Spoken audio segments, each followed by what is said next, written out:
Chapter 1 returned to Chuzhou. Within the confines of a misty bathroom, where steam enveloped the air, Ning Chen stood beneath the shower, allowing the scalding water to cascade over his impeccably sculpted physique. A glint of lethal intent ignited in Ning Chen's eyes. 7 years prior, his family had been brutally exterminated, leaving him as the sole survivor, plummeting into the river and narrowly escaping death.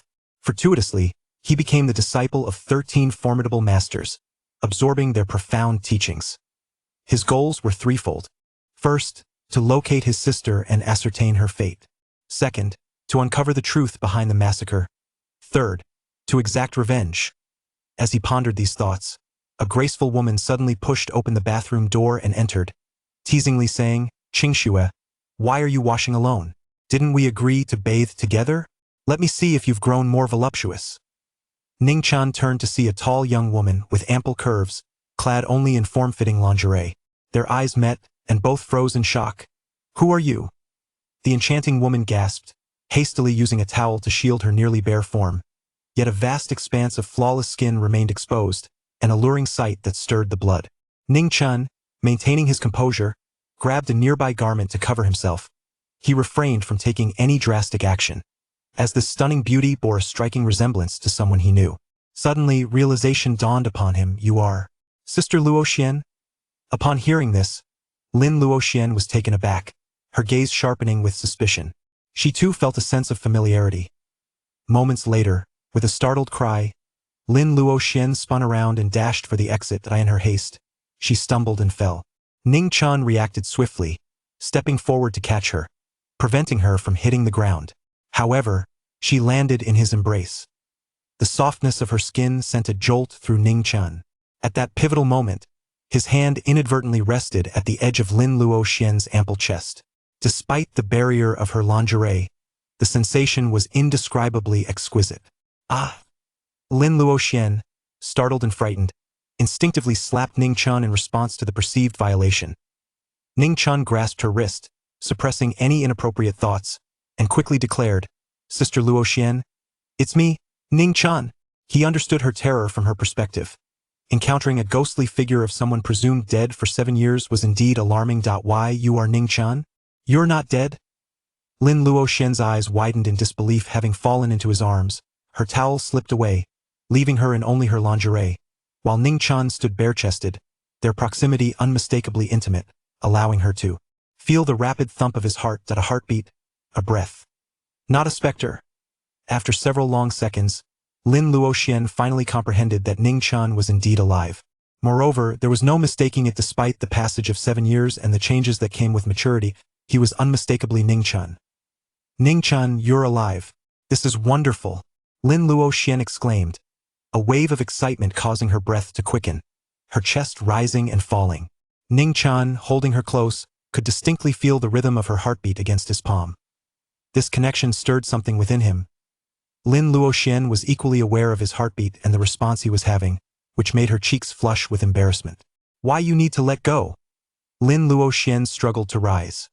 Even though he was her friend's younger brother, she had always viewed him as a sibling. Such intimacy was beyond her comfort. Ning Chen promptly assisted her in standing. "You should get dressed," Lin Luoxian hastily instructed. She quickly snatched up the towel and fled, internally relieved that she had at least donned lingerie, sparing her from complete embarrassment before Ning Chen. The thought of being seen undressed by her best friend's brother was mortifying. Watching her retreating figure, Ning Chen couldn't help but smile, realizing how foolish he had been to equate Luoxian with his sister, failing to acknowledge her femininity. However, as he turned to dress, a thought struck him. "Qingxue?" Luoxian had called out Qingxue just before entering. His sister's name was Ning Qingxue. Could it be that she had survived the events of 7 years ago? Excitement surged through him, dispelling any previous notions. He hastily dressed and dashed out, but found no sign of Lin Luoxian. He heard movement from an adjacent room. Approaching, he opened the door. "Sister Luoxian, my sister." At that moment, Lin Luoxian was in the midst of dressing. Although she had put on most of her clothing, her jeans were still halfway up, exposing her flawless thighs and delicate lace underwear to Ning Chen's view. The sight of her pulling up her pants was breathtakingly alluring. Lin Luoxian gasped, "I thought I locked the door. How did you get in? Are you still looking?" Lin Luoxian's irritation was palpable. Apologies, I was too anxious. Ning Chen quickly turned and shut the door behind him. In his eagerness to inquire about his sister, he had inadvertently forced the door open with such force that the lock broke. After half a minute, Lin Luoxian emerged, her face still flushed with embarrassment and anger. Before Ning Chen could speak, she stated, I know what you wish to ask. Your sister is alive. She's here in the Ning family estate. She wanted to bathe, so I went to fetch her some clothes, but I didn't expect. At this point, Lin Luoxian's complexion deepened in HU.IT was all a misunderstanding. Thus, she had been inadvertently taken advantage of by Ning Chen, yet she had no recourse to confront him about it. Ning Chen's heart raced with excitement. My sister is truly alive? Yes, Lin Luoxian confirmed with a nod. She knows you are alive and will be overjoyed. Since she isn't bathing here, she must be in another courtyard. We should search for her. Lin Luoxian suggested. This estate, the Ning family's ancestral home, spanned over 40 acres, featuring numerous courtyards. The area they occupied was specifically designed for bathing. Excellent. Ning Chen was overwhelmed with joy, tears nearly welling in his eyes at that moment. He realized he still had family in this world. Little brother, you must flee. The villains are coming for you. However, at that moment, Ning Chen's ears perked up as he suddenly heard some sounds. My sister is in the central courtyard. Ning Chen immediately declared that he hurriedly dashed toward the direction of the old manor's courtyard. A young woman, her hair disheveled and her former beauty barely discernible, came into his view. She appeared deranged, clearly suffering from mental distress. Sister? Ning Chen was taken aback, unable to believe his eyes. But it was indeed his sister, Ning Qingxue. Despite her drastically altered appearance, he recognized her at first glance. Sister. Ning Chen rushed over. You, don't come closer. My little brother will protect me. He is very powerful. Ning Qingxue, frightened, quickly recoiled. Ning Chen's voice trembled. Sister, I am your little brother. I am Ning Chen. You are Ning Chen? Ning Qingxue looked up at that moment.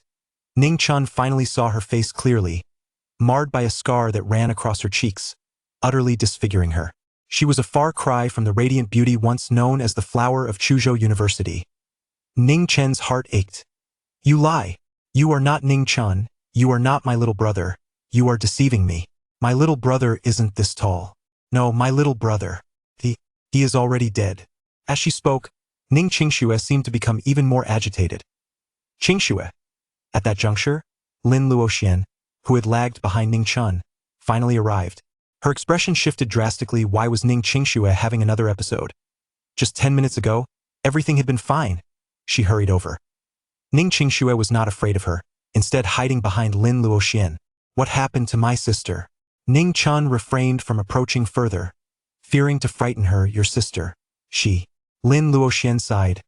7 years ago, she suffered a tremendous blow, and her mental state deteriorated. Over the years, it has been a fluctuating condition.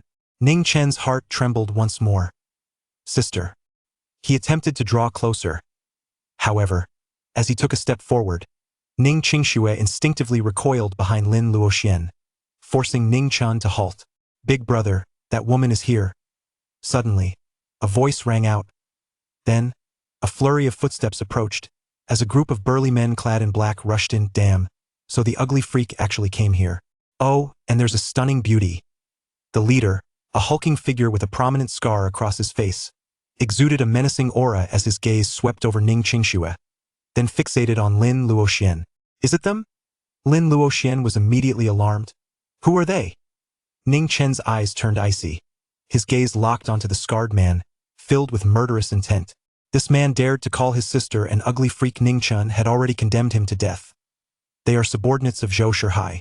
The Ning family's old manor has now become Zhou Shihai's property, though they usually do not oversee this area. Today, your sister wanted to come and take a look, and I accompanied her in secret. Even bathing was a spontaneous decision, just to help her relax in the old manor. Lin Luoxian quickly lowered her voice. Do not make a sound, and do not let them know your identity. Zhou Shihai, the underground emperor of Chuzhou. 7 years ago, the destruction of the Ning family had his involvement. If Zhou Shihai were to discover that Ning Chen was still alive, it would spell trouble. Thus, after Lin Luoxian whispered to Ning Chen, she stepped forward, shielding both him and Ning Qingxue. The scarred man glared at Lin Luoxian, coldly stating, This is our Mr. Zhou's territory. You trespass without reason. What punishment do you deserve? Lin Luoxian quickly replied, my little brother and his sister have never been quite right in the head. They have mental issues and accidentally wandered here. I apologize for the inconvenience and will leave immediately. This manor is about to be auctioned by Mr. Zhou. Your trespass affects its commercial value. Do you think an apology suffices? The scarred man snorted disdainfully. What do you want then? We can pay. Is that acceptable? Lin Luoxian quickly suggested, knowing that if the other party discovered Ning Chen was alive, they would not spare him. She wished to avoid further entanglement. The scarred man did not conceal his avarice, stating plainly, either pay 10 million to leave, or you become my lover for 3 years. What do you say? Chapter 2. Sister's pregnancy. Lin Luoxian turned pale. 10 million? Impossible to procure. Being a lover for 3 years? That would be akin to death. Little girl, if you want me to spare them, then be my lover for 3 years. You won't be at a loss. The scarred man's eyes gleamed with greed as he approached. Reaching out to touch Lin Luoxian's face, she narrowly avoided him. She suddenly heard a loud thud. Ha! Where did he go? She then realized that the scarred man had inexplicably vanished from her sight. Big brother.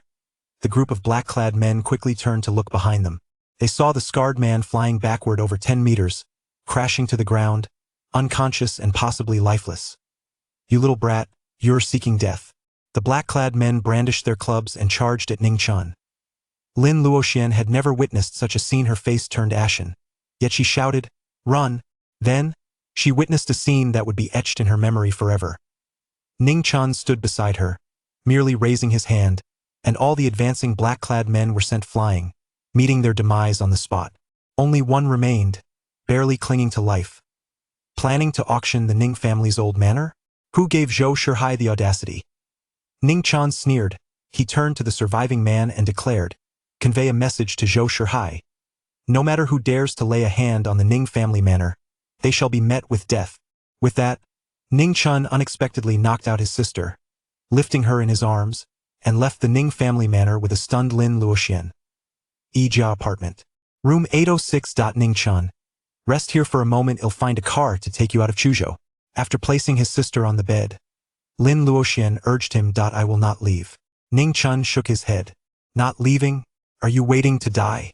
Lin Luoxian was genuinely anxious. Although she was baffled by how Ning Chen had taken down over a dozen black-clad men so effortlessly, she was certain that with each passing day he stayed in Chuzhou, his danger increased. The events from earlier at the Ning family manor would undoubtedly attract Zhou Shihai's scrutiny. If Zhou Shihai discovered Ning Chen's identity and realized he had survived 7 years ago, it would be catastrophic. At that point, Zhou Shihai would certainly not let Ning Chen off the hook. I will not leave, but I am not waiting for death. I intend to uncover the truth and seek vengeance. However, he needed to save his sister first before considering anything else. Do you know who was responsible for the annihilation of the Ning family back then? To seek revenge on your own is akin to courting death. Lin Luoxian was alarmed and deeply concerned for Ning Chen's safety. Luoxian, do you know who was involved back then? Ning Chen inquired. Lin Luoxian hurriedly said, I only know of 2 individuals. One is Zhou Shihai, and the other is the Chen family, one of the 4 great families of Chuzhou. Both Zhou Shihai and the Chen family are formidable entities. Either one alone could lead to your utter ruin. Do you comprehend? If your sister knew you were alive, she would undoubtedly be overjoyed. However, if she were to discover that you are alive yet have encountered trouble again, such a blow would be unbearable for her. It wasn't just Zhou Shihai and the entire Chen family that Ning Chen dismissed. Even Zhou Shihai alone held no fear for him. Yet, to avoid causing too much worry for Luoxian, he could only reassure her, rest assured, I will not act recklessly. You may not act recklessly, but Zhou Shihai will trace you, Lin Luoxian said, visibly anxious. At that moment, Ning Chen suddenly furrowed his brow and exclaimed, My sister, how is she pregnant? Pregnant? Lin Luoxian's eyes widened in disbelief. Are you saying Qing Xue is expecting? Yes, Ning Chen confirmed. He had just taken his sister's pulse, which indeed indicated pregnancy, and he could sense a small life blossoming within her. However, this revelation ignited a surge of murderous intent within Ning Chen. Could it be that someone had violated his sister? Ning Chen, do not be agitated. Your sister has not been harmed.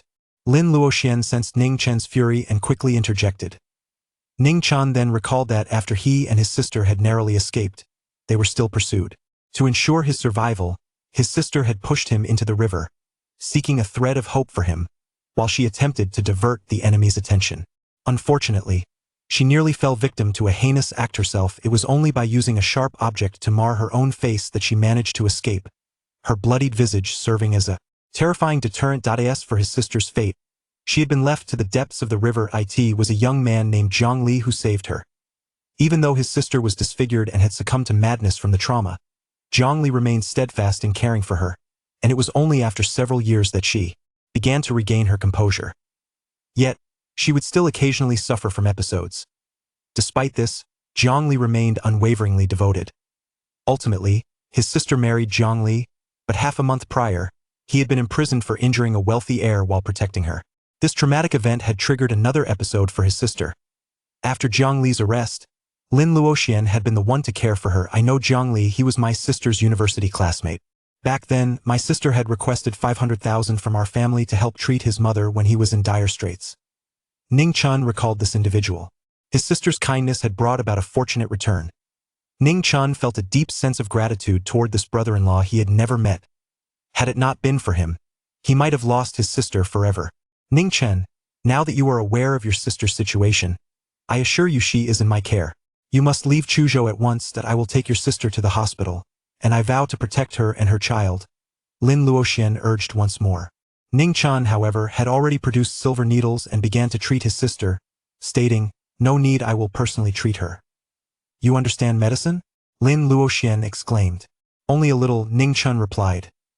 "Ning Chen, perhaps we should take your sister to the hospital after all?" Lin Luoxian expressed her skepticism toward Ning Chen's medical abilities. "No need," Ning Chen shook his head. Lin Luoxian could not forcibly stop him. She could only place her faith in him, hoping he would not harm her sister. She merely wished that after Ning Chen's treatment, they could leave Chuzhou before Zhou Shihao's retaliation commenced. Minutes later, Ning Chen withdrew the needles. "How did it go?" Lin Luoxian, who had observed Ning Chen's solemnity during the treatment, inquired with a hint of anticipation. Lin Luoxian, to be honest, she held a sliver of hope, believing Ning Chen would not jest about her sister's condition. "But now? Do you think you're some street con artist? Missing a soul or two?" Lin Luoxian retorted, her irritation rising at the absurdity of Ning Chen's remarks. "Ning Chen, in any case, now let my sister rest well. When my brother-in-law returns, it will signal my sister's recovery." Ning Chen spoke patiently. Zhang Li received a 3-year sentence. Lin Luoxian sighed. Her capabilities were limited. All she could do was care for Ning Qingxue, with no means to rescue Zhang Li. Lin Luoxian could no longer hold back. "Ning Chen, you were never like this before. Why now?" Filled with grandiose proclamations, utterly unfounded. "Do you truly believe such words are amusing?" Spacebar. Ning Chen pushed the door open. The waiter promptly approached. "Sir, I apologize, but we do not open until 7 this evening. I wish to see your boss, Sun Iza." Ning Chen replied directly, taking a seat. "Sir, our boss is not someone you can just meet," the waiter cautioned. Ning Chen produced a black card, a gift from the village gatekeeper. Lafite, vodka, brandy, Remy Martin, Louis XIII, Hennessy, Richard Red, White, beer. "I will purchase everything you have here." The waiter's eyes lit up. If true, this would equate to a year's worth of earnings in a single night. Yet, he remained skeptical. All the drinks here would cost at least over 10 million. "Swipe the card," Ning Chen urged as he pushed the black card forward. The waiter, still doubtful, took the card to process. Half an hour later, a group entered the bar. At the forefront was a young man wearing sunglasses, who was led to Ning Chen's side by the waiter. "Sir, this is our boss, Mr. Sun Iza," the waiter said respectfully. Sun Iza removed his sunglasses, smiling. "Brother, I heard you spent 10 million just to meet me. You had a generous spirit. I, Sun Iza, welcome you as a friend. From now on, not only in this space bar but in any establishment under my name, you will enjoy the status of Supreme VIP. Take a seat," Ning Chen gestured. "Brother, speak your mind. To spend 10 million just for a meeting, what is your purpose?" Sun Iza sat down, intrigued by such a lavish spender in the scene. Sun Iza was seen kicking a woman, while a man was pinned to the ground by his subordinates, his rage palpable. Sun Iza growled, "How could I forget? That ugly wretch with a scarred face startled me after I insulted her. Her worthless husband dared to retort, injuring my arm. What a stroke of bad luck. Fortunately, I sent that useless husband to prison. and now that ugly wretch has lost her mind, allowing me a measure of satisfaction. Sun Iza looked up, curiosity piqued as he turned to Ning Chen. The ugly wretch you speak of is Ning Qingxue. I am Ning Chen. She is my sister. Ning Chen articulated slowly. Sister? Bang! Before Sun Iza could react, Ning Chen had already smashed a bottle of liquor over his head, the liquid and shards mingling with blood, drenching Sun Iza from head to toe.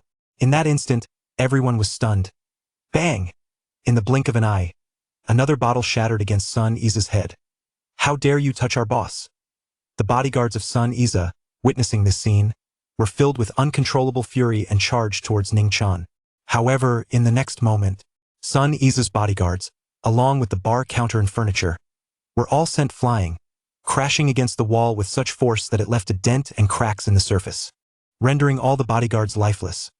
Ning Chen rose to his feet, grasping Sun Iza by the hair and lifting him up. That he pointed at Zhang Li on the surveillance screen and spoke each word with deliberate intensity. Regardless of the means you employ, if he is not exonerated within an hour, I will take your life. Chapter 3. Dare to kill you. Ning Chen's words struck like a heavy hammer upon Sun Iza's heart. Sun Iza's complexion turned ashen, his face contorted with terror. It dawned upon him that today, this individual named Ning Chen, who had lavishly spent millions in his bar, sought his presence not for the sake of friendship, but rather for that grotesque woman and her worthless husband. Do you even know who I am? You dare to strike me and threaten me. Sun Iza seethed, his fury reaching its zenith. However, before he could finish his sentence, Ning Chen casually flicked his hand, sending Sun Iza hurtling through the air, crashing against the wall before collapsing to the ground. With a sickening thud, Sun Iza tasted blood in his throat and couldn't help but expel a mist of crimson. As Ning Chen stepped forward, he loomed over him, his gaze piercing like that from the depths of the abyss, imbued with an icy chill. Not only do I dare to strike you, but I would also not hesitate to take your life. Do you believe me? Sun Iza trembled in fear, for the essence of murderous intent washed over him for the first time. A lunatic. He was nothing short of a madman. I am the son of the chairman of the Sun Group. You cannot harm me, he stammered, his tone softening as he refrained from further threats towards Ning Chen, desperately invoking his father's status in hopes of instilling hesitation in him. Yet, Ning Chen appeared unfazed. His voice remained indifferent. You have no more than 9 minutes left. Sun Iza panicked, responding hastily. Isn't it an hour? Ning Chen coldly remarked. You have no more than 9 minutes before you bleed excessively and perish. What? Just moments ago. In a state of extreme tension, Sun Iza had not felt anything amiss, but now, upon Ning Chen's reminder, he was immediately beset by a wave of dizziness. Gasping for breath, Sun Iza hastily retrieved his phone and dialed a number. Dad, please save me, whatever it takes, in an hour. No, in 10 minutes, no. 5 minutes. You must ensure Zhang Li is released without charge within 5 minutes, or I will surely meet my end. What madness is this? Came the disgruntled voice on the other end. Dad, hurry, I'm truly at death's door, Sun Iza nearly shouted. Use your connections to secure Zhang Li's release. Get him out quickly. As Sun Iza felt his head spinning increasingly, particularly after his outburst, he was on the verge of fainting. Concerned for his son, Sun Jingua did not dare to take this lightly. He promptly made a call, leveraging his connections to secure Zhang Li's release. It was he who had initially used his influence to have Zhang Li incarcerated, and now retrieving him posed little challenge. 5 minutes later, Sun Iza's phone rang. By then, he was barely clinging to consciousness, engulfed in sheer panic.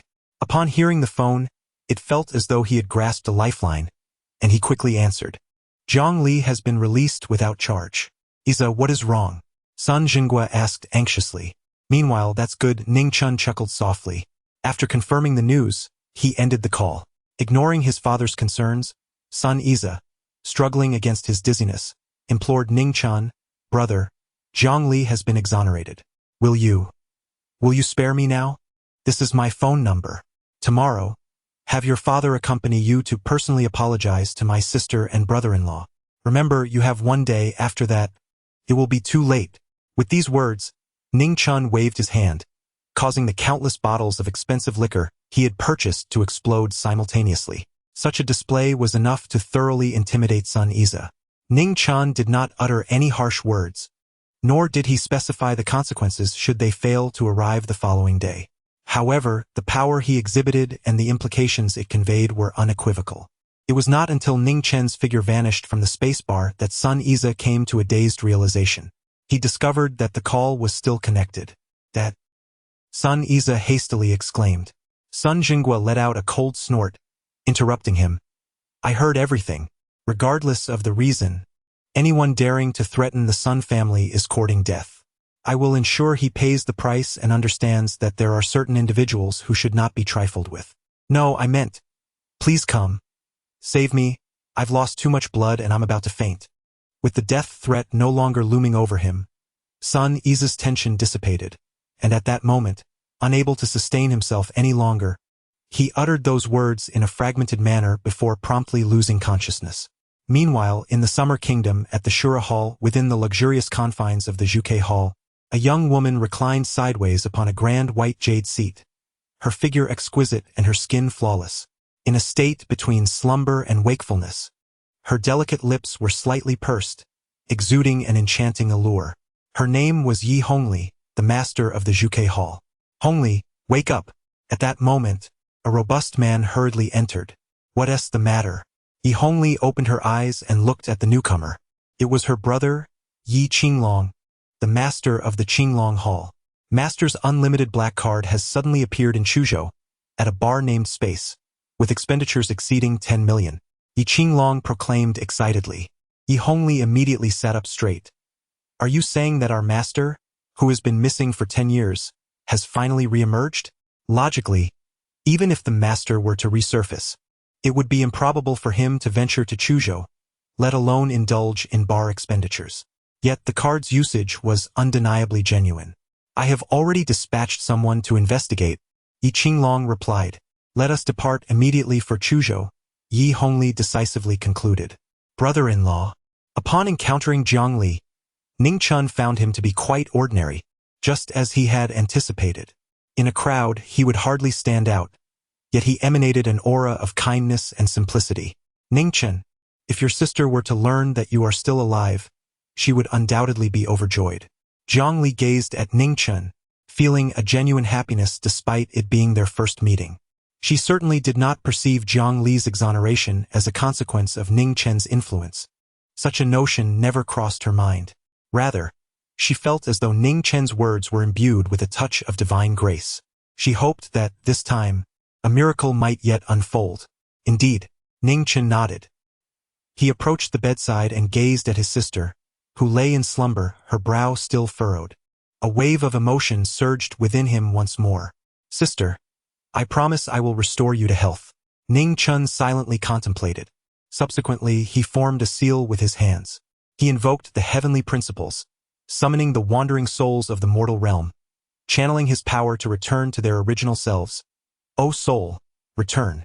Ning Chen uttered a soft command, extending his hand gently towards Jiang Li, guiding him like a mentor towards the bed where his sister lay. Jiang Li and Lin Luoxian appeared utterly bewildered. In that moment, Ning Chen resembled a mystical figure from the martial world, exuding an air of an enigmatic sorcerer. This sight incited Lin Luoxian's ire. Ning Chen, what on earth are you doing? Is this your so-called method to restore Qing Shui? She nearly blurted out, have you lost your mind? Yet, it was at that very moment that Ning Qing Shui awakened, her eyes fluttering open. As she sat up, she momentarily appeared dazed, but upon processing the surrounding information, she excitedly embraced Ning Chen, her voice trembling with emotion as tears of joy streamed down her cheeks. Little brother, you're alive. You're alive at last. I can finally be at ease. Chapter 4. The noble lady emerges from the bath. Jiang Li and Lin Luoxian's eyes widened in astonishment. Ning Qingshua's reaction and demeanor were not at all mad.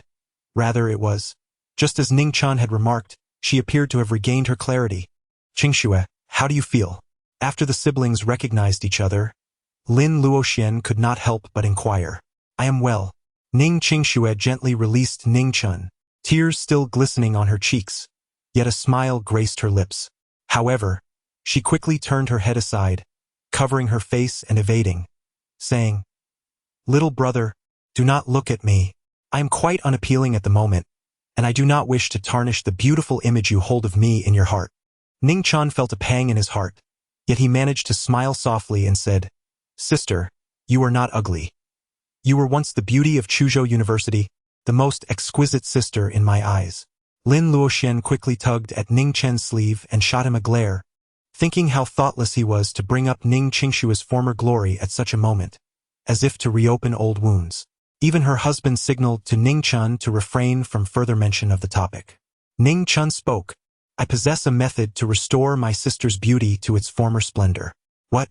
At the utterance of this statement, the gazes of several individuals were instantly drawn to Ning Chen.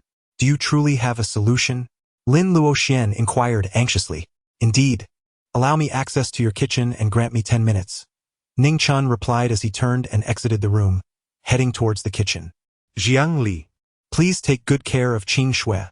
I shall accompany him to observe. Lin Luoxian immediately followed suit. Do you have a clay pot? Ning Chen inquired. Is there? Ning Qingshui felt a twinge of uncertainty. She immediately began rummaging through the cabinets, clearly not accustomed to cooking and unfamiliar with the kitchen. Ning Chen's divine consciousness swept across the room and promptly located the clay pot, which he retrieved without hesitation. How did you know the pot was there? Lin Luoxian inquired, her exquisite, mature visage displaying a look of astonishment. I merely guessed, Ning Chen replied with a smile. Sister Luoxian, would you kindly step outside and close the door for me? Lin Luoxian regarded Ning Chen with suspicion, uncertain of his intentions, yet she chose not to press further and turned to leave, heading to attend to Ning Qingshui. Ning Chen retrieved medicinal herbs from his storage ring. A few minutes later, he exclaimed, What is this? Lin Luoxian noticed a thick, dark substance clinging to the earthen pot, emanating a peculiar aroma that, while not entirely unpleasant, certainly did not qualify as agreeable. This is an ointment I have concocted. If applied to my sister's face, it will restore her beauty by tomorrow morning. As Ning Chen spoke, he directly applied the medicinal ointment from the clay pot onto his sister's cheek. Ning Qingshui did not resist. Soon, her face resembled that of a volcanic mud mask. Subsequently, Ning Chen procured some gauze to wrap around his sister. Ning Chen, will this truly work? Jiang Li, who had remained largely silent, finally spoke up, primarily concerned that Ning Chen might instill hope in Ning Qingshui, only for it to turn into disappointment, thus disheartening her. Tomorrow will reveal all. Ning Chen chuckled softly. He then glanced at the remaining ointment in the clay pot and offered it to Lin Luoxian. Sister Luoxian, there's still some left. Would you care to give it a try? Lin Luoxian waved her hands repeatedly, shaking her head in refusal.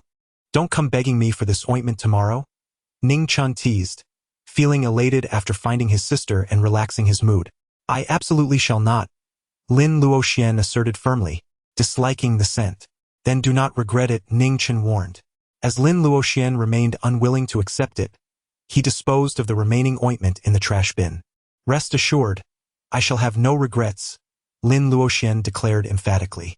If I ever beg you for this ointment, I shall call you father. Very well, Ning Chen replied with a peculiar smile, mirroring Lin Luoxian's words. Ning Chen said, Sister, I shall not depart.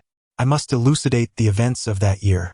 Upon witnessing his sister's heightened emotions, Ning Chen could only respond, Very well, I shall remain in Chuzhou for a fortnight. After the passage of 2 weeks, we will commemorate our parents' 7th anniversary. Once I have paid my respects, I shall depart. At that time, I will ensure that all of our adversaries kneel before our parents' grave, bowing in penance. Ning Qingshui hesitated for a moment before finally nodding. After 7 years apart, their reunion brought a sense of unfamiliarity. Her younger brother had grown taller, become more handsome, and matured in ways that surprised her. If circumstances allowed, she longed to spend a few more days with Ning Chen. Most importantly, it was the 7th anniversary of their parents' passing. Ning Chen wished to pay tribute to her parents. How could she bear to send Ning Chen away? For these days, just stay at home and do not venture out, Ning Qingshui advised, to prevent Ning Chen from being recognized while wandering outside. All right, Ning Chen replied with a smile, not wanting her sister to worry. Subsequently, he seized an opportunity to inform Lin Luoxian, requesting her to refrain from disclosing the events that transpired at the ancestral home today. in order to spare his sister from any concern. This time, Lin Luoxian did not offer a rebuttal. The reunion of the siblings infused the atmosphere with joy. "I will prepare a meal to celebrate your reunion," brother-in-law Jiang Li announced as he rose. Lin Luoxian's apartment comprised 2 bedrooms and a living room. Late at night, Ning Qingxue and Jiang Li settled into the secondary bedroom. Ning Chen reclined on the sofa. Initially, Lin Luoxian intended to share the master bedroom with her sister, leaving him to sleep in the guest room with her husband. However, Ning Chen was unaccustomed to sharing a bed with another man. Thus, he graciously requested to sleep on the sofa. At that moment, Lin Luoxian was in the shower, and the gentle sound of water cascading from the bathroom captured Ning Chen's attention. It was not that he was consumed by lustful thoughts about Lin Luoxian. Rather, he found himself pondering the tragic fate of the Ning family, which had been annihilated. The Ning family, though not a prominent aristocracy in Chuzhou, had endured through generations, amassing a modest fortune. It was only during his father's era that the family flourished, establishing a company valued in the billions. This success had rendered him a notable second-generation wealthy individual in Chuzhou. However, as he contemplated the past, he realized that aside from some business rivalries, the Ning family had not offended anyone to the extent of provoking such a brutal extermination. What could have led to the Ning family's tragic downfall? Just then, the sound of water ceased, and shortly after, the bathroom door swung open, releasing a wave of steam. To his surprise, Lin Luoxian emerged not fully dressed, but rather wrapped in a bath towel that embraced her delicate form, revealing her fragrant shoulders, fair arms, and long, slender legs, all exposed to the air. Her porcelain skin bore a hint of rosy warmth from the steam, adorned with glistening droplets of water that sparkled under the light. An exquisite sight indeed. A fleeting thought emerged in Ning Chen's mind, compelling him to acknowledge that, at that moment, a hint of mischief took root within him. "You little rascal, do not look." Lin Luoxian noticed Ning Chen's gaze and chided him lightly, quickening her pace towards the room. Her cheeks flushed slightly. Today, due to Ning Chen and the others staying at her place, she had meticulously prepared her clothes, placing them in her room with the intention of taking them into the bathroom before her shower, so she could emerge dressed after her bath. Yet, ironically, as the moment approached, she completely forgot this important detail. It was only when she was already in the shower, lathered in fragrant body wash, that the realization struck her. She had neglected to bring her nightgown and undergarments into the bathroom. Fortunately, a towel awaited her in the restroom. "All right, I shall avert my gaze, but do take care not to hurry. Watch your step," he urged hastily, only to witness Lin Luoxian slipping at the entrance of the master bedroom and falling. "Sister Luoxian, are you all right?" Ning Chen moved like lightning, rushing forward with the intention of helping Lin Luoxian to her feet. However, he unexpectedly beheld a scene that sent a rush of blood to his head. It turned out that Lin Luoxian had fallen unexpectedly, causing her bath towel to come undone. She quickly grasped the towel at her chest, managing to keep it wrapped around her. Yet in her haste, she inadvertently revealed an astonishing sight to Ning Chen. Chapter 5. A mild reprimand. "Do not look." Lin Luoxian's face flushed crimson as she hastily attempted to pull the towel down to cover her thighs. With one hand occupied above and the other shielding below, she found herself without a point of support, causing her upper body to lurch dangerously towards the ground. Fortunately, Ning Chen was quick to react, catching her and helping her regain her balance. Lin Luoxian barely had time to express her gratitude before she tightly clutched the towel and dashed into the room, locking the door behind her. What happened? At that moment, hearing the commotion, Ning Qingxue and Jiang Li hurriedly opened the door and stepped outside. "It's nothing." Yet at that moment, Ning Chen found himself somewhat unsettled, as the image of what he had just glimpsed lingered in his mind. Although partially concealed, he could distinctly ascertain the purity of her form. Thus he pondered, could Sister Luoxian be a white tiger? Ning Chen was uncertain, as he had not fully observed the situation moments ago. However, he speculated that the likelihood was high. At that moment, an impulse surged within him. Should he employ his ocular technique to gain a clearer view? Yet this thought, but a fleeting whisper in his mind, was swiftly cast aside by Ning Chen. A gentleman may appreciate beauty without succumbing to lust. While he did not consider himself a gentleman, nor aspired to be one, he held steadfast to his principles. A man may indulge in romance, yet must never descend into lewdness. Otherwise, what distinction would he hold from a pervert? Ultimately, being young and brimming with vitality, he found it difficult to remain calm. Thus, Ning Chen decided to rise and step out of the living room, seeking solace on the balcony to embrace the cool breeze. Suddenly, a sensation stirred within him, prompting him to glance towards a building across the way. It too was an apartment complex, though transformed into a 4-star hotel. On the 18th floor, someone was spying on him. Across the way, at Qingyu Hotel in room 1803, Yi Hongli and Yi Qinglong stood by the floor-to-ceiling window. Yi Hongli observed Ning Chen's figure vanish behind the curtains, and a flicker of disappointment crossed her eyes. "Is this the one who spent millions at the spacebar using Master S Black Card?" she questioned. "I had the surveillance near the spacebar hacked, and it confirmed it was him." Yi Qinglong nodded in agreement. "It appears that apart from his handsome appearance, he possesses nothing particularly remarkable. How could Master S Black Card possibly end up in his hands?" Yi Hongli, with skin as smooth as cream and an alluring gaze now tinged with coldness, mused. "He cannot possibly be Master S' illegitimate son, can he?" Yi Qinglong scoffed dismissively. Yi Hongli shot him a glare. "With your brawn and simple mind, that description fits you perfectly." Yi Qinglong merely chuckled and replied, "Hongli, why don't I just bring that lad here?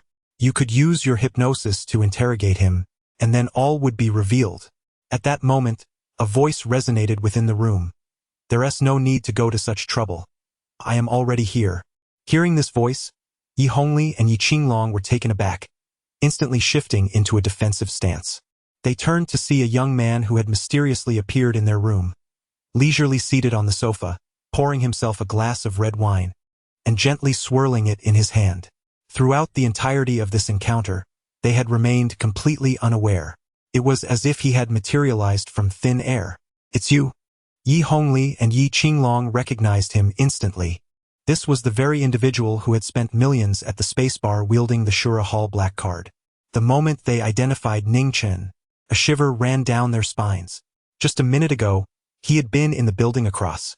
How could he have arrived here so silently? This realization sent chills down their backs, for it implied that if Ning Chen had intended to kill them, they might have already been lifeless corpses. "I shall grant you 1 minute to explain yourselves."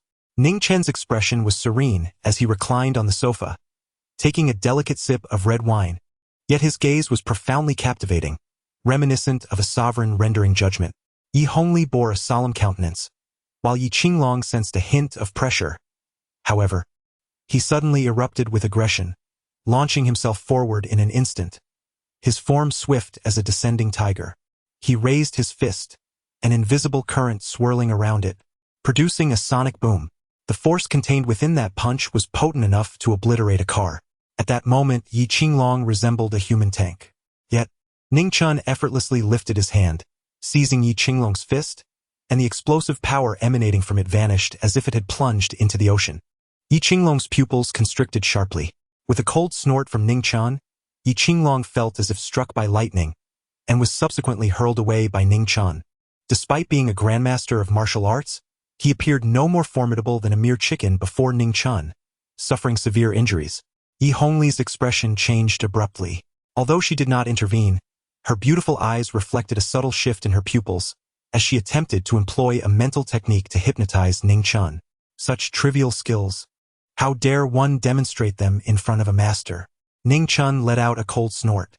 Immediately, Yi Hongli emitted a muffled groan, her exquisite countenance visibly paling, to the extent that even her alluring crimson lips appeared to have lost much of their vibrant hue. Ning Chen gazed at her and said, "Since you are so fond of playing with hypnosis, allow me to indulge you." As his words fell, a peculiar rune flickered within his eyes, followed by a beam of divine light that shot forth, piercing into Yi Hongli's enchanting gaze. Her delicate figure quivered slightly, and then a trace of vivacity faded from her stunning countenance, leaving her expression somewhat rigid. With her alluring appearance and captivating physique, it seemed only fitting to engage in a dance of seduction. Ning Chen applied a subtle restraint. Then Yi Hongli's figure began to twist and turn. Although her expression remained rigid, her form moved with remarkable agility, each gesture showcasing the exquisite curves of her physique to perfection. Particularly striking was her act of dancing while shedding her garments, a spectacle that could drive any man to madness. Before long, Yi Hongli was left clad only in her intimate attire. Beside her, Yi Qinglong seethed with rage, his fury threatening to erupt from his eyes. He attempted several times to muster the strength to rise and confront Ning Chen, yet an overwhelming, intangible force pressed down upon him, as if he were ensnared beneath an immense mountain, rendering him powerless and collapsed upon the ground, unable to rise despite his utmost efforts.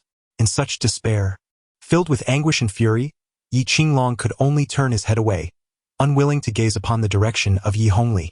Ning Chen was thoroughly captivated by Yi Hongli's dance, admiring her enchanting figure. Her skin, as smooth as cream, was fair and delicate, with astonishing curves that were both pronounced and harmonious. Her beautiful legs resembled twin lotus roots, radiating a lustrous glow. He could not help but concede that this woman's physique was indeed exceptional. This inevitably reminded Ning Chen of Lin Luoxian. During his time at the Ning family's old residence, he had seen her in lingerie, and at the Yi family apartment, he had caught a glimpse of her emerging from the bath, an image that left a profound impression on him. He never anticipated that within such a short span, he would witness the alluring forms of two exquisite women. As Yi Hongli danced and began to unfasten her lingerie, Ning Chen finally snapped his fingers. That is enough. With the sound of his fingers, Yi Hongli instantly regained her clarity, her eyes brightening. A chill swept over her. After a moment of confusion, she realized that she was left with nothing but her intimate apparel. Chapter 6. Master of the Shura Hall, what had just transpired? At that moment, Yi Hongli felt as though she had just awakened from a drunken stupor, but soon a wave of memories flooded her mind, and she recalled what had just happened. She had been performing an exotic dance. Shock, disbelief, anger, and shame. All these emotions surged forth, but ultimately, they coalesced into sheer horror.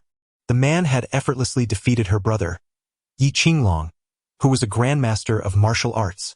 Throughout it all, he had remained seated on the sofa, not even moving an inch.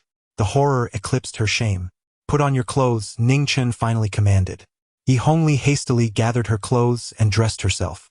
Yi Qinglong's eyes were filled with fury, barely managing to rise, poised to confront Ning Chen. Yi Hongli quickly intervened. The disparity in their strengths was too great, and rushing in would be tantamount to seeking death. We have come to Chuzhou because of a black card related to us. You used that black card at the spacebar, Yi Hongli explained, indicating their lack of malice and merely seeking the card. However, she concealed the identity of the Shura Hall until she could ascertain Ning Chen's background. Black card? Ning Chen's expression flickered as he produced the black card given to him by the man guarding the village entrance. Is this the card you mean? Upon seeing the card, Yi Hongli and Yi Qinglong instantly grew excited, nodding in affirmation. Indeed, that is the black card. Then you hail from the Shura Hall? Ning Chen observed them with keen interest. Yi Hongli and Yi Qinglong's expressions shifted slightly. Did he know of their affiliation with the Shura Hall? No. Yi Hongli quickly realized that Ning Chen had deduced their connection based on the black card. May I inquire where you obtained this black card? Yi Hongli asked politely, instinctively sensing a relationship between Ning Chen and their master, the Lord of the Shura Hall. It was given to me by the man guarding the village entrance. Ning Chen replied slowly. In that village, there are only 13 inhabitants. An elderly blind woman claims to possess the supreme divine eye. A limping old man asserts he has the world's fastest speed. And a disheveled uncle, who drinks daily, proclaims himself the wine sword immortal, wielding a sword that can freeze 19 continents. Some are adept in medicine, others in alchemy, and there are those skilled in formations.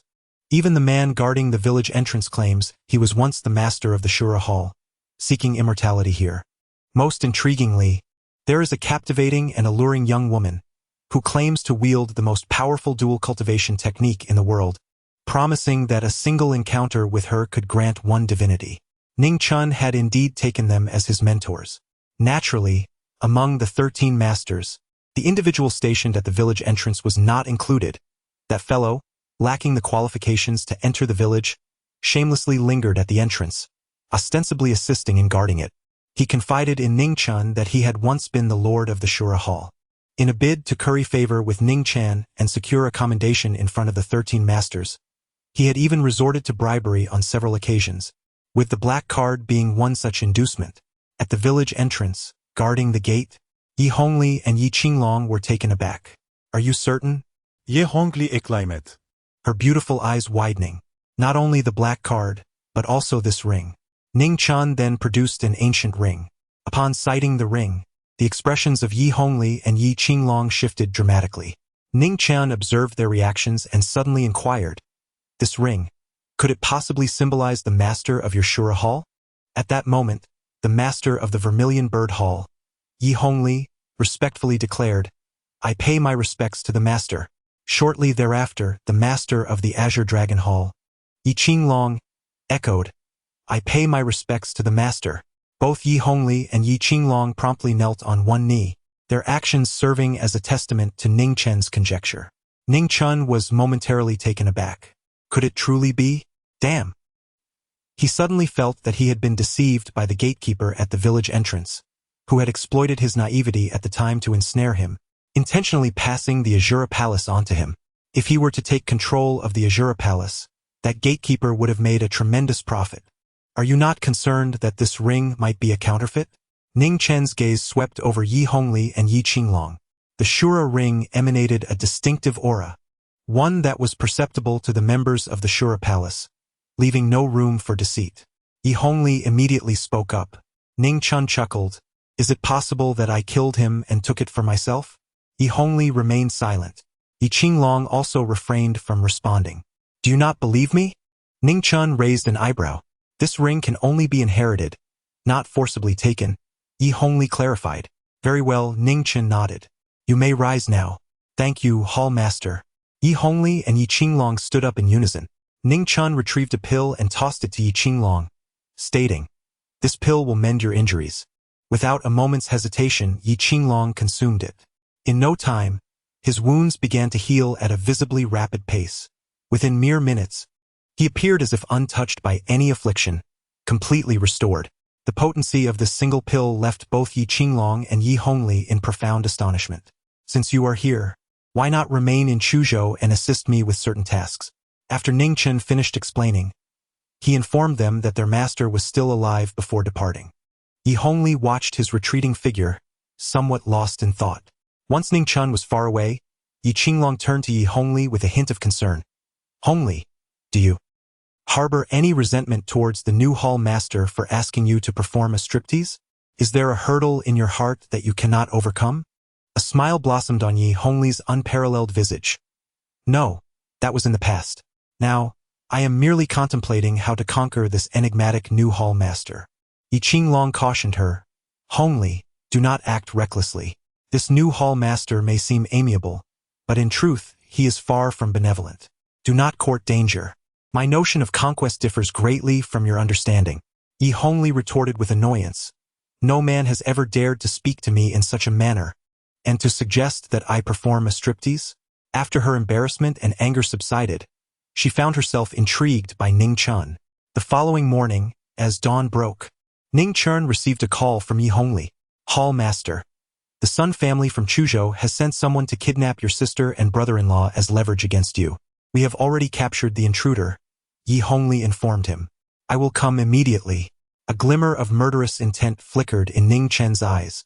Seizing the moment just as dawn broke and before his sister and the others awoke, Ning Chen silently departed from the Yi family apartment. A few minutes later, Ning Chen arrived before a luxury vehicle. The door swung open, revealing Yi Hongli and Yi Qinglong stepping out. "Master," they said, "these individuals are from the Sun family. We have thoroughly interrogated them. Sun Jingua leveraged his connections to secure the release of your brother-in-law yesterday, but he also dispatched someone to follow him, thus learning of their presence here." Ning Chen's expression was indifferent. "How shall we deal with these individuals?" Yi Hongli inquired. Ning Chen cast his gaze into the vehicle, where four quaking figures clad in suits appeared rather disheveled, evidently having endured a harsh encounter at the hands of the Yi siblings. They were doomed. A chill swept across his countenance as he extended his fingers, forming them into a blade. With a swift motion, a stream of sword energy was unleashed, severing the lives of the 4 suited men in an instant. He resolved to dispose of their bodies and take their heads, setting his course for the Sun family. Ning Chen commanded, "If the heavens wish to reign, if a mother desires to remarry, and if someone seeks their own demise, then let it be fulfilled." Indeed, Yi Hongli and Yi Qinglong exchanged glances, both sensing an overwhelming aura of lethal intent emanating from Ning Chen, causing them to tremble with fear. In Chuzhou, at the Sun family villa, in the living room, Sun Iza had not slept a wink throughout the night. His head was swathed in thick bandages, and his expression was exceedingly grim. "Father, have we received any news from those we dispatched? I can hardly contain my eagerness to witness that scoundrel kneeling before me, begging for mercy." He could not refrain from inquiring again. In his quest to deal with Ning Chen, he had even arranged for an abundance of liquor to be at hand: whiskey, red wine, white wine, beer, an assortment befitting the occasion. Otherwise, his heart's hatred could not be assuaged. Beside him, Sun Zhenghua remained composed, as steady as a mountain, responding, "Those who achieve great things must possess patience. Why the urgency? Father, your words are easy to utter. Look at my head. What a wretched state I am in. My life was nearly forfeit. Until that scoundrel is dealt with, I shall find no peace." Sun Iza gritted his teeth in frustration. "Rest assured, anyone who dares to harm my son will pay a grievous price." Sun Zhenghua retorted with a cold snort. Suddenly, a thought struck Sun Iza, and he voiced his concern. "Father, that young man is quite formidable. My bodyguards fell before him with ease. Should we consider hiring a martial artist who has cultivated inner strength?" Sun Zhenghua dismissed the concern with disdain. "Fear not. That young man is but a fledgling, having merely begun to cultivate his inner strength. How formidable can he truly be? Remember, we live in a modern society where, no matter how skilled, one must fear firearms. The handguns I acquired from the black market have already been distributed among our bodyguards. With his sister and brother-in-law in our grasp, he will be deterred from action. And with snipers stationed discreetly, even if he possesses inner strength, his life can be taken with ease." "That is reassuring," Sun Iza sighed in relief. Moments later, a luxury vehicle approached and halted in the courtyard. Sun Iza leaped to his feet, seizing a bottle of liquor, his face twisted with malice. "I shall first collect a bit of interest. Let us see how many bottles that grotesque sister of his can endure." Yet, just as he took a few steps, he abruptly halted. Though her face bore unsightly scars, her figure was exquisite. Sun Iza's mind shifted, instructing his men to blindfold her. "I want that scoundrel to witness how I toy with his sister. Not only shall I indulge myself, but I shall allow others to take their turn as well, all before his eyes." He must learn that to offend Sun Iza comes at a terrible cost.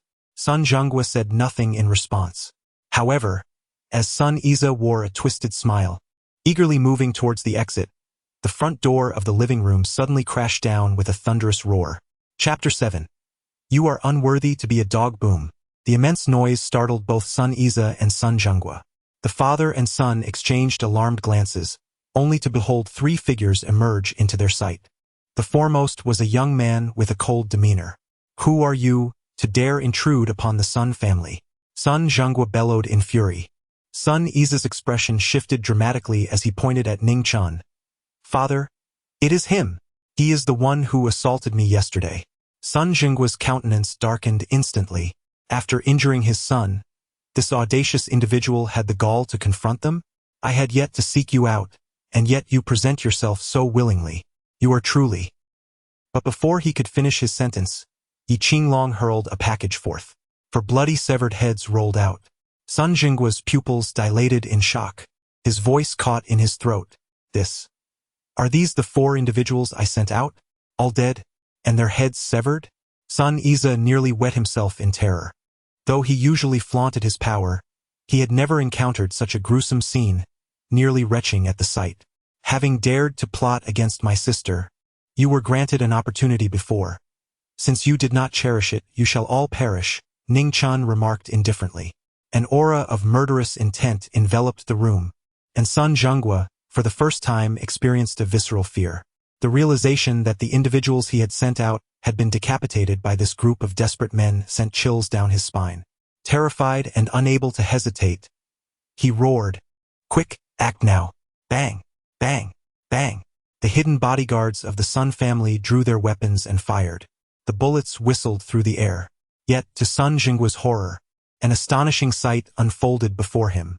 All the bullets, upon nearing Ning Chen, were halted by an invisible force, as if embedded in the very air itself. How is this possible? Not only Sun Jinggua, but even the concealed bodyguards were left aghast, as if witnessing a ghost. They had only seen such phenomena in films. However, before they could grasp the reality of the situation, the bullets suddenly reversed course, flying back at them with even greater velocity than when they were fired. Accompanied by a chorus of screams, the Sun family's bodyguards fell lifelessly to the ground. Sun Jinggua and Sun Iza stood frozen in disbelief. Ning Chen advanced towards Sun Iza. With each step, it felt to Sun Iza as though a death knell resounded. By the time Ning Chen stood before him, he was already drenched in cold sweat. Upon meeting Ning Chen's gaze, Sun Iza could no longer hold himself together. His legs gave way, and he sank to his knees in terror, exclaiming, Ning Chen, my father and I will come to apologize at once. We will assuredly seek your sister and brother-in-law's forgiveness." Ning Chen calmly replied, "There's no need. You are no longer qualified to appear before my sister. I genuinely wish to apologize." Sun Iza's voice trembled. Suddenly, Sun Iza let out a heart-wrenching scream, a cry so agonizing it seemed to tear at his very soul. His face turned ashen as he clutched his shattered lower body, curling up on the ground, racked by pain and spasms. This scene sent shivers down Yi Qinglong's spine, a chilling sensation coursing through him. As a man, he understood all too well the devastating force of the Lord's kick, an agony that no man could bear. Indeed, it was as he had anticipated. Within moments of his anguished cries, Sun Iza succumbed to the pain, losing consciousness. Sun Jinggua watched in horror as his son lay unconscious on the ground, blood gushing from his lower body. Fear and rage consumed him. He had only this one son, and now he had been rendered incapacitated by Ning Chen. Under such circumstances, even if Sun Iza survived, he would be a broken man, stripped of his ability to bear offspring. This spelled the end of the Sun lineage, leaving them without heirs. "How ruthless you are!" Sun Jinggua seethed, his teeth clenched, his eyes blazing with fury. "This is all a consequence of your own actions." With an air of indifference, uttered a chilling command, "Eliminate him." This time, however, he refrained from taking matters into his own hands. At once, Yi Qinglong stepped forward, a towering figure exuding an overwhelming sense of intimidation. Sun Jinggua's panic escalated, transforming his fury into sheer terror. He was reluctant to relinquish the endless wealth and luxury that lay before him. Death was not an option he wished to contemplate. "I was wrong, Ning Chen. No, Mr. Ning, I apologize to you. I beg for your mercy. Whatever conditions you have, I will surely comply." Sun Jinggua fell to his knees. "Terminate him." Ning Chen uttered but two words. Sun Jinggua was thoroughly terrified. "Mr. Ning, you truly need not kill me. I could serve as your dog." "I'm afraid you lack even the qualifications to be a dog," Yi Qinglong retorted with a cold smirk, swiftly ending his life with a grip around his neck. Sun Jinggua's eyes widened, breath escaping him, leaving him in eternal unrest. He Hongli turned to Ning Chen and inquired, "Master, what of Sun Iza? Has he met the same fate? Let him suffer a fate worse than death." Those who dared to bully his sister would not be granted a swift demise. As they exited the villa, a chilling breeze swept through. With the winds rising, the annihilation of the Sun family would commence. Ning Chen gazed up at the sky. He had already instructed the Yi siblings to commence an investigation into the truth behind the destruction of the Ning family. No relevant individual would escape scrutiny. During his return journey, passing by the old Ning residence, Ning Chen discovered that the Chu City auction house not only maintained its presence but had also reinforced its personnel to guard the Ning family estate. "Master, I have investigated. The Chu City auction house has not cancelled the auction of the Ning family estate. On the contrary, they are actively promoting it. The auction will proceed as scheduled in 2 days. Should we intervene?" Yi Hongli inquired. "There's no need. Let them proceed with the auction. I am quite curious to see who desires to lay claim to the Ning family estate," Ning Chen decided, altering his stance. At that moment, his phone rang. It was a call from his sister. Ning Chen answered the call. Little brother, where have you been? Ning Qingshua's voice was filled with urgency. All right, Ning Chen responded initially, before inquiring, which hospital? Chuzhou Hospital. Ning Qingxue replied hastily before abruptly ending the call. Chuzhou Hospital. When Ning Chen arrived, Zhang Li's mother was being wheeled out of the ICU, already covered with a white sheet. The attending physician, a woman in her 30s, surveyed the surroundings and said, "Where are the family members of the patient? Please prepare for the final arrangements." Upon hearing these words, Zhang Li felt as though struck by lightning. Tears streamed down Ning Qingshua's face like rain. Since her marriage to Zhang Li, her mother-in-law had treated her with great kindness, never once looking down upon her, embracing her as if she were her own daughter. Yet now, they were forever separated by the veil of death. Observing the scene, the attending physician exhibited no sympathy. Instead, he scoffed coldly, asserting that if they could gather 500,000 yuan for a kidney transplant, there might still be hope. Without the means to pay, the patient remained in the hospital, while they had not been seen attending to her care. Only after her demise did they come, feigning grief, pretending to embody filial piety. Such words struck Ning Qingxue and Zhang Li like a dagger. Particularly for Ning Qingxue, she was acutely aware that her absence from the hospital for the past half-month was due to her own madness, and Zhang Li had refrained from coming out of concern for her, having been arrested for defending her against that wealthy heir. It was all because of me. It is my fault. I have brought harm upon my mother. Ning Qingxue was engulfed in self-reproach, tears streaming down her face like a torrential downpour. It's all right. I do not blame you. I only hold myself accountable for my inadequacies. Zhang Li consoled her, suppressing an immense sorrow. Just then, a sharp slap resonated through the air. The female doctor, taken aback by the sudden pain, cried out and instinctively covered her cheek, retreating hastily. With a swift motion, Yi Hongli retaliated, delivering another resounding slap across the doctor's face. I warned you against your insolence.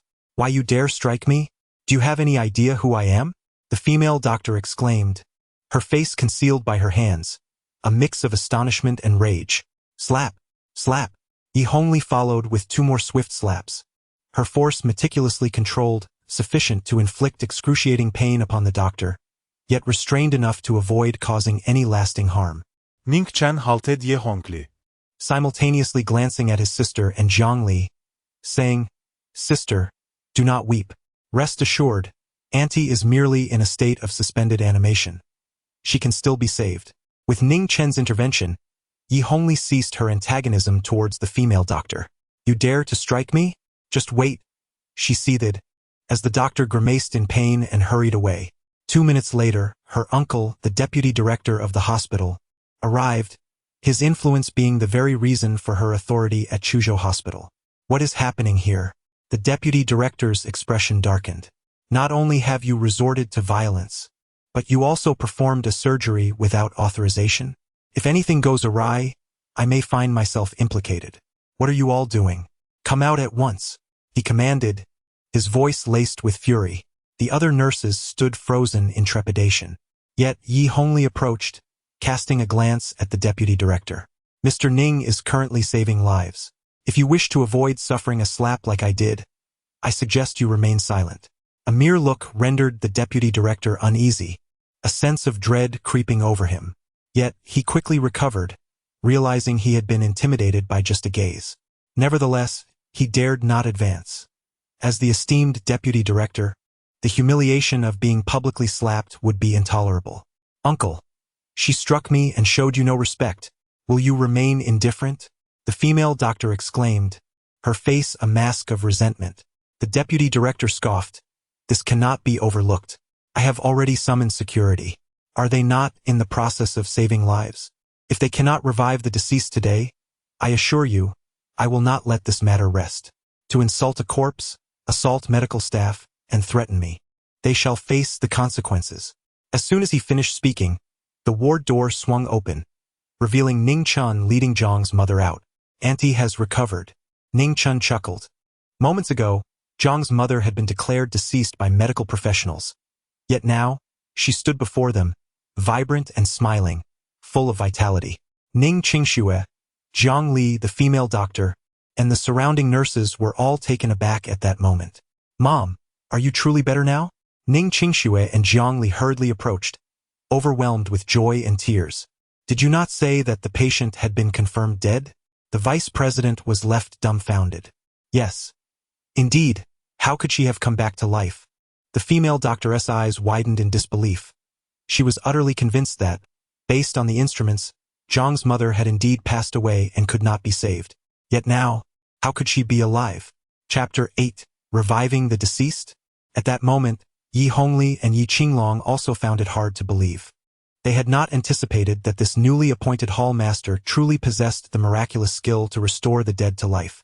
Hall master, you truly are a master of hidden talents, Yi Hongli remarked, her beautiful eyes shimmering with intrigue.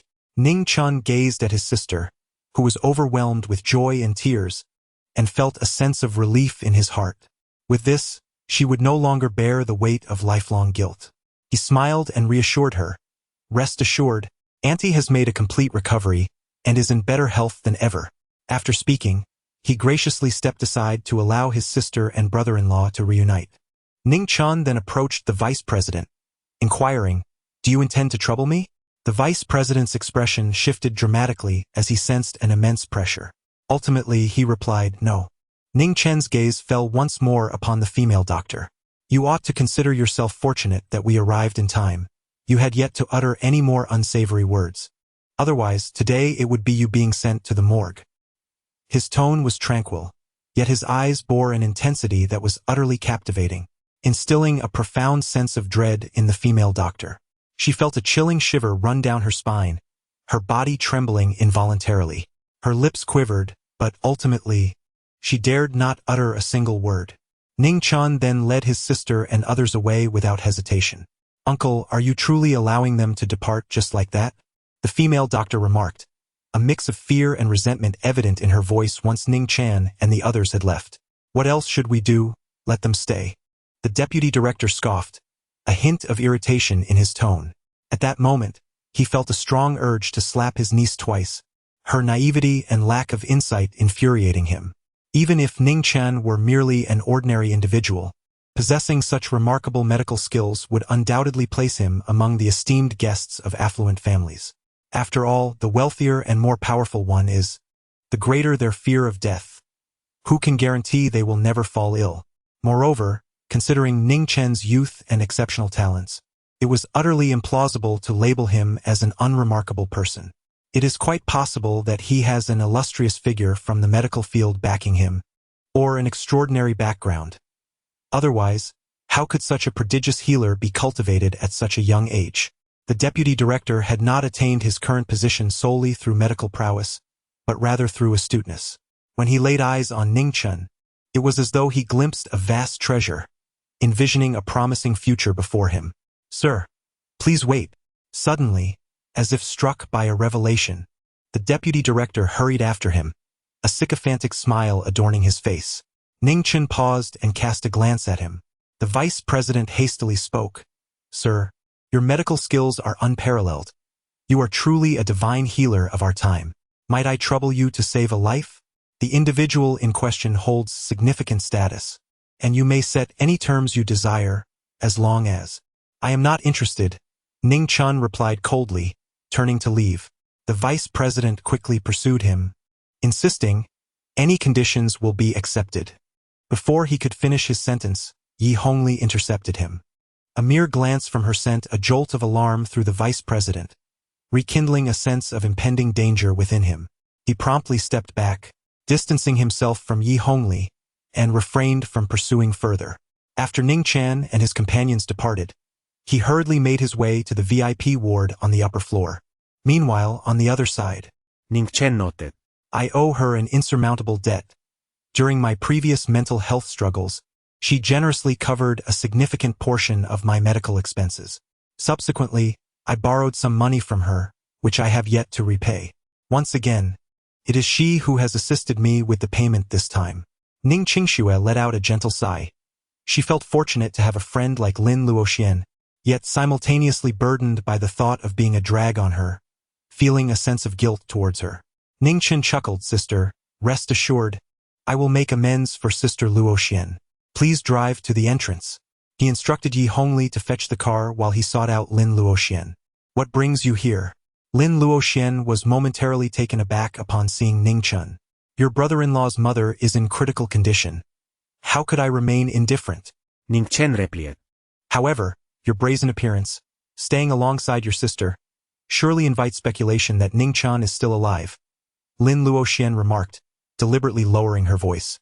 You! Lin Luo Xian gazed at Ning Chen, momentarily at a loss for words.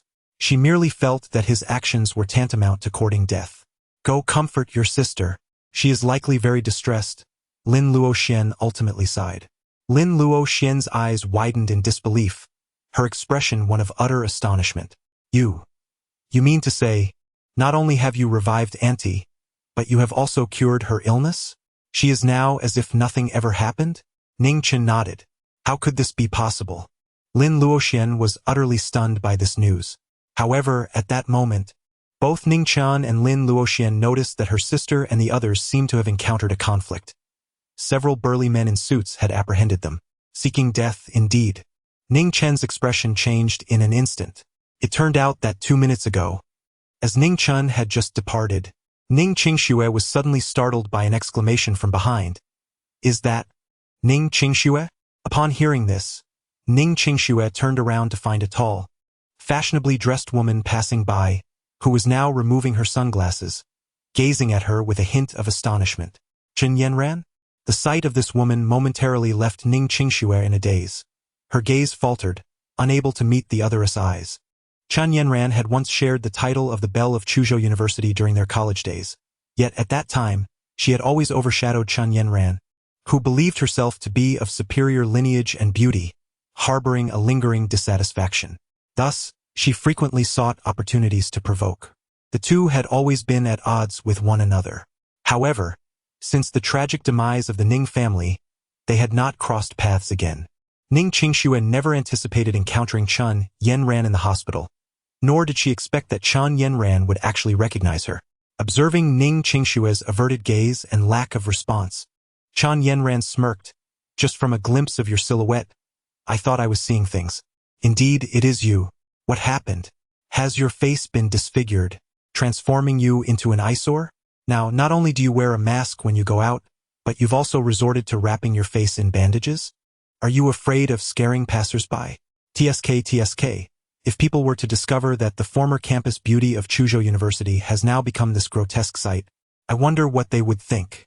If I were you, I would have long lost the courage to step outside, hiding away at home instead, lest I frighten anyone. With each word, Chen Yanran's delight grew. During their university years, Ning Qingxue had always overshadowed her, excelling both academically and socially, which had fueled her jealousy. Now, with the Ning family brought to ruin, leaving Ning Qingxue to scrape by in a disfigured state, it brought her a sense of satisfaction akin to a fall from grace. She was aware that Ning Qingxue still lingered in Chuzhou. She simply had not encountered her until now. Thus, upon this fortuitous meeting, she was eager to trample upon the woman who once held the upper hand. Chapter 9. Despair of the sister. You must apologize to my wife. Upon hearing this, Zhongli was instantly enraged. He quickly shielded Ning Qingxue behind him, glaring at Chen Yanran. However, Chen Yanran disregarded his words entirely, her gaze instead appraising Zhongli from head to toe, exclaiming, You certainly have a peculiar taste. You dare to marry such an eyesore. Though, I suppose her figure is decent enough. Under the covers at night, she could still provide some enjoyment, right? At this, Zhongli could no longer contain himself. You are crossing the line. He raised his hand, intending to slap Chen Yanran across the face. Lacking power and connections to assert dominance, he could only resort to the most primal means of defending his wife's honor. Yet, just as his hand was about to descend, a bodyguard beside Chen Yanran swiftly intervened. Sizing Jiang Lizurist. Dare to lay a hand on our miss? Do you wish to meet your demise? The bodyguard's eyes glinted with menace. Husband, don't be impulsive. Ning Qingxue quickly urged, concerned that Zhongli's actions might lead to further injury or imprisonment. She also feared for his safety. Capture him, and restrain her too. Tear off her mask and bandages. I wish to see just how revolting her face has become. Chan Yenran commanded. The bodyguards sprang into action. No, you can't touch my wife. I will fight you. Jiang li trasha wildly. Yet, he was merely an ordinary man, while Chan Yenran's bodyguards were seasoned mercenaries, effortlessly pinning him to the ground. Even Zhang Li's mother was subdued. Please, don't harm them. If you want to humiliate me, that's fine, just don't hurt them. Ning Qingshue's voice trembled, tears glistening in her eyes. Her hands quivered as she resolutely removed her mask, intent on tearing away the gauze from her face. She clenched her teeth, enduring the humiliation, even if it meant becoming a source of ridicule for the onlookers. All she desired was to protect her family from harm. Having already endured the devastation of losing her loved ones, she could not bear to face such anguish a second time. Go on.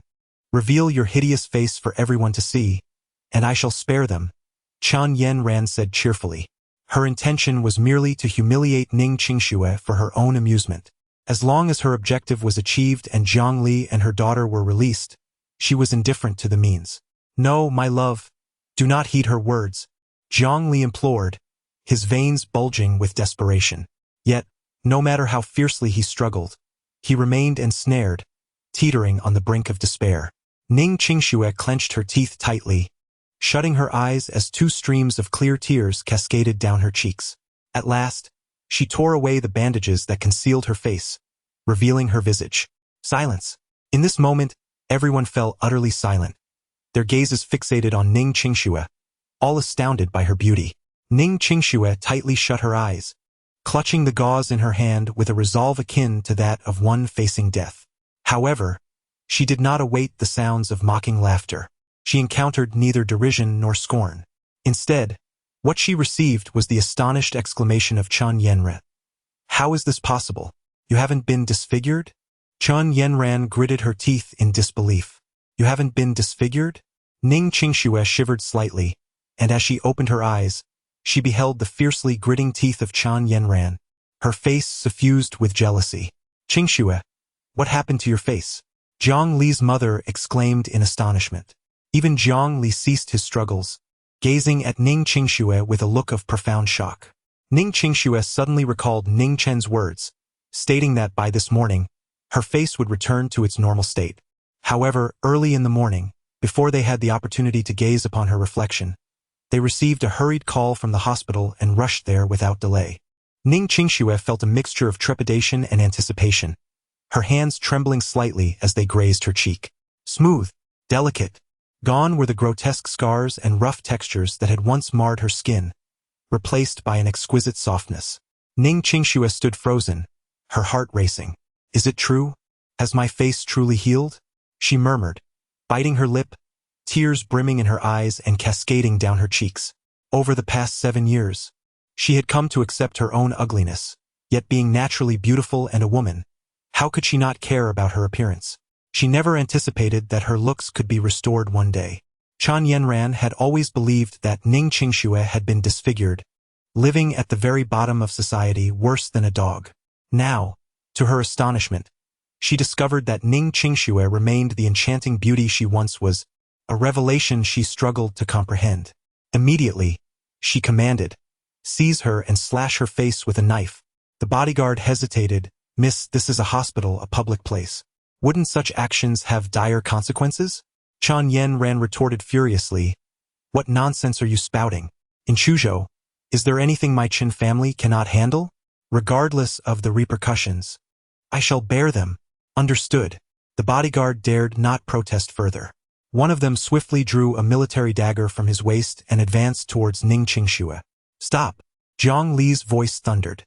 "If you dare to harm my wife, I will fight you."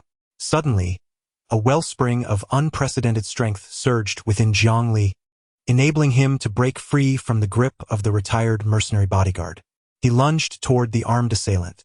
However, lacking training, the bodyguard swiftly delivered a sidekick aimed at Zhang Li, a blow potent enough to incapacitate him. Yet, at that very moment, an apparition akin to lightning descended upon them. The knife-wielding bodyguard had yet to react when he was struck as if by a speeding train, a sickening crack echoing as his body was sent flying. With a splatter, as he soared through the air, the bodyguard expelled a mouthful of blood, and by the time he hit the ground, he had already succumbed to his injuries. Ning Chen raised his hand and, with a mere gesture, seized the airborne military dagger that had been propelled from the grasp of the knife-wielding bodyguard, allowing it to effortlessly fall into his possession before anyone could fully comprehend the unfolding events. Ning Chen swiftly slashed with his blade, leaving a mark across Chen Yanran's face. Chapter 10. The blade descends. With a swift stroke, Ning Chen's blade grazed Chen Yanran's exquisite visage, leaving behind a crimson scar. Blood surged uncontrollably from the wound, swiftly staining half of her cheek in a vivid hue. Initially, Chen Yanran felt only a cool sensation upon her left cheek, an innocuous touch that bore no immediate consequence. However, as the warm blood began to overflow and color her face, the realization of pain gradually dawned upon her. Blood? Upon touching her cheek and finding her hands smeared with it, Chen Yanran was instantly engulfed in terror. Her eyes widened in disbelief as she covered her face, exclaiming, You have marred my face?" Ning Chen refrained from exchanging further words with her and swiftly struck again with his knife. A piercing sound echoed as the blade sliced through flesh, leaving a deep crimson gash upon the other side of Chen Yanran's face, blood oozing profusely. "Ah! Ah!"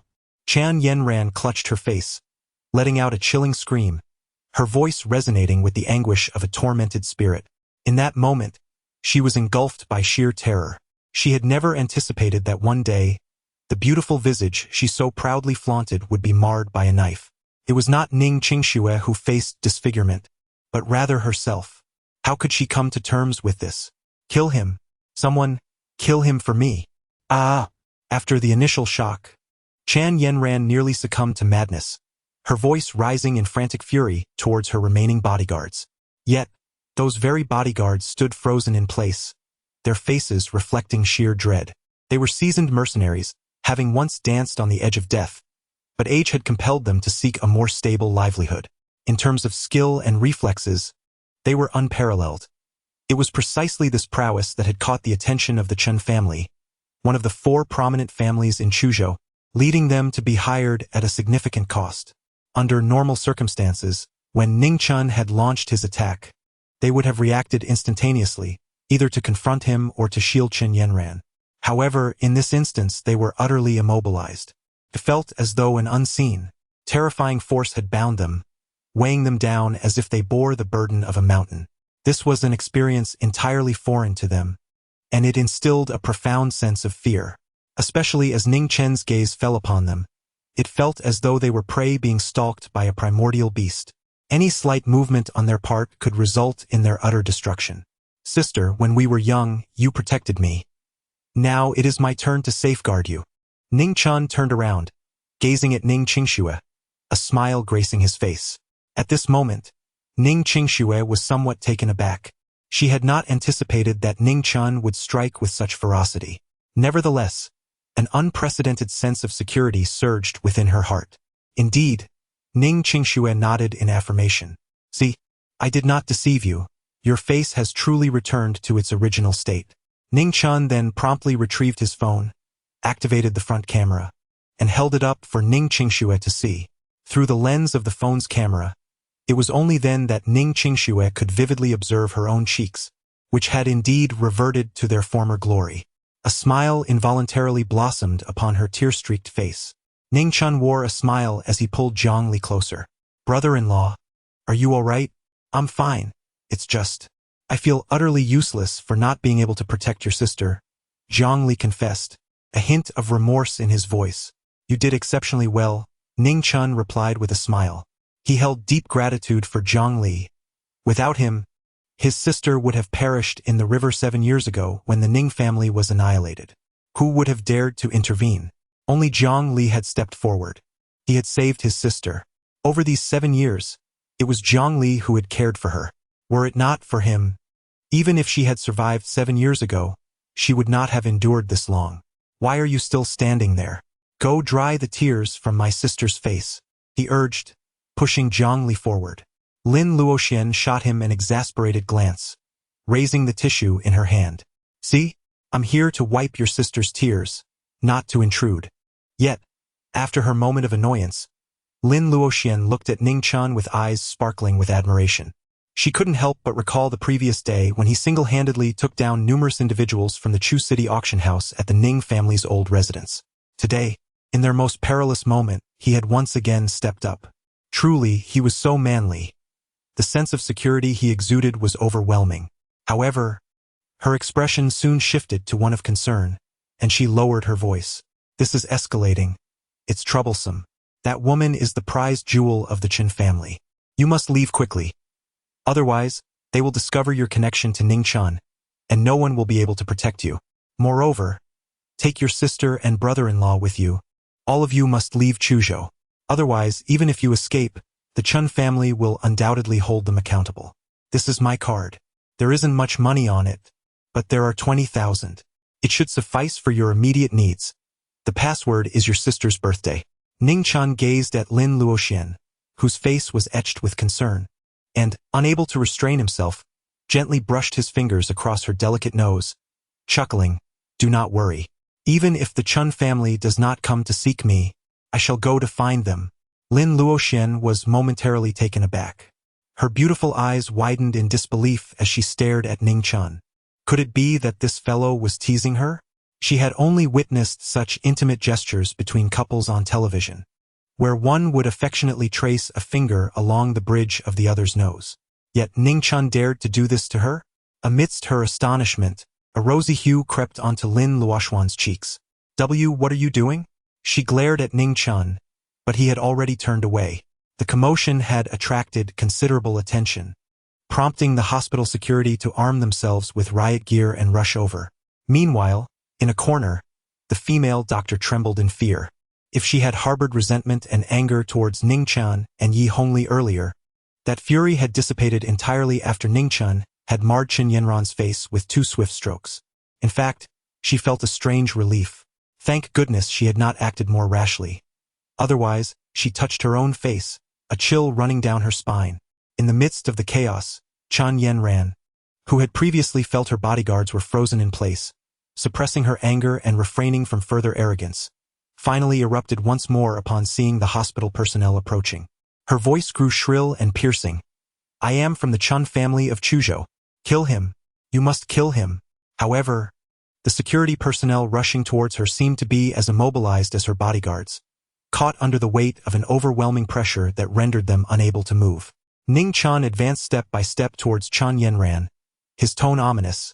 It seems that today's lesson was insufficient. Instantly, Chen Yanran quivered in fear. At that moment, her entire face was drenched in blood, and even her clothing bore large crimson stains, presenting a gruesome and tragic spectacle. What do you intend to do?" Chen Yanran stammered, paralyzed by terror. Indeed, she had lost control, and a considerable wetness marked the ground beneath her, trailing down her thighs. Impudent! Just then, a cold snort reverberated through the air, accompanied by the fierce force of a tempest. A middle-aged man, a martial artist from the Chen family, lunged toward Ning Chen with a sweeping palm strike. Lin Luoxian and Ning Qingxue gasped in astonishment upon witnessing the sudden emergence of the middle-aged man. Chapter 11. Ning Chen is the divine doctor. A confrontation with an adversary. "Mr. Gu, he is the divine doctor I mentioned." At this critical juncture, a voice urgently interjected. Hearing this, Gu Xianwu's expression shifted abruptly as he forcefully retracted his attack, landing beside Chen Yanran. He gazed at the panting Vice-Dean and spoke in a grave tone. "Are you saying he is the one capable of reviving the deceased?" The Vice-Dean, breathless, affirmed, "Yes, it is he. I witnessed it with my own eyes. I believe he may have the means to cure old Chen." Gu Xianwu immediately turned his attention to Ning Chen. "Since you are the divine doctor, I must request your assistance to accompany me to treat our patriarch. Should you succeed in healing him, there will be ample rewards. Even the matter of your disfigurement of our young lady will be overlooked." Upon hearing this, Chen Yanran interjected hastily, "Uncle Gu, he ruined my face. We cannot let him go." "Yanran, your grandfather's condition takes precedence," Gu Xianwu replied solemnly. Chen Yanran's expression shifted dramatically in response. Ning Chen stood by, observing with a cold detachment. The Chen family of Chuzhou. Years ago, Ning Chen was well aware that their family had been annihilated with the involvement of the Chen clan. It could be said that the Chen family of Chuzhou was his mortal enemy. However, regarding the martial practitioner from the Chen family, he did not strike immediately, but instead inquired in a frosty tone, "Is your elder from the Chen family on the brink of death?" Gu Xianwu's expression darkened. "What did you say?" Ning Chen scoffed coldly. "Did you not come seeking my assistance to save a life? If it were not for one on the brink of death, why would you call upon me?" His words implicitly conveyed to Gu Xianwu that he possessed the ability to save those who were dying. Gu Xianwu's expression shifted slightly. "Sir, can you truly save one who is near death?" "Indeed," Ning Chen replied with indifference. "May I inquire how to address you, esteemed sir?" Although Gu Xianwu remained somewhat skeptical, his demeanor underwent a significant transformation. "Ning Chen." Lin Luoxian cast a glance. The meaning was quite clear. "Are you willing to disregard your own life without considering your sister and brother-in-law?" Ning Chen also sensed the concerns of his sister and brother-in-law, particularly his sister, whose heart seemed tightly wound. He furrowed his brow but chose not to correct his name again. Gu Xianwu gestured invitingly, requesting Mr. Lin to accompany him to tend to his ailing father. "State your conditions and I shall comply." "Lead the way," Ning Chen declared. Upon hearing that Ning Chen was willing to assist the elderly patriarch of the Qin family, Lin Luoxuan's face displayed a flicker of astonishment. Logically, Ning Chen should harbor a desire to eliminate all members of the Qin family. Why, then, was he agreeing to aid their elder? "You!" Lin Luoxuan's expression was one of utter perplexity. A sudden flush crept across Lin Luoxuan's cheeks. This insufferable Ning Chen had once again engaged in physical contact with her, pressing his finger intimately against her lips. She swiftly swatted away his finger, yet refrained from uttering another word. Ning Chen turned and followed Gu Xianwu. Regarding the safety of Lin Luoxian and her sister, he felt no concern. Although Yi Hongli and Yi Qinglong were far inferior to him, the presence of either one among them rendered the entirety of Chuzhou incapable of posing a threat to his sister. Gu Xianwu wore a smile as he led Ning Chen, yet the moment he turned away, that smile vanished entirely.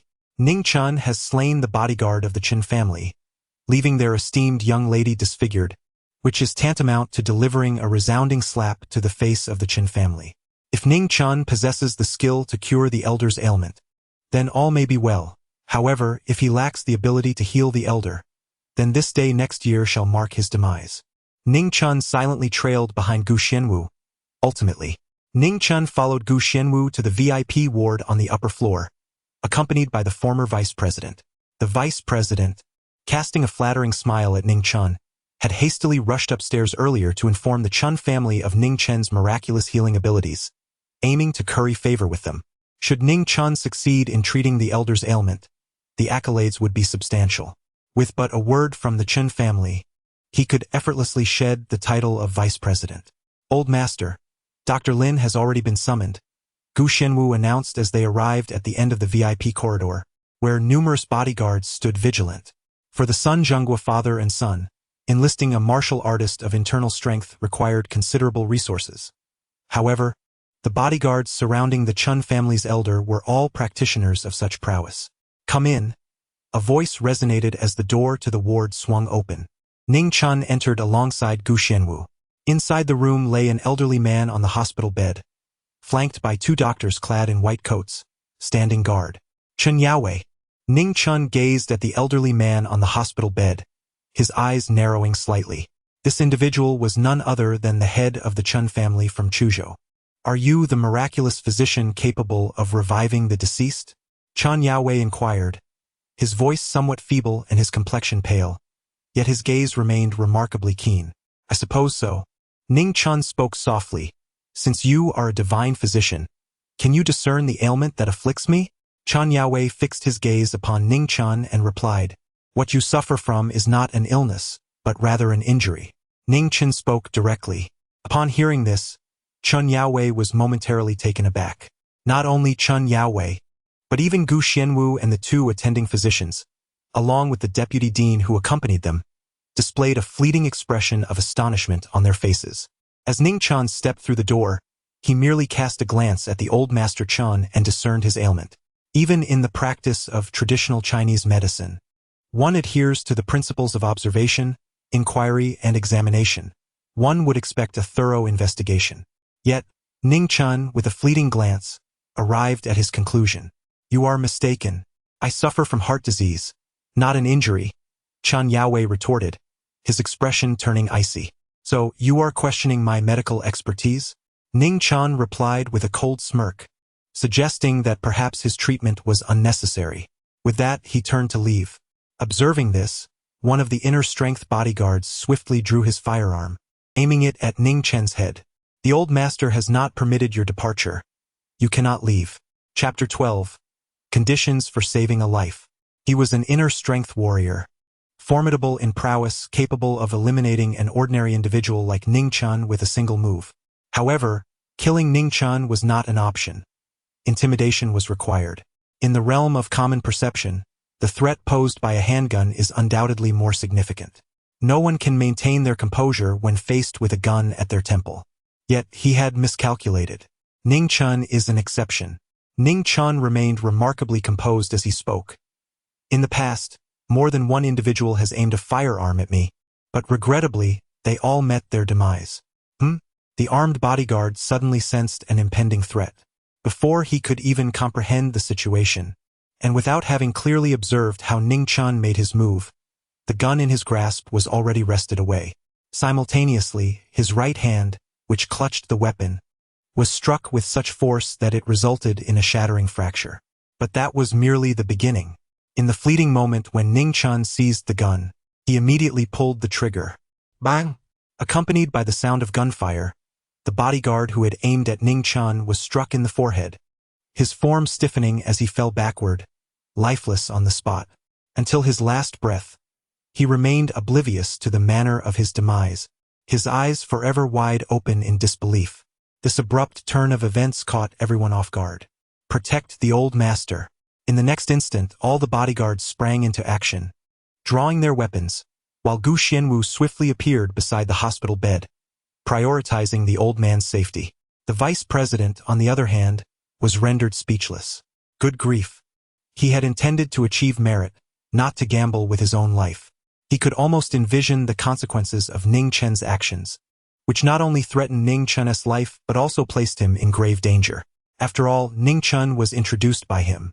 The wrath of the Chen family was a burden he could scarcely endure. At that moment, the vice president even preemptively imagined the arrangements for his own funeral. However, at this critical juncture, Chen Yaowei's voice rang out, "Hold on." All the bodyguards immediately halted their movements. Simultaneously, after dispatching the bodyguard, Ning Chen effortlessly crumpled the handgun into a lump of metal and discarded it on the ground. This spectacle caused the expressions of the bodyguards to shift once more, astonished by such formidable strength. "Chen Yaowei, let me make it abundantly clear. You have at most 3 days left to live. In the entirety of Chuzhou, there is no one, besides myself, who can save you. Even if you seek medical assistance elsewhere, time will not be on your side." Ignoring the threats from those around him, Ning Chen turned to face Chen Yaowei and spoke calmly. Upon hearing his words, Chen Yaowei's expression darkened significantly. Even Gu Xianwu's demeanor shifted noticeably. Was it true that old Master Chen had only 3 days left to live? He glanced at the two doctors in white coats and inquired, "Is what he said true?" Gu Xianwu's complexion changed once more. It seemed that Chen Yaowei was already aware of this news, for his expression remained unaltered, instead fixating intently on Ning Chen. He was astonished that Ning Chen could so boldly declare that he had merely 3 days to live. Chen Yaowei's attitude underwent a dramatic transformation, a smile breaking across his face. "Dr. Lin, I must admit my earlier misjudgment. I wish to test your resolve and medical prowess. My heart condition is not a conventional illness but rather an injury sustained during my training. If you can resolve my heart issue, I shall grant you any terms you desire." As for the bodyguard who had just been shot dead by Ning Chen, he did not even mention it.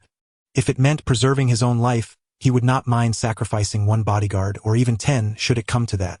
To save your life, there are 2 options. The first involves slowing the deterioration of your heart, allowing you to live for another year or so.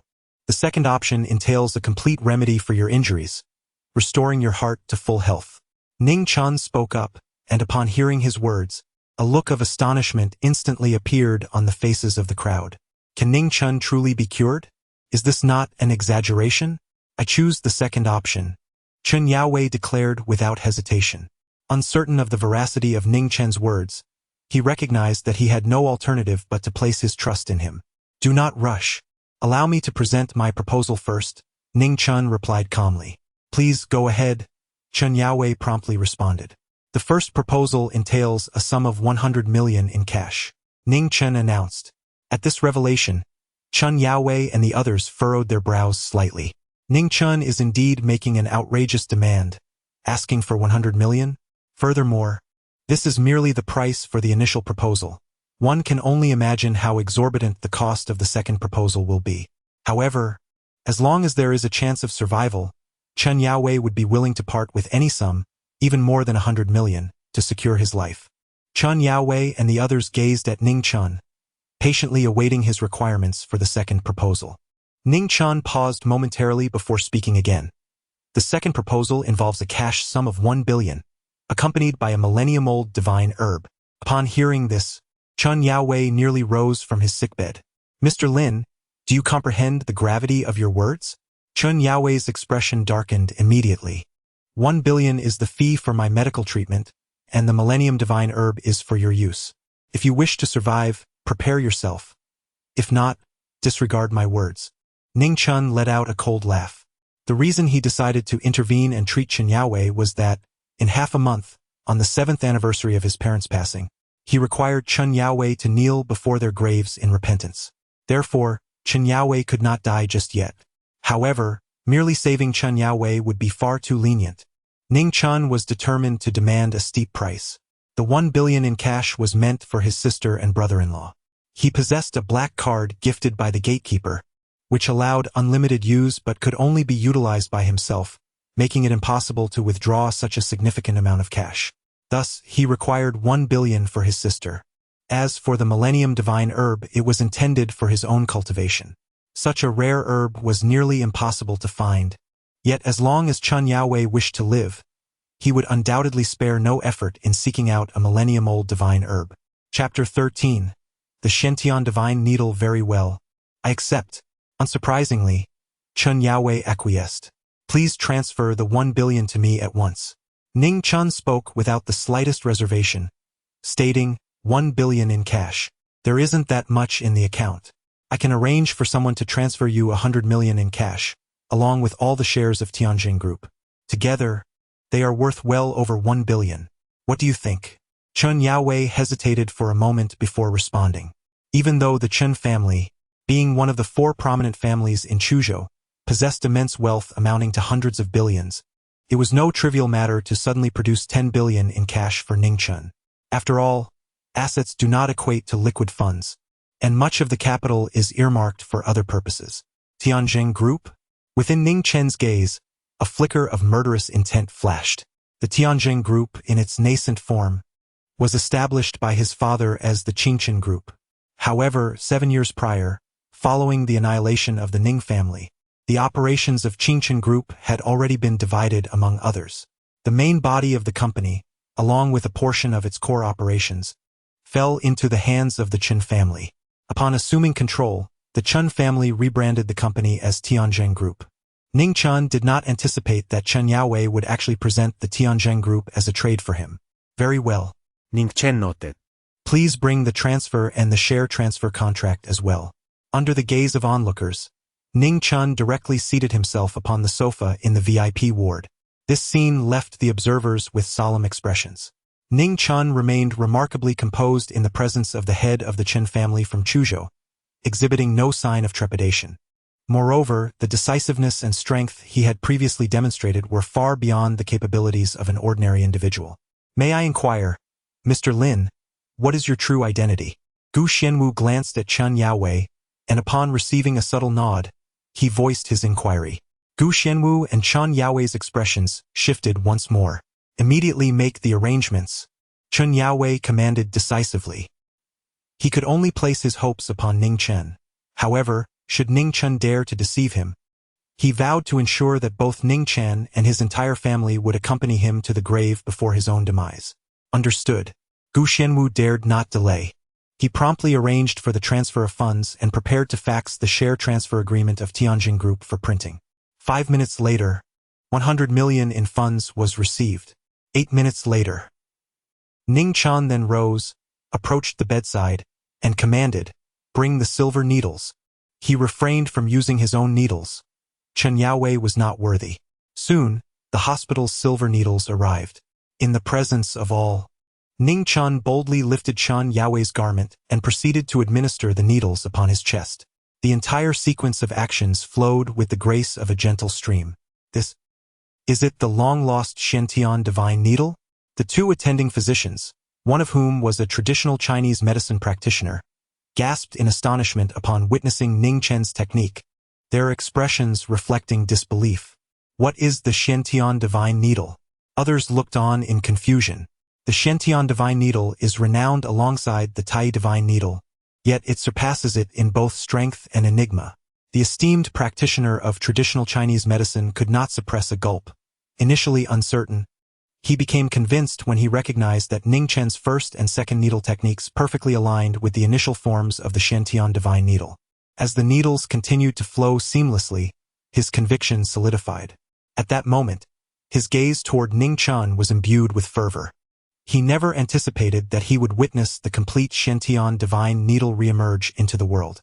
Upon hearing the esteemed practitioner's declaration, a glimmer of hope ignited in Chen Yaowei's eyes, affirming that Ning Chen could indeed save him. As Ning Chen continued his administration of the needles, Chen Yaowei distinctly felt a warm current coursing through his heart, dissipating through his veins and enveloping his entire being. This sensation brought him an unprecedented comfort, profound sense of ease. Even the increasingly intense pain in his heart began to fade away. 3 minutes later, Ning Chen withdrew the needle. Present, it was akin to competing against the king of hell for time. The longer the delay, the shorter one's lifespan would become, even with the elixir of immortality. Therefore, if one wished to live beyond 100 years, it would be prudent to prepare the 1,000-year elixir within 10 days. After delivering his words, Ning Chen turned to leave. Remaining any longer would not merely entail rescuing Chen Yaowei. He feared he might be unable to restrain himself and would end up taking Chen Yaowei's life. However, as he turned away, a cold smile crept upon the corners of Ning Chen's lips. Was his intervention truly only to extend Chen Yaowei's life by a mere month? After Ning Chen departed, Gu Xianwu turned his attention to Chen Yaowei and inquired, "Old man, how do you feel physically?" "Much improved," Chen Yaowei replied with a smile. "If it were otherwise, do you think I would have allowed him to leave so easily?" "Mr. Chen, we shall conduct another examination for you," the doctor interjected. Chen Yaowei nodded in agreement. Following a thorough examination, the two doctors expressed their astonishment, affirming that Chen Yaowei's heart had shown significant improvement. This revelation brought a collective sigh of relief from everyone present. "Old man, that Lin Chen has disfigured the young lady, and moreover, he shares a connection with Ning Qingxue. His sister has maintained contact with Ning Qingxue over the years and is currently her only friend." It was at this moment that Gu Xianwu seized the opportunity to inform Chen Yaowei of the preceding events. Ning Qingfue. The Ning family has been left in ruins, and yet there remains a remnant? Chen Yaowei's expression swiftly turned cold. "Are you implying that Lin Chen, due to Ning Qingxue, inflicted 2 wounds upon Yanran's face, disfiguring her?" Gu Xianwu nodded. "Furthermore, Ning Qingxue's beauty has been restored. It seems Lin Chen must have intervened to mend the scars upon her visage." Gu Xianwu continued, "If that is indeed the case, there is no need to worry about Yanran. Simply have Lin Chen restore her appearance as well." Chen Yaowei furrowed his brow slightly. After a moment, he commanded, "Investigate Lin Chen thoroughly. Ascertain the origins of his medical expertise, and it is evident that he is also a martial artist. Discover his lineage." "Understood," Gu Xianwu replied, then inquired, "What about Ning Qingxue? 7 years ago, she was disfigured and descended into madness. She was intentionally spared her life, and now that she has recovered, will she be eliminated?" Chapter 14 Your girlfriend? Ning Qingfue. Chen Yaowei snorted coldly. She merely married someone at random. Even if her beauty has been restored, she poses no significant threat. However, it is best to refrain from acting against her for the time being, to avoid provoking any thoughts in Lin Chen's mind. Let us wait until Lin Chen has healed my heart. Once his heart is fully restored, Should Ning Chen be willing to submit and serve him, then sparing Ning Qingxue and even bestowing upon her some wealth and honor would be inconsequential. Yet, if Ning Chen refuses to yield or maintains her current arrogant demeanor, then she will serve neither my purpose nor remain alive. At that point, disposing of her alongside Ning Qingxue would be a mere trifling task. After Ning Chen departed from Chen Yaowei's hospital room, he proceeded directly downstairs, where he found Ning Qingxue and Lin Luoxian. Upon seeing Ning Chen's return, Ning Qingxue rushed over eagerly. She instinctively opened her mouth to call him little brother, but as the words reached her lips, she suddenly realized that she must not reveal Ning Chen's true identity. Ning Qingxue exhaled deeply, then hurriedly inquired, "They did not trouble you, did they? In this world, there are scarcely a few who possess the right to challenge me. At least they are not yet worthy." Ning Chen replied with a smile. Ning Qingxue, Lin Luoxian, especially Lin Luoxian, gazing at Ning Chen with an expression that seemed to convey, "Are you serious? Do you really think you can get away with such arrogance?" Ning Chen does not blame them for their skepticism. Primarily, they have always resided in Chuzhou, where the Chen family has established a formidable reputation. It can be said that when the Chen family stamps their foot, the entire Chuzhou trembles thrice. Under such deeply entrenched beliefs, it is indeed quite easy to assume he is merely boasting. Ning Chen initially intended to provide an explanation, but upon reflection, he realized that it would only take about half a month for his sister and the others to comprehend the situation. Thus, he decided to refrain from elaborating further. "Sister, this card contains 100 million. You and brother-in-law may use it as you wish." Ning Chen handed a bank card to Ning Qingxue. 100 million. Everyone, except for Yi Hongli, stared wide-eyed at Ning Chen, unable to fathom the enormity of the sum. 100 million. Ning Qingxue felt as though she might have misheard. Indeed, it was 100 million. Ning Chen confirmed, simultaneously presenting the share transfer contract of Tianjin Group and handing it to Ning Qingxue. "Sister, this is the share transfer contract for Tianjin Group. Please accept it and simply affix your signature. You will hold 100% of the shares, and as for the other formalities, I will arrange for someone to handle them." Tianjin Group? Qingchen Group? Once again, everyone was wide-eyed, their faces etched with disbelief. Whether it was Ning Qingxue, Lin Luoxian, or Zhang Li, they all understood that Tianjin Group was, in fact, Qingchen Group, merely bearing a different name. However, the dilemma lay in the fact that Tianjin Group was under the control of the Chen family. How did Ning Chen come to acquire the share transfer contract of Tianjin Group? There is no need for astonishment. Just moments ago, the Chen family sent someone to invite me up to treat Chen Yaowei's ailment, and that was my condition. Ning Chen smiled. "Is Chen Yaowei gravely ill?" Lin Luoxian immediately inquired. Ning Chen lamented, "I am on the brink of death, with no more than 3 days left." Lin Luoxian clasped her hands together, closed her eyes, and fervently expressed, "Evildoers will ultimately receive their just deserts. Heaven sees all. I am grateful to the heavens." Zhang Li also clenched his fist in agreement. A hint of joy appeared on Ning Qingxue's face. They were utterly convinced that the Chen family had been involved in the massacre of the Ning family all those years ago, with the Chen family directly seizing control of the Qingchen Group as undeniable evidence. 7 years had passed, and now Chen Yaowei was on the brink of death. For them, this was indeed monumental news. However, if Chen Yaowei was truly on the verge of death, with only 3 days left to live, how could he possibly grant you 1 billion and relinquish control of the Qingchen Group? While Ning Qingxue felt elated, a sense of concern also lingered. In this world, there are no rewards without effort. Ning Chen remarked, "I granted him an extension of 1 month, as this was the condition for saving his life." Ning Qingxue was taken aback. Lin Luoxian was also stunned. Zhang Li stood in bewilderment. The three of them looked at Ning Chen with a mixture of confusion and disbelief. Lin Luoxian reacted the quickest. Have you lost your mind?" She lowered her voice, continuing, "Chen Yaowei, he is an enemy of your Ning family. How can you possibly save him? Allowing him to succumb to illness would be an indirect form of revenge, wouldn't it?" Ning Qingxue and Zhang Li also gazed at Ning Chen, while Lin Luoxian served as their spokesperson, articulating the questions that lingered in their hearts. Ning Chen scoffed, declaring that allowing him to die so easily was far too lenient. On the anniversary of his parents' death, he vowed to make the enemies of that year kneel before their graves. In the presence of his sister, his demeanor remained gentle, yet a glimmer of murderous intent finally flickered in his eyes. Ning Qingxue and the others felt an ominous aura emanating from Ning Chen. "Little brother, you." Ning Qingxue felt a slight shock within her. While it is permissible to feign incompetence, excessive pretense may lead one to genuinely become inept. It is evident that he possesses considerable strength, yet he chooses to conceal it under various pretexts, which does not align with his usual approach and lacks decisiveness. It seems this reasoning should suffice to persuade her sister. Mr. Ning is formidable. He could easily dominate the entirety of Chuzhou. At this moment, Yi Hongli also stepped forward and spoke.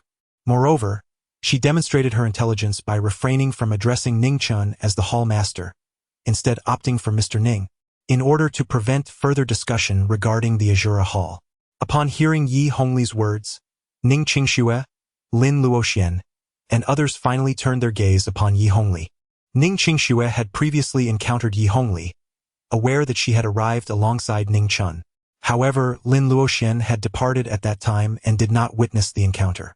Now, as an enchanting beauty suddenly materialized, addressing Ning Chen as Mr. Ning and speaking on his behalf, her curiosity was piqued. She inquired, "May I ask who this exquisite lady is? Is she your girlfriend?" Ning Qingxue regarded Yi Hongli, her eyes shimmering with surprise, captivated by her beauty. "Girlfriend?" A subtle smile graced Yi Hongli's lips as she gently shook her head. "I am not Mr. Ning's girlfriend. Rather, I am his subordinate, wholly and unconditionally devoted to him." Although her heart harbored ambitions of conquering Ning Chen and having him bow to her allure, she understood the importance of maintaining propriety and recognizing her role. Nonetheless, despite Yi Hongli's assertion, both Ning Qingxue and Lin Luoxian harbored a flicker of skepticism in their gazes. Unconditionally devoted, and so stunning, her beauty, physique, and poise were impeccable, verging on perfection. Even if she were indeed Ning Chen's subordinate, could she merely be that? Chapter 15. Massage. While Ning Qingxue and Lin Luoxian doubted that Yi Hongli was solely Ning Chen's subordinate, they maintained a sense of decorum, refraining from probing further into their relationship. However, they were not entirely convinced that Ning Chen could traverse Chuzhou unscathed, disregarding the four prominent families. Even though Ning Chen had marred Chen Yanran's visage and acquired $1 billion from the Chen family along with a share transfer agreement from Tianzheng Group, they speculated that the underlying reason was Ning Chen's ability to save Chen Yaowei's life. Moreover, the Chen family mistakenly believed that Ning Chen was Lin Chen, Lin Luoxuan's brother, which likely deterred them from taking action against him. Nevertheless, this revelation provided a measure of relief to Ning Qingxue, suggesting that as long as Ning Chen operated under the name Lin Chen in Chuzhou, he should encounter no significant issues for the time being. Subsequently, Ning Chen and the others departed from the First People's Hospital of Chuzhou City, while Lin Luoxian proceeded to her work. Ning Chen accompanied her sister and the others to the Chuzhou Maternal and Child Health Hospital for a thorough examination and the establishment of a prenatal care record. Although Ning Chen possesses unparalleled medical skills and is capable of treating his sister's condition, he remains a novice in the realm of pregnancy. It would be far more appropriate to adhere to the established procedures at the hospital. That evening, given that his sister's residence consists merely of a 2-bedroom apartment, Lin Luoxian took the initiative to invite Ning Chen to stay at her home. "Ning Chen, perhaps I should not have invited you to stay," she remarked, her brow furrowed as she fixed her gaze upon him upon their return home. Ning Chen was momentarily taken aback. "What do you mean?" he inquired. "Just now, when Miss Yi was leaving downstairs, her gaze seemed to linger on you with a hint of reluctance. If I hadn't invited you, would you have chosen to reside with her instead? I find myself questioning whether my good intentions may have inadvertently led to an unfavorable outcome," Lin Luoxian remarked with a touch of peculiarity. Ning Chen sighed. "Our relationship is not of that nature. I have already clarified," Lin Luoxian retorted with irritation. "You unmistakably appear to be a seasoned flirt. With such a stunning beauty by your side, would you truly let her slip away?" She recalled the moments in the hospital when Ning Chen had playfully flicked her nose and pressed his lips against hers. Though these were mere trifles, they exuded an air of intimacy, almost as if he were deliberately teasing her. This led her to believe that Ning Chen must possess considerable experience with women. Truly a veteran in the realm of romance. A seasoned flirt? Ning Chen was taken aback by her misunderstanding and immediately replied, "To be honest, I am still a virgin." Lin Luoxian curled her lips in skepticism. "Do you think I would believe that?" Ning Chen.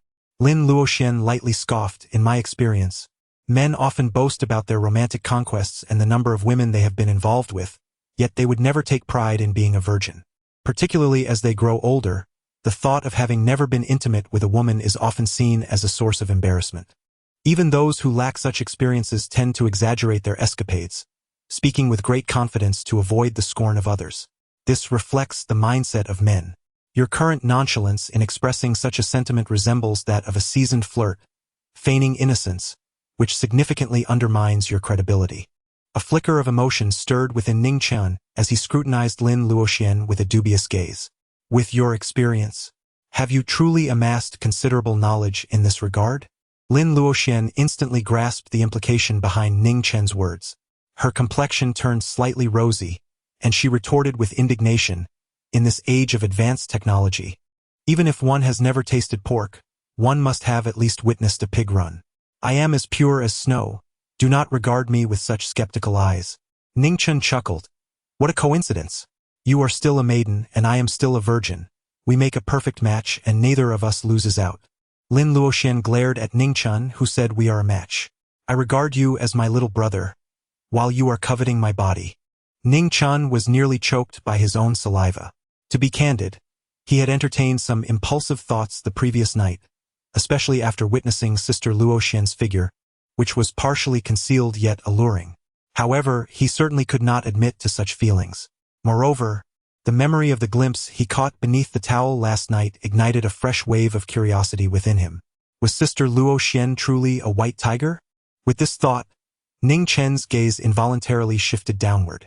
Lin Luoxian felt uncomfortable under Ning Chen's scrutiny, particularly when she realized the direction of his gaze. Angrily, she exclaimed, "What are you looking at?" Her mind wandered back to the moment when she had fallen, and Ning Chen had come to her aid, causing the towel to rise, revealing a tantalizing hint of skin. Had he indeed seen more than she intended?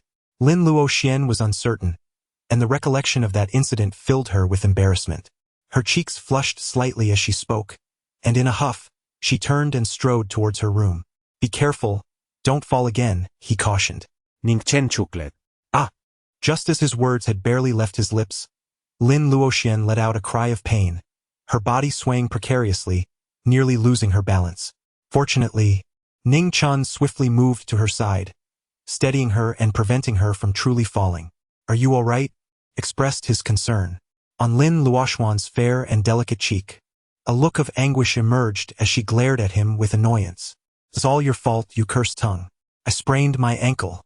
As she spoke, Lin Luoxian inhaled sharply, for when she attempted to move, excruciating pain shot through her left ankle, rendering her complexion a shade paler. Clad in a white dress paired with crystal high heels, her tall figure and tender skin accentuated her beautiful legs, which were partially exposed. Thus, when Ning Chen glanced down, he noticed her ankle had swollen significantly.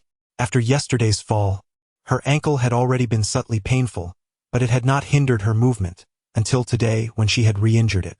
Lin Luoxian's eyes glistened with unbidden tears, purely from the pain. "Don't move. I'll carry you to the sofa," Ning Chen declared, lifting Lin Luoxian in a princess carry as he made his way toward the sofa. "What are you doing?" Lin Luoxian exclaimed in surprise, instinctively wrapping her arms around his neck. "I am merely employing my exceptional medical skills to treat your sprained ankle. Do you wish to endure this pain and remain bedridden tomorrow?" Ning Chen replied with a smile. Lin Luoxian looked at him skeptically. "You can treat sprained ankles? I can even extend life. How could a mere sprain be a challenge for me?" Ning Chen boasted. "Just keep talking," Lin Luoxian scoffed. Yet as the words formed on her lips, she suddenly realized that Ning Chen might indeed be sincere. With that thought, she ceased her resistance. The pain in her ankle was severe, and if Ning Chen could genuinely alleviate it, she would be most grateful. Moreover, being in his embrace, she felt the warmth of his masculine energy and the impressive texture of his chest muscles, which, though not immediately visible through his clothing, were undeniably appealing to her senses. This made a faint flush rise to Lin Luoxian's cheeks.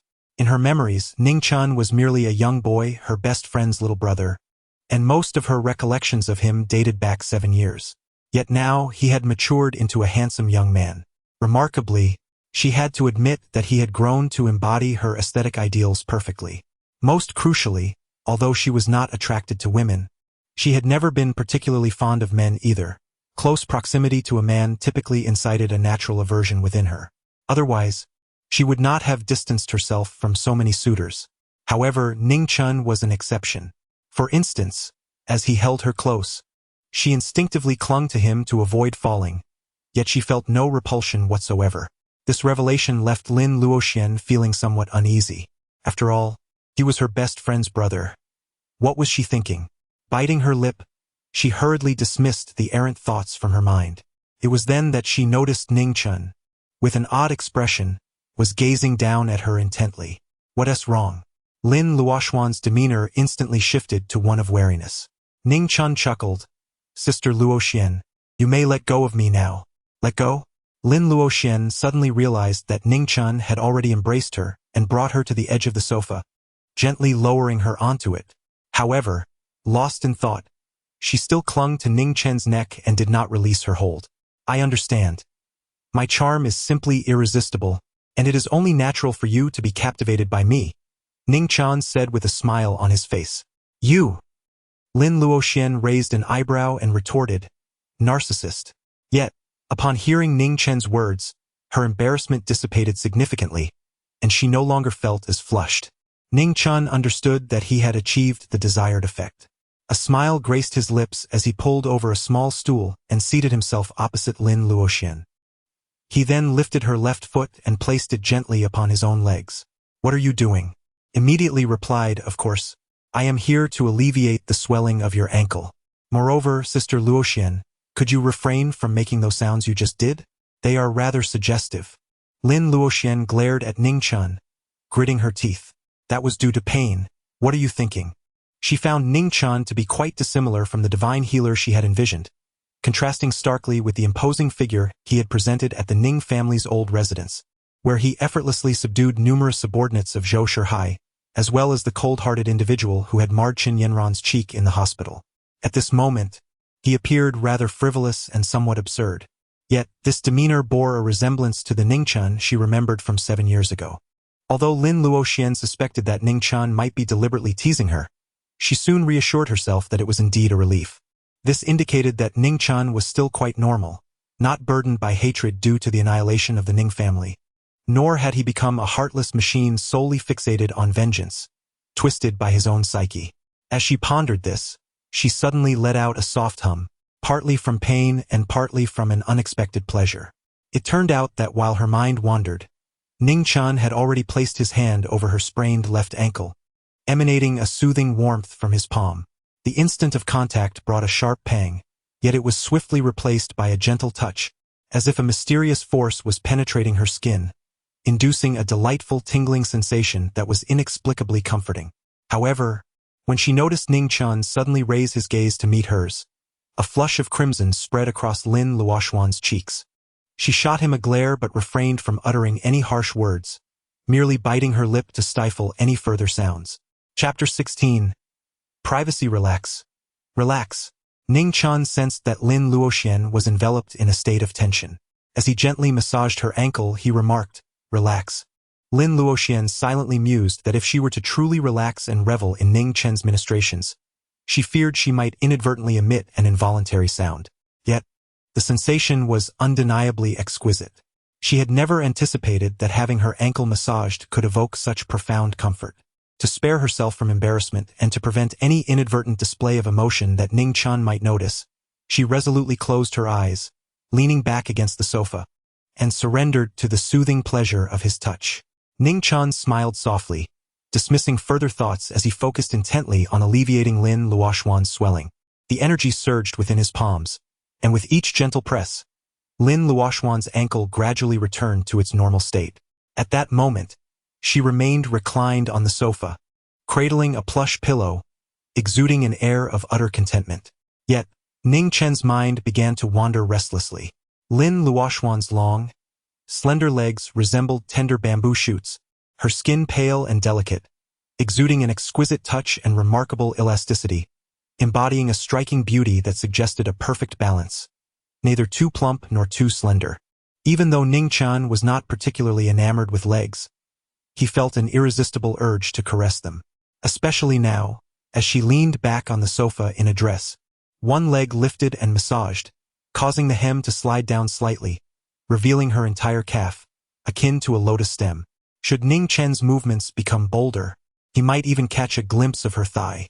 In this posture, if he were to raise his hand and elevate her leg a bit more, he could perhaps unveil that elusive secret.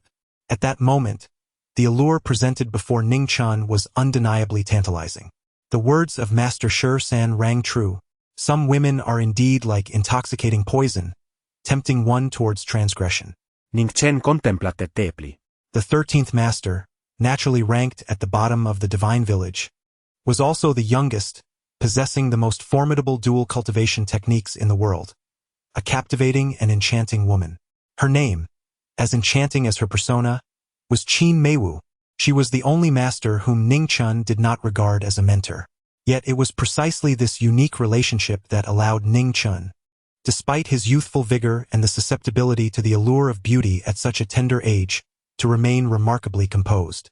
The principle of desire without indulgence prevailed. It is natural for one to harbor lustful thoughts, to entertain impure notions, and to be captivated by alluring fantasies. However, one must never be governed by base instincts. The strong master their desires, while the weak are enslaved by them. This was the wisdom imparted by the 13th master, the woman known as Qin Meiwu. Ning Chen took a deep breath and gently lowered Lin Luoxuan's leg. Sister Luoxian, it's all right now. All right? As she felt Ning Chen's hand withdraw from her ankle, the comforting warmth faded away, leaving Lin Luoxian with an unexpected sense of loss and reluctance. However, she quickly scolded herself with a light huff, feeling a bit embarrassed by her thoughts. She hastily expelled the peculiar notion from her mind and stood up. As she moved about, a look of surprise emerged on her face. It truly doesn't hurt at all. How did you manage that? Ning Chen raised an eyebrow, inquiring if she was curious. I am, Lin Luoxian replied with an honest nod. You may ask, she decided, ready to exchange questions. Ning Chen lightly coughed and posed the question that had been weighing heavily on his heart, akin to the incessant scratching of a cat's paw. Are you the white tiger? The mention of the white tiger bewildered Lin Luoxian, leaving her momentarily perplexed. However, upon noticing the intensity in Ning Chen's gaze, she suddenly realized that he must have witnessed something when she stumbled last night. In that instant, she comprehended the true meaning behind his reference to the white tiger. Yet, this was a matter of her privacy. How did Ning Chen come to know? Suddenly, Lin Luoxian recalled having stumbled and perhaps revealing a bit too much. Could it have been at that moment that Ning Chen witnessed it? Surely. Otherwise, how could he possibly be aware of her secret? Ning Chen, Lin Luoxian, filled with a mix of embarrassment and fury, gritted her teeth and seized a cushion from the sofa, hurling it towards Ning Chen. Chapter 17. A simple act of gratitude. Ning Chen swiftly evaded.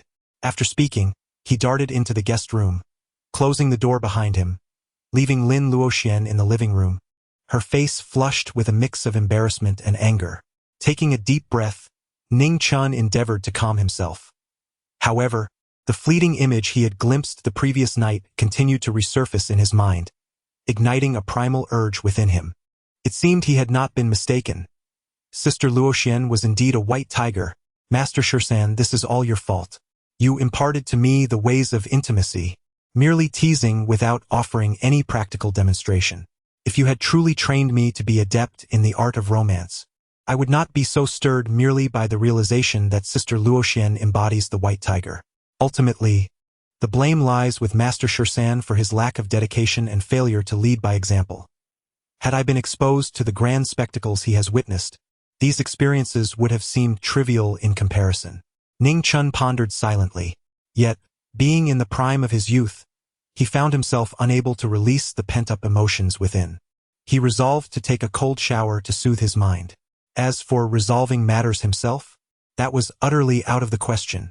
He would rather endure the discomfort than take matters into his own hands.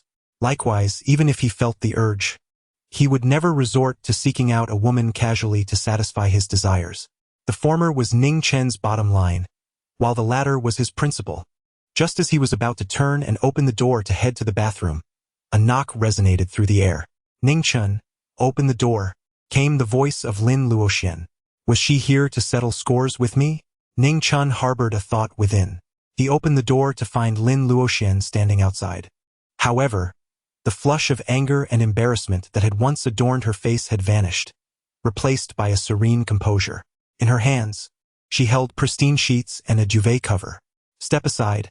I shall replace your linens," Lin Luoxian asserted with a lack of courtesy, pushing Ning Chen aside.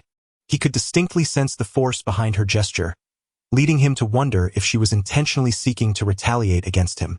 Ning Chen smiled softly. "I can manage by myself," he asserted, intending to take the sheets. However, he was met with a gentle refusal from Lin Luoxian, who reasoned, "Given the close relationship I share with your sister, and since you call me Sister Luoxian, I am indeed like a half-sister to you. While you are in my home, it is only natural for me to take care of you. These small matters are best handled by me. Moreover, men tend to be rather clumsy. They lack the delicate touch of a woman. I fear you might not do it properly." Her latter statement effectively silenced Ning Chen. Consequently, he chose to stand aside, admiring Sister Luoxian's graceful figure as she arranged the bedding and changed the duvet cover. This sight not only brought him pleasure but also evoked a sense of warmth within him. In this way, he found himself at peace, his mind free from those fleeting thoughts. "Allow me to assist you," he offered. Ning Chen offered his assistance in the past, yet Lin Luoxian resolutely declined. He could only wait helplessly at the side. It was only after the bed linens had been changed that Lin Luoxian turned to Ning Chen, a smile gracing her face. "Well, how do you find it? Isn't your sister treating you well?" Ning Chen nodded. "Considering my kindness towards you, even personally making your bed, could you possibly provide me with a portion of the ointment you prepared for your sister?" A glimmer of cunning flashed in Lin Luoxian's eyes. Ning Chen suddenly comprehended the reason she had consistently refrained from allowing him to assist her. Turned out she was merely waiting for him. "Call me father," he blurted out. "You!" Lin Luoxian bit her delicate teeth, a flush of embarrassment and anger appearing on her exquisite cheeks. Ultimately, she let out a soft huff and declared, "You are quite something." After uttering those words, Lin Luoxian turned on her heel and exited the room, never to mention the matter of the ointment again. Ning Chen gazed at Lin Luoxian's silhouette, unable to suppress a smile. This woman, still in denial. The following day, at dawn, Lin Luoxian, clad in a delicate silk camisole, emerged from her slumber with sleepy eyes. Her alabaster arms, elongated legs, and alluring collarbone revealed swathes of soft, pristine skin, all on display as she opened the door and stepped out, intending to head to the restroom. However, upon opening the door, she was suddenly jolted awake. Ning Chen also resides here. Beneath her nightgown, she is unencumbered by any undergarments. After all, no woman relishes the confinement of lingerie while slumbering. This implies that her ample bosom is conspicuously evident beneath the silk nightgown, and should Ning Chen happen to glimpse it, it would be akin to a wardrobe malfunction. Where is he? She notices the door to Ning Chen's room ajar, yet the interior is meticulously arranged, with the bedding folded neatly, and there is no sign of Ning Chen. All that remains is the breakfast left on the dining table and the ointment she had hesitated to request from her father last night, along with a note that reads, "Sister Luoxian, remember to call Dad." Ning Chen's message was exceedingly irritating. This caused Lin Luoxian to lightly bite her lip. The warmth she had felt upon seeing her breakfast vanished in an instant. What a bothersome little brother. How can he possess such peculiar inclinations? Lin Luoxian huffed softly. Was it not said that such proclivities only existed between men and women in intimate moments?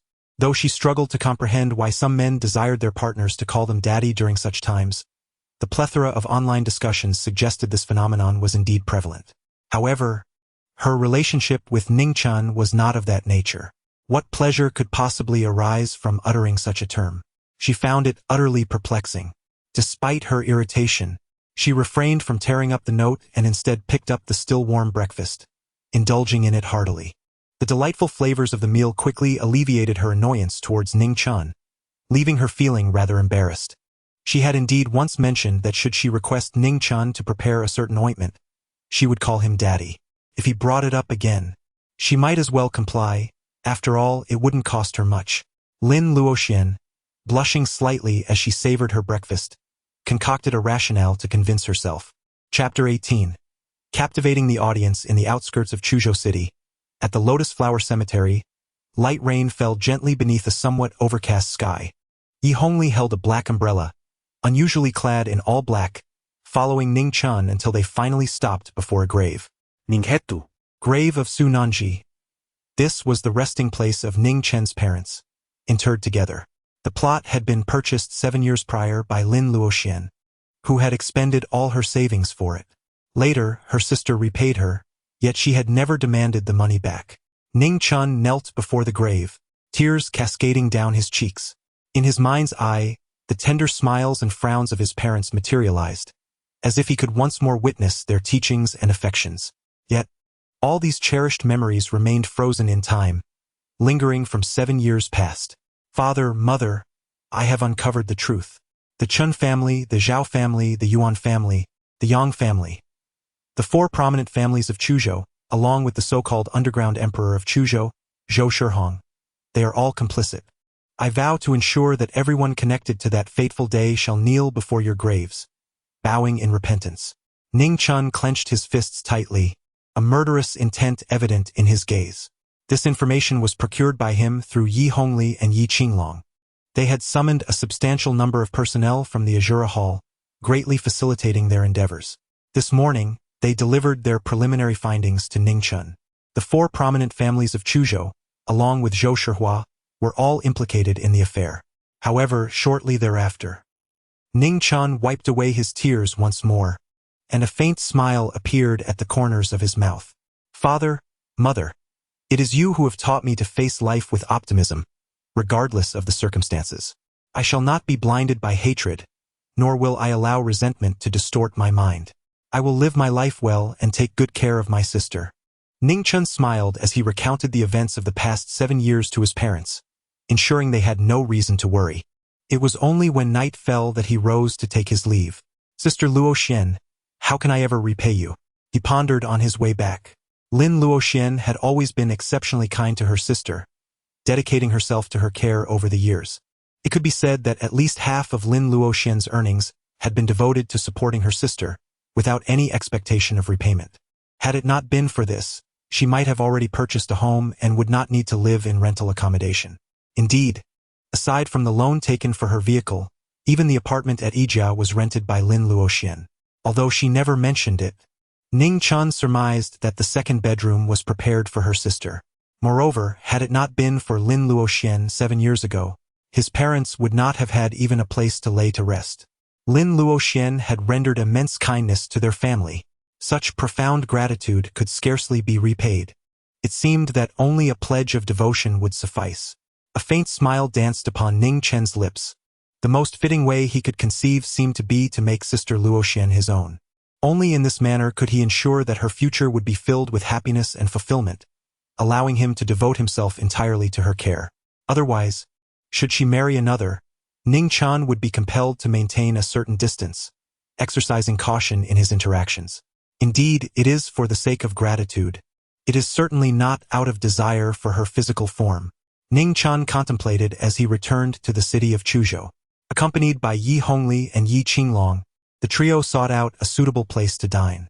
Master, the auction is about to commence, Yi Hongli remarked, glancing at the time. The Chuqing auction house was hosting this event in an unconventional manner, opting for a gala format rather than the traditional auction. The atmosphere of the venue resembled that of an extensive business soiree. Yi Qinglong, robust in stature, stood out conspicuously as he awaited outside.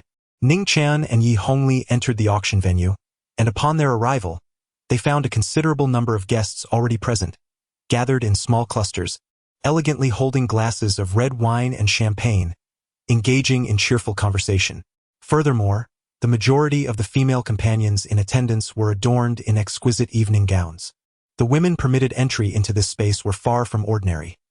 They either possessed tall, statuesque figures and striking beauty, or exhibited exceptional grace and came from distinguished backgrounds, embodying wealth and nobility. "Esteemed master, please excuse me for a moment," Yi Hongli said with a gentle smile, having donned a black attire specifically to accompany Ning Chen to the gravesite for a memorial. She resolved to change into an elegant evening gown. Ning Chen nodded gently. Subsequently, Yi Hongli departed. Ning Chen glanced at the time. There was less than half an hour remaining until the auction commenced. He found a seat by the window at the venue of the soiree. Approximately a minute later, a strikingly beautiful woman in an elegant evening gown approached him. With a captivating smile gracing her face, she inquired, "Handsome, would you care to dance with me?" Ning Chen raised his head and cast her a glance. "I have no interest. Seek someone else." "No interest?" She took a deep breath, maintaining her composure as she continued, "I am Zhao Ruolin, hailing from the Zhao family. Others seek me for a dance, yet I grant them no opportunity. Now I am extending an invitation to you. Will you still refuse?" Her approach was not without motive. She had wagered with her companions that, with her charm, she could effortlessly invite any unfamiliar male to dance, knowing they would be eager to comply.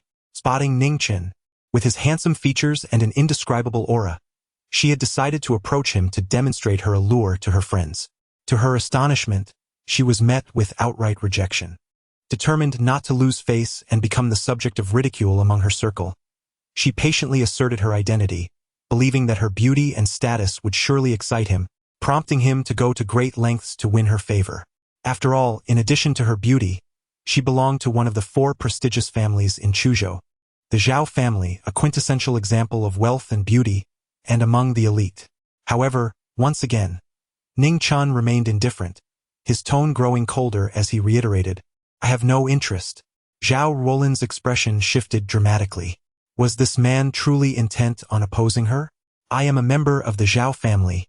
I command you to rise and dance with me," she declared, her demeanor turning unyielding to avoid becoming the laughingstock of her peers.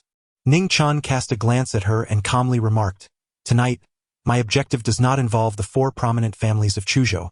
I advise you not to provoke me."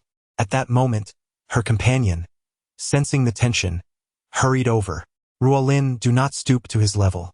I believe he is simply insecure, too timid to ask you for a dance. Perhaps he fears he might ruin your dress and cannot afford the cost of damages." Zhao Ruolin's companion hastily sought to comfort her. Their assessment was not entirely unfounded. Those who attended the auction today were either affluent or of noble descent, representing the elite of Chuzhou and even dignitaries from afar, all adorned in splendid attire.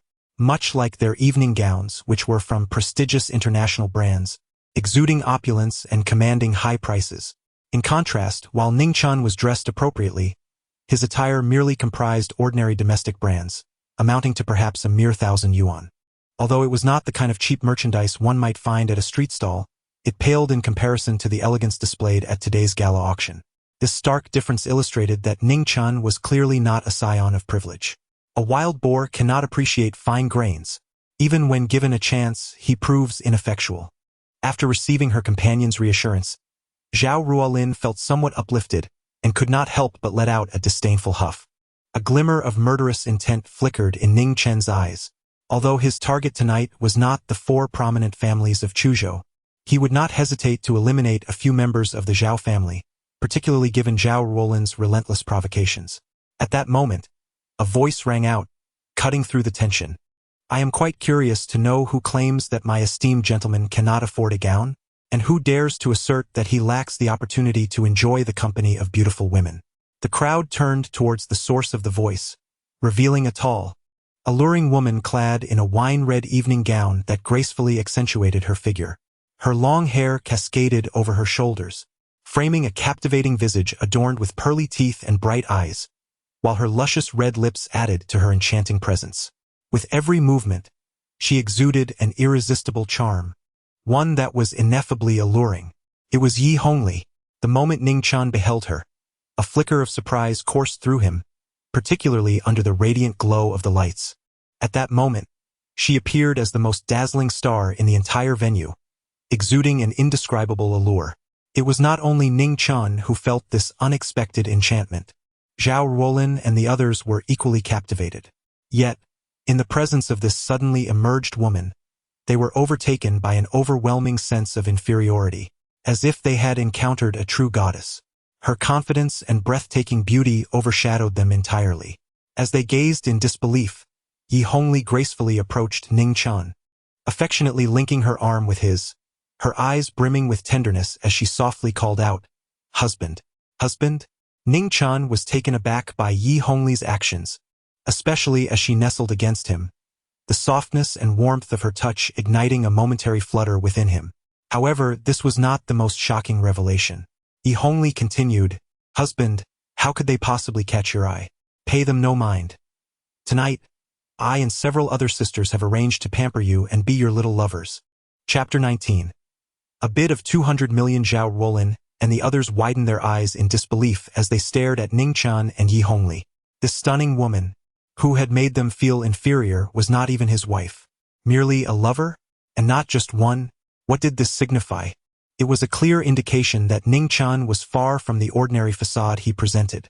After all, why would a woman of Yi Hongli's caliber willingly assume the role of his lover? Moreover, there was more than one such lover. Could it be that Ning Chen truly belonged to a distinguished lineage? At this moment, confronted with Yi Hongli's affectionate embrace and her alluring gaze fixed upon him, Ning Chen found himself momentarily flustered, overwhelmed by an impulse to seize this enchanting creature and claim her entirely. Yet, it remained merely a fleeting desire within his heart. On the surface, Ning Chen remained composed. He reached out and gently pinched Yi Hongli's chin, smiling as he said, "That night, make sure to be impeccably prepared." As a promise then, Yi Hongli blinked and finally released Ning Chen. She then turned and approached Zhao Ruolin, boldly grasping the fabric of her evening gown. With a sharp tearing sound, Yi Hongli ripped it apart, exposing a significant portion of Zhao Ruolin's figure. "What are you doing?" Zhao Ruolin gasped in shock, hastily covering her chest. "Did you not claim that my husband could not afford to replace your dress? I have torn it for you. This bracelet, gifted by my husband, is worth a fortune. Is it sufficient compensation?" Yi Hongli removed the bracelet and threw it at Zhao Ruolin's face. You! Zhao Ruolin trembled with rage. A mere illegitimate daughter from the Zhao family's collateral branch dared to exploit her lineage for arrogance, thinking she hailed from the esteemed Zhao family. Did she truly believe herself to be a distinguished lady of the Zhao clan? Yi Hongli mockingly retorted. She had thoroughly investigated the 4 prominent families of Chuzhou, familiarizing herself with their intricate relationships, and upon encountering Zhao Ruolin, she recognized her identity. "You. Wait for me." Zhao Ruolin, her face flushed with anger, hastily departed, covering her chest as she noticed the eyes of many upon her. One of Zhao Ruolin's companions glared fiercely at Yi Hongli and Ning Chen. Even if Ruolin isn't a direct descendant, she is still of the Zhao family. Knowing her identity, you dare to humiliate her, showing utter disrespect to the Zhao family. Prepare for the consequences. Yi Hongli's expression instantly turned cold. Ning Chen obstructed her, urging her to focus on the auction, specifically the 4 prominent families of Chuzhou, and to defer any reckoning until later. Yi Hongli nodded in agreement and took a seat beside Ning Chen. The notion of Zhao Ruolin seeking retribution post-departure was entirely absent from their considerations. Should she dare to retaliate, they would deal with her decisively when the time came. After a span of over 20 minutes, the auction commenced at last. A plethora of items were presented in succession, with bids echoing throughout the room. Yet Ning Chen and Yi Hongli remained resolutely silent. "Cursed be it, I shall ensure they pay dearly for this." Zhao Ruolin, having changed into a different outfit, lingered at the event, yet the once resplendent evening gown she wore had been shredded by Yi Hongli. The adage clothes make the person held true. In her current state, she lacked the allure she previously possessed, inciting her ire. She had already reached out to certain individuals, determined to make Ning Chen and Yi Hongli face the consequences after the auction. Particularly troubling was the fact that the auction had presented over 10 exquisite treasures, yet Ning Chen and Yi Hongli remained unmoved, leading Zhao Ruolin to surmise that Ning Chen might merely be a small-time wealthy heir from another region. As for Yi Hongli, despite her beauty, she struck Zhao Ruolin as a woman of little worldly experience, willing to become Ning Chen's mistress over trifling sums. How long until the auction of the ancestral Ning residence? Soon. Following this antique, an array of starry-themed jewelry would be showcased, culminating in the unveiling of the Ning family estate. Ning Chen noted. A few minutes later, a graceful and stunning host clad in a long gown returned to the stage, smiling as she announced, "Next, we will auction a collection of jewelry from the Starry Sky series, crafted by Mr. Henriette, one of the 10 most renowned jewelry designers in the world. This collection was designed during his 3-year stay in our Great Xia, incorporating elements of our traditional culture. The Starry Sky series consists of 3 pieces: the heart of the starry sky, the dream of the starry sky, and the love of the starry sky." As the host elaborated, Ning Chen found himself intrigued. The heart of the starry sky was a necklace, the dream of the starry sky were earrings, and the love of the starry sky was a bracelet.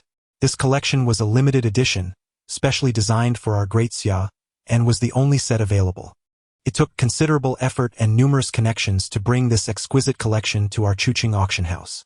The starting bid was set at 50 million, with increments of no less than 5 million. Upon hearing this price, many gasped in astonishment. However, some nodded in understanding. If these pieces were indeed crafted by Henriette, the price was not exorbitant.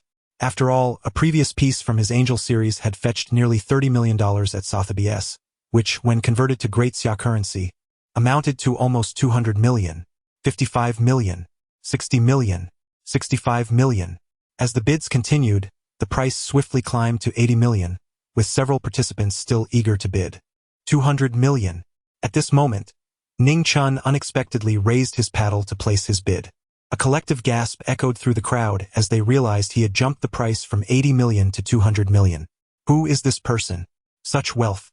Surely, one does not squander money so recklessly. No one entertained the thought that he might be a shill hired by the Chuching auction house. If that were the case, they would have kept the starry sky jewelry for themselves. 200 million? How audacious! At this moment, Zhao Ruolin widened her eyes in disbelief, staring incredulously at Ning Chen. In her estimation, he was merely a young heir, inexperienced in the ways of the world, who disregarded their Zhao family in Chuzhou. Unaware of their family's formidable power, he lacked the necessary reverence. Yet now, this audacious fellow had dared to bid 200 million? So, his previous absence from the bidding was not due to a lack of funds or a desire to merely observe. It was simply because he deemed the items unworthy. Cursed be it. Zhao Ruolin clenched her fist, a cold scoff escaping her lips. What does wealth matter? Can he surpass the Zhao family? The Ning family was also affluent once, yet they offended the 4 prominent families of Chuzhou and vanished overnight. Just wait. Chapter 20. A public execution master. Are you still interested in these? Yi Hongli was quite surprised by Ning Chen's sudden bid for the Starry Sky series. I'm not interested, but you women seem quite taken with it, Ning Chen replied with a smile. Ye Hongli instantly understood. Her expression turning coy. It seems the master intends to gift this Starry Sky series to a certain woman. I wonder which fortunate lady has captured his heart. Ning Chen remained silent. At this moment, the host on stage was utterly exhilarated. 200 million. Is there anyone willing to raise the bid? The crowd erupted into a flurry of discussions. Yet no one stepped forward with an offer. At 100 million, perhaps there would have been contenders. But at this staggering sum, the purchase was clearly not intended as a gift, but rather for the sake of collection. However, 200 million exceeded the intrinsic value of the Starry Sky series by a considerable margin. Wealthy individuals are seldom foolish, and thus, they would naturally refrain from engaging in such a losing proposition. 200 million once, 200 million twice, 200 million thrice. Sold. Congratulations to this gentleman. With the host's definitive gavel, the Starry Sky series was promptly delivered to Ning Chen. Ning Chen produced a black card and proceeded to make the payment. Yi Hongli expressed her confusion, questioning, Master, why pay? Their purpose for attending the auction today was solely to confront the Ning family estate, to create a commotion at the Chuching auction house, and to settle accounts. Yi Hongli had no intention of paying at all. A principle is a principle. Ning Chen smiled gently. The Starry Sky series was something he had set his sights on, and purchasing it naturally warranted payment. However, the Ning family estate was inherently theirs, rendering the situation entirely different. What was about to be introduced next was the Paisida assistance of this auction. The Ning family estate located within the first ring of Chuzhou. Its geographical position was exceptional, covering an area of 43 acres, comprising 3 courtyards and 17 rooms, a remarkably well-preserved garden-style residence. The Ning family estate possessed immense value.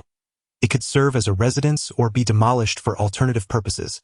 As land, there was exceedingly valuable and any development could yield substantial profits. As the host provided an overview, the deeds and property documents for the Ning family estate were presented. The host announced, "Now, the bidding for the Ning family estate begins. The starting price is 400 million, with each increment no less than 10 million. The moment the words were spoken, a flurry of discussion ensued. They were all aware that 7 years ago, after the Ning family mysteriously vanished overnight, the estate had fallen into the hands of Zhou Shihao. However, Zhou Shihao had chosen not to touch the old residence, opting instead to auction it off 7 years later, which certainly hinted at some underlying reason. Rumors circulated that Zhou Shihao had once contemplated transforming the Ning family estate into a palace for the underground emperor of Chuzhou, renaming it Zhou Residence, but after consulting a feng shui master, he abandoned that idea. The veracity of these rumors remained unclear.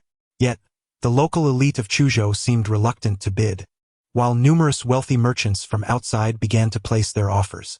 410 million, 420 million, 450 million. The bids from these external merchants cascaded in. Most had arrived specifically for the Ning family estate. Having conducted their investigations and calculations, they concluded that as long as the price did not exceed 600 million, demolishing the estate for redevelopment would yield considerable profit. 600 million. Suddenly, Yi Hongli raised her paddle to place a bid. The price soared from over 400 million to 600 million, causing a stir among the crowd. Who was so foolish as to elevate the price so dramatically? After all, many of the wealthy merchants who had come for the Ning family estate had a baseline price around 600 million. Exceeding that significantly would render the profit insufficient to entice them. As the crowd turned to look, they realized it was indeed the female companion of Ning Chen who was bidding. Is them again? Some furrowed their brows. 610 million. Mumens late. Another bid was placed. The price quickly escalated to 650 million, but at this juncture, bidders hesitated rather than continued to compete. 1 billion. Ning Chen personally raised the placard, announcing the bid. 1 billion. Upon hearing this figure, the crowd fell into stunned silence.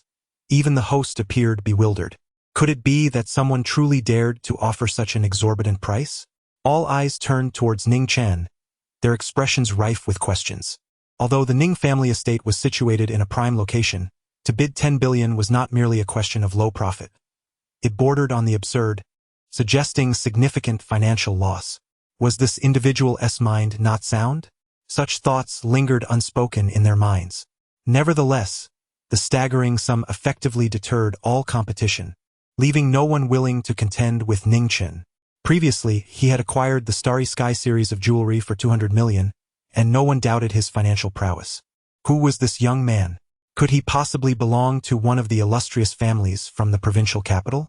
How else could he display such lavishness? Many speculated quietly about Ning Chen's identity. For those at the Chu City auction house, however, it mattered little who he was. As long as he was willing to pay, that sufficed. The host, seemingly anxious that Ning Chen might reconsider, decisively declared, "Congratulations to this gentleman for securing the Ning family estate at the price of 1 billion. Shortly thereafter, Zhang Yuanqing, the general manager of the Chu City auction house, arrived with an elegant hostess, carrying a finely crafted tray. Upon this tray lay the property deed and land certificate for the Ning family estate. The transaction was complete. Ning Chen stated affirmatively. Yi Hongli extended her hand and directly took possession of the deed and title of the Ning family's ancestral residence, holding them in her grasp. Zhang Yuanqing, the general manager of the Chuqing auction house, gazed at Ning Chen, anticipating his subsequent display of the black card for payment. However, after a brief moment of waiting, it became evident that Ning Chen showed no intention of remitting the 10 billion. "Sir, have you perhaps forgotten to make the payment?" Zhang Yuanqing inquired, his countenance still adorned with a smile.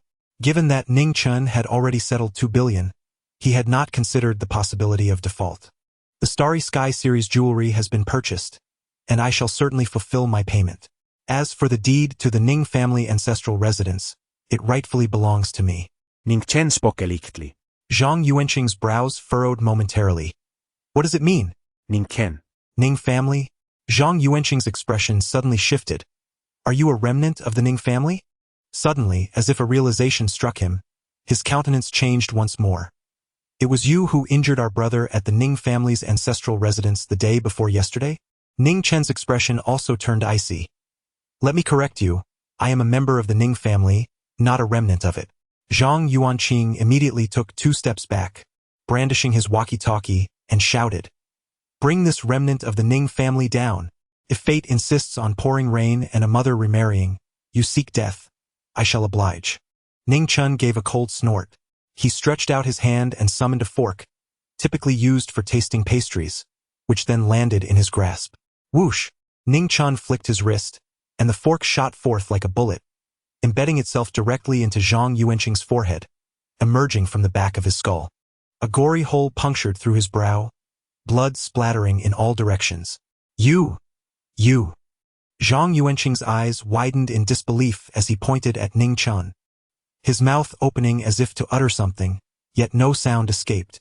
His gaze gradually dulled, vitality swiftly ebbing away. He collapsed, lifeless. Gasp! Instantly, in the auction house, everyone drew a sharp breath, rendered speechless, their eyes fixated on the astonishing scene. Murder. Murder had occurred? Someone had slain the general manager of the Chu City auction house? Chapter 21. How do you wish to die? As the crowd regained their composure, pandemonium erupted in the venue. People hastily retreated, distancing themselves from Ning Chen. No one anticipated that the dashing young man, bathed in sunlight, would suddenly turn violent. Moreover, the victim was none other than the general manager of the Chu City auction house, a key figure in the underground empire of Zhou Shihao. They could only imagine the grim fate awaiting Ning Chen.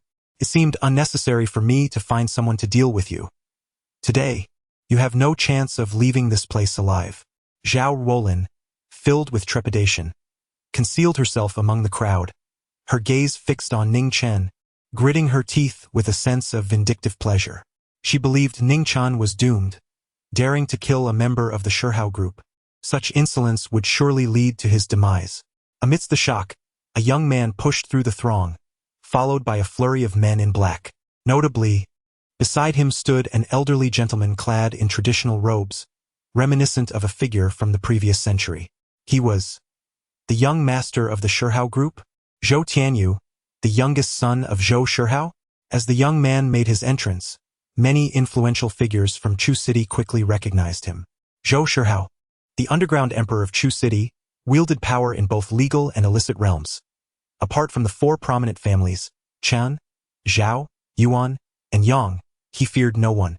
Even the 4 families regarded Zhou Shihao as an equal.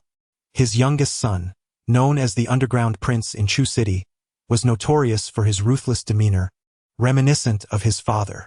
Thus, when the crowd identified the young man as Zhou Tianyu, they collectively sensed that Ning Chen's fate was sealed. Moreover, it would likely be a gruesome end. Zhou Tianyu pushed aside the crowd and approached Ning Chen, his gaze icy as he fixed his eyes on him. How do you wish to die? Ning Chen lifted his gaze to Zhou Tianyu and inquired, How do you wish to meet your demise? Zhou Tianyu, amused yet filled with a cruel smile, retorted, unaware of the heights of heaven and the depths of earth. Today I shall make you aware of the price one must pay for daring to slay a member of the Shihao group. Capture him, sever his hands and feet, and transform him into a living puppet to be sold for grotesque exhibitions in the southeast. And as for the woman beside him, she shall be your reward. You may take turns with her before dismembering her limbs. With these words, Zhou Tianyu issued his orders. In the presence of numerous dignitaries from Chuzhou and several affluent merchants from afar, it was imperative that Ning Chen, who had audaciously killed a member of the Shihao group and was entrusted with the esteemed position of general manager of the Chuqing auction house, be subjected to severe punishment. To eliminate Ning Chen would pale in comparison to the greater deterrent of turning him into a living puppet and selling him for grotesque displays. Beyond seeking retribution, Zhou Tianyu aimed to uphold the authority of the Shihao group, ensuring that all of Chuzhou understood the unbearable consequences of offending their esteemed organization. It would be a fate worse than death, an existence more torturous than dying itself. Upon hearing Zhou Tianyu's command, the burly figures clad in black behind him swiftly drew their batons and charged towards Ning Chen and Yi Hongli. Ning Chen sat motionless in his chair, exuding an unshakable calm. His visage revealed no trace of tension or concern. Only Yi Hongli stood, prompting the thought in many minds. Was he truly going to hide behind a woman? This notion, though fleeting, was quickly dismissed as absurd. The burly men clad in black, surrounding Zhou Tianyu, were elite enforcers from the Shihua group. A mere woman could easily be felled by a single blow from any of them. Yet, no one anticipated the disdainful smile gracing Yi Hongli's exquisite face as she leisurely lifted a nearby wineglass. In the next moment, the glass in her hand shattered with a resounding bang, exploding into countless shards that flew forth like bullets, piercing the air with a sharp whoosh as they struck the foreheads of the black-clad men with deadly precision. This entire spectacle transpired within mere seconds, before anyone had the chance to react, before the bodyguards could reach Ning Chen's side. Every last one of them fell to the ground, blood gushing, lifeless. At this moment, the crowd was rendered speechless, their shock surpassing even that of Ning Chen's sudden execution of the auction house's general manager. No, it was terror. Each individual present felt a chilling wave surge from their feet, racing up their spines to the crown of their heads, leaving their backs cold and their scalps tingling. How could this transpire? Even Zhou Tianyu was taken aback, his pupils contracting in fear as he regarded Yi Hongli with an expression of newfound caution, instinctively stepping back 2 paces. Old Lu, is she a master of internal energy? Zhou Tianyu glanced at the elderly man beside him, clad in traditional robes, as though he had stepped from a bygone era. Lu, the elder, sparkled with insight as he nodded, stating, "Her strength is commendable, but I could easily replicate that feat. There is no need for concern." Upon hearing this, Zhou Tianyu exhaled a sigh of relief, grateful that he had summoned Lu to oversee the event. After all, there had been an incident at the Ning family's ancestral home where an assailant had injured several of their brothers, suspected to be a practitioner of internal energy. The adversary had issued a warning against their interference at the ancestral home. Hence, Zhou had taken precautionary measures by inviting Lu to accompany him to the auction, a decision that now seemed fortuitous. "Clearly, those who harmed our Shihua group at the Ning family estate were you too," Lu declared, stepping forward, his gaze ignited with malice. Prior to this, while resting in the back room, they had not overheard the conversation between the general manager of the auction house and Ning Chen. They only emerged upon learning of the manager's demise. Thus, he inquired, though his tone was more accusatory than interrogative, affirming the truth of the matter. "Kill him." Ning Chen utteret succinctly. Affirmative. Yi Hongli nodded. "Foolish child, so arrogantly deluded. Do you truly believe that mastering a few skills and achieving the level of internal energy renders you invincible? In my eyes, you are but ants. Today, I shall demonstrate the vast chasm that exists between practitioners of internal energy." Lu scoffed, leaping forward with the ferocity of a tiger, unleashing a punch that reverberated with the roar of a beast, hurtling toward Ning Chen's face with lethal intent. The lethal force of the punch was imminent.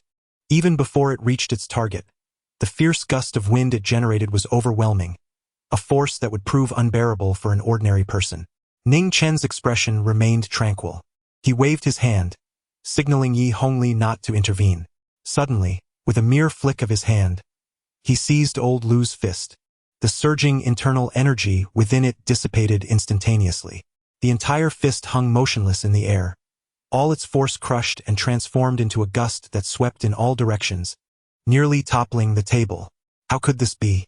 Old Lu's countenance shifted dramatically. He had practiced martial arts for over 20 years and had attained a formidable level of internal energy. While he might not dominate the realm in Chuzhou, few could rival his strength. Those capable of surpassing him were indeed scarce and easily counted. Among them, Ning Chen, a mere youth, was certainly not included.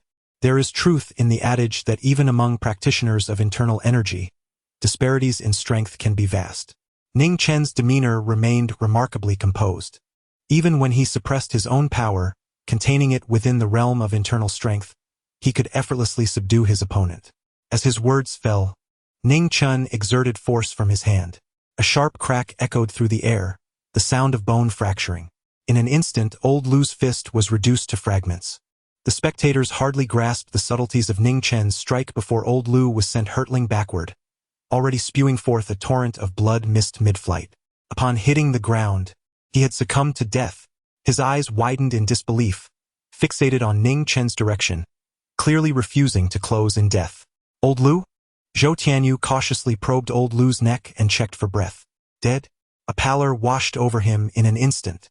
Perhaps part of his shock stemmed from old Lu's demise, but more so from the terror that accompanied it. All his subordinates had been slain by Yi Hongli. Now, with old Lu gone as well, if Ning Chen turned his ire towards him, who would come to his aid? A wave of deadly crisis washed over him, instilling a profound sense of dread within Zhou Tianyu. Regret gnawed at him. Had he known, he would have refrained from making a personal appearance. Had he done so, he could have discreetly fled upon sensing danger. But now, even if he wished to escape, there was no avenue for retreat. Zhou Tianyu swiftly glanced at Ning Chen. Yet before such an assembly of influential figures, he could not bring himself to kneel and plead for mercy. In truth, even if Ning Chen spared him, his father would not. Who exactly are you? Zhou Tianyu gritted his teeth, suppressing the fear within. At this juncture, he dared not utter further threats. He merely sought clarity in his inquiry. This revealed that Zhou Tianyu was not a mere fool. In such dire circumstances, he still aimed to extract vital information to navigate his impending actions.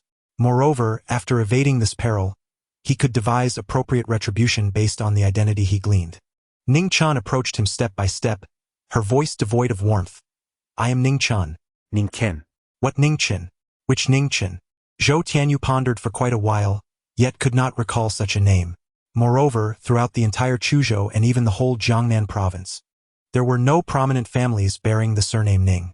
No, that is not entirely accurate. In Chuzhou, there exists a Ning family. Although not a grand aristocracy 7 years ago, it indeed constituted a rising middle-class clan. Ning. Zhou Tianyu suddenly raised his head, his gaze fixated sharply on Ning Chen. This individual is named Ning Chen. He has acquired the old residence of the Ning family. Are you a remnant of the Ning family? In an instant, Zhou Tianyu comprehended. When the Ning family was annihilated, he was not in Chuzhou, and his knowledge regarding the Ning family was limited. Thus, upon hearing the name Ning Chen, he had initially displayed no reaction. After all, back then, when the Ning family was mentioned, it was primarily in reference to Ning Chen's father, Ning Hichu. Ning Chen's name had yet to capture the attention of significant figures. However, now he realized who Ning Chen truly was. This revelation struck Zhou Tianyu like a thunderclap, causing his expression to shift dramatically. He understood that danger loomed today. Bang! In the next moment, Zhou Tianyu was sent flying, colliding with numerous tables and chairs at the banquet. His body covered in blood, instantly transforming him into a bloodied figure. Speak of another remnant of the Ning family, and I shall listen. As Ning Chen stepped forward, he found himself before Zhou Tianyu, who was curled up on the ground. The words echoed in Zhou Tianyu's mind like a heavy hammer, leaving him dizzy and disoriented, while a deafening roar filled his ears. Yet, Zhou Tianyu could sense an aura of lethal intent. A palpable feeling of impending death enveloped him. Please don't kill me. My father is Zhou Shihao, he hurriedly exclaimed, attempting to invoke the name of Zhou Shihao.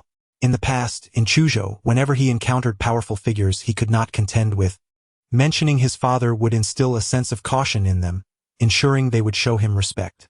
Now, confronted with a life-and-death crisis, he instinctively resorted to invoking his father's name in hopes of instilling fear in Ning Chen.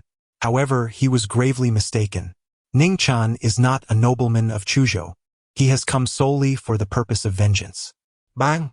Ning Chen delivered another kick to Zhou Tianyu, sending him soaring through the air like a deflated ball, leaving a long trail of blood upon the floor. This spectacle caused many in the audience to gasp in shock.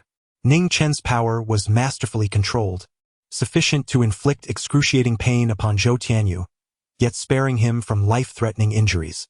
He approached Zhou Tianyu once more, at the opportune moment. He Hongli moved a chair over and placed it behind Ning Chen. Ning Chen took a seat. He lowered his gaze upon the continuously wailing Zhou Tianyu and coldly remarked, "Call your father and have him come to retrieve you." Chapter 23, Master of Martial Arts. What? Have his father come to retrieve him? At that moment, those who had yet to leave the auction house, upon hearing this, nearly believed that Ning Chen had lost his mind. Zhou Tianyu's father, who was he? The underground emperor of Chuzhou. He wielded power in both the legal and illicit realms, particularly within Chuzhou's underworld. Zhou Shihua could be said to hold absolute authority. The Shihua Group, which he founded, practically monopolized the entire entertainment industry in Chuzhou and had ventured into auctioning, construction, medical equipment, mining, and more. Zhou Shihua's subordinates were conservatively estimated to number in the thousands, comprising elite members alone, not accounting for the lesser thugs who barely made a name for themselves. If one were to include those minor ruffians, the count would easily reach several thousand loyal followers ready to serve him. This does not even consider the myriad of formal employees across the various companies and industries under the Shihua Group. Most crucially, Zhou Shihua also commanded several martial arts experts among his ranks, which was instrumental in his ability to vanquish rival factions and dominate the underworld of Chuzhou. Furthermore, Zhou Shihua held numerous honorary titles in the public eye, even maintaining several nominal positions within the government. He truly traversed both the light and shadow realms with ease. Could be said that when Zhou Shihua stomped his foot, the entire Chuzhou would tremble thrice. Ning Chen's actions towards Zhou Shihua's son were audacious enough, but what was even more astonishing was his decision not to flee immediately afterwards. Instead, he invited Zhou Shihua to come and collect him in person. This was utterly reckless, akin to courting death. A tumultuous storm surged within the hearts of the onlookers, yet outwardly, none dared to utter a word. In fact, many discreetly slipped away, fearful of becoming embroiled in the unfolding chaos. Are you willing to let me call my father? Zhou Tianyu, who had been engulfed in despair and suffering immensely, grasped onto Ning Chen's words as if they were a lifeline, suppressing his pain in disbelief. I do not favor repeating myself. Ning Chen sat in his chair, his expression icy and indifferent. Zhou Tianyu, unable to utter another word, felt a sharp pain tugging at the corner of his mouth, tears threatening to spill from his eyes. Yet, he gritted his teeth and managed to sit up, retrieving his phone from his pocket. Fortunately, it had not been damaged. Kneeling down, he was just about to dial a number when a voice interrupted him. It was Yi Hongli. Zhou Tianyu clenched his teeth. However, this was his chance to seek help from his father. He dared not offend Ning Chen and Yi Hongli at this moment. Survival took precedence. As for dignity and pride, he could set them aside for now. Zhou Tianyu could only force himself to kneel before Ning Chen. Noticing that neither Ning Chen nor Yi Hongli had anything further to say, he hastily dialed his father's number. Dad, please save me. Zhou Tianyu lifted his gaze towards Ning Chen, his eyes betraying a flicker of fear. Ning Chen extended his hand. Zhou Tianyu shuddered, mistakenly believing Ning Chen intended to strike him. However, he quickly realized his error and hurriedly handed his phone to Ning Chen. Zhou Shihua, your son kneels before me. If you wish to save him, come to the auction house in Chu City within half an hour. Otherwise, it will be too late. After speaking, Ning Chen hung up the phone and tossed it back to Zhou Tianyu. Soon, Zhou Tianyu's phone rang again, but he was too intimidated to answer. The remaining attendees at the auction house held their breath, as the incessant ringing of the phone echoed ominously, like a death knell. In just over 10 minutes, the distant roar of helicopter blades became audible. Subsequently, everyone witnessed a helicopter descending and landing outside the Chu City auction house. A middle-aged man, accompanied by several others, leaped from the helicopter and hurried toward the auction hall. Zhou Shihua. Many recognized the leading man, and even from 100 meters away, they could sense his towering fury, as if the very air crackled with lethal intent. Not only Zhou Shihua himself, but numerous vehicles also rushed to the scene, recklessly speeding in from all directions. Before they had even come to a complete halt, several burly men emerged wielding machetes, all charging toward the Chu City auction house. A glance revealed that there were at least hundreds of people, creating a striking visual impact. This was the power of the underground emperor of Chu Prefecture, able to summon such a multitude in a mere span of minutes. The crowd at the auction house turned their gazes toward Ning Chen. This young man is finished. He would undoubtedly meet his demise here today. They instinctively retreated, distancing themselves from Ning Chen to avoid being caught in the ensuing bloodshed. In contrast, both Ning Chen and Yi Hongli remained remarkably composed. Zhou Tianyu, kneeling before Ning Chen, instantly felt a wave of relief wash over him. His eyes now filled with malice as he plotted to ensure Ning Chen and Yi Hongli suffered a fate worse than death. Boom! Almost immediately, a large section of the floor-to-ceiling glass shattered with a single punch from an elderly man. This left the onlookers gasping in shock.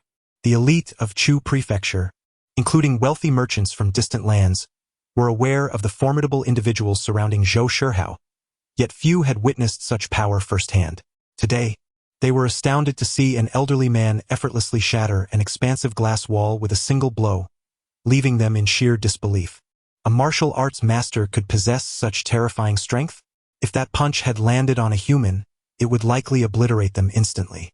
After the elderly man shattered the glass, Zhou Shihao entered with a grim expression.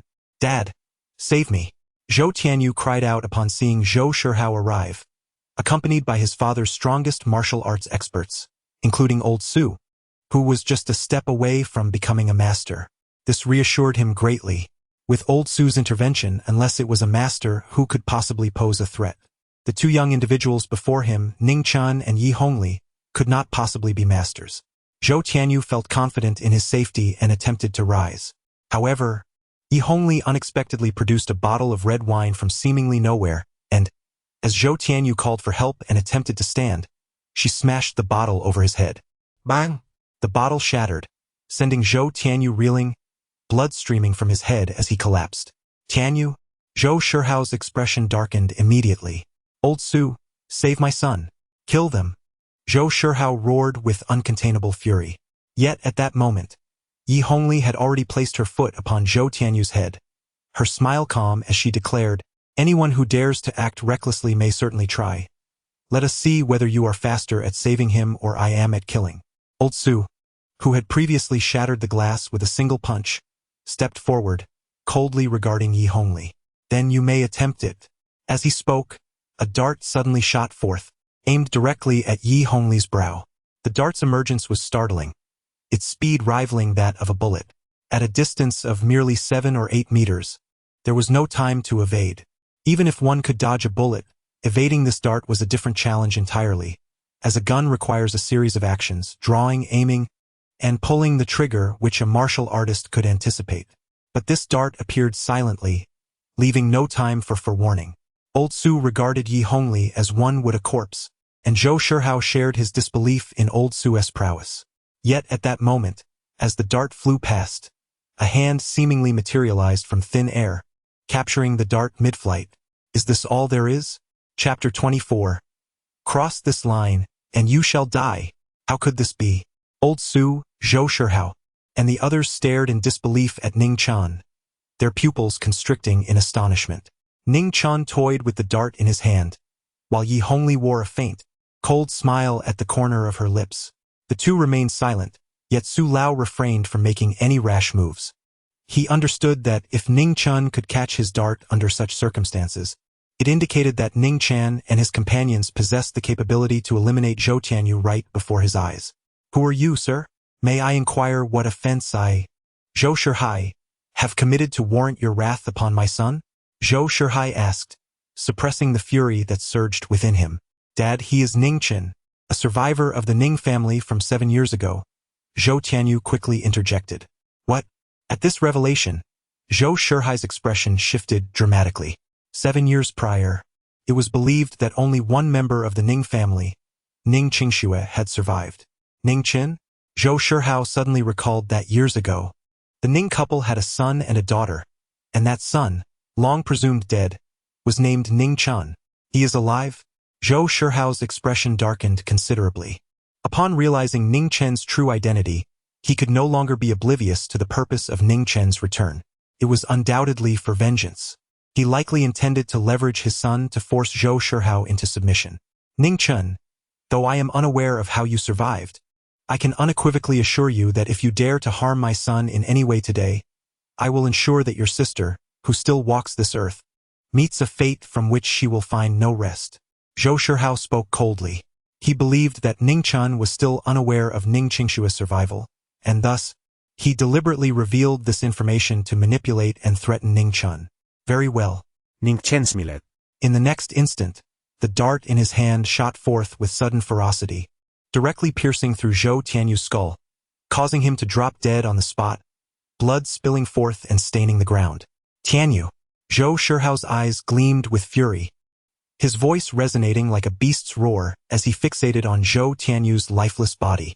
Suddenly, he raised his head, and his gaze towards Ning Chen was now brimming with murderous intent. Old Su, help me subdue him. I shall flay him alive. I want him to suffer in such a way that he cannot escape life nor death. Zhou Shihao clenched his fists tightly, his rage surging like an inferno. Zhou Tianyu was his youngest son, regarded as his successor, whom he had been grooming for this very purpose. Moreover, Zhou Tianyu was quite clever and possessed a ruthless demeanor, having inherited some of his father's traits. Zhou Shihao held high hopes for him, intending to train him further before gradually handing over the operations of the Shihao group. Yet now, the son he had so dearly invested in was dead, murdered by the remnants of the Ning family. This left Zhou Shihao with but one singular thought: to make Ning Chen's existence a living hell. Otherwise, he could never quell the hatred festering within him. Very well, Old Su nodded. With the young master deceased, he had no lingering worries. A powerful aura erupted from within Old Su, a testament to his internal energy surging at high speed, radiating waves of force outward. This master, who stood but a step away from the realm of transcendence, was finally ready to unleash his true power. He employed his unique skill, the Bagua Palm. Having studied under the Bagua sect, he dedicated his life to mastering this art, achieving the pinnacle of internal energy. His execution of the Bagua Palm was now at an unparalleled level. As he struck, the force of his palm whipped up a tempest within the hall, toppling nearby tables and chairs. In a single bound, Old Su leaped forward, swiftly closing the distance to Ning Chen, and aimed a lethal palm strike directly at Ning Chen's head, intent on taking his life. Ning Chen stood there, utterly motionless. Even Yi Hongli showed no intention of intervening. However, at that very moment, Su Lao's expression drastically changed, a profound sense of impending danger surging within him. Bang! Before Su Lao's palm could strike Ning Chen's head, a figure emerged from behind him, delivering a swift kick that impacted Su Lao's waist. Su Lao was sent flying as if struck by a speeding train. Upon hitting the ground, he coughed up a mouthful of blood, his face a mask of horror. His lower body had completely lost its responsiveness. That kick had shattered his waist, rendering him incapacitated. Even the internal energy within him could not coalesce for the time being. This realization turned Su Lao's face pale. How could it be that he, a grandmaster at the pinnacle of internal energy, just a step away from the realm of a true master, and one of the top martial artists in Chuzhou, had been so easily crippled by a single kick? In disbelief, Su Lao looked over to see a towering figure, a man nearly 2 meters tall, standing with an imposing presence. A master, or perhaps a half-step master. Su Lao's heart raced with terror. The man, appearing to be in his 20s, had unleashed a force that Su Lao found utterly insurmountable, indicating that his opponent was undeniably stronger. Such youth, whether a master or a half-step master, was indeed formidable. It was over. Su Lao felt as if he had lost everything, his face ashen. Zhou Shihao shared a similar sentiment, his heart gripped by shock as he stared in disbelief at the nearly 2-meter-tall man, who had effortlessly defeated Su Lao with a single strike. How could this be possible? Su Lao, who had traversed Chuzhou for many years, was acutely aware of the formidable strength of Su Lao, particularly after his recent breakthrough to the pinnacle of internal energy, making him a nearly unfathomable force. Yet now he had been vanquished in an instant. Mr. Zhou, if even Su Lao is no match for this person, it indicates he possesses at least half-step master strength. We cannot withstand this. We must retreat to ensure your safety. At that moment, the two other martial artists of substantial internal energy beside Zhou Shihao wore grave expressions, urgently advising him. Zhou Shihao's countenance darkened significantly. He glanced at his son's lifeless body and Su Lao's dire condition. Despite the seething rage within him that made him wish to rip Ning Chen and his companions apart, he understood that preserving his own life was paramount. First and foremost, we must secure our safety.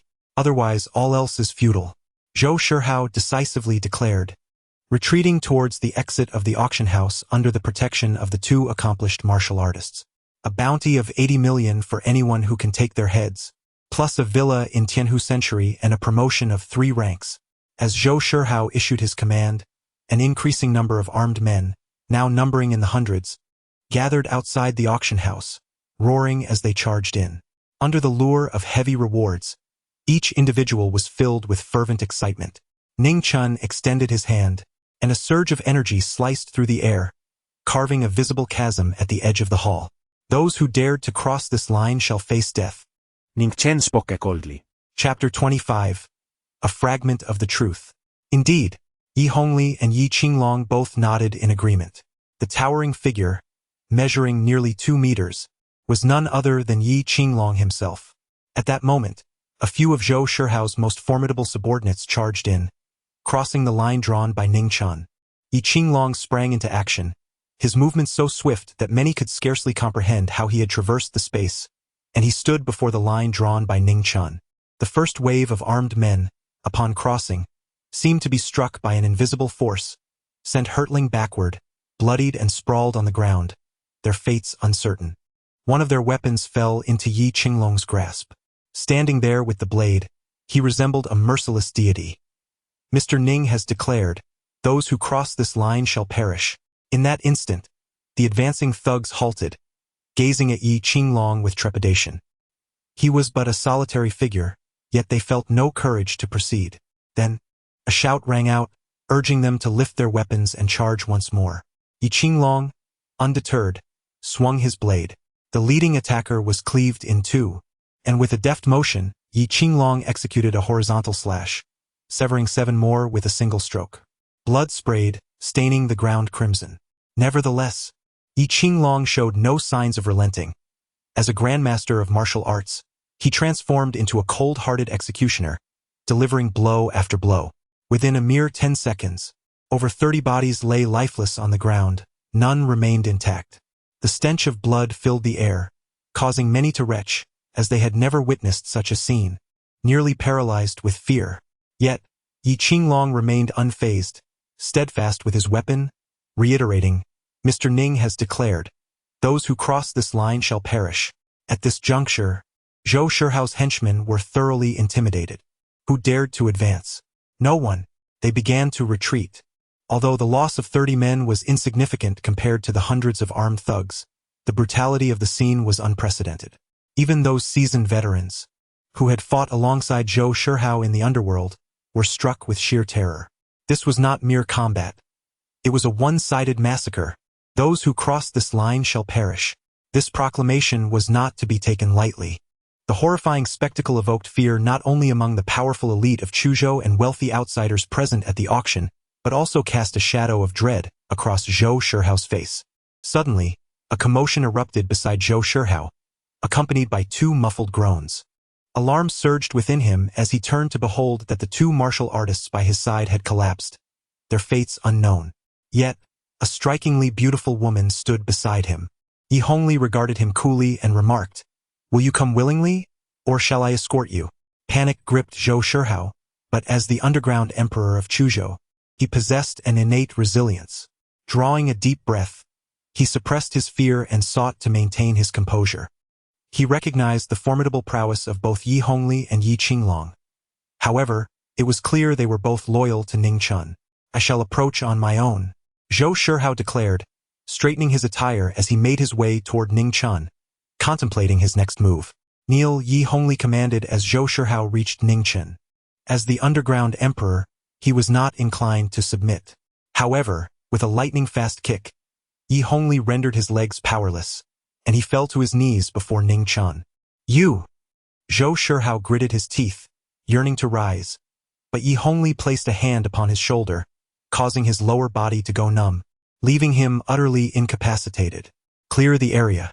Ning Chen remained seated, and at that moment, he merely uttered a few words. Yi Hongli raiset hergaze. Surveying the other attendees within the Chu City auction house, "You have 30 seconds to vacate the premises. Otherwise, you shall bear the consequences." Upon hearing her proclamation, the remaining dignitaries from Chu State and affluent merchants from afar hastily fled towards the exit, fearing that any delay might seal their fate. In truth, they had long desired to escape, yet had refrained from doing so until now. Driven by their instinct for survival, the auction hall was cleared within half a minute, leaving only Ning Chen and his companions behind.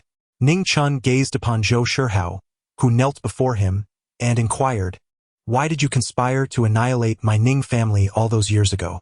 Zhou Shihao's pupils constricted ever so slightly. "If you allow me to depart unscathed, I shall disclose everything you wish to know," he replied after a moment of contemplation. However, in that very instant, as Zhou Shihao uttered those words, he could not contain a scream of agony. His face contorted in pain. It transpired that Yi Hongli had severed one of his fingers. Blood gushed forth, and Zhou Shihao clutched the wound, his lips twitching in distress. "Answer every question posed by Mr. Ning," Yi Hongli declared, her tone devoid of threats, yet her actions unmistakably conveyed her intent. Ning Chen cast an admiring glance at Yi Hongli. These siblings were indeed exceptional talents, alleviating much of his burden. He then redirected his gaze to Zhou Shihao, who was panting heavily. Zhou, having occupied a position of power for many years, had not faced a life-threatening situation in a long time, nor had he endured any injuries or suffered such pain.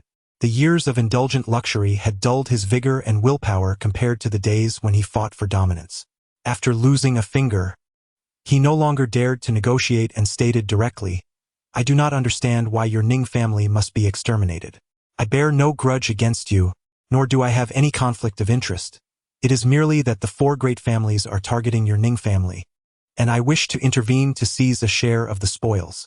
As for the motive behind your family's annihilation, only the four great families of Chuzhou would know." Upon hearing this revelation, Ning Chen furrowed her brow. So Zhou Shihao intervened in the events of that year purely for personal gain? Was it truly only about self-interest, merely a superficial involvement to seize a share of the profits, taking away your Ning family's ancestral home? If you seek to uncover the truth, you must consult the four prominent families: Chen, Zhao, Yuan, and Yang. Zhou Shihao hastily replied, "I find your answer unsatisfactory." Ning Chen remarked. Yi Hongli struck again, prepared to sever yet another finger from Zhou Shihao.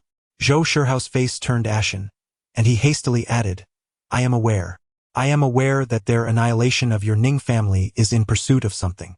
A sudden realization struck Ning Chen, prompting him to inquire, "What is it?" Chapter 26. "I must take your head to honor my son. I truly do not possess this knowledge. Subsequently, I even went so far as to discreetly engage certain individuals from the four prominent families to gather information, yet to no avail. I suspect that, apart from the heads of these families, no one else is privy to the truth. Even the heads of the four families may not be entirely informed, for they were likely also acting on behalf of another." Zhou Shihai revealed this hidden truth. "Acting on behalf of another?" Ning Chen immediately inquired. "For whom?" Zhou Shihao shook his head, responding, "I do not know." Yi Hongli was poised to strike again, aiming to sever Zhou Shihao's fingers, which caused his complexion to change drastically. He hurriedly exclaimed, "Even if you were to kill me, I truly remain in the dark. In any case, back then, I merely intervened forcefully to claim a share. I had no part in the annihilation of your Ning family." Ning Chen waved his hand, halting Yi Hongli. Zhou Shihao finally breathed a sigh of relief. "Leave," Ning Chen commanded coldly. Zhou Shihao quickly rose to his feet, glancing towards Elder Su. However, at that very moment, a surge of energy shot forth, striking directly at Elder Su's brow. Elder Su collapsed instantly, his eyes wide open, lifeless yet unblinking. This scene sent a shiver down Zhou Shihao's spine. He understood all too well that this was a warning. Fearful of further hesitation, Zhou Shihao dared not even retrieve Zhou Tianyu's corpse.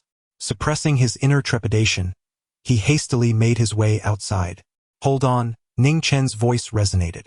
Zhou Shihao's heart raced. Could it be that Ning Chen had changed his mind?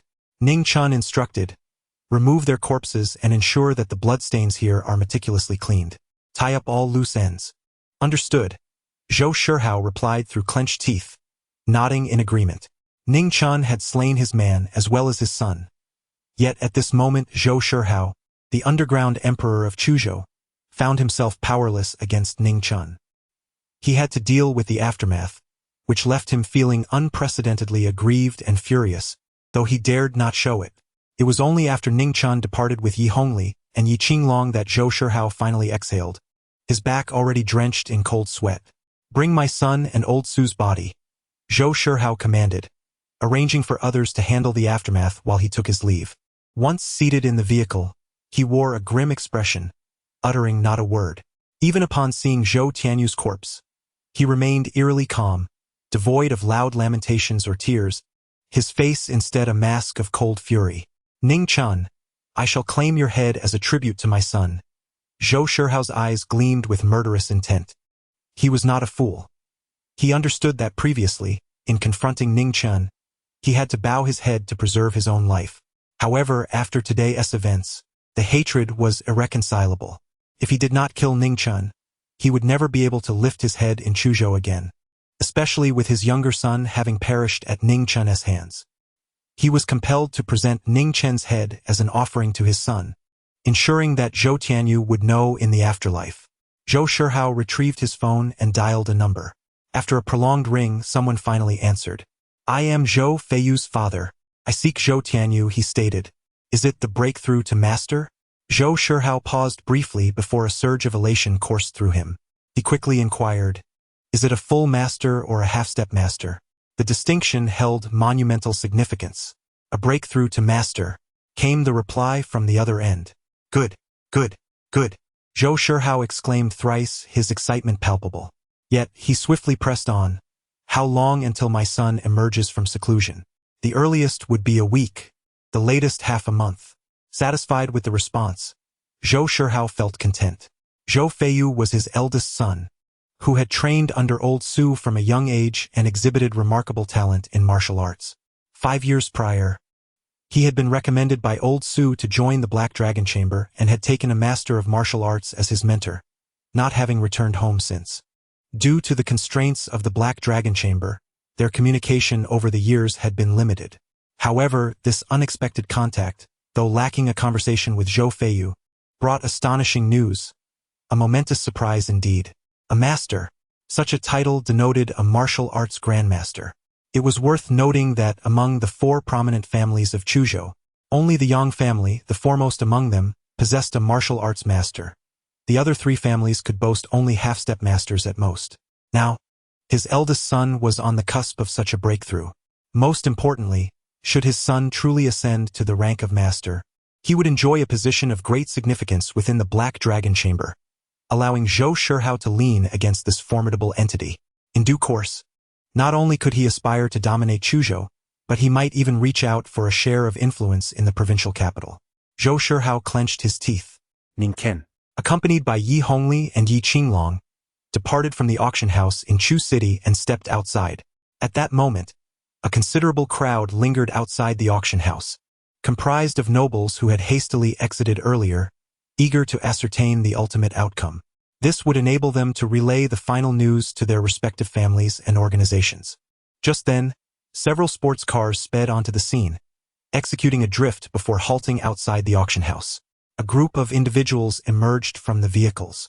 Among them, a tall young man glanced at the photo on his phone before looking up at Ning Chen and remarked, "What a coincidence. Zhu, the one who offended my sister Roland during the auction, isn't it?" Chapter 27. Identity revealed. A sensation in Chuzhou. Ning Chen cast a glance at the other party, surprised that, at this moment, there was still someone bold enough to step forward. "What do you intend to do?" Ning Chen's expression appeared somewhat peculiar. "Break both your legs and apologize to my sister Roland," declared a tall youth, dragging a baseball bat in his hand, snorting coldly. At that moment, amidst the crowd, Zhao Roland had yet to depart. Upon seeing the tall youth and his entourage, her countenance shifted dramatically. She had been so anxious that she had forgotten she had contacted someone to deal with Ning Chen. "Kaigo, please don't," Zhao Roland urged, mustering her courage to step forward. She truly wished to remain hidden, yet now that her name was mentioned, feigning ignorance was no longer an option. However, before she could finish her sentence, the tall youth chuckled. "Sister Roland, rest assured, I will handle these ruffians for you." His smile bore an arrogant undertone, and within his gaze lurked a hint of lewdness. He had long pursued Zhao Roland, but to no avail. Today he felt it was his moment to shine. Perhaps soon he would win her over and have her submit to him. No, please don't, Zhao Ruolin insisted, shaking her head vigorously. You need not fear. Whatever the consequences may be, I shall bear them, the tall youth replied with a grin. Boys, let's go. He beckoned his companions to confront Ning Chen. Caille. Something seems amiss, one of the youth interjected, grasping the tall youth's arm, glancing towards the direction of the Chu City auction house where the stench of blood was palpable, and numerous men in black loomed ominously. The crowd around them was too large, and the atmosphere felt decidedly wrong. Simultaneously, Zhao Ruolin hastily declared, I told you it's unnecessary. She then turned to Ning Chen, exclaiming, Their affairs have nothing to do with me. This is not my intention. Clearly, she sought to distance herself from the tall youth. At that moment, Yi Qinglong emerged, his stature even more imposing, radiating an overwhelming presence that instilled a sense of fear in the tall youth. What do you intend to do? The tall youth stammered, his complexion paling as he waved his baseball bat, attempting to bolster his confidence. Yi Qinglong seized the bat effortlessly, crushing it in his grip until it shattered into splinters, scattering across the ground, which sent a tremor of apprehension through the tall youth. Before he could react, Yi Qinglong reached out, grasping his neck and lifting him as one might a chick, then forcefully flinging him away. The tall youth soared over the crowd of men in black, landing amidst a pool of blood, remnants of Yi Qinglong's prior handiwork. As he fell, he found himself sprawled atop a severed arm, the metallic scent of blood overwhelming. In that moment, confronted with the grisly scene of dismembered limbs, he felt as if he had plunged into hell, screaming in terror. Yet, disregarding the pain from his fractured legs and ribs, he was unable to suppress his violent retching. On the other side, the tall youth's companions stood frozen in shock. A bunch of cowards daring to stir trouble. I'm embarrassed for you, Yi Qinglong remarked, casually slapping the faces of these individuals but refraining from further violence. Meanwhile, Ning Chen had already moved past them, departing the scene entirely, having no desire to demand apologies or exact any form of retribution. Engaging them further would only squander precious time. Zhao Ruolin stared blankly at the retreating figures of Ning Chen and Yi Qinglong, her heart filled with dread and a profound sense of relief. Thankfully, she had managed to disassociate herself in time. Otherwise, she feared she might not survive the day. After Ning Chen departed from the auction house in Chu City, a piece of news swiftly circulated among the influential elite of Chuzhou. By now, all those in the corridors of power who are somewhat well-informed are already aware of this news. Who is Ning Chen? Initially, many were bewildered, but soon they learned that Ning Chen is the descendant of the Ning family, who was annihilated 7 years ago. He is the son of Ning Hichu and Su Nanji. Contrary to the belief that he perished, Ning Chen survived. Moreover, he caused a commotion at the auction in Chu City, publicly slaying the youngest son of the underground emperor of Chu Prefecture, Zhou Shihao, inciting Zhou Shihao to come after him with a formidable force. Yet, in the end, Ning Chen departed unscathed. Those with more discerning information, such as the upper echelons of the 4 prominent families, were aware that not only did Zhou Tianyu, Zhou Shihao's youngest son, meet his demise at the auction, but also that the strongest ally of Zhou Shihao, Elder Su, who had attained the pinnacle of internal strength, was killed as well. This event stirred a significant uproar in Chu Prefecture. In the VIP ward of the First People's Hospital of Chu City, Chen Yaowei was also informed of this news and had confirmed another piece of information. Ning Chen, that is Lin Chen. Chen Yaowei's expression darkened considerably. Old master, it is entirely my oversight. I foolishly trusted the words of those 2 girls, mistaking Ning Chen for Lin Chen, and misjudged the situation. I beseech your forgiveness. Gu Xianwu spoke with a heavy heart, filled with regret. He even felt a twinge of fear. Had Ning Chen chosen to act against the old master, they would have been utterly unprepared. Chen Yaowei shook his head. This is not your fault. He then continued, at the very least, one thing is certain. Ning Chen's medical skills are genuine. His previous intervention indeed prolonged my life. This was a point of perplexity for Chen Yaowei. If the roles were reversed and it had been Ning Chen, he would have seized the opportunity for revenge, so why would he choose to save him? It simply defied logic, unless Ning Chen was unaware of the Chen family's involvement in the destruction of the Ning family all those years ago. Yet, That possibility seemed rather slim. However, his body had indeed recovered significantly, having undergone several examinations that left esteemed physicians in awe. He himself could feel a marked improvement in his well-being, which was undeniably genuine. Regardless of Ning Chen's motives, one thing was clear: he must acquire the legendary elixir he sought. After a moment of contemplation, Chun Yaowei remarked, "Old master, I am concerned." Gu Xianwu expressed his worries. As long as Ning Chen sought to uncover the truth of the past, to discover the whereabouts of that object, or even to learn about his parents' history, he would have to comply with his demands. He held the confidence that he could navigate Ning Chen's intentions. Chapter 28. An unexpected encounter post-bath in the car. He pondered the prospect of inviting his sister, brother-in-law, and sister Luoxian over, envisioning a lively and close-knit gathering in a shared courtyard. Subsequently, Ning Chen once again unveiled the exquisite jewelry from the Starry Sky collection, which included the Heart of the Starry Sky necklace, the Dream of the Starry Sky earrings, and the Kiss of the Starry Sky ring. He secretly hoped that his sister and Luoxian would appreciate them. In his heart, he reflected on the reason for his substantial investment of 200 million, his intention to present the Starry Sky collection to his sister and Lin Luoxian, to bring them joy. At that moment, his phone vibrated slightly. Ning Chen picked up his phone and stared at the message, momentarily taken aback. Well, in just a few days it would be Sister Luoxian's birthday. Presenting it to her on that day would indeed be quite fitting. Ning Chen silently contemplated. Very well, you may attend to your matters first. I shall remain outside for the time being, and I will seek out my sister shortly. Understood. Yi Qinglong nodded in agreement. However, Yi Hongli cast him a sidelong glance and then turned to Ning Chen, inquiring, "Master, will you be venturing out again shortly?" Ning Chen cast a glance at her and replied with a smile. "Indeed."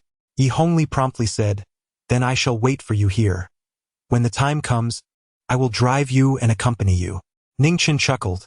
"If you are willing, I have no objections. After all, having a stunning beauty by my side is quite pleasing to the eye and, for me, also quite convenient. I am more than willing." Ye Hongli similet radiantly, exceedingly enchanting. Ning Chen nodded slightly and stepped down from the vehicle. "Hongli, how did you know the master would be going out again?" Ning Chen inquired. A hint of curiosity evident in his tone. "The master has acquired jewelry from the Starry Sky collection. I surmise it is either a gift for Miss Lin, his sister, or perhaps for both. Thus, I deduce he will venture out tonight to see his sister," Yi Hongli elucidated. Yi Qinglong raised his thumb in admiration, having not considered such a possibility. With a wistful sigh, Yi Hongli added, "If only the master would bestow upon me a gift as well." Meanwhile, within the apartment, Lin Luoxian was indulging in a warm bath. The cascading hot water from the showerhead enveloped her, flowing down her alabaster neck, gliding over her collarbone, and tracing her full, pert bosom before trickling down to her flat abdomen adorned with defined lines. The fragrant foam of the shower gel caressed her skin, rendering it even more supple.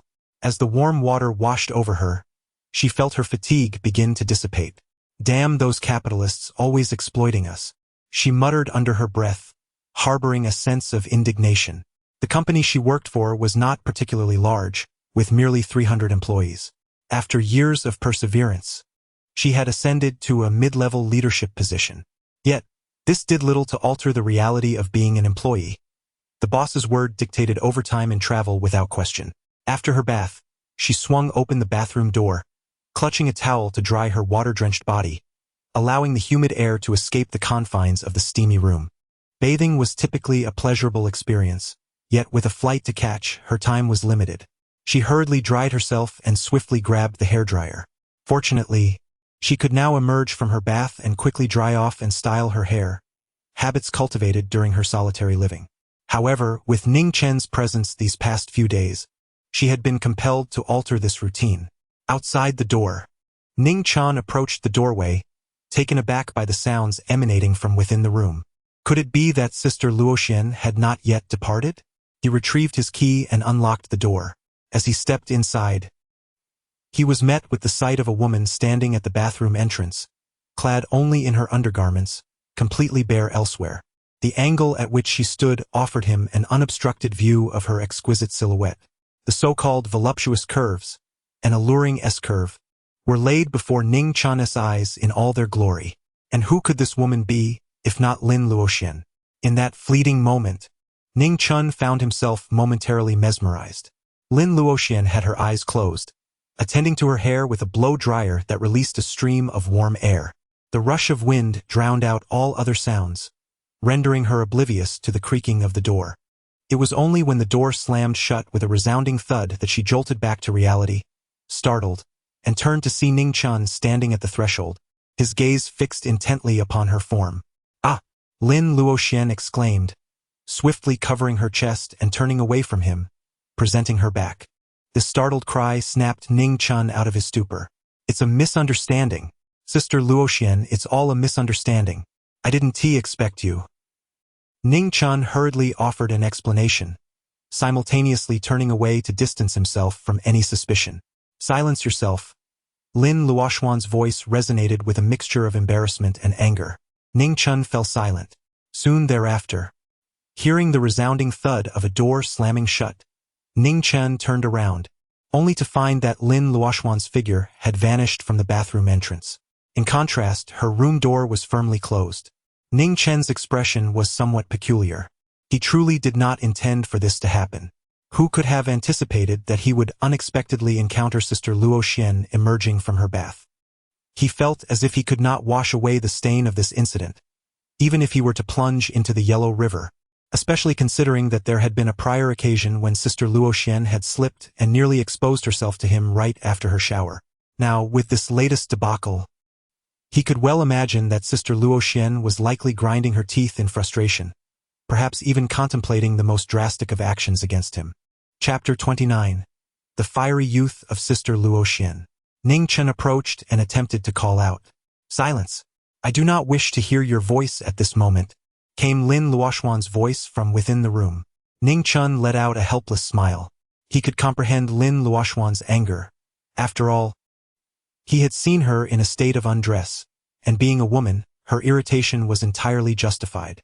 However, it wasn't as if he had seen everything, as she was still clad in her undergarments.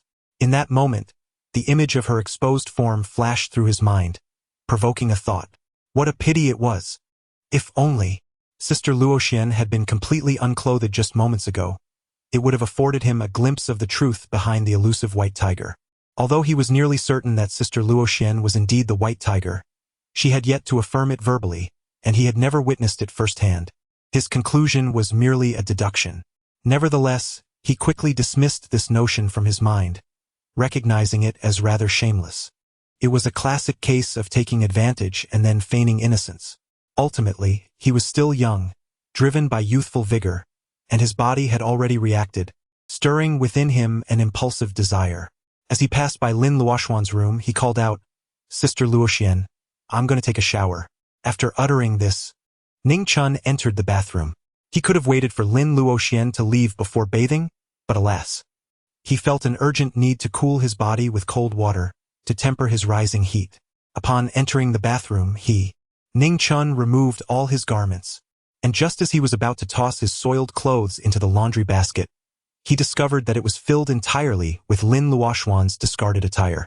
Delicate white lace panties, a matching white bra, along with blouses, form-fitting skirts, and stockings, all part of her professional wardrobe as a white-collar worker. Astonishing. Unable to restrain himself, Ning Chen inwardly cursed. His initial intention was to quickly splash some cold water on himself to cool down and dispel the alluring thoughts that lingered in his mind. However, upon entering, he was met with the sight of Luoxian's intimate garments, particularly those of a rather seductive nature. This sight ignited a fervent heat within him, intensifying his response. He averted his gaze, striving to ignore the alluring display, and hastily tossed his soiled clothes aside. Turning on the cold water, the icy stream cascaded from the showerhead, drenching his body and providing a momentary respite. Yet, it was at this juncture that he heard a voice say, "Don't shower just yet."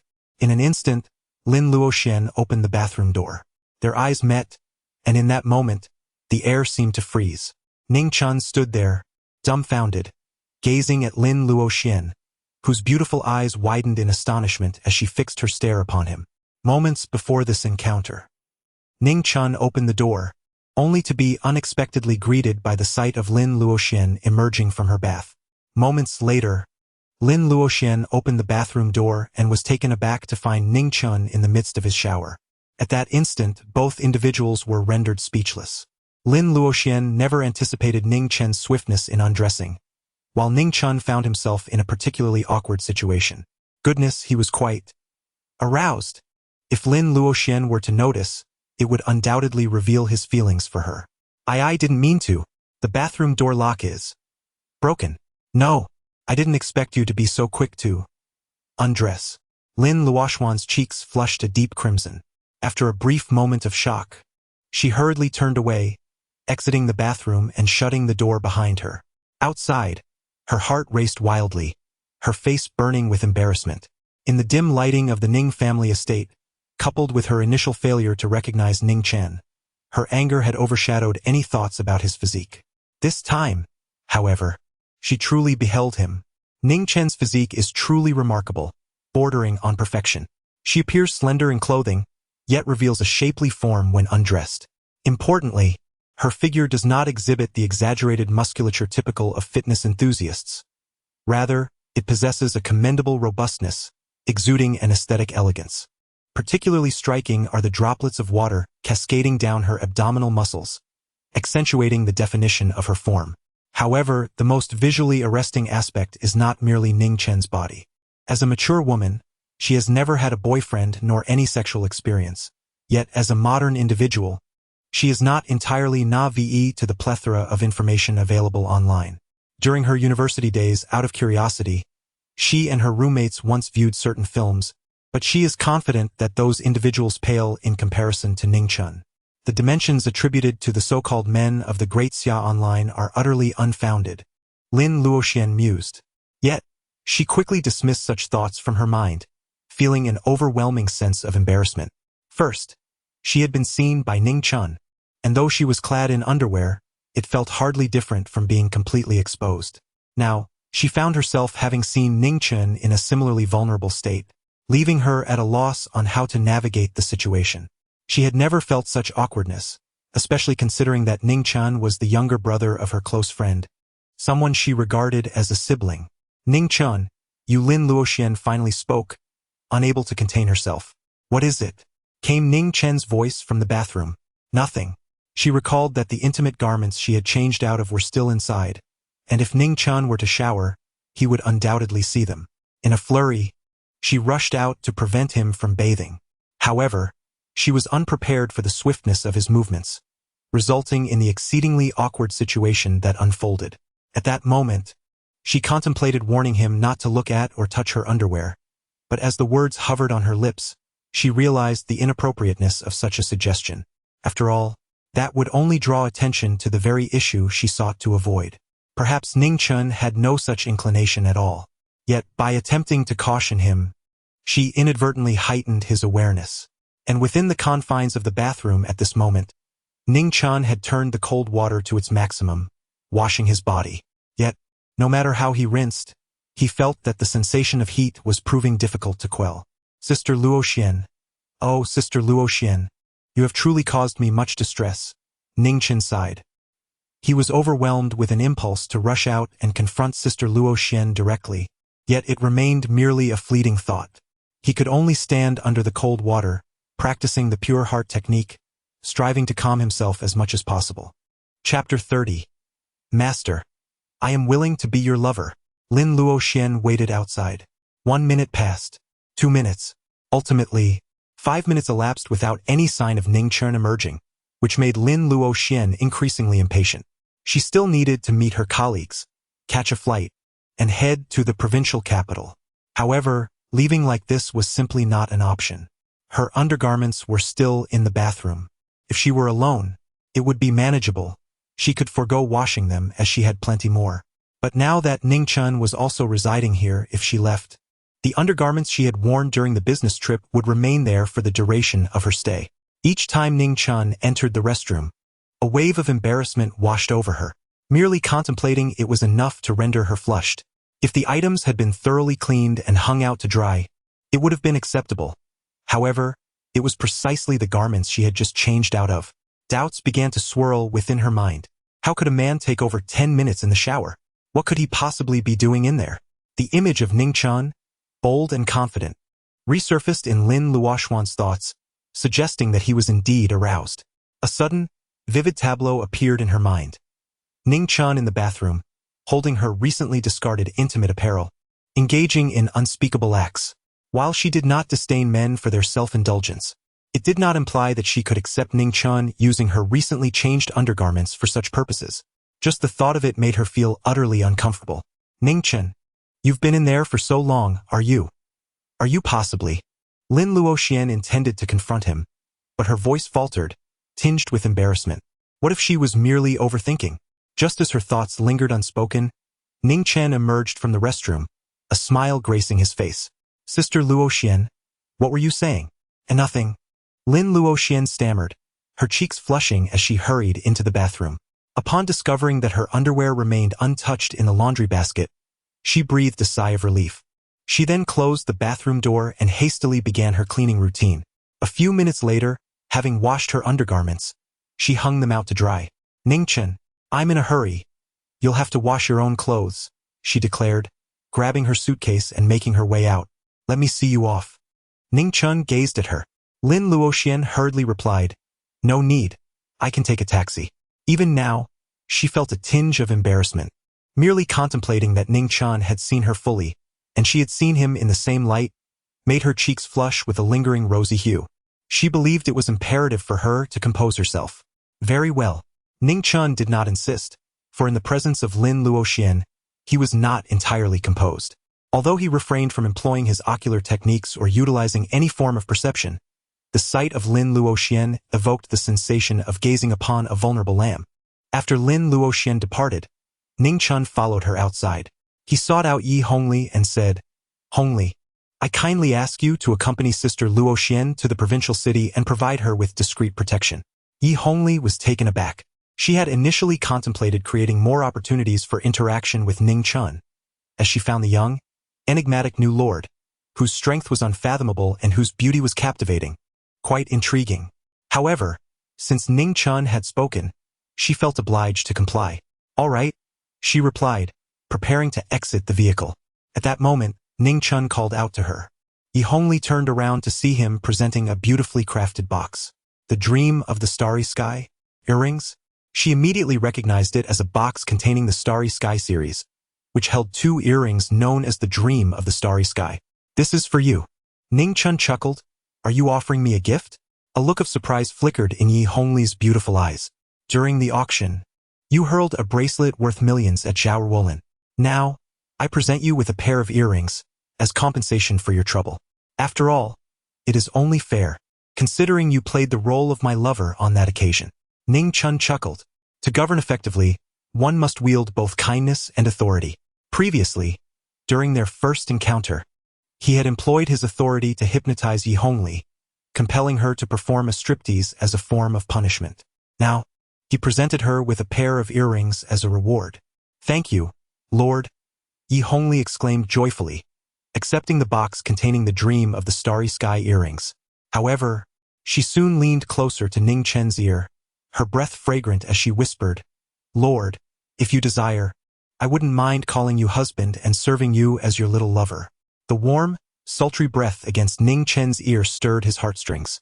To claim that he remained unfazed would be a falsehood.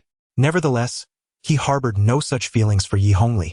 In this context, his composure was significantly stronger than when he faced Lin Luoxian, where he would easily lose his tranquility. Go ahead, he replied. Ning Chen smiled lightly, choosing not to engage with Yi Hongli's remark. He regarded the siblings Yi Qinglong and Yi Hongli as valuable assets, worthy of cultivation, to be employed as his right and left arms.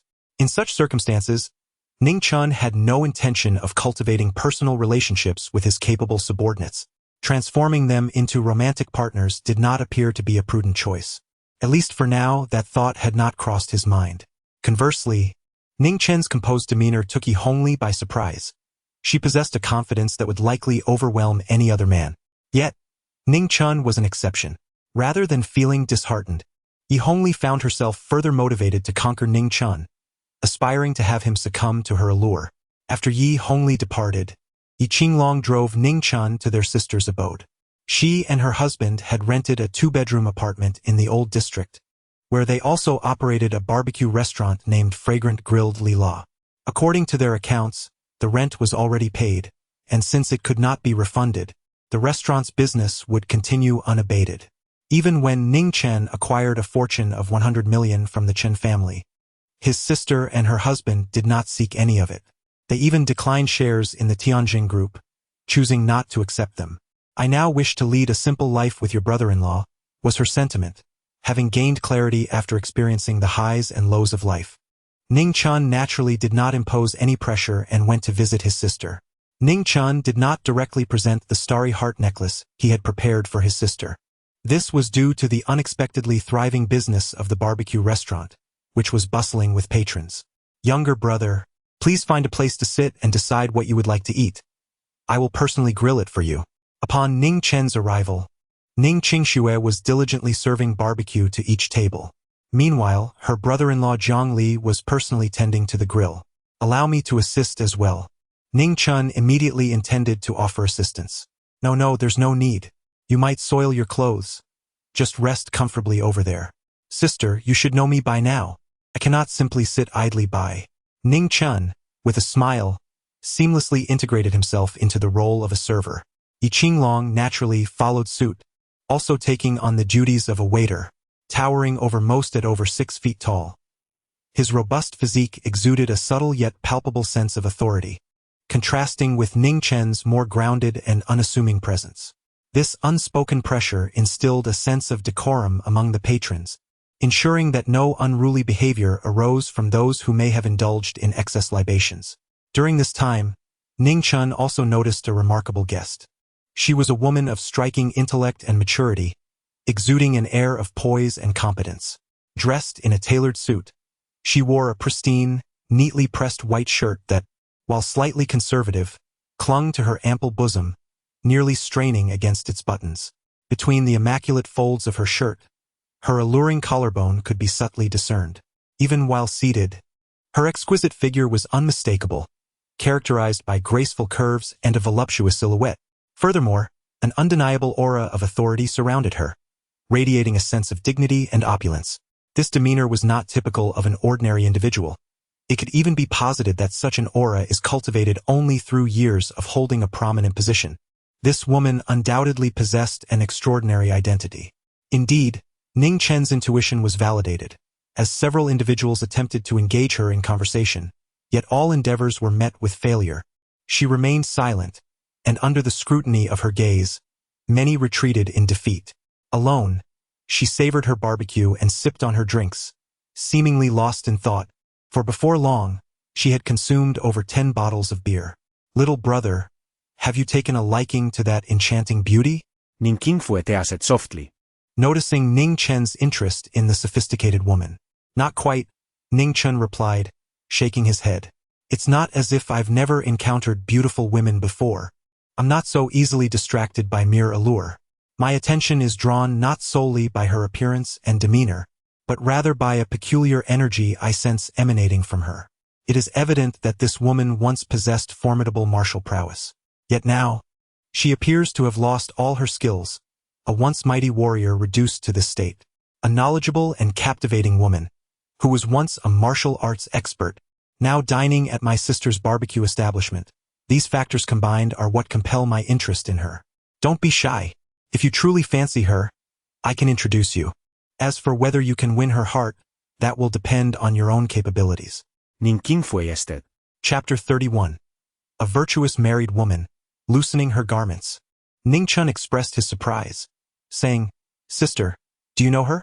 Ning Qingxue nodded and remarked, "I would say we are acquainted. She is a long-standing patron of ours, frequently attending to our business. Moreover, when we first opened our establishment, our success attracted malicious complaints from some competitors, who even leveraged connections to subject us to repeated fines and corrective measures, nearly driving us to closure. It was that sister who, upon learning of our plight, made a phone call and resolved the situation for us. Since then, we have not encountered any further troubles." She is certainly not an ordinary individual, though I am unaware of her precise identity. I only know her surname is Shun, and I have always referred to her as Sister Shin. To think she has aided us. This time, Ning Chen's gaze toward Sister Shun shifted slightly. I was just about to bring her some wine. Would you like me to introduce you? Ning Qingxue blinked her eyes.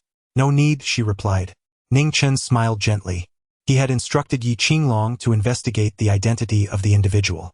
Shortly thereafter, Yi Qinglong returned with a report. Master, her name is Shun Yanji. She is the eldest daughter of the Shen family in the capital, a former deputy director of the Jiangnan Dragon Soul Division, and a half-step celestial-level powerhouse. However, her martial arts cultivation was later rendered ineffective, leading to her departure from the Dragon Soul Division. She has since been reassigned to Chuzhou, where she currently serves as the deputy mayor, the eldest daughter of the Shen family in the capital, former deputy director of the Dragon Soul Division, presently the deputy mayor of Chuzhou. Ning Chen stroked his chin, intrigued. The Dragon Soul Division, he was aware, was a clandestine organization dedicated to managing martial artists, operating in secrecy unbeknownst to the general populace. However, its authority was substantial. It could be said that the Dragon Soul Division held jurisdiction over all matters pertaining to martial artists. Almost every legitimate martial artist possessed an official record within the Dragon Soul Division, analogous to how ordinary citizens possess identification cards. Nevertheless, Ning Chen, without a moment's reflection, discerned that this incident was likely tied to some familial conflict. However, it also confirmed for him that her position permitted her to assist her sister and frequently attend to business matters, which was merely a coincidence of her fondness for the barbecues here, rather than any ulterior motives. Just after Yi Qinglong reported Shen Yanji's identity, Ning Qingxue approached Ning Chen and said, "Little brother, Sister Shen has had a bit too much to drink tonight. She just settled the bill and left. I offered to see her home, but she insisted otherwise. I noticed a group of people trailing her. I'm worried for her safety. Could you please follow her and keep an eye on her?" "Very well," Ning Chen nodded in agreement. "Master, is it really necessary for me to handle such a trivial matter?" Ye Winklong imuiret. "No need. I shall go myself. You stay here and assist," Ning Chen replied, then proceeded in the direction Shen Yanji had taken. As Shen Yanji departed the barbecue establishment, she ambled along the riverside road, a bitter smile gracing her lips. Once, she had been the epitome of excellence, having surpassed the constraints of a grand master before 30, with one foot already in the realm of the heavenly class, serving as the deputy director of the Dragon Soul Division in Jiangnan Province. The Shen family regarded her as one of the leading figures of the new generation, providing her with unwavering support and resources. Yet, following her injury, which rendered her martial prowess null, and the family's subsequent declaration of her inability to recover her abilities, she plummeted from grace overnight. Instead of compassion and solace from her family, she was met with abandonment. Immediate efforts were made to elevate another within the family to the position she once held. She became a pawn discarded. For the Shen family of Beijing, one of the most prestigious martial arts families in the country, failing to attain martial strength equated to losing the power to influence and becoming peripheral. In her current state, she was akin to a cripple. Her beauty now served merely as a means for advantageous marriages, to extract whatever remaining value she possessed for the family. She was unwilling to accept this fate. There existed a wager with her family. Grant her 3 years in Chuzhou.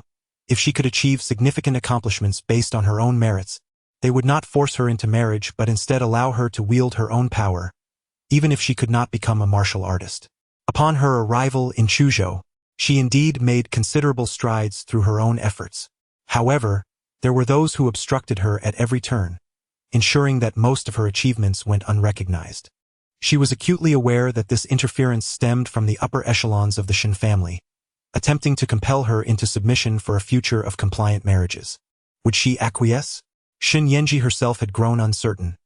Throughout these 3 years, she had not surrendered, relentlessly seeking ways to heal her injuries, yet to little avail. Even she began to lose hope. As the river breeze chilled her, the effects of the alcohol surged within her, creating a discomforting sensation. At that moment, her internal injuries flared up unexpectedly. Not good. Shen Yanji's complexion turned pale as she hurriedly took a seat on a nearby bench.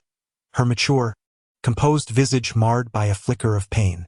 Before long, she lay horizontally across the bench, curling up, her delicate form trembling slightly.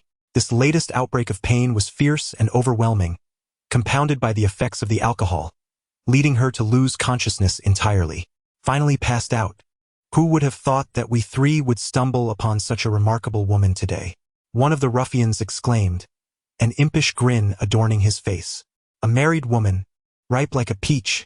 Just the thought is tantalizing. Stop blabbering. Hurry up and take her to a room. I can hardly contain myself. Another chimed in. Who's going first? Are you daft? Can't we all go together?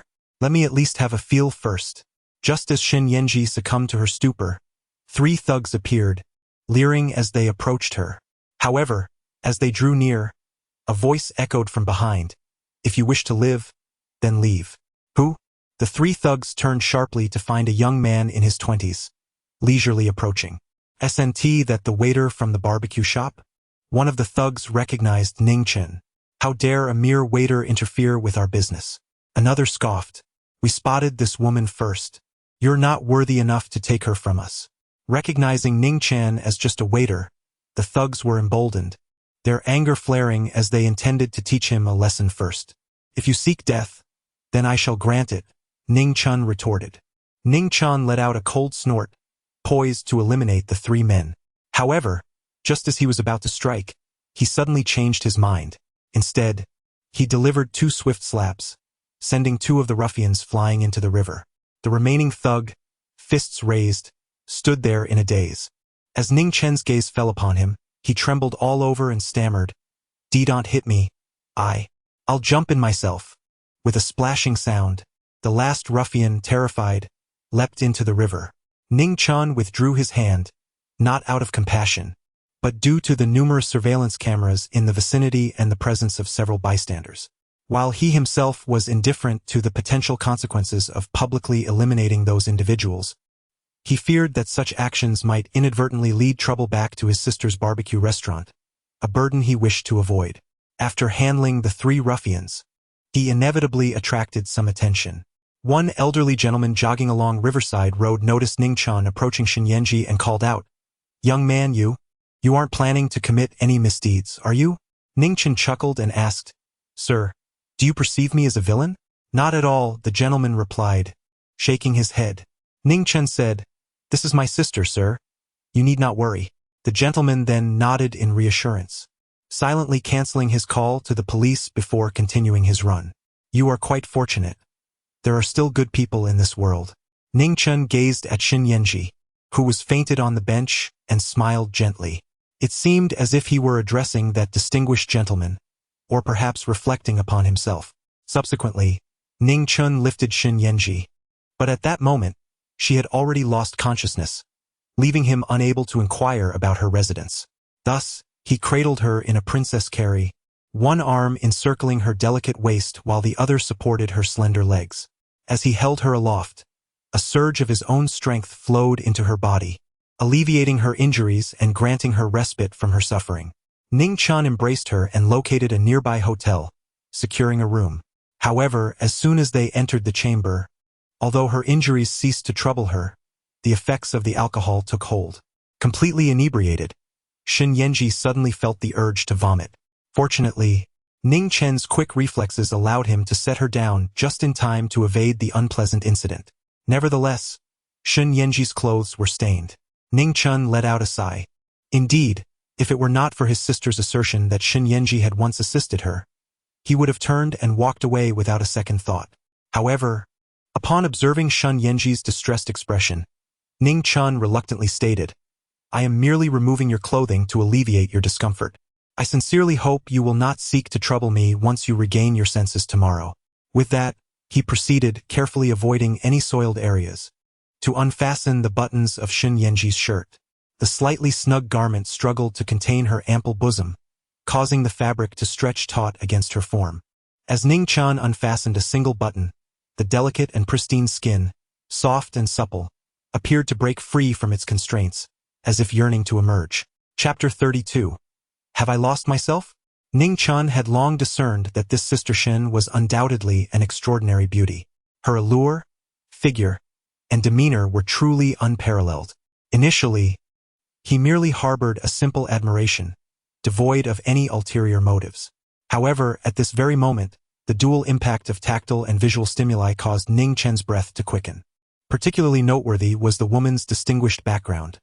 She hailed from the esteemed Shin family of the capital, formerly served as the deputy director of the Dragon Soul Division in Jiangnan Province, and currently held the position of vice mayor in Chuzhou City.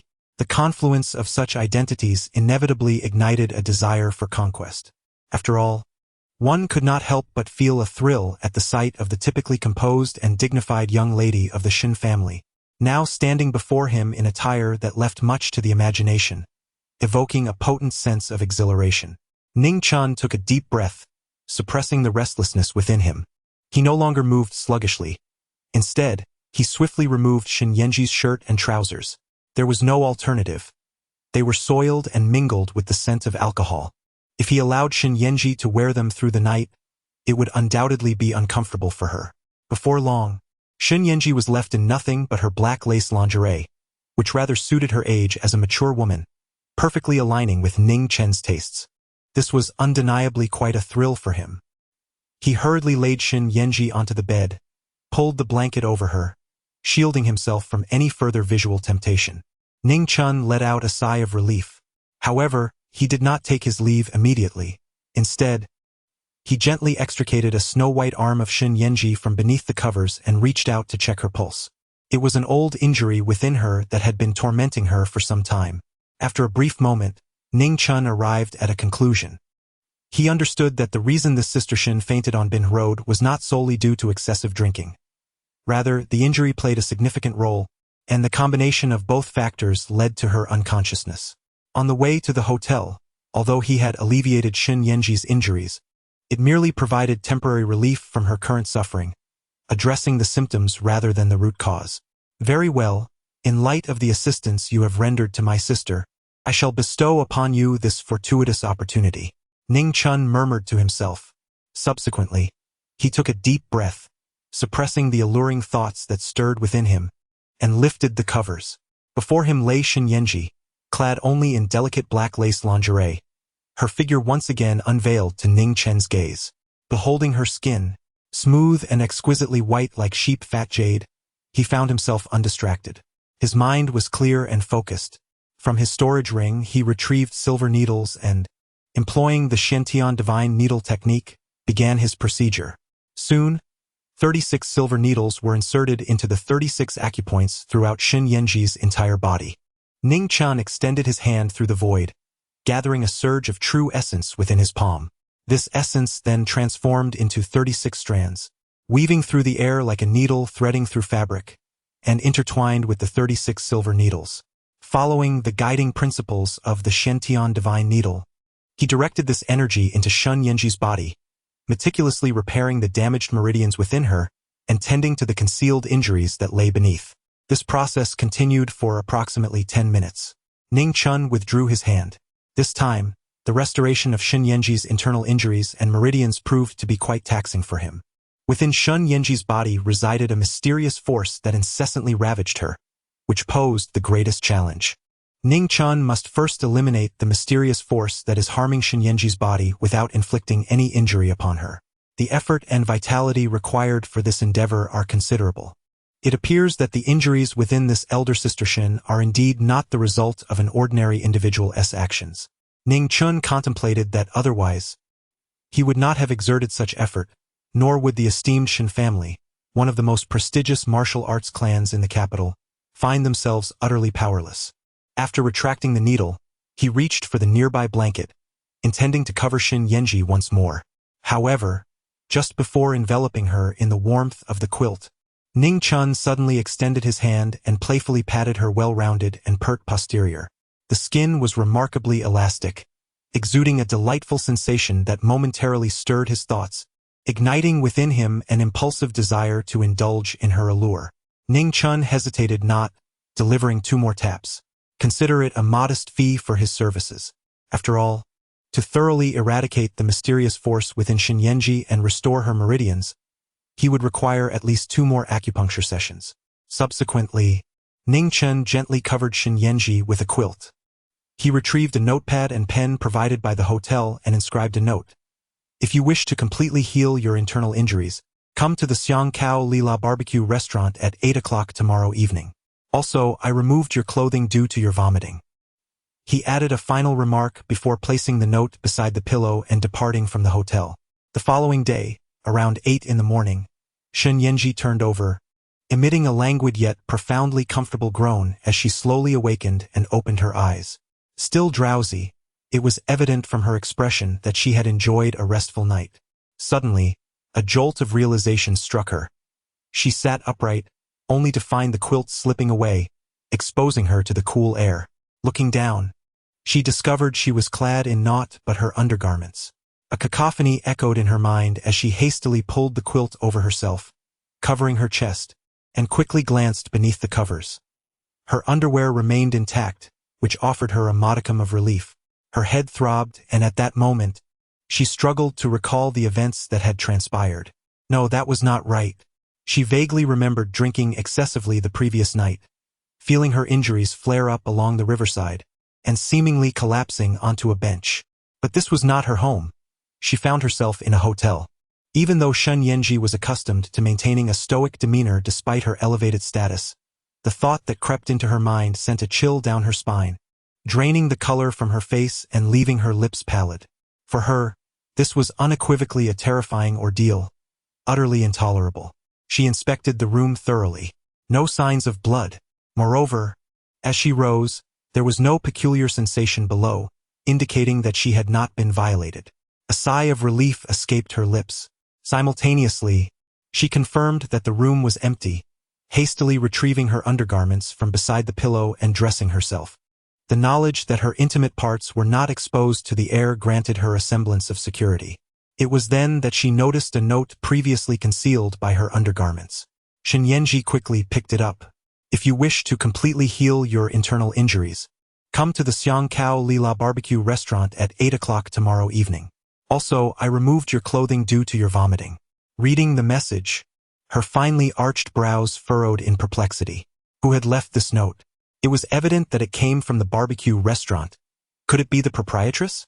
Instinctively, she felt it was not her. Shen Yanji also observed her soiled clothes scattered about the room, confirming the note's authenticity. Yet, she bit her lip in frustration. Though she had vomited, was it truly necessary to remove her outer garments, let alone her bra? She picked up the nearby landline and dialed the front desk. Who brought me to the hotel last night? Shen Yanji inquired. It was a gentleman, the receptionist replied. He said if you asked, to inform you that his surname is Ning, and he is the brother of the barbecue restaurant's proprietress. He also instructed us to prepare a set of clean clothes for you, which will be delivered once you awaken. Ning Qingshua's brother? Shen Yanji's complexion appeared somewhat unsightly. Although the other party had kindly brought her to the hotel, the mere thought of having her garments removed, even her undergarments, leaving her nearly entirely exposed to the gaze of another, deepened the gravity of her expression. Beyond feelings of shame and anger, she had to contemplate the broader implications of her predicament. Her status was unusual. She held a relatively high position in Suzhou, and her identity in the capital was even more extraordinary. Even if the other party had not violated her, should they have seized the opportunity to capture intimate photographs, the repercussions could be monumental. Shen Yanji glanced at the note again. To fully heal your internal injuries, come to the Xiang Kao Lila barbecue restaurant tomorrow at 8 p.m. Her gaze lingered on that particular line. Did he truly know of her injuries? Indeed, the reason for her fainting last night was primarily due to her afflictions. She was acutely aware of this. Did he also know? No, that couldn't be right. It seemed she had slept rather soundly last night. Since her injury, the discomfort she often experienced had noticeably diminished. Shen Yanji took a moment to assess her condition. She was certain that her wounds had indeed begun to mend. At that moment, Shen Yanji's eyes widened in astonishment. Could it be due to Ning Qingshua's brother? Her breath quickened, and her ample bosom rose and fell with each inhale. If her injuries were truly healing, then she could reclaim control over her fate. At this juncture, she felt an overwhelming urge to rush to the Xiang Kao Lila barbecue restaurant and seek out Ning Qingshua's brother. However, She was well aware that such an establishment would not be open so early in the morning. Taking a deep breath, Shen Yanji resolved to wait until the appointed hour of 8 p.m. to make her way there. She was not the type to be impatient. Even when faced with matters of her destiny, she could maintain her composure. Yet, the thought of having been nearly seen in her entirety by Ning Chen stirred a measure of irritation within her. Moreover, she couldn't help but indulge in some unsettling imaginings. When she awoke, though her undergarments remained, could it be that Ning Chen had taken the liberty to undress her while she was unconscious? Had he perhaps taken advantage of her vulnerability? After all, he could have simply removed her outer garments. Why then did he also discard her undergarments? Ning Chen, you had best heal my injuries. Otherwise, I shall not let this matter rest. With a faint blush gracing her cheeks, Shen Yanji bit her lip. Chapter 33. The new chairman. Meanwhile, after breakfast, Ning Chen, accompanied by Yi Qinglong, made his way to Tianjin Group.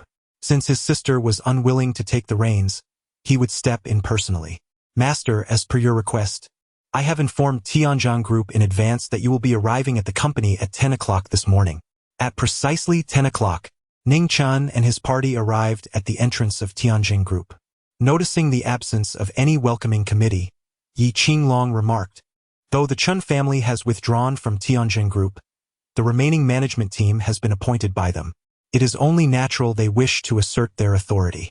Ning Chen smiled faintly. Call Wang Shulin. If I do not see him within a minute, he may as well relinquish his position as general manager. After the Chen family withdrew, Wang Shulin became the highest-ranking individual in the group. Indeed, Yi Qinglong nodded in agreement. Ning Chen stepped forward, entering the Tianjin building. Sir, do you have an appointment, or are you here for an interview? Inquired a young lady at the front desk upon noticing Ning Chen. Ning Chen chuckled. Do you believe me when I say I have come to take over the company as the chairman? The receptionist appeared rather speechless. Had it been anyone else, she might have assumed they were there to cause trouble. However, given Ning Chen's undeniable charm, she maintained her smile and replied, Sir, are you sure you are in the right place? I am indeed in the right place, Ning Chen affirmed. Sir, if you do not have an appointment and are not here for an interview, I kindly ask you to refrain from lingering, the receptionist urged, signaling her intent to expedite his departure.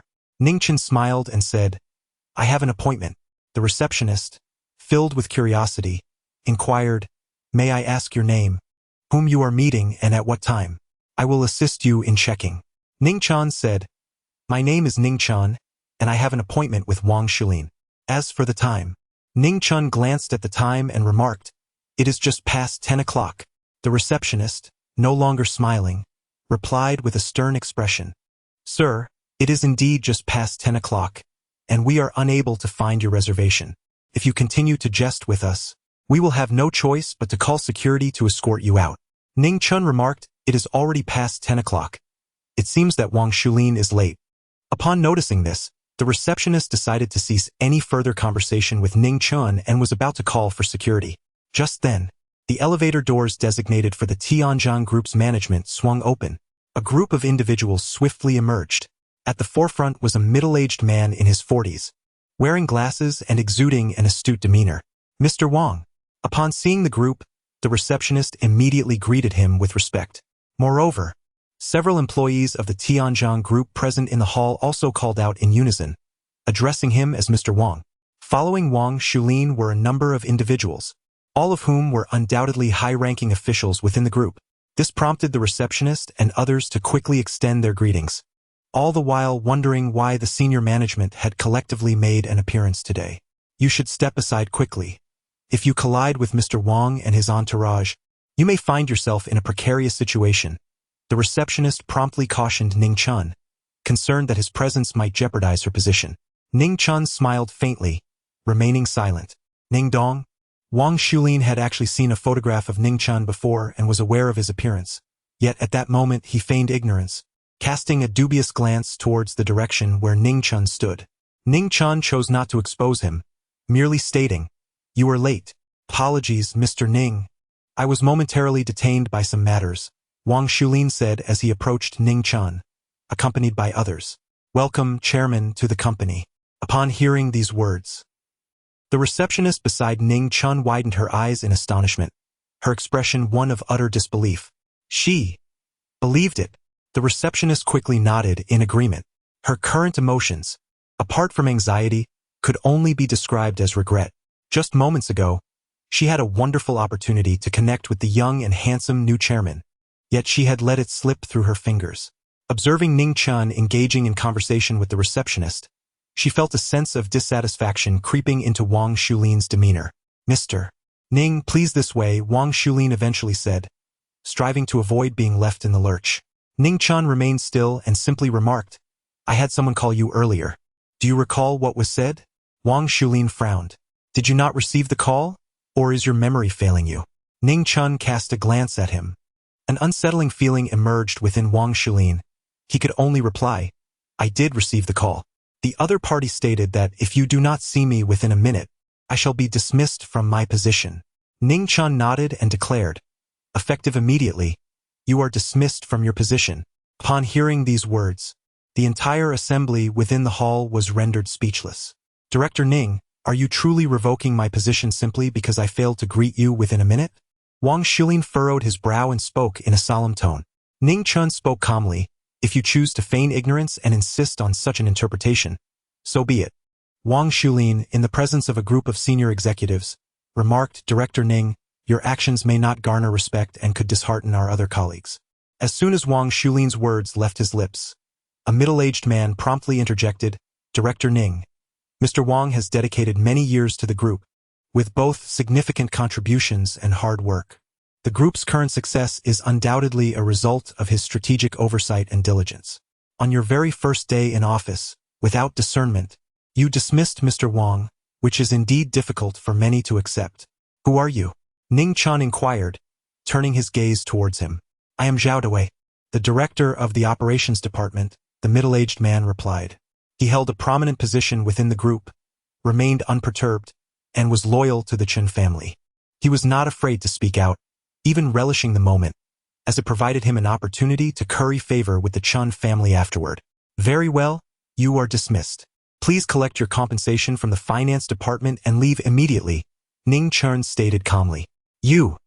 Zhao Dawei's expression changed dramatically. However, under Ning Chen's unwavering gaze, he found himself unable to utter another word. Is there anyone else with objections? Ning Chen's gaze swept across the numerous executives within the group, his eyes sharp as lightning. The executives trembled in fear, instinctively avoiding his gaze, unable to meet his eyes. A notice was issued to all levels of management within the group, regardless of rank, mandating their attendance at the meeting. Ning Chen left a remark and promptly proceeded towards the elevator. The gaze of the other executives predominantly fell upon Wang Shulin, whose countenance appeared rather grim. Let us go, we have a meeting to attend. He cast a fleeting glance at Ning Chen's retreating figure and let out a cold snort. The other executives, including Zhao Dawei, the operations director who had already been dismissed by Ning Chen, followed suit and trailed behind. At the Tianzhang building, on the 16th floor, in the grand conference room, over 100 individuals had gathered, comprising the current management of Tianzhang Group, from core executives to departmental supervisors, all summoned to attend the meeting at the headquarters. At the forefront sat a cluster of core executives led by Wang Shulin. The atmosphere in the conference room was quite boisterous, with discussions swirling as everyone expressed curiosity about the identity of the new chairman. Once all the management personnel had arrived, a figure finally entered the venue and made their way to the chairman's seat at the front. The room fell into an instant hush, and all eyes converged upon that singular presence. Greetings everyone, it is a pleasure to meet you. Allow me to introduce myself. My surname is Ning Chen. Henceforth, I shall assume the role of chairman of the group. Ning Chen spoke. Ning Chen. This was the first time many in the upper management had encountered the name of this enigmatic new chairman. Warm and gentle as jade, yet sharp and striking. Such was the contradictory first impression many had of Ning Chen. There was an undeniable charm that evoked affection, yet an air of aloofness that left them somewhat breathless. Applause erupted in a thunderous ovation, welcoming Chairman Ning. However, it soon became evident that the core executive team, led by Wang Shulin, remained indifferent, with the majority seated in silence, devoid of applause or even a smile. The clapping gradually faded, and an air of subtle tension enveloped the room. It appeared that the rumors of a conflict between the new chairman and general manager Wang were indeed true, and the situation had escalated to a point where even a facade of harmony was deemed unnecessary. This new chairman seemed rather too youthful, unable to contend with the seasoned veterans. It was feared he would find himself in a precarious position today. Many middle and lower-level managers mused internally about how they would align themselves should a direct confrontation arise between the chairman and the general manager. After all, even if Ning Chen held the title of chairman, he would be unwise to offend Wang Xulin and his core management team, for if they were to depart en masse, the group would come to a standstill. This speculation likely fueled Wang Xulin's audacity in opposing Chairman Ning. Today I have 3 announcements to make, Ning Chen declared after the applause had subsided. First, henceforth, Tianjin Group shall revert to its original name. From this day forward, it shall be known as Qingchen Group. Second, all operations currently undertaken by the Qin family will be halted. As these words left his lips, they resonated like a stone cast into still waters, stirring a tempest of reactions. The sudden decision to alter the name of a company valued in the billions sent shockwaves through the assembly. Such a drastic change could jeopardize the established brand reputation. In the realm of business, even a minor adjustment to a mature company's logo must be approached with caution. Significant alterations could lead to immeasurable losses. No one had anticipated that the new chairman would so abruptly seek to change the company's name. Even the most fervent of newcomers to an organization typically do not act in such a manner. While the first announcement regarding the name change could be considered within an acceptable range of impact, the second decision was poised to plunge the company into turmoil. Halting all business operations would entail colossal compensation liabilities, leaving the group without revenue and imperiling its very existence. Such reckless mismanagement was evident. Yet, for Wang Xulin, the implications of these announcements brought a sense of delight. He was eager to witness how this novice would win the hearts of the crowd. I opposed this. Wang Xulin was the first to voice his dissent. As expected, others quickly followed suit. I also oppose, echoed several high-level executives, with even some middle managers aligning themselves with the opposition. It became evident that at least 2/3 of the management present openly opposed the chairman's decision, particularly the cessation of all group operations. Witnessing the majority rallying to his cause brought Wang Xulin immense satisfaction. He coldly regarded Ning Chen, eager to see how the chairman would extricate himself from this predicament. I hold 100% of the company's shares. I am informing you, not consulting with you. Opposition is futile. Ning Chen's veto sent a shiver through the crowd. At Wang Xulin's behest, Zhao Dawei slammed his hand on the table and rose, stating, Ning Chen, your actions are akin to plunging the entire corporation into a fiery abyss. Even if you are the chairman, you cannot squander the years of dedication from everyone in this company. Who are you? Ning Chen inquired, his tone indifferent as he regarded him. You. Zhao Dawei was momentarily taken aback. Had Ning Chen forgotten him? His countenance darkened instantly, feeling more wounded than if Ning Chen had insulted him outright. I am Zhao Dawei, the director of the operations department, he gritted out. Oh, it is you. If memory serves me right, you have already been dismissed. Perhaps it would be wise not to flaunt the title of operations director any longer. Ning Chen replied calmly. You. Zhao Dawei's fists clenched tightly. Since you have been dismissed, you are not qualified to attend this meeting. Leave at once. Ning Chen cast a glance his way. And if I refuse to leave? Zhao Dawei huffed, defiantly taking his seat once more. From an unknown corner, Yi Qinglong approached and, before the eyes of all present, seized Zhao Dawei by the neck, lifting him effortlessly as one might a small chick. Gasping, the crowd inhaled sharply. Zhao Dawei, portly and weighing at least 180 pounds, was lifted with such ease. What are you doing? Let me go. Zhao Dawei raged and struggled, but to no avail. Ning Dong, is this not a bit excessive? Wang Xulin immediately rose, slamming his hand on the table in protest, though inside, he reveled in the spectacle.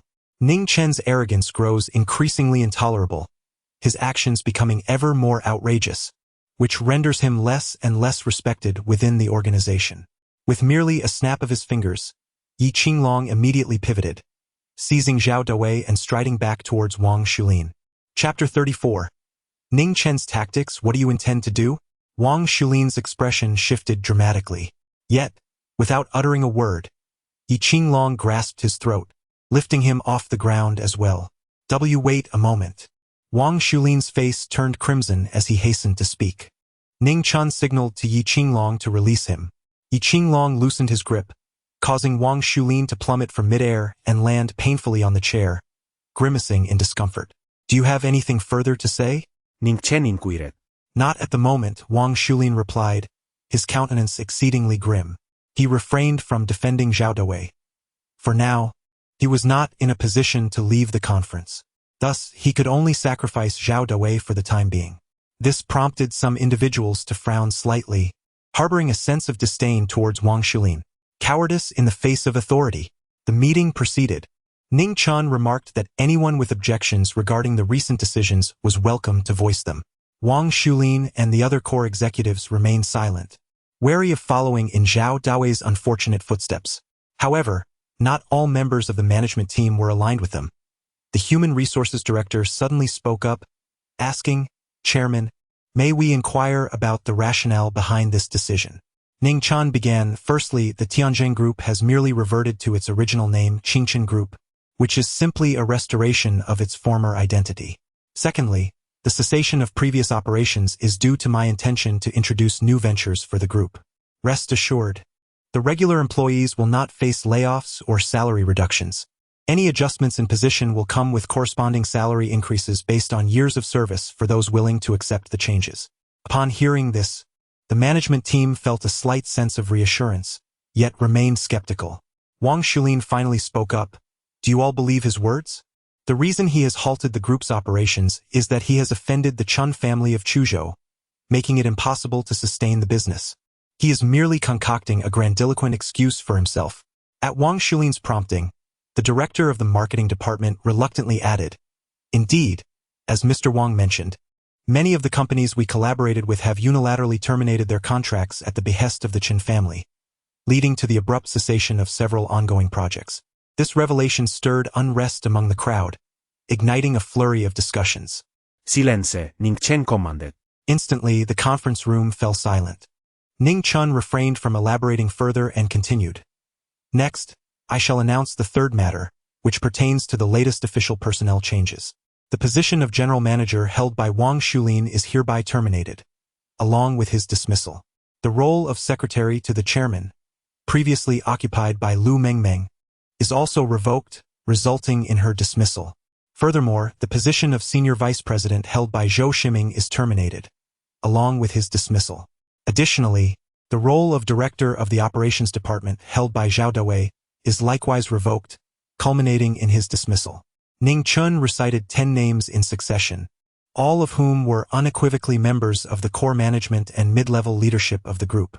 Naturally, they were all entirely loyal to the Chen family, individuals who had been dispatched from the Chen group.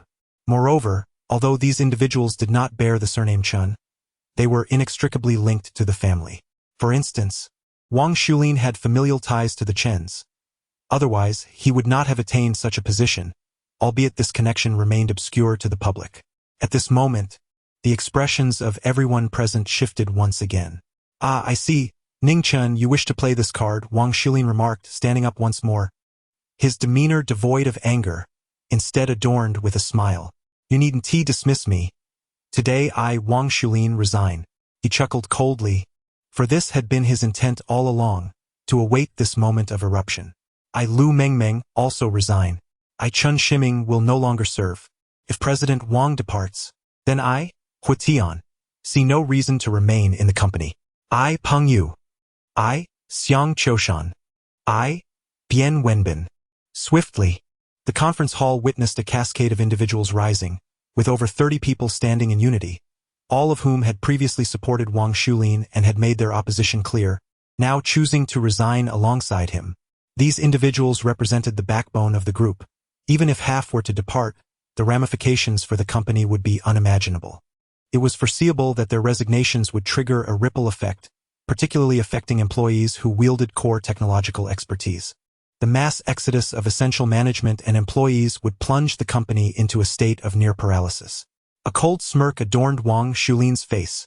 Having been instructed by the Chen family, He had initially intended to remain in the company to undermine Ning Chen, but at this juncture, he felt no compunction about severing ties. With their departure, and should the group face further ostracism, it would spell doom for the organization. Whether referred to as Tianjin Group or Qingchen Group, it would soon be reduced to a hollow shell. Ning Chen smiled. The crowd was utterly taken aback. You! Wang Shulin's expression darkened. What was supposed to be a surefire victory now felt like a bitter defeat. He had not anticipated that Ning Chen would be so indifferent to their departure. It was evident that he genuinely did not care, rather than feigning indifference. Why? Wang Shulin was perplexed. Ladies and gentlemen, the director of the marketing department has just informed us that the group's operations have effectively come to a standstill, having been blocked by the Chen family from Chuzhou. Consequently, the entire industry will shun Tianjin Group, or rather, Qingchen Group. All companies currently in collaboration will also terminate their partnerships. Furthermore, various relevant departments will take turns inspecting Qingchen Group, readily finding excuses to force the company into a state of suspension. This company has no viable future. Please consider this carefully. If you follow me now, we can secure a substantial investment from the Chen family and establish a new company with our original team. All partnerships and business ventures will transition to our newly formed enterprise, and every resource will be redirected. Those who choose to align with me will be rewarded with promotions and salary increases. You may doubt my words, but you can place your trust in the Chen family from Chuzhou. Wang Shulin stood up, tearing off the facade, openly poaching talent. The Chen family from Chuzhou held immense weight. Even those who doubted him would likely believe in the Chen family.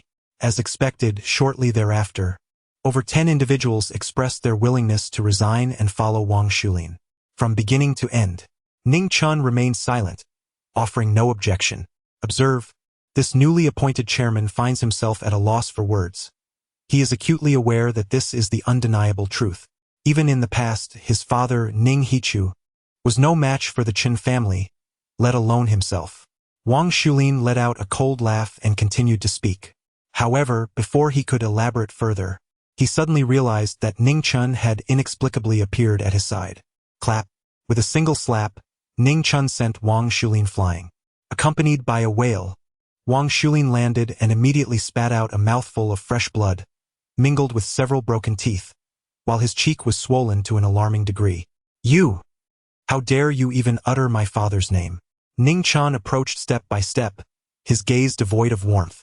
Wang Shulin felt a chill run down his spine. His mouth opened in shock, yet he dared not utter a single word. Particularly, he noticed Yi Qinglong nearby, watching with a predatory glare. Very well, Ning, you possess courage. We shall see how this unfolds. In that moment, Wang Shulin had entirely shed the demeanor befitting a general manager. His eyes were filled with malice. His teeth clenched in anger as he signaled to his loyal subordinates, preparing to depart. Hold on, Ning Chen's voice cut through the tension. Wang Shulin felt a tremor of unease within him, and he hastily stepped back 2 paces, eyeing Ning Chen with caution. What do you intend to do? Ning Chen glanced at the time.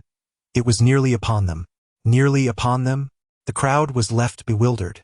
3 seconds later, the door to the conference room swung open, and 10 law enforcement officers entered. Wang Shulin, there is solid evidence indicating your involvement in embezzlement, misappropriation of public funds, and other criminal activities. Please accompany us. Lu Mengmeng, there is conclusive evidence suggesting your involvement in sexual bribery and collusion in bidding, among other illegal acts. Please come with us. Chen Shiming, there is irrefutable evidence that on the night of August 13th last year, you were implicated in drugging and coercing individuals into taking nude photographs and other criminal offenses. Please follow us. The officers continued to announce the names of 10 individuals. Everyone was in shock. Wang Shulin and the others were utterly dumbfounded. What was happening? How could the police possibly know about their deeds so clearly? And they possessed irrefutable evidence? Is it you? Wang Shulin found it hard to believe. Apologies. It seems you no longer have the opportunity to start anew. Wishing you a pleasant life in prison. A faint smile played upon Ning Chen's lips as he mused inwardly about the efficiency of the Azura Palace's operatives.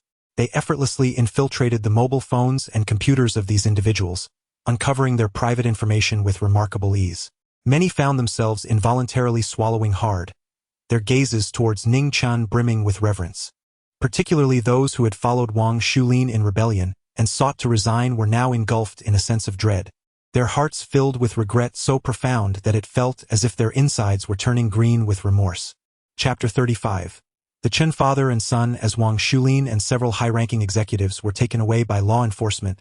Those remaining, managers who had intended to resign alongside Wang Shulin, stood in stunned silence. Chairman Ning, I was previously swayed by Wang Shulin's persuasion. I have now come to my senses and wish to remain with the company, contributing to its growth. One middle manager spoke first. Soon after, several others echoed his sentiments, expressing their regret and desire to continue their tenure at the company. Yet, in this world, there exists no remedy for regret. Ning Chen regarded them with an air of indifference. Should you persist in your obstinate demeanor, I might still regard you with a measure of respect. The expressions of the individuals before him shifted dramatically, as though they had just received devastating news. They realized that any words spoken at this juncture would be futile. Once the management team belonging to the Chen family had been dealt with, Ning Chen continued, from this day forth, the Ning Group shall pivot towards the business of elixirs. Elixirs? The crowd was momentarily taken aback. If any of you doubt the future prospects of the company, you are welcome to resign at your convenience. However, should you choose to place your faith in me, await the forthcoming developments with bated breath. Furthermore, regardless of your decision to stay or leave, each of you shall receive double your salary this month. The meeting is adjourned. Upon hearing these words, an immediate wave of exhilaration swept through the room. Regardless of the circumstances, this newly appointed chairman had demonstrated remarkable generosity, instantly winning the favor of the assembly. Those who had previously considered leaving now largely resolved to remain for a few months to gauge the situation. Perhaps this new chairman could indeed usher in some miraculous transformation for the company. Ning Chen did not linger long at the company. After dispatching a group of individuals, he departed from the establishment. Ning Chen Group was the culmination of his parents' dedication and effort. Therefore, despite Ning Chen's complete lack of financial need and his utter disinterest in managing a company, he resolved to invest his attention in Ning Chen Group. If one is to embark on a venture, it must be executed to perfection. If one is to undertake an endeavor, it should not be in vain. Ning Chen decisively instructed the Ning Chen Group to abandon its core revenue-generating businesses, such as medical devices, in favor of pursuing the elixir trade, undoubtedly driven by his own intentions. After leaving the company, Yi Qinglong started the vehicle and inquired, Master, shall we head directly to the hospital now? Ning Chen aspired to engage in the alchemy business, which necessitated the establishment of a formidable reputation. Should he resort to media campaigns, endorsements, and extravagant advertising, investing substantial funds for both online and offline promotions? No. For Ning Chen, the most effective publicity lay in presenting a selection of elixirs at hospitals, directly curing critically ill patients, thereby serving as the finest advertisement. However, Ning Chen shook his head and decided to visit the Chen Group. In the bustling business district of Chuzhou, the Chen Group's towering edifice stood tall. On the 18th floor, within the CEO's office, Chen Ruohong reclined on a luxurious leather sofa, attentively listening to a report. As the eldest son of Chen Yaowei, the patriarch of the Chen family, he was a pivotal figure steering the family's affairs, designated by the elder Chen as the future head of the clan, and currently serving as the vice chairman of the Chuzhou Chen Group, the rotating chairman of the board, as well as the general manager of the group. Are you saying that Wang Shulin and his associates have all been apprehended? Chen Ruohong inquired, his gaze fixed on his secretary, his tone grave. Indeed, we have some information, yet there are aspects even we are unaware of. However, for reasons unknown, the police have secured irrefutable evidence, all laid bare. I suspect it is closely tied to Ning Chen, though I remain perplexed as to how he acquired such evidence, the secretary replied. A bunch of incompetence, Chen Ruohong muttered, his countenance darkening. It irked him greatly to relinquish the Tianjin Group to Ning Chen, and as anticipated by Ning Chen, he intended to sabotage the Tianjin Group, rendering it ineffective and collapsing it, leaving Ning Chen with nothing but a hollow shell of bankruptcy. Once Ning Chen healed his father's affliction, he would eliminate him. Yet, it appeared that this strategy had been thwarted by Ning Chen. Shall we intervene to rescue them? Sir? The secretary inquired. What use is it to rescue a bunch of useless individuals? Chen Ruohong retorted coldly.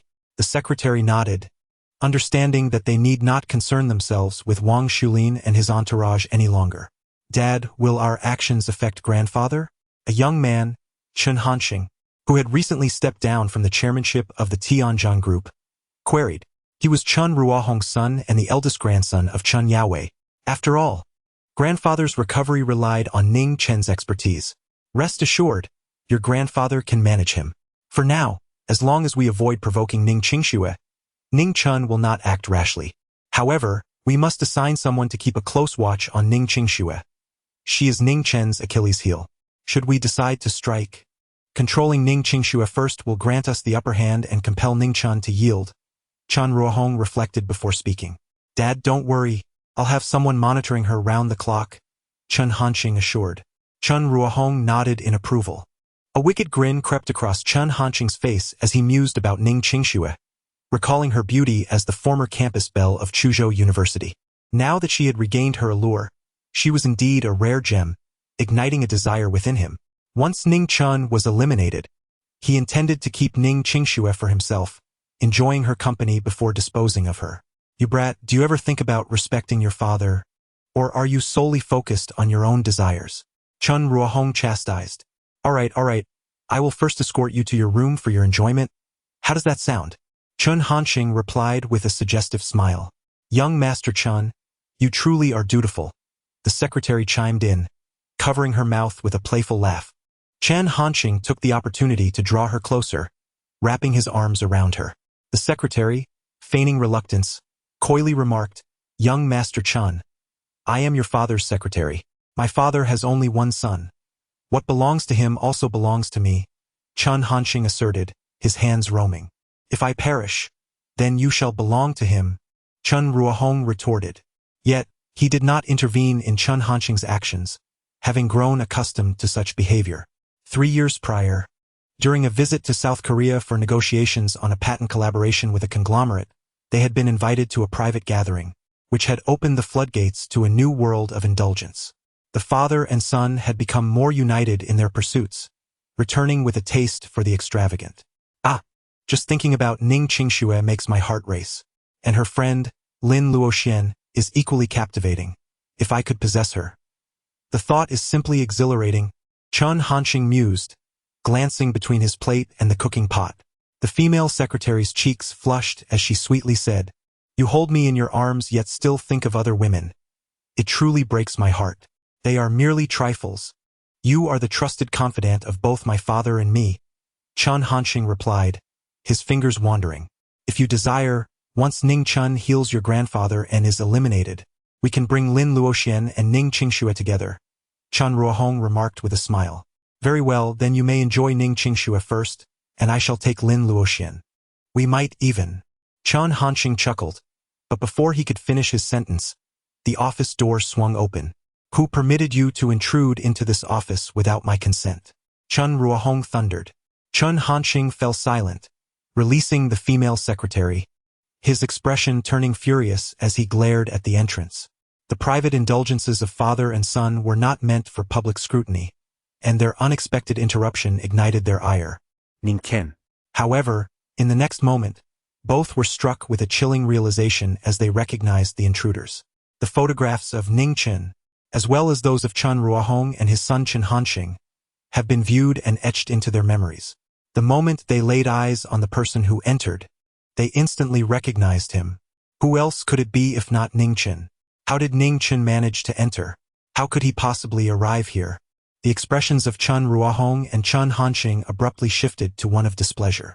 Initially, they had merely intended to issue a warning, but it now appears that your fate is sealed. Ning Chen's voice resonated as though it emerged from the depths of the underworld, chilling to the very marrow. Ning Qingxue is his sister, while Lin Luoxian is regarded by him as his beloved. They both represent Ning Chen's Achilles heel. To provoke them is to invite certain death. What are you even worth to dare to boast before us? Chen Hanxing immediately rose to his feet, pointing at Ning Chen and berating him. Ning Chen gazed at him with an impassive expression. Yi Qinglong emerged, striking with the swiftness of lightning. With a resounding crack, Chen Hanxing's fingers, along with his entire arm, were brutally shattered. A series of anguished cries erupted from Chen Hanxing. Yi Qinglong then delivered a powerful slap, leaving half of Chen Hanxing's face in ruins, sending him hurtling against the floor-to-ceiling window, where he lost consciousness. Hanxing, Chen Ruohong's face drained of color. The events had unfolded with such rapidity that he had scarcely registered what had transpired before Chen Hanxing was subjected to punishment. He hurried over to assess Chen Hanxing's injuries and, upon discovering a pulse, he felt a slight relief wash over him. This was his only son, his successor. The gravity of the situation weighed heavily upon him, for he had already lost the ability to bear children. If Chen Hanxing were to perish, his lineage would come to an end. As he exhaled in relief, an unprecedented fury surged within him, igniting a fierce desire for vengeance in his eyes. However, with a mere wave of Yi Qinglong's hand, Chen Ruohong was sent sprawling, crashing into a bookshelf. Various honors, documents, and books tumbled down around him, scattering across the floor. What do you intend to do?" the female secretary exclaimed, her voice trembling as she stared at Ning Chen and Yi Qinglong in terror. Ning Chen cast a glance at her, causing the female secretary to shrink into the corner in terror, paralyzed with fear, even too afraid to adjust her disheveled attire, which had been carelessly ruffled by Chen Hanxing earlier. She dared not utter a sound. "Ning Chen, do you realize what you are doing? If you dare to harm my son and me, you are opposing the entire Chen family. Are you aware of the consequences of such an act?"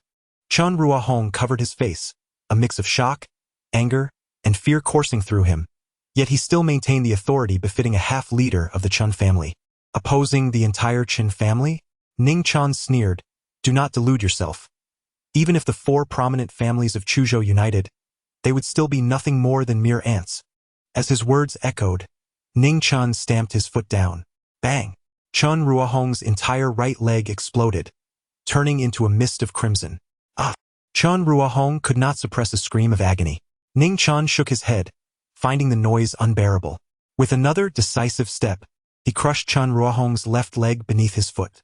In an instant, half of Chen Ruohong's leg erupted, transforming into a crimson mist that stained the furniture and floor, creating a gruesome and terrifying spectacle.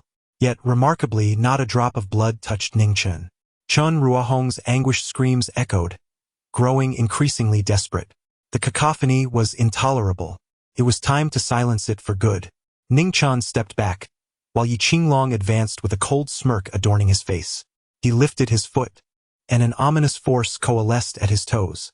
Chen Ruohong sensed a looming threat of death. At that moment, a group of bodyguards finally arrived. However, just as they reached the office door, Ning Chen raised a hand, and all the bodyguards were sent flying backward, blood streaming from their orifices, their anguished cries echoing throughout the room. Although Chen Ruohong's bodyguards were not numerous, they were the elite trained by the Chen family, all skilled practitioners wielding internal energy. Yet, with a mere gesture from Ning Chen, they were utterly vanquished. Witnessing this scene, Chen Ruohong fell into complete despair. "Ning Chen, my son and I sincerely apologize. We should not have targeted your sister and Lin Luoxian, nor entertained such base thoughts. Please, spare us. Whatever conditions you have, I will fulfill them without hesitation." Chen Ruohong, discarding his pride, hastily submitted, desperate to save the lives of himself and his son. Meanwhile, the phone of Ning Chen began to ring. He took it out to check and saw it was a call from Chen Yaowei. "Your father is calling," Ning Chen remarked. Upon hearing this, Chen Ruohong's eyes immediately brightened, as if he had glimpsed a glimmer of hope. He gazed at Ning Chen with a face full of anticipation, fearful that Ning Chen might abruptly end the call. Fortunately, Ning Chen answered the phone. Chen Yaowei's voice came through directly. "Ning Chen, do not harm my descendants. State your conditions and I shall acquiesce." It was evident that he had already received the notification, yet he was unable to arrive in person and could only communicate with Ning Chen over the phone. Ning Chen let out a cold laugh, pausing for a moment before he inquired, "Why did you annihilate the Ning family 7 years ago?" Opposite him, Chen Yaowei remained silent. Ning Chen lifted his gaze and cast a glance at Chen Hanxing. Yi Qinglong understood the cue and approached, bringing his foot down upon one of Chen Hanxing's legs, which similarly erupted into a mist of crimson. The excruciating pain jolted Chen Hanxing awake, and he emitted a piercing scream, crying out, "My leg! My leg!" Upon hearing his anguished cries, Chen Yaowei hastily exclaimed, "Ning Chen, I implore you, do not harm them." Ning Chen remained silent, patiently awaiting the continuation. After a brief pause, Chen Yaowei spoke. 7 years ago, the annihilation of your Ning family was prompted by your rapid rise. Your father, Ning Hichu, demonstrated a remarkable acumen in business that posed a significant threat to our interests. Consequently, the 4 prominent families of Chuzhou united to take action.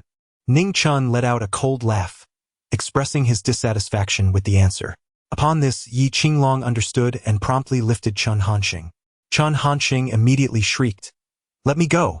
Grandfather, save me, please!" Hearing this cry, Chen Yaowei was filled with uncontrollable rage, yet he could only suppress his anger and said, "Ning Chen, what I have conveyed is the absolute truth. Grandfather, save me!" Chen Hanxing erupted into a wail akin to that of a slaughtered pig, utterly devoid of the former dignity befitting the elite of Chuzhou's second generation. It was all due to a piece of jade pendant. At last, Chen Yaowei disclosed the truth. A jade pendant? Ning Chen was momentarily taken aback. He then spoke in a low voice, "Are you referring to the jade pendant that my father carries?" Chapter 37. You are not qualified to negotiate terms with me. Whether it is carried on his person, I cannot ascertain. Yet it is indeed a jade pendant possessed by your father that is sought after, and it is not desired by us, but by a significant figure. Chen Yaowei revealed the secret. Ning Chen spoke coldly, "So, you are implying that the annihilation of the Ning family 7 years ago was not instigated by you? Indeed, it was not us. Furthermore, I can divulge a secret. It was one of your father's closest aides, Lu Wen, who leaked the information that your father possessed that jade pendant." "Very few are aware of this," Chen Yaowei replied. "Lu Wen?" Ning Chen's expression was frigid. It is no wonder that, after the destruction of the Ning family 7 years ago, he, as a senior member of the Qingchen group and one of his father's most trusted confidants, remained entirely unscathed. To this day, he continues to thrive in Chuzhou. Ning Chen temporarily set aside matters concerning Lu Wen and inquired, "Who is the prominent figure you speak of?" Ning Chen scoffed, asserting that the other had no right to negotiate terms with him. Chen Yaowei replied coldly, "Ning Chen, if you choose to kill them, you shall never learn from me who that prominent figure is. Is that so?" Ning Chen approached the floor-to-ceiling window of the office and shattered the tempered glass with a single punch. He then lifted Chen Hanxing with one hand, extending him out into the abyss. Chen Hanxing dangled precariously in midair, and should Ning Chen loosen his grip, he would plummet from the 18th floor, a height that could very well reduce him to mere pulp upon impact. "Grandfather, save me. Please, save me." Chen Hanxing, having already lost considerable blood and on the verge of unconsciousness, was jolted awake in this moment of terror. He struggled violently, his face a mask of fear. Ning Chen. "Spare me. I beg you. Spare my life. Do not let go. I do not wish to die." In a fit of panic, Chen Hanxing broke down in tears, overwhelmed by fear and desperation. Ning Chen spoke coldly, "If you do not wish to perish, then you may endeavor to plead with Chen Ruohong. If he is willing to sacrifice himself for you, I shall release you." Chen Hanxing, as if clinging to a lifeline, swiftly turned to Chen Ruohong, crying out, "Father, I do not wish to die yet. Please save me, save me. Let it be you who dies in my stead." Chen Ruohong's expression shifted tumultuously. If the price were merely monetary to save his son, he would have agreed without hesitation. If it required relinquishing power, he might hesitate but would ultimately acquiesce. However, to replace his son in death? He instinctively recoiled. "Father, I am your only son. You are aging, and I am still young. Grant me the chance to live." Chen Hanxing pleaded desperately. Ning father, Ning sir, please take my father's life instead. He is responsible for all the wrongdoings, even orchestrating the schemes of Wang, Su, Lin, and others. I have done nothing. He is the true villain, deserving of death. Please, take him and release me." Chen Hanxing cried out in supplication. Fear gripping him, he truly did not wish to die. Having lost a leg, he would rather live as a cripple than face death. Upon hearing these words, Chun Ruahong's countenance darkened as if he had been struck by a grave misfortune. He had never imagined his son would wish for his own father's demise to survive.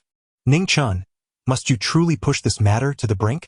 Chun Yaowei could no longer bear it, erupting in a fury that bordered on a roar.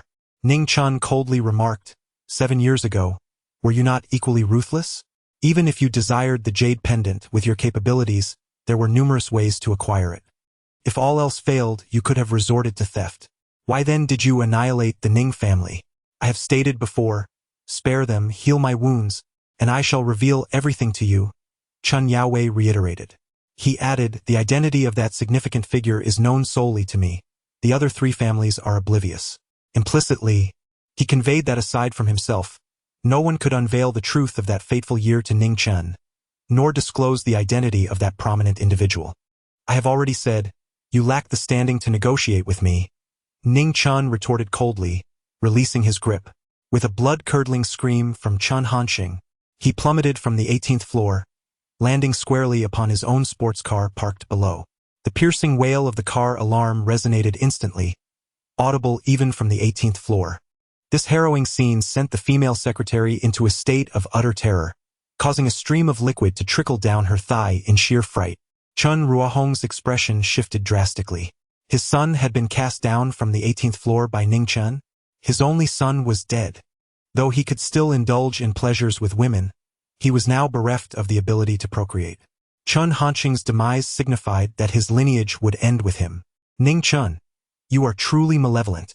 In a fit of rage, Chun Ruahong coughed up blood and fainted. On the other side, Chun Yaowei clenched his fists, an aura of terrifying energy erupting from within him, upending everything in his vicinity. His eyes were filled with murderous intent, wishing nothing more than to rend Ning Chen limb from limb. Chun Yaowei, you have one last chance. Ning Chen spoke into his phone. That opportunity naturally referred to Chun Ruahong. Chun Yaowei suppressed the murderous intent within him and calmly replied, I am not familiar with his name, but he is referred to as Lord Long, hailing from the capital. In the future, I can create a portrait of him for you. Lord Long? Ning Chen furrowed his brows, having never heard of such a personage. He turned to Yi Qinglong, who, with the speakerphone enabled, naturally also heard the voice. However, Yi Qinglong shook his head as well, clearly unfamiliar with this Lord Long from the capital. Very well. Ning Chen noted. How is the preparation of the Millennium Divine Medicine coming along? He inquired further. Chan Yaowei, taken aback, replied coldly, do you still intend to heal my wounds? He continued, one matter should be separated from another. If you can procure the Millennium Divine Medicine for me, I will honor my promise to save you. After Ning Chen concluded the call, he hung up the phone, a chilling smile blooming at the corners of his mouth. To heal Chun Yaowei, to grant him a second chance at life filled with hope, only to cast him into the abyss of despair at the moment of his greatest potential. This was to honor his parents. Meanwhile, Chun Yaowei sat in his car, which raced toward the Chen group. Upon realizing the call had ended, his expression turned icy, and an overwhelming force surged forth, reducing the phone in his grasp to mere powder. Old master, do you think Ning Chen's offer to save you could be a deception? Gu Xianwu, trembling with fear, urged him to reconsider. I have a lingering suspicion as to why this young man wishes to save me. He aims to prolong my life for a reason. Aside from that, given the deep-seated enmity between him and our Chen family, I truly cannot fathom any motive he might have to assist me, Chun Yaowei replied coldly. For him to demand that you bow in apology is nothing short of a delusion, Gu Xianwu scoffed. Investigate how Ning Chen survived 7 years ago, as well as his experiences during these years. Discover how he became a martial artist. The man by his side is likely a half-step master. Where did he emerge from? At this, Gu Xianwu's face betrayed shock. Old master, are you suggesting that there is indeed a half-step master alongside Ning Chen? If that were not the case, how could the inner strength consummate expert by Zhou Shihao's side have been slain? Chun Yaowei retorted with a cold snort. Indeed, Gu Xianwu nodded eagerly, preparing to act on the orders. Even if he has a half-step master at his side, any disrespect towards our Chun family will ultimately lead only to death. Chun Yaowei's eyes gleamed with murderous intent. While he felt pain over Chun Hanxing's demise, his predominant emotion was fury, fury stemming from the affront to the dignity of the Chen family by Ning Chen. After all, he had more than one son and several grandsons. The Chen family possessed multiple heirs. Yet, the family's honor could not be tarnished. As for the half-step master beside Ning Chen, what was there to fear? The Chen family had established itself in Chuzhou, becoming one of the four great families, owing half of its status to their collective strength and the other half to his own prowess. A half-step master? He had attained such a status over a decade ago. And 7 years prior, when they worked for Lord Long, they surely reaped benefits from that endeavor. After the Ning family was annihilated, he had already stepped into the ranks of martial masters, albeit remaining discreet about it. A mere half-step master was hardly worthy of his concern. Ning Chen proceeded to the Chen group, where he eliminated Chen Hansheng and incapacitated Chen Ruohong before departing without obstruction. Investigate Lu Wen's recent activities, and also look into that Lord Long. After giving instructions to Yi Qinglong, Ning Chen, that very afternoon, produced several elixirs and successfully cured 3 critically ill cancer patients at the First People's Hospital of Chuzhou City. He then proceeded to visit the Second People's Hospital, the traditional Chinese medicine hospital, and the orthopedic hospital of Chuzhou City, where he employed a singular elixir to heal 8 terminal cancer patients across these institutions. Remarkably, the treatment was instantaneous. The cancer cells were eradicated, and the patients regained their health. No traces of illness could be detected by any modern medical apparatus. This astonishing event created a tremendous sensation within the hospitals of Chuzhou City. Numerous patients and various news media flocked to the hospitals in search of Ning Chen. However, apart from his miraculous interventions, Ning Chen vanished without a trace. Unable to locate him, the media turned to interview the recovered cancer patients, who revealed that the elixir they consumed was named Qingchen Dan. As for the rest of the details, they remained confidential. Yet, from the testimonies of the recuperated patients, the media collectively learned that this Qingchen Dan would be available for purchase in 5 days. This announcement sparked fervent discussions throughout Chuzhou, igniting a glimmer of hope among many cancer patients. Chapter 38. Coercion and Temptation. Ning Chen, at the hospital, produced elixirs to treat cancer patients, sparking widespread discussion. However, he himself remained utterly unconcerned. After completing his tasks, Ning Chen proceeded to his sister's establishment, continuing to assist at the barbecue restaurant. This evening, the business was even more bustling than the previous night. Upon inquiring, Ning Chen discovered that a video of his sister busily grilling skewers had been posted online yesterday, which sparked considerable discussion. This subsequently attracted some local netizens from Chuzhou to visit the shop. Previously, the proprietress had always worn a mask, but she had recently removed it, revealing her unexpected beauty. I suspect that it won't be long before this place transforms into a trendy hotspot, and the proprietress may even become a prominent internet celebrity in our Chuzhou community. Hearing the conversations of some patrons, Ning Chen furrowed his brow slightly. He felt that this attention might not bode well for his sister and brother-in-law. Excessive scrutiny could lead to complications, especially given his sister's striking beauty. Worries often manifest as reality. Before long, a Porsche 911 pulled up beside them, and 2 young men emerged, striding purposefully towards the barbecue restaurant. Xuan Yi. This is the famed Xiang Kao Lila that has gained overnight popularity online. According to local reviews from Chuzhou, the flavors are exquisite, but the proprietress is the main attraction, one of the youths remarked, seeming to curry favor with the other, who was clad in Armani and owned the Porsche. Xuan Yi. Over here. As they approached, 2 more young men rose to greet them, having already secured their seats. Wang Xian walked over, but his gaze was irresistibly drawn to Ning Qingxue, unable to divert his eyes. The sycophant beside him beamed with delight, eager to take credit. Xuan Yi. What do you think? I wasn't lying, was I? This proprietress is truly exceptional. Xiao Chun, you have done well this time. Your efforts are commendable. Wang Xian replied with a smile. He picked up a skewer, took a bite, and his eyes lit up at the delightful flavor of the barbecue, though he remained curious about the proprietress's own allure. Proprietress, Xiao Chun called out, expertly drawing her attention. I'm coming. Ning Qingxue responded immediately, ready to join them. Ning Chen intercepted her, saying, these individuals harbor ill intentions. Allow me to deal with them. Very well. Ning Chen nodded, acquiescing to his sister's wishes. Ning King fue approached. Ning Chen followed suit. Madam Boss, do you recognize this individual?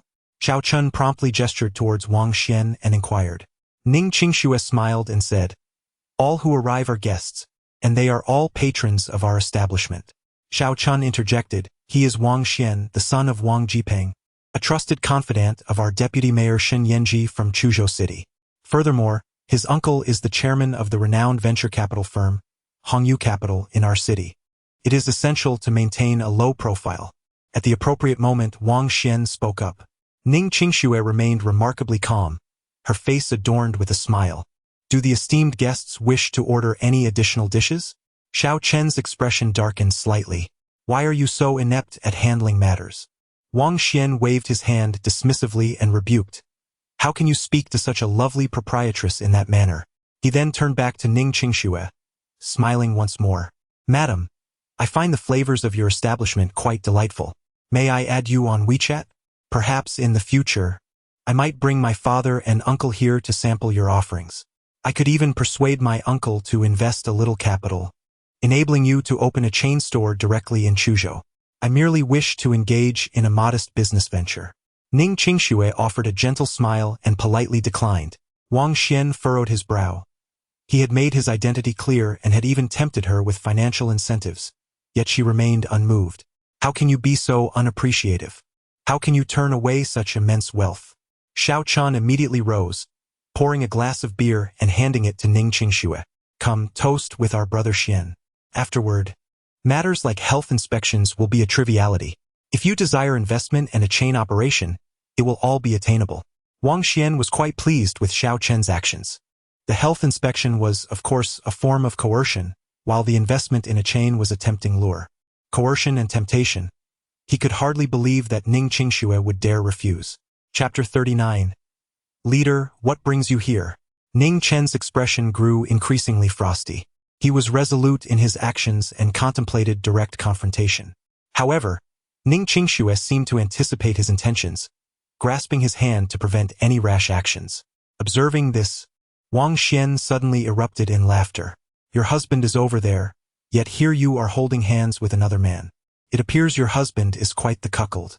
Allow me to be frank. I am interested in you. Tonight you shall accompany me, and you may set the terms. Ning Qingxue took the beer from Xiao Chen's hand.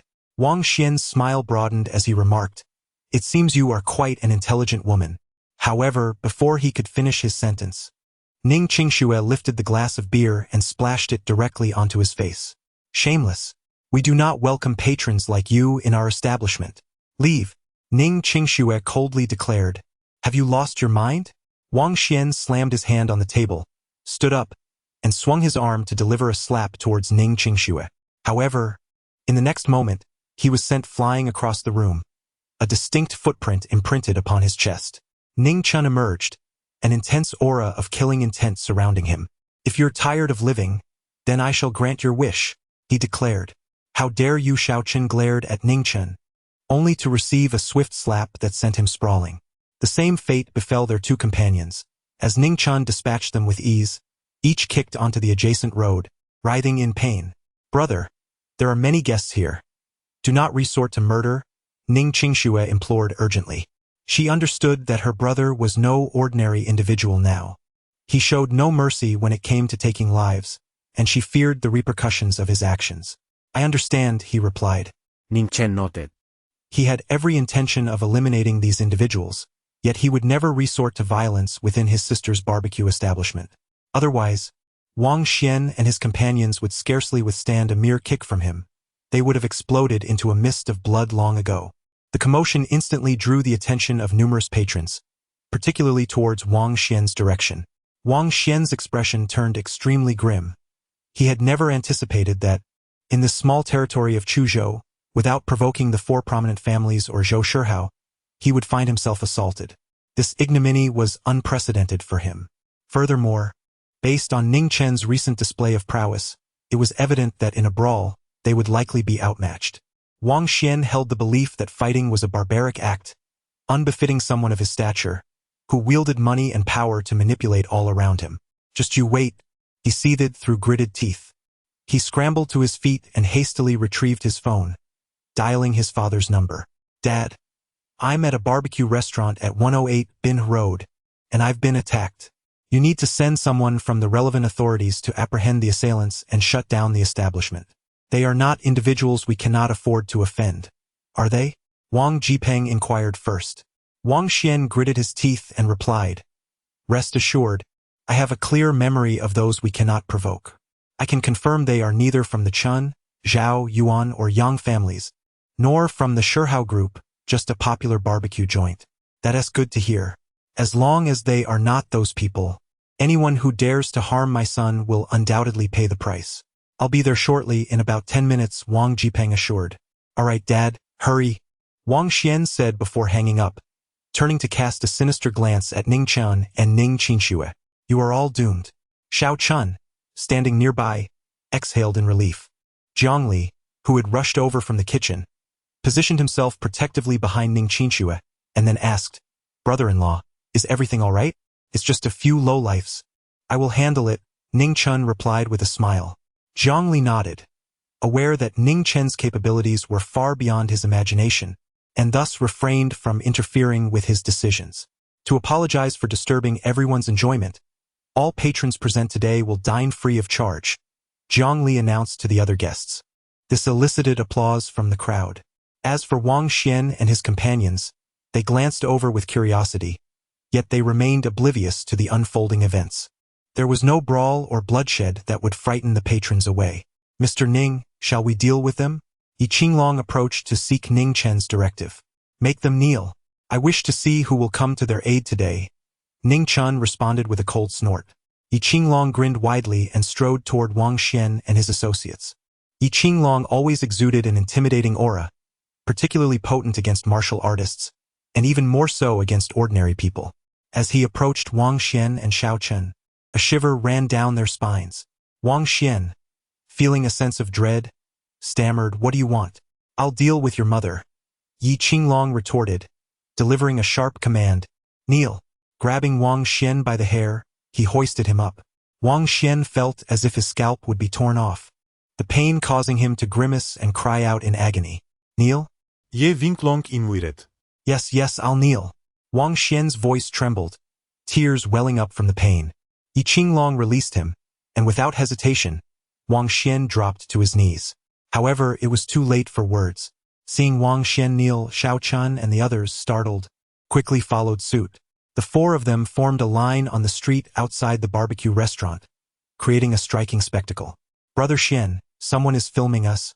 This might end up online, Xiao Chun remarked.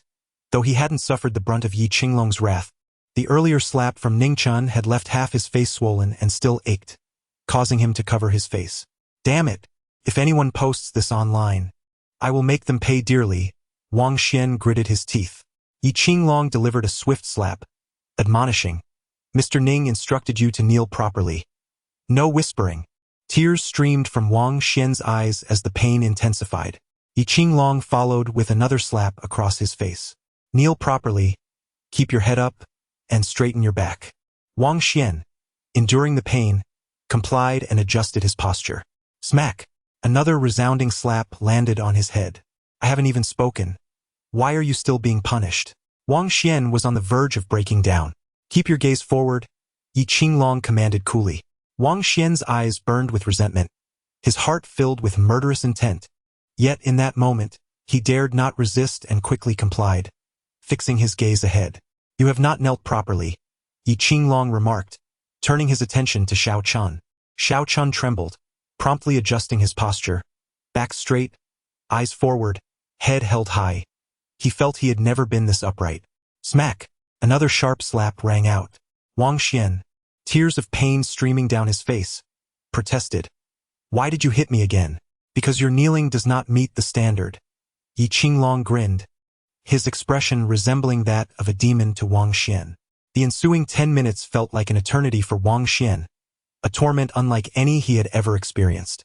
Finally, a Honda Accord sped into view, halting at the roadside. Wang Jipeng, still inside the vehicle, caught sight of his son kneeling by the road, which ignited his fury.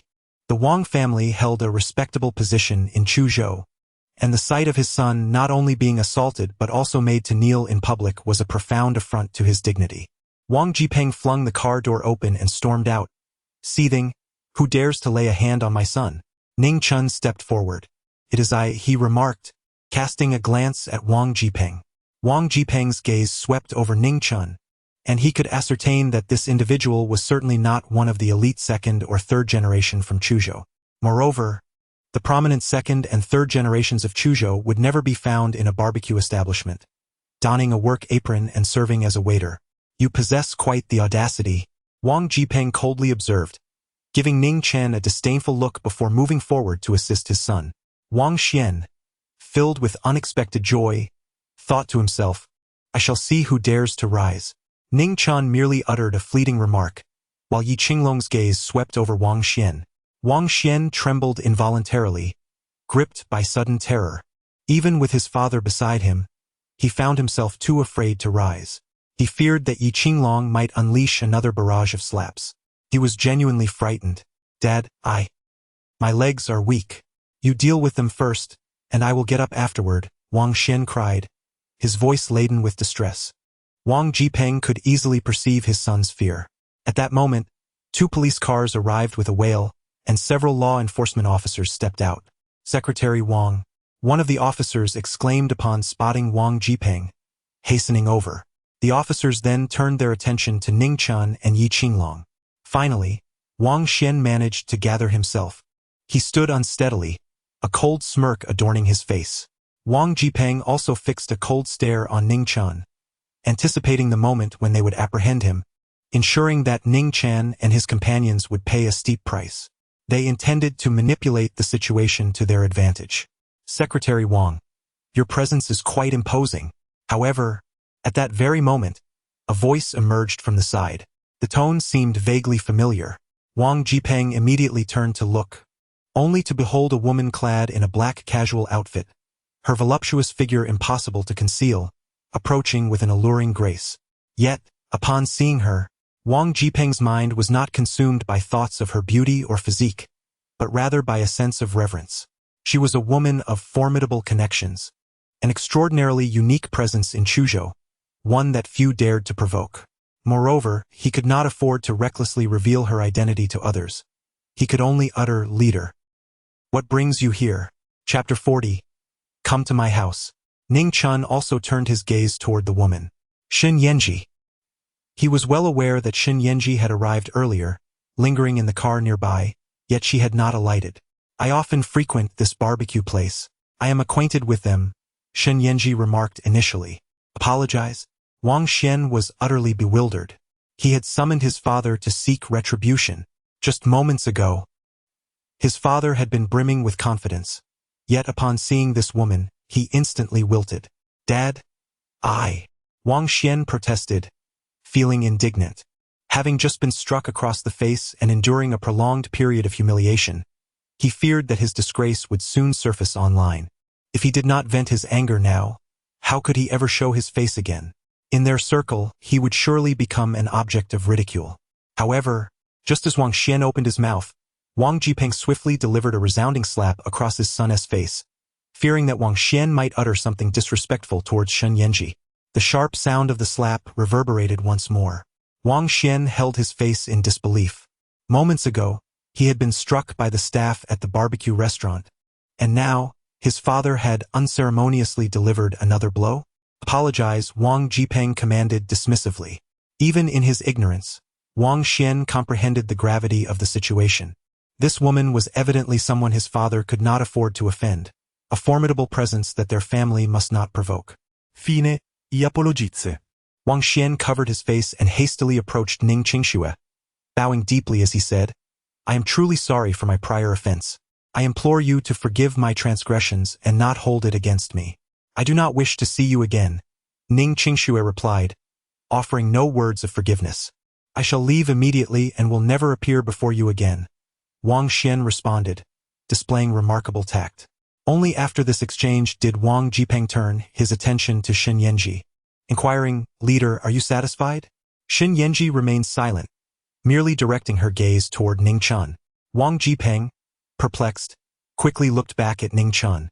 If this occurs again, none of you will be spared. Depart. Ning Chen spoke coldly. Although Wang Jipeng felt displeased, he glanced at Shen Yanji's expression and, noticing her lack of intent to act against him, he finally breathed a sigh of relief. He hurriedly led Wang Xian and the others away. The law enforcement personnel subsequently departed as well. However, no one noticed that as Wang Jipeng and Wang Xian left, Ning Chen unleashed several waves of energy that penetrated Wang Xian and his companions' bodies, rendering them incapacitated. From that moment on, they would forever be mere shadows of themselves, young yet powerless, left to lament their unfulfilled aspirations. For Ning Chen, his sister was akin to a sacred threshold. To offend her was not something that could be brushed aside with a few slaps and a simple apology. Sister Shen, please take a seat. I shall arrange a position for you. Ning Qingxue quickly called out to Shen Yanji. However, Shen Yanji smiled and replied, I did not come here today for barbecue delicacies. Rather, I am here to express my gratitude to you and your brother. You are referring to yesterday's incident, when my brother chased away those ruffians and escorted you to the hotel, right?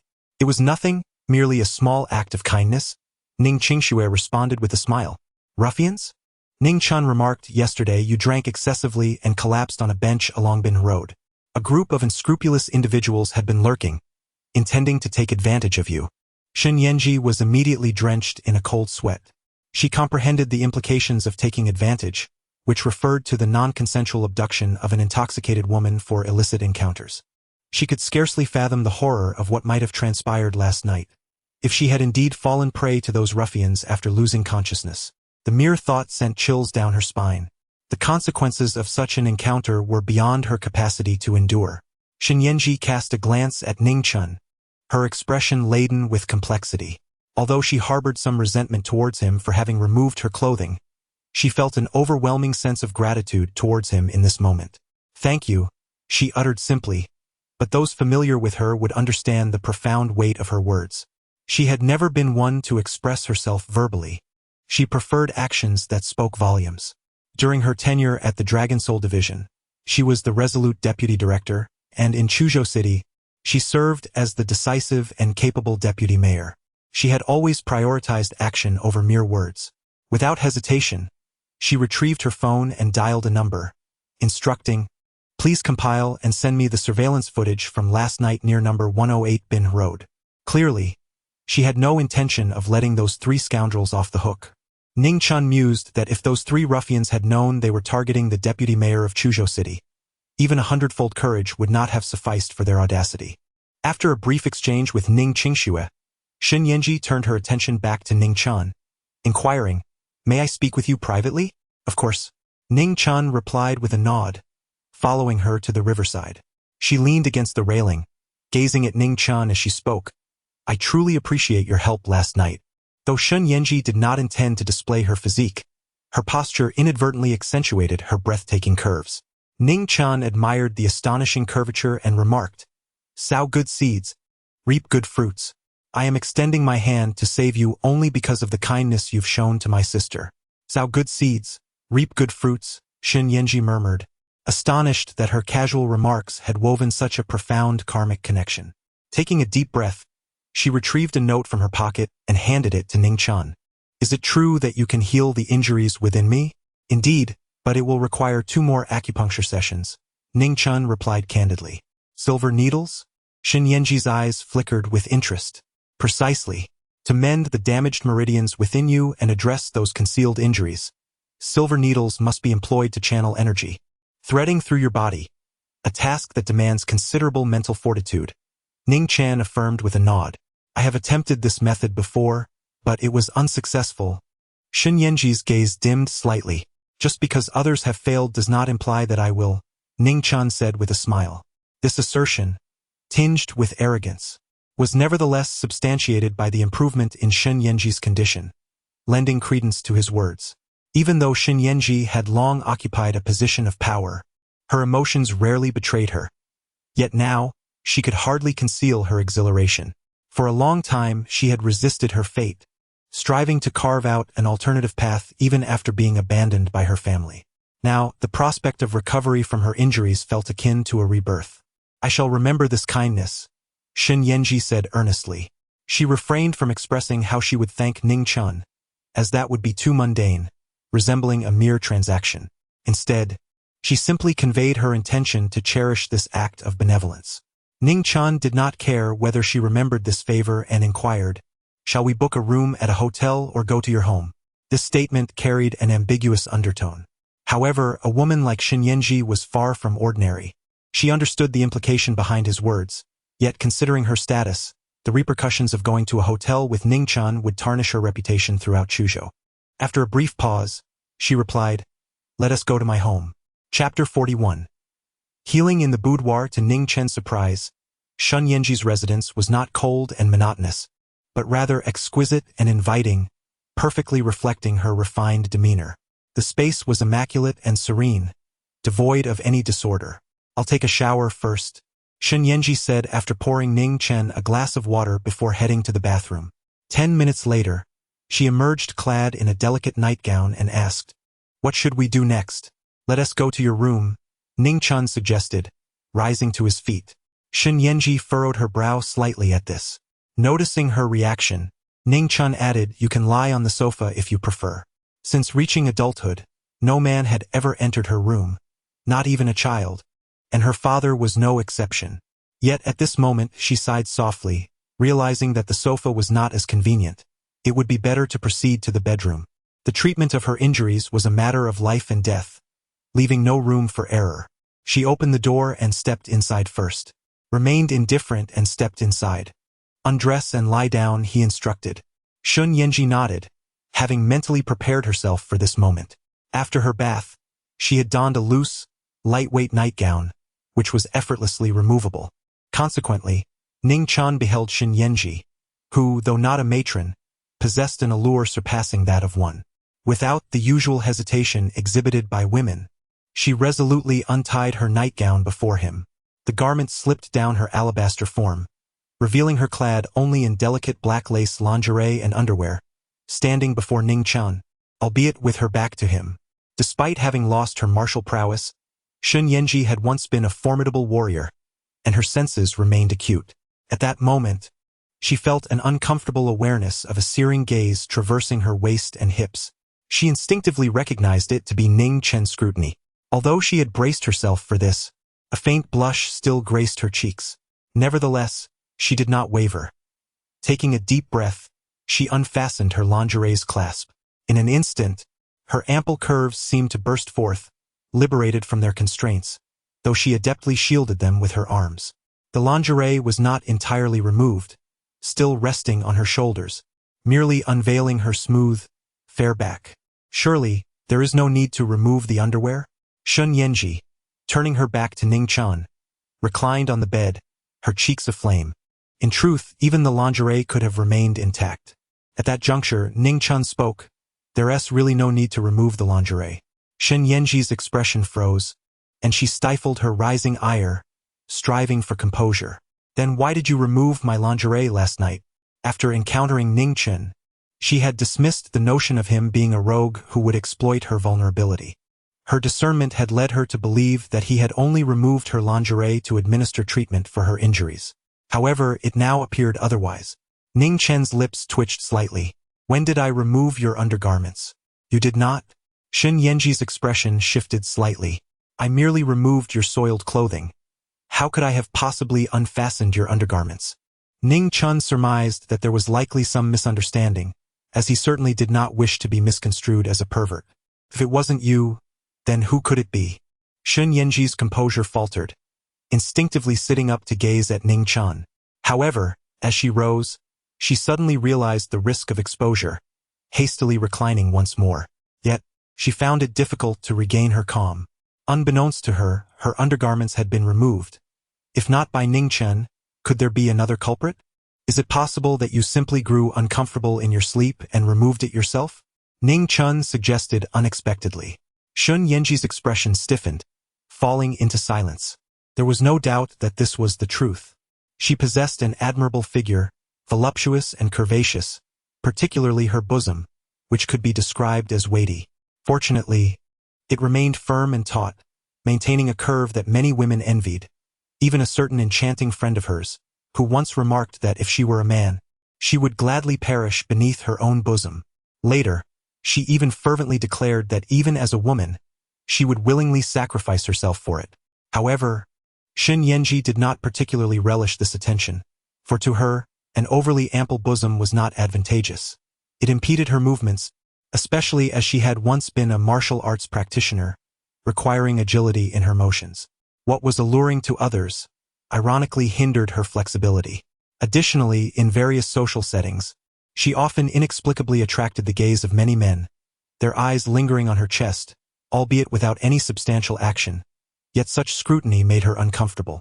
Consequently, she frequently opted for undergarments a size smaller to provide a modicum of restraint, and preferred more conservative attire that did not accentuate her figure.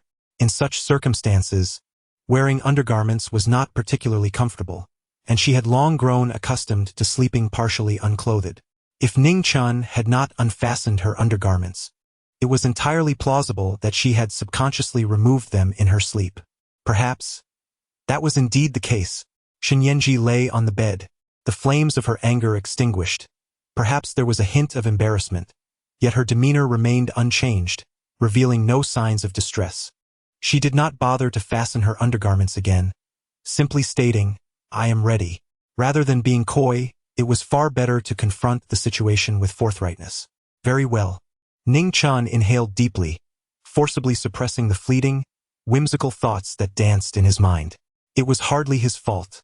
The enchanting figure of Sister Shen, with her graceful form and her partially revealing attire, was enough to unsettle any man.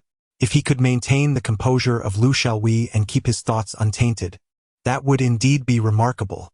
Furthermore, Sister Shen was fully conscious today, a stark contrast to her state of unconsciousness the previous night, bringing forth a distinctly different psychological stimulation. Fortunately, Ning Chen had no intentions towards Shen Yanji, allowing him to operate the Qingxin Ju, which quickly restored his calm. With silver needles in hand, he employed the mystical technique of the Shantian divine needle, skillfully inserting 36 silver needles into the 36 acupoints of Shen Yanji. His vital energy flowed like silk, weaving through her body. Shen Yanji could certainly feel the surge of power within her, mysterious and formidable, unlike the internal energy she had cultivated. Bear with the discomfort, Ning Chen advised as he worked. Shen Yanji replied with a soft nod. For the next 10 minutes, Ning Chen tirelessly repaired Shen Yanji's damaged meridians while meticulously eliminating the enigmatic force that threatened her well-being, all the while ensuring her safety. This process was taxing for Ning Chen and equally agonizing for Shen Yanji. The pain she endured was akin to undergoing surgery without anesthesia, though Ning Chen's true essence provided a nurturing warmth to her meridians, alleviating her suffering to some extent. Nonetheless, it was a trial that few could endure with ease. Remarkably, throughout the ordeal, Shen Yanji did not utter a single sound, showcasing her formidable willpower. 10 minutes later, Ning Chen retracted the needle. Today's workload proved to be more substantial than yesterday's, leaving him considerably drained, with a fine layer of sweat forming on his forehead. Shen Yanji was even more affected. Her formidable willpower allowed her to endure pain in silence, yet this did not imply her body remained unresponsive. The once pristine whiteness of her skin became slightly damp, with fragrant beads of perspiration emerging on her forehead and cheeks. With her head nestled against the pillow, some strands of hair clung to her skin, rendering her cheeks a delicate shade of crimson. She exuded an alluring charm, reminiscent of the aftermath of a passionate encounter. Particularly, given that Ning Chen was also expending considerable energy, the sight of both of them, drenched in sweat, would undoubtedly lead any intruder to ponder upon matters of an inappropriate nature. "I shall take a shower," Shen Yanji said as she deftly fastened her lingerie before hastily making her way to the bathroom. Ning Chen felt that if he were to light another cigarette at this moment, it would indeed evoke the essence of post-event indulgence. Chapter 42. I consider you a brother, yet you desire me? Just one more acupuncture session and the damaged meridians within you will be restored. Return tomorrow. Shen Yanji went to take a shower, while Ning Chen intended to leave. Their relationship was rather tenuous, not even qualifying as friends. He had only offered his healing assistance due to her prior aid to his sister. With the acupuncture concluded for the day, Ning Chen naturally found no reason to linger. Shun Yanji's current state was also not suitable for detaining him, and she said, "All right." After Ning Chen departed, Shun Yanji reemerged, phone in hand, and entered the bathroom. She settled into the bathtub, which had been prepared with warm water and flower petals, luxuriating in her soak while simultaneously sending a message to someone. "Evening makeup. Help me look up a person." 3 seconds later, her phone rang. The other party initiated a video call. Shun Yanji hung up. 3 seconds later, her phone chimed again. The other party attempted another video call. She once more declined, sending a text. "I am taking a bath." The response was an flirty emoji. Shun Yanji. Soon after, the other party sent yet another video call. With no choice but to comply, Shun Yanji answered, placing the phone aside, the camera aimed at the ceiling. "Yanji, is this the attitude you have when seeking my assistance?" Came a slightly mournful voice from the receiver. Comfortably reclining in the bathtub, Shun Yanji cast a glance at her phone, observing the enchanting woman displaying a face of faux melancholy, and chuckled lightly. "I have already mentioned that I am bathing. If I inadvertently reveal too much, you shall bear the responsibility." The woman, whom Shun Yanji regarded as a siren, playfully licked her lips and grinned. "It is precisely because you are bathing that I wish to feast my eyes upon the beauty." Shun Yanji replied nonchalantly, "You have your own beauty. Simply admire that." The siren retorted, "Not as grand as yours." Shun Yanji. Consequently, Shun Yanji picked up her phone, her body submerged beneath the water's surface, the angle of the camera capturing only her cheek and a few bubbles. Huso, Ning Chen.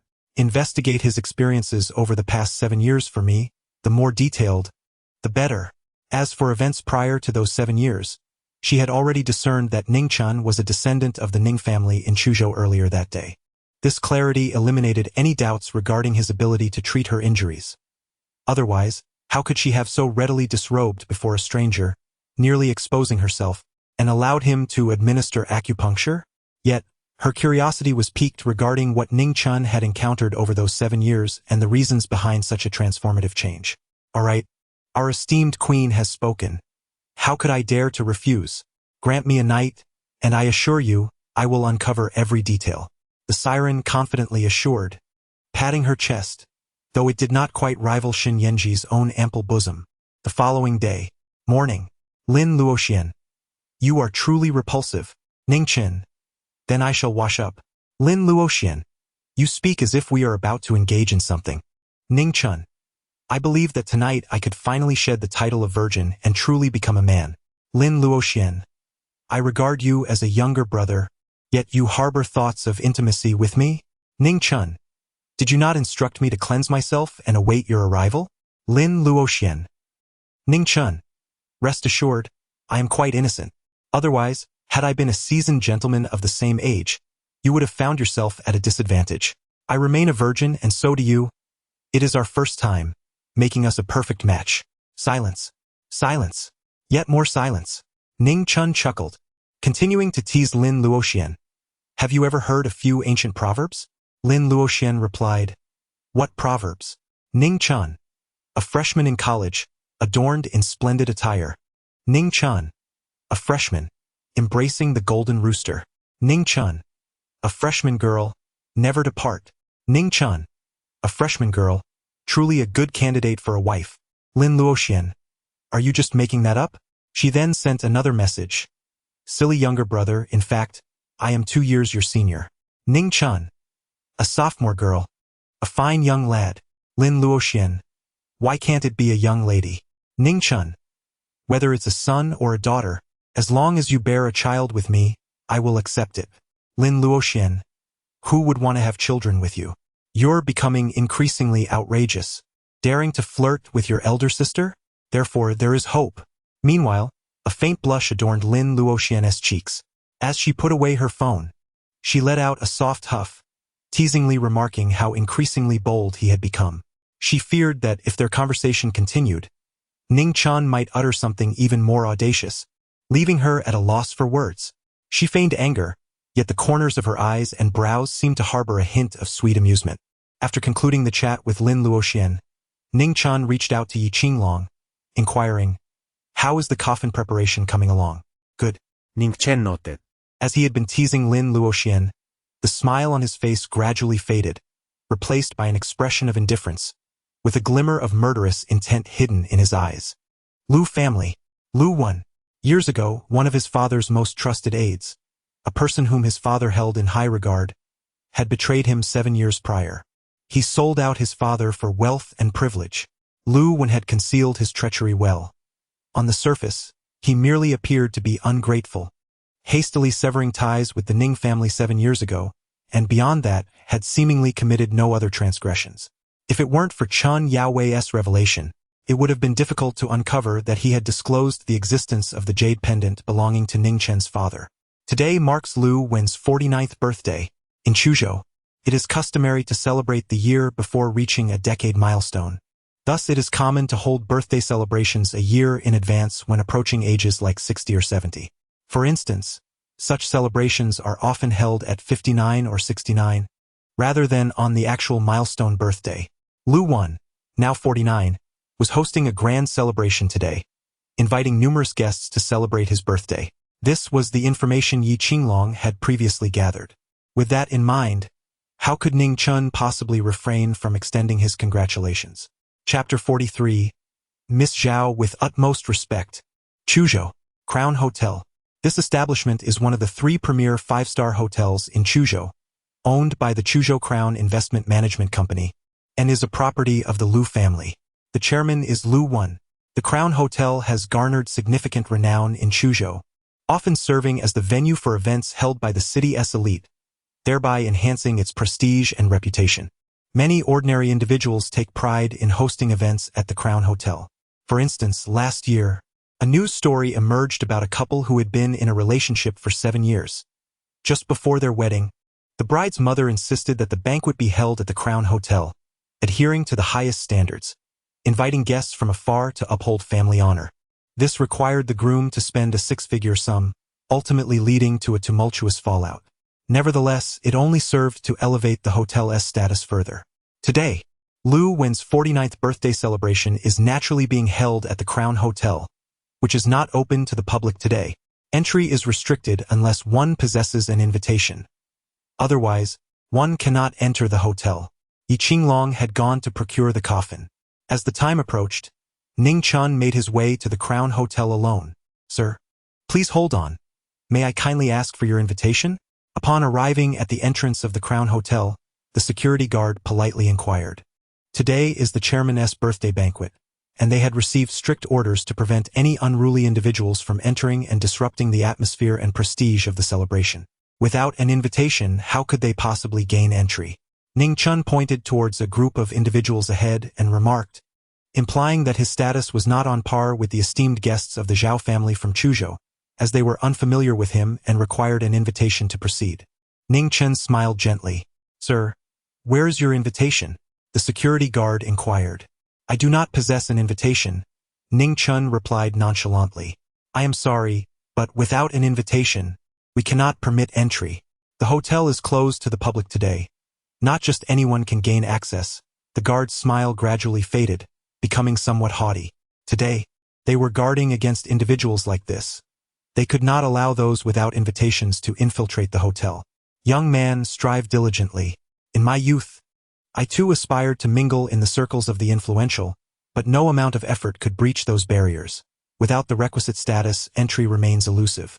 Fortunately, after years of hard work, I have finally earned my ticket. Keep pushing forward. At that moment, a portly middle-aged man descended from a Maybach, invitation in hand, and as he passed by Ning Chen, he cast a smile in his direction before continuing on his way. The security guard, with a hint of pride, remarked that although his role was merely that of a Crown Hotel employee, he felt a sense of superiority, having encountered many prominent figures, and basked in the notion that he was part of that esteemed circle. Ning Chen smiled. He remained unfazed by the arrogance and disdain of the security guard.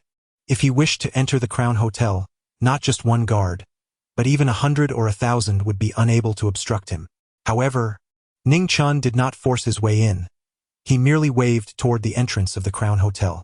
At that moment, a man and a woman were joyfully making their way out when they suddenly caught sight of a young man clad in black standing at the hotel's entrance. Their smiles faltered, as if frozen in time. Was that Ning Chen? The woman felt a chill run down her spine. However, at that instant, they realized that Ning Chen had noticed them and was beckoning them over. He seemed to be inviting us. The two were apprehensive and reluctant to approach. Yet they felt compelled to do so. Ultimately, they steeled themselves and hastened toward Ning Chen. For the impression he had left upon them was too profound, and fear lingered in their hearts. As they approached, the security guard warned Ning Chen, "Without an invitation, you have no right to enter. You must leave at once and not obstruct the way. Everyone here is beyond your reach. If you provoke anyone, you may find yourself in dire straits." While delivering this warning, the guard noticed the arrival of the man and woman. Immediately, he greeted them with a smile, his demeanor slightly obsequious, saying, "Miss Zhao, Mr. Zhong, are you heading out? If you need anything, do not hesitate to ask." However, the couple ignored the guard and instead approached Ning Chen, feeling a mix of reverence and discomfort. Ning. "Mr. Ning," they stammered. The woman, Zhao Ruolin, hailed from one of the 4 prominent families of Chuzhou, being a branch of the Zhao clan. The other, a tall youth who had driven a sports car to defend Zhao Ruolin outside the auction house, was referred to as Brother Kai by Zhao Ruolin. His name was Zhong Kai, a well-known second-generation heir in Chuzhou. Although his family could not compare to the 4 great families, they were still among the second tier in Chuzhou, commanding respect and fear from all but the likes of the Chen, Zhao, Yuan, and Yang families, as well as Zhou Shihai. "May I have your invitation?" Ning Chen inquired. Zhao Ruolin and Zhong Kai were taken aback. They had not anticipated that Ning Chen would ask them for an invitation. They quickly checked their pockets, only to respond with a hint of panic. "No, we don't have it on us. Are you trying to enter the hotel?" Zhong Kai pressed, forcing himself to ask. The security guard hesitated. "Mr. Zhong, Zhong Kai glared at the guard and barked, "Shut your mouth if you want to live." He was well aware of Ning Chen's reputation, particularly regarding the events at the Chuzhou auction house, where dozens had perished, including Zhou Shihai's beloved youngest son, Zhou Tianyu, who had been designated as his heir. Even Zhou Shihai himself had to bow his head before Ning Chen, and days had passed without any sign of retaliation from him. As of now, Ning Chen remained unharmed. Rumors circulated that Ning Chen had even targeted the Chen family, incapacitating their next head, Chen Ruohong, and killing his only son, Chen Hanxing. Although the news claimed that Chen Hanxing had met his end from a fall in his office, the truth was undoubtedly more complex. Furthermore, there were whispers that the Chen family's prized jewel had been disfigured while visiting the elderly patriarch in the First People's Hospital of Chuzhou, an act allegedly perpetrated by none other than Ning Chen himself. Each of these incidents, though suppressed, had sent shockwaves through the upper echelons of Chuzhou society. Yet, ironically, Ning Chen now stood alive and well before them, which was why he evoked in them a reaction akin to that of a mouse confronted by a cat. This sentiment extended to Zhao Ruolin as well. Otherwise, given Zhao Ruolin's status, albeit as a collateral branch of the Zhao family with a relatively low standing internally, she would be an object of much deference externally. How could she possibly display such trepidation in the presence of Ning Chen? When the security guard received a reprimand from Zhong Kai, Zhao Ruolin echoed his admonition. "With such a narrow perspective, who allowed you to obstruct Mr. Ning?" It was not her intention to berate him. Rather, she feared retribution from Ning Chen. The guard's expression shifted dramatically, for he had not anticipated that someone of Zhong Kai and Zhao Ruolin's stature would treat Ning Chen with such utmost respect. What manner of extraordinary individual must Ning Chen be? Just moments ago, he had obstructed Ning Chen's entry and had spoken with an air of arrogance. "Mr. Ning, I was mistaken. I implore you to show mercy and not to hold my transgressions against me." The security guard hastily bowed his head in apology. However, Ning Chen paid no heed to him, already striding towards the interior of the Crown Hotel. Zhao Ruolin and Zhong Kai exchanged a glance, bracing themselves to follow suit. Today marks the birthday celebration of Lu Wan, the chairman of Chuzhou Crown Investment Management Company, Limited. What could Ning Chen possibly want? This thought led them to the Chuqing auction house, instilling in them a sense of foreboding. At that moment, Lu Wan stood at the entrance of the banquet hall, welcoming esteemed guests. Upon noticing another individual approaching the grand hall, his gaze immediately shifted. If the newcomer held an illustrious status, someone of great importance whom he needed to curry favor with, he would dash over to extend his greetings. For those of comparable standing, he would greet them from a distance with enthusiasm. However, for those of lower status, he would wait for them to approach first, offering his congratulations before formally welcoming them. Yet this time, as his eyes scanned the approaching figure, his expression shifted noticeably. He blinked vigorously, refocusing his gaze, only to find himself momentarily stunned. The guests nearby, noticing Lu Wen's unusual demeanor, followed his line of sight and chuckled. "Mr. Lu, they are merely a few young juniors. Is it truly worthy of such alarm?" Ning Chen approached Lu Wen, his demeanor remarkably tranquil, and inquired, "Lu Wen, after 7 years, do you still recognize me?" Chapter 44. News from Lord Long. Lu Wen's expression grew increasingly grim. Of course, he recognized him. This was Ning Chen. After all, he had once been a senior executive at the Ning Chen Group, serving as Ning Chen's father's trusted aide, frequently visiting the Ning residence and encountering Ning Chen on numerous occasions. 7 years had passed, and while Ning Chen had matured and changed in appearance, he had not undergone a complete transformation that would render him unrecognizable to those familiar with him. Lu Wen was also aware of the earth-shattering events that Ning Chen had orchestrated. He had lived in constant trepidation, fearing that Ning Chen might seek retribution, which had disrupted his sleep and appetite in recent days. However, he reassured himself that the actions he had taken back then were known to only a select few, and it was unlikely that Ning Chen would uncover them. Thus, he let out a sigh of relief. Yet, he had not anticipated that Ning Chen would attend his birthday celebration. "You are Ning Chen?" Lu Wen feigned astonishment, genuinely taken aback. "Are you truly that surprised?" Ning Chen's expression remained tranquil, betraying no signs of emotional upheaval. "It is truly wonderful that you are still alive."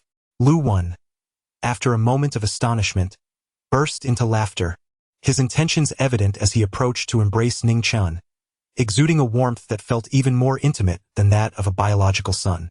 Ning Chen took a step back and remarked, "Your acting is overly exaggerated." After uttering these words, he sidestepped Lu Wen and entered the banquet hall directly. Lu Wen stood there in a state of shock. The smile on his face instantly froze, transforming into a deep scowl, an expression of utmost gloom. "Who is that young man? He shows you no respect at all," spoke a guest beside him, who had previously engaged in conversation with Lu Wen. This individual was not from Chuzhou but rather a supplier and business partner of Lu Wen's hotel, invited merely to attend the feast, thus lacking knowledge of local affairs. "Just an ungrateful wretch. No need to dwell on it," Lu Wen retorted with a cold snort, beckoning the guest to enter the banquet hall. His gaze, however, remained fixed on Ning Chen's retreating figure. Once he observed Ning Chen casually selecting a seat, he hastened away to a nearby private chamber. Inside, there were only 6 individuals. 2 young women donned in kipeos exuded youthful charm and grace, currently engaged in the preparation and serving of tea. The remaining 4 were middle-aged men hailing from the esteemed Chen, Zhao, Yuan, and Yang families of Chuzhou. They had specifically come to honor Lu Wen on his birthday, each dispatching a prominent figure from their respective families as a gesture of respect. Although not the heads of their families or heirs apparent, they were nonetheless core members of their familial hierarchies. Upon entering, Lu Wen waved his hand, prompting the 2 qipao-clad young ladies to discreetly withdraw. Lu Wen quickly stated, "Ning Chen has arrived, and it appears he harbors ill intentions, showing me no regard whatsoever." Yet, a flicker of concern crossed Lu Wen's face. "There is nothing to worry about. Simply handle it as usual. Let us see what kind of trouble Ning Chen intends to stir," came the response. Hearing this, Lu Wen's expression shifted slightly. He instantly realized that the 4 great families were likely testing Ning Chen through him. He had dealt with these families for many years and understood their nature well. They were known for their vengeful spirit, retaliating swiftly against any affront. Those who dared to offend them faced crushing retribution, leaving no chance for redemption, which was the foundation of their formidable authority in Chuzhou, earning them profound respect. Yet, curiously, in the case of Ning Chen, things were different. Lu Wen had suspected as much. The 4 great families, including Zhou Shihai's faction, had refrained from immediate retaliation against Ning Chen, likely still investigating him. They had yet to acquire conclusive information, hence their current inaction. Were they planning to use him as a pawn to probe into Ning Chen's background? To uncover the source of his formidable influence after 7 years of absence? The more Lu Wen contemplated, the more convinced he became that this was indeed the case. However, despite his understanding of the situation, he felt compelled to comply. After all, he had leveraged past events and aligned himself with the 4 great families to attain his current status. Conversely, should he dare defy them, any one of those families could easily crush him, reducing all his wealth, power, and connections to mere memories. Very well, I shall comply with the arrangements. Lu Wen nodded in agreement and stepped out. Meanwhile, within the banquet hall, Ning Chen sat in a secluded corner, a place relatively tranquil. Zhao Ruolin and Zhong Kai, intent on distancing themselves from Ning Chen, hesitated to leave as he had not explicitly asked them to do so. Ultimately, they found themselves beside him, yet they dared not take a seat, instead standing awkwardly. "Pour me a glass of water," Ning Chen remarked, glancing at Zhao Ruolin. Did he truly expect her to serve him like a maid? A surge of indignation welled within her, but she acted swiftly, hastening to fetch a glass of water, which she presented before Ning Chen. "You two please take a seat." Ning Chen spoke, "All right." Zhong Kai agreed, but soon after he altered his response, saying, "Thank you, Mr. Ning." Zhao Ruolin also expressed her gratitude, and with a hint of anxiety, she took a seat at the same table as Ning Chen. Ning Chen took a sip of water and casually inquired, "Zhao Ruolin, being a member of the Zhao family, have you ever heard of the name Lord Long?" "Lord Long?" Zhao Ruolin's expression instantly shifted. She then hurriedly shook her head and replied, "No, not at all." Ning Chen unexpectedly glanced at her. This Zhao Ruolin actually knows Lord Long? Although she vehemently denied it, it was evident that she had heard of this title.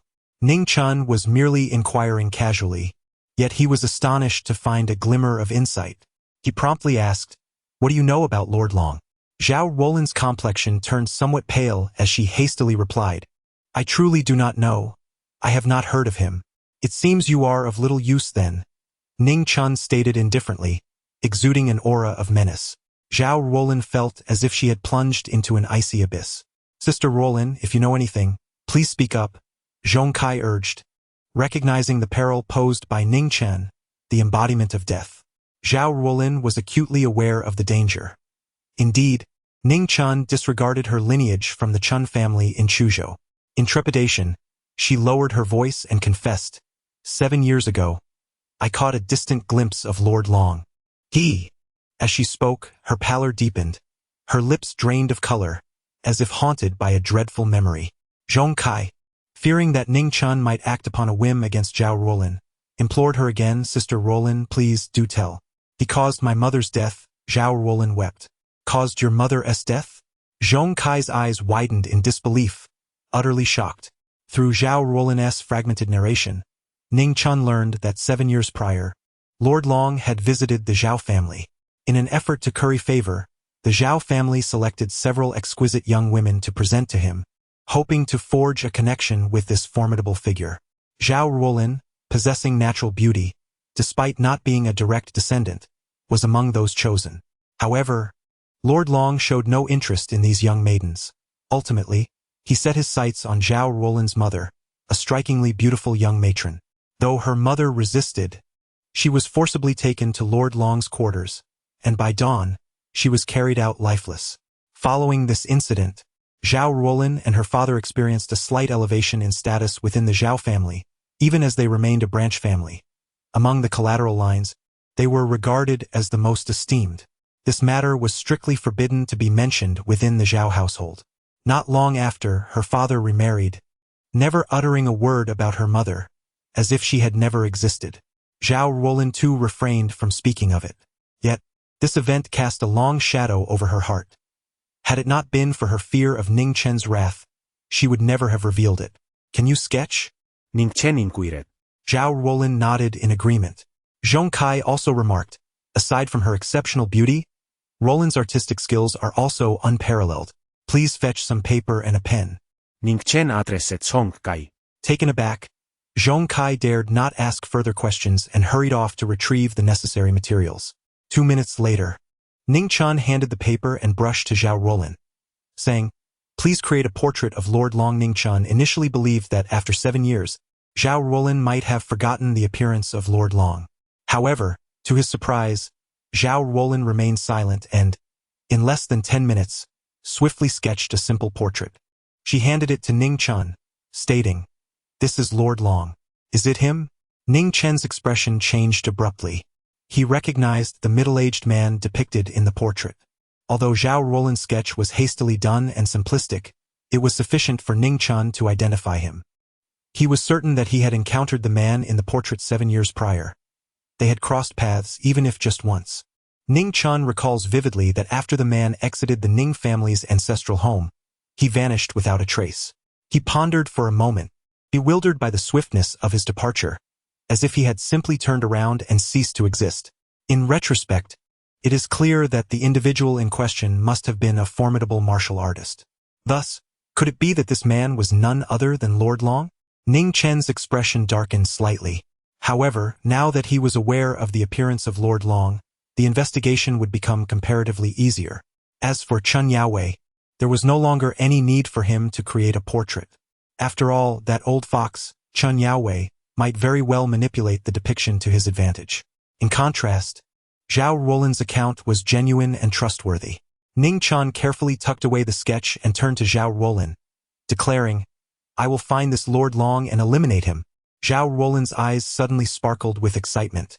"Really?" Ning Chen remarked, "It is not for you but for myself." Zhao Ruolin immediately responded, "It matters not. As long as you, Mr. Ning, can eliminate him, it would also serve as avenging my mother." Her gaze towards Ning Chen was imbued not only with reverence but also with a hint of anticipation. Ning Chen noted. It was at that moment that several young individuals approached. "Ruolin, you truly are the belle of the Zhao family. Wherever you go, there are always men surrounding you," remarked one of the women, a hint of sarcasm lacing her words. Ning Chen glanced over at the woman who was mocking Zhao Ruolin.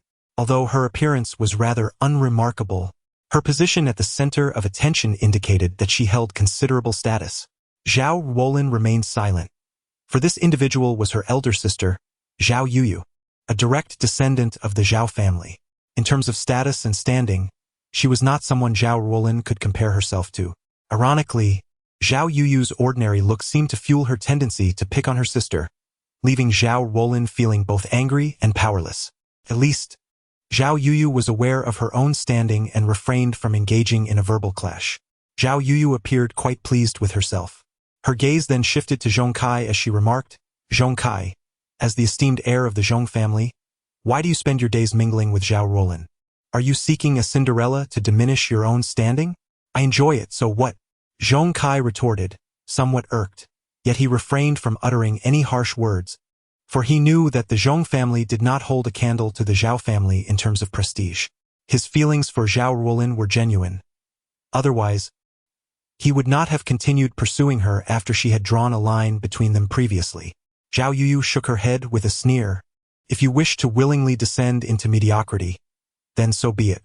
Just be cautious of being cast out from our social circle in the future." Zhong Kai gritted his teeth, Yet, in the end, he chose silence, which only served to inflate Zhao Yuyu's sense of triumph. Her gaze then turned to Ning Chen, and with a smile, she said, "Handsome young man, Zhao Ruolin is merely a side branch of the Zhao family. Playing with her holds no promise for you. Come join us instead. With your striking looks, if you perform well, you might just win the favor of one of our esteemed ladies." Ning Chen cast a glance at her and said, "I advise you to leave swiftly while I still possess patience." "What did you say?" Zhao Yuyu's expression instantly shifted. How dare this person tell her to leave? Damn it. Even Zhong Kai would not dare to speak to her in such a manner. Ning Chen, an unfamiliar individual to her, actually dared to be so audacious? "I commanded you to leave." Ning Chen currently had no inclination to engage in further banter with her. Chapter 45. Ning Chen strikes back. "Dare you command me to leave? Very well. You truly have the audacity to be so ungrateful, don't you?"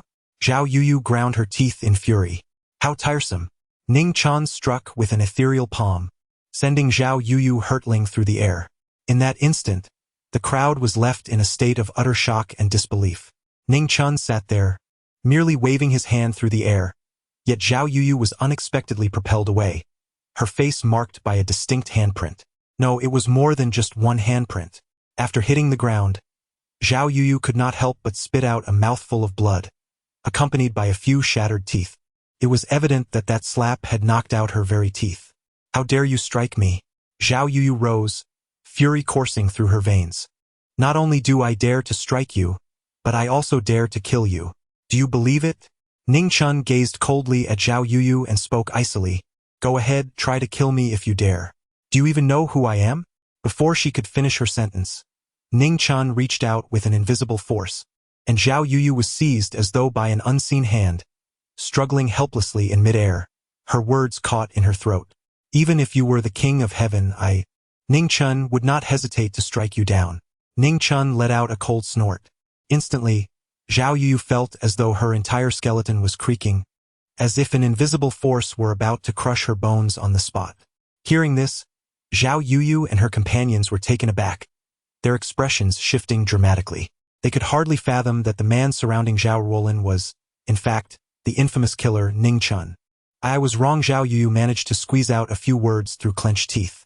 In that moment, she collapsed to the ground, clutching her throat, her face flushed crimson as she coughed incessantly, gasping for air.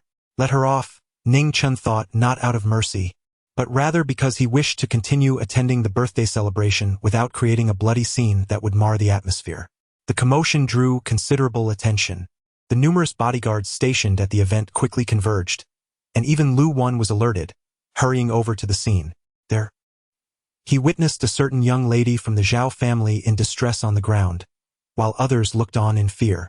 Quick, get Miss Zhao to the hospital, Lu Wan urged, keen to prevent Zhao Yuyu from provoking Ning Chen further.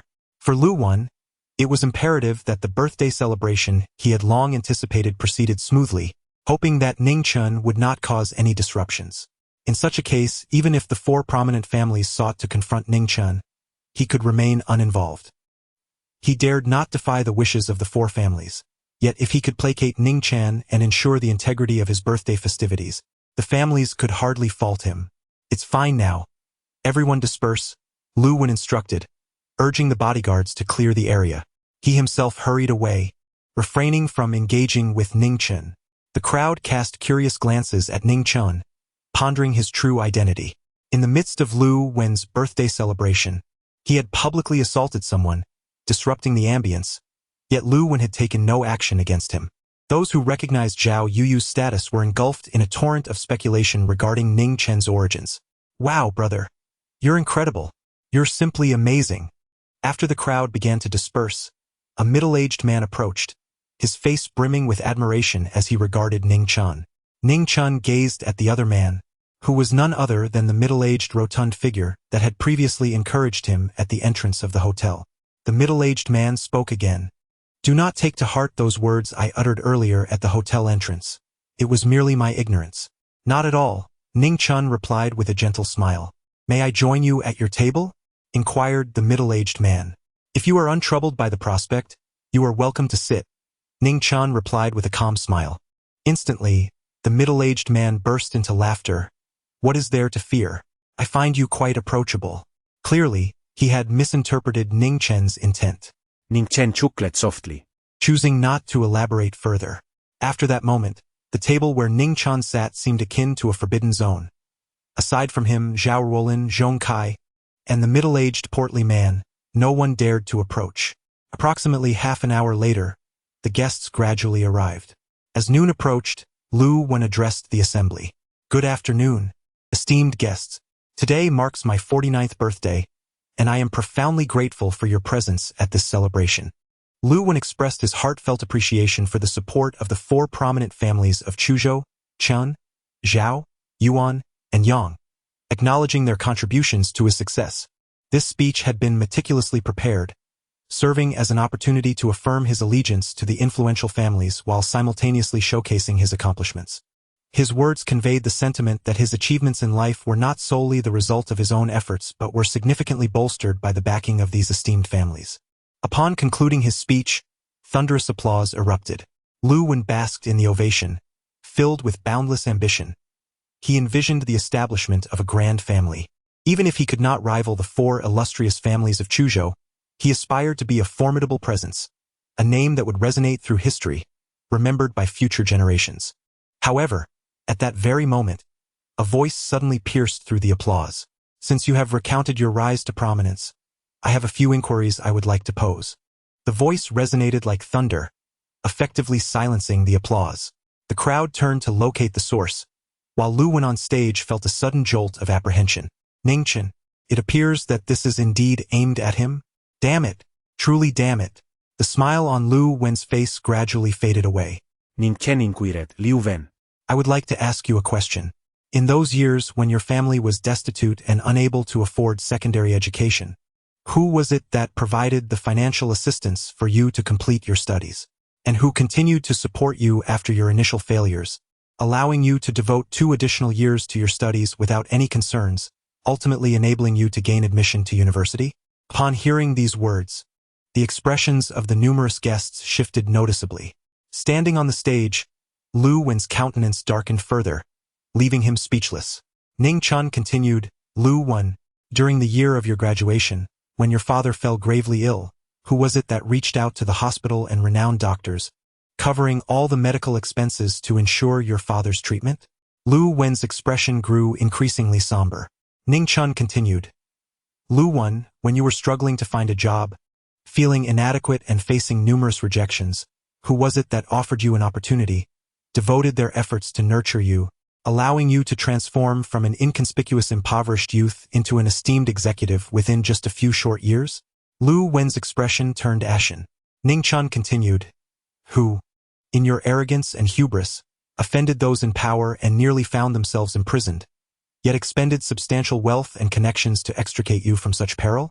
And who continues to employ you despite this? Lu Wen, unable to contain himself any longer, retorted, silence. Is this what has you so agitated? Ning Chen let out a cold laugh.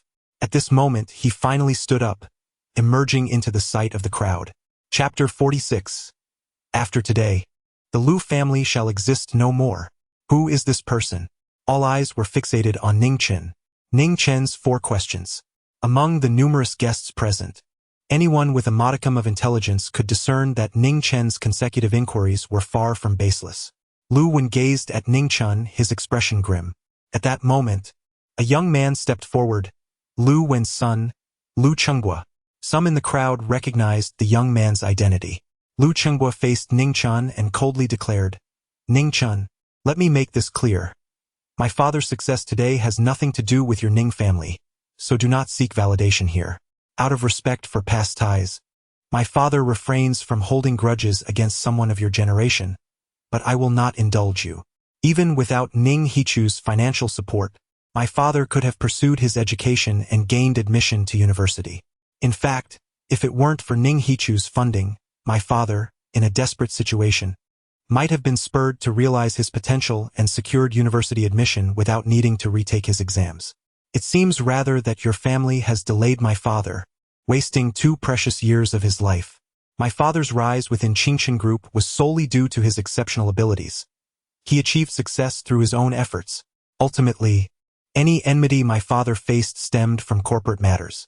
Had he not represented the company at that meeting, he would never have incurred such animosity, and your father would have no reason to feign concern. In essence, the blame lies squarely with your father, Ning Hichu. My father's accomplishments today are utterly unrelated to your Ning family. At this point, Lu Wen had also adjusted his mindset and interjected, my son speaks the truth. My current standing has no connection to the Ning family. It is the result of my own hard work and the support of the 4 families of Chuzhou Chen, Zhao Yuan, and Yang. I am grateful to myself and to the 4 families of Chuzhou. As for your Ning family, let's not even go there. Clearly, Lu Wen intended to sever ties completely. The crowd buzzed with murmurs. Many, even those who were Lu Wen's friends attending his birthday banquet, displayed expressions of disdain. Those privy to the underlying truth knew full well that Lu Wen's current status was inextricably linked to the Ning family. His initial capital had been amassed entirely through the resources of Ning family's Qingchen Group. The words exchanged between Lu Wen and his son were indeed shameless. However, while the topic of the Ning family was not taboo, discussions concerning the four families of Chen, Zhao, Yuan, and Yang were generally avoided to steer clear of any misfortune associated with them. Let alone speaking in defense of the Ning family. Everyone anticipated, even Lu Wan and his son, that Ning Chen would erupt in anger, yet their expectations were utterly misguided. Ning Chen's expression remained remarkably serene. He merely remarked, to be able to stand before such a multitude, uttering falsehoods with eyes wide open while simultaneously fawning over the Chen, Zhao, Yuan, and Yang families, it truly reflects the nature of a commendable dog. I must admit, I find a certain admiration for you. The countenance of Lu Wan darkened slightly at the mention of fawning. It was an undeniable truth that he had indeed been obsequious towards the four prominent families of Chuzhou. Yet, Ning Chen's public revelation pierced through the veil, marking a stark difference that incited Lu Wan's indignation. With a cold huff, he retorted, "What does it matter if you expose this truth? The Chen, Zhao, Yuan, and Yang families stand unassailable at the pinnacle of Chuzhou, and my Lu family remains steadfast as well. In another decade, the Chen, Zhao, Yuan, and Yang will still dominate Chuzhou, and my Lu family will similarly endure. And what of your Ning family? You have long since faded into the annals of history, reduced to mere ashes." Ning Chen remained unperturbed. He appeared calm, taking measured steps towards Lu Wan while smiling. In another decade, will the Chen, Zhao, Yuan, and Yang families still stand atop the pinnacle of Chuzhou? Will your Lu family endure as well? Indeed, this is the reality. Lu Wan, resolute in his determination, chose to flatter the four illustrious families of Chuzhou. What a reality it is, Ning Chen chuckled softly. Suddenly, he snapped his fingers. Then, with a thunderous crash, the wall behind the stage in the banquet hall collapsed. This abrupt transformation, coupled with the resounding noise, startled everyone, instantly drawing their attention.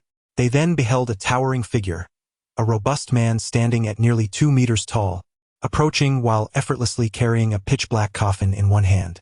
With a resounding thud, the coffin struck the ground, causing the floor to tremble beneath them. The sight of the coffin sent shockwaves through the crowd, their expressions shifting dramatically. Lu Wan's pupils dilated in shock. What could this mean? How could someone arrive bearing a coffin? Meanwhile, Ning Chen also appeared on the stage, standing beside Lu Wan and his son. The truth is, after today, the Lu family shall no longer exist in the entirety of Chuzhou. Ning Chen spoke, and in an instant, a wave of astonishment washed over everyone present. If anyone failed to recognize that this coffin had been brought forth by Ning Chen, they would indeed be a fool. His declaration was undeniably audacious. After today, the Lu family shall no longer exist. This statement not only disregarded Lu Wan but also dismissed the esteemed status of the four great families of Chuzhou. Lu Wan had been so eager to curry favor with these families, frequently extolling their virtues, clearly intent on becoming their loyal subordinate. Under such circumstances, Ning Chen's targeting of Lu Wan was tantamount to challenging the four great families directly. Should Ning Chen pose a threat to Lu Wan, would the Chen, Zhao, Yuan, and Yang families remain passive? After all, if they could not even protect their own hound, it would tarnish the dignity and authority of the four great families. The expression on Lu Wan's face was one of deep dismay. Not only he, but also his son Lu Chenghua, was seething with rage. Today was meant to be a celebration of Lu Wan's birthday, marking the ascent of the Lu family within Chuzhou, the dawn of their journey into the realm of aristocracy. Yet, amidst this joyous occasion, Ning Chen emerged, presenting a coffin as a gift. What could this possibly signify? Coupled with Ning Chen's earlier declaration, the implications were painfully clear. Ning Chen, our Lu family is currently aligned with the four great families of Chuzhou. Who do you think you are to dare? Lu Chenghua began to point and berate Ning Chen. However, before he could finish his tirade, Ning Chen reached out, seizing a handgun from Yi Qinglong's grasp. Bang! Ning Chen pulled the trigger, and the bullet pierced Lu Chenghua's forehead. All of Lu Chenghua's words were caught in his throat. His body fell rigidly to the ground, eyes wide open, unable to close in death. Had he taken a life? In an instant, the crowd erupted in chaos, and Lu Wan stood frozen in place. Did Ning Chen kill his son? Changbo! Changbo! Lu Wan rushed forward, screaming. Yet, Lu Changbo lay in a pool of blood, devoid of breath. No matter how Lu Wan shouted, there would be no response. Lu Wan suddenly raised his head. Ning Chen, Do you dare to kill my son? Ning Chen raised his pistol and slowly spoke. I have declared that after today, the Lu family will cease to exist. It is not merely the act of eliminating Lu Chenghua. Chapter 47. Frightened to the core, the ominous muzzle of the gun was aimed at himself, and the specter of death loomed ominously, causing Lu Wen's fury to dissipate in an instant, transforming entirely into terror. Ning Chen, I am your Uncle Lu. Your father and I were good brothers in our youth. Lu Wen hastily interjected, his lips trembling slightly. Bang! Ning Chen pulled the trigger, and the bullet whistled past. Ah, ah, ah! Lu Wen screamed, completely terrified to the point of losing control. After a moment's pause, he finally registered the reality. I'm not dead? He hurriedly checked himself, finding no injuries, and astonishingly, no pain. A sense of relief washed over him, akin to the joy of surviving a calamity. However, this relief was short-lived as he soon became aware of the dampness in his trousers and legs, accompanied by the unmistakable odor of urine. Lu Wen's face turned pale. In front of the gathered guests, he had been so frightened that he had lost control, which made him wish he could find a crack in the ground to hide in. But soon, a wave of anger surged within him. You played me for a fool? He glared at Ning Chen. And what if I did? Ning Chen let out a cold laugh. Lu Wen clenched his fists tightly, feeling utterly stifled. Indeed, what of Ning Chen's machinations? Faced with the ominous barrel of a gun, would he dare to make a move? No, he would not. And those security personnel at the hotel? They are utterly useless. In the grim reality of death, with the adversary still armed, all the guards cowered in fear, refusing to show themselves. They have all hidden away. Lu Wen cannot rely on them at all. His only hope rests with the members of the four great families to come to his aid. At that moment, at long last, a voice crackled through his earpiece. Among the crowd lies a concealed team of mercenaries, seasoned veterans of the battlefield, and command has been entrusted to you. With a mere gesture, they will rise and strike against Ning Chen. Now you must find a way to capture Ning Chen's attention. Upon hearing this, a flicker of joy illuminated Lu Wen's face, only to be swiftly transformed into a visage of malice. Ning Chen, I demand that you accompany my son to the grave. Lu Wen raged within. He fixed his gaze upon Ning Chen, gritting his teeth as he spoke. Do you wish to know how your parents met their demise? As he spoke, he slowly raised his hand. Should Ning Chen respond, he would issue the command for the mercenary team arranged by the four great families to eliminate Ning Chen without hesitation. Bang! Bang! Bang! To Lu Wen's astonishment, Ning Chen did not respond. He merely regarded him, not even bothering to turn his head. Yet, the gun in his hand continued to fire relentlessly. In an instant, 7 individuals within the banquet hall fell, each struck down, without exception, by a bullet to the forehead. Ning Chen suddenly opened fire on the crowd, resulting in casualties, which sent the banquet hall into a state of chaos as numerous guests screamed in terror and confusion. Ning Chen emptied the magazine. Yi Qinglong immediately replenished it. Bang! Bang! Bang! 3 more shots rang out. The other 3 members of the mercenary squad, who were mingling among the crowd, had barely drawn their weapons before they were gunned down. Bang! Simultaneously, a somewhat muffled sound echoed, completely obscured amidst the chaos of the crowd. A silenced sniper rifle. Yet, Ning Chen merely raised his hand and fired a shot. It was a scene that seemed only possible in the realm of cinema, yet it unfolded before their eyes. The bullet from the handgun surged forth, colliding precisely with that of the sniper's rifle, resulting in a spectacular explosion in midair. How could this be? The concealed sniper's pupils constricted in disbelief. However, he had no time to fire a second shot, for another bullet whistled through the air, striking him squarely between the brows. How could this be? The same shock resonated within him, serving as his final thought before death. He could not comprehend how the ordinary Glock 18 in Ning Chen's grasp could unleash such extraordinary range and accuracy. Even the world's foremost sharpshooters could not achieve this feat. It was not a matter of skill. Rather, his profound expertise in firearms allowed him to discern that Ning Chen wielded merely a standard Austrian Glock 18, with an effective range of only 50 meters. Beyond 100 meters, its lethality diminished significantly, and while hitting a target with precision was not entirely impossible, The difficulty was insurmountable, especially for a shot taken in an instant. Most critically, he had been positioned 200 meters away atop a high-rise building.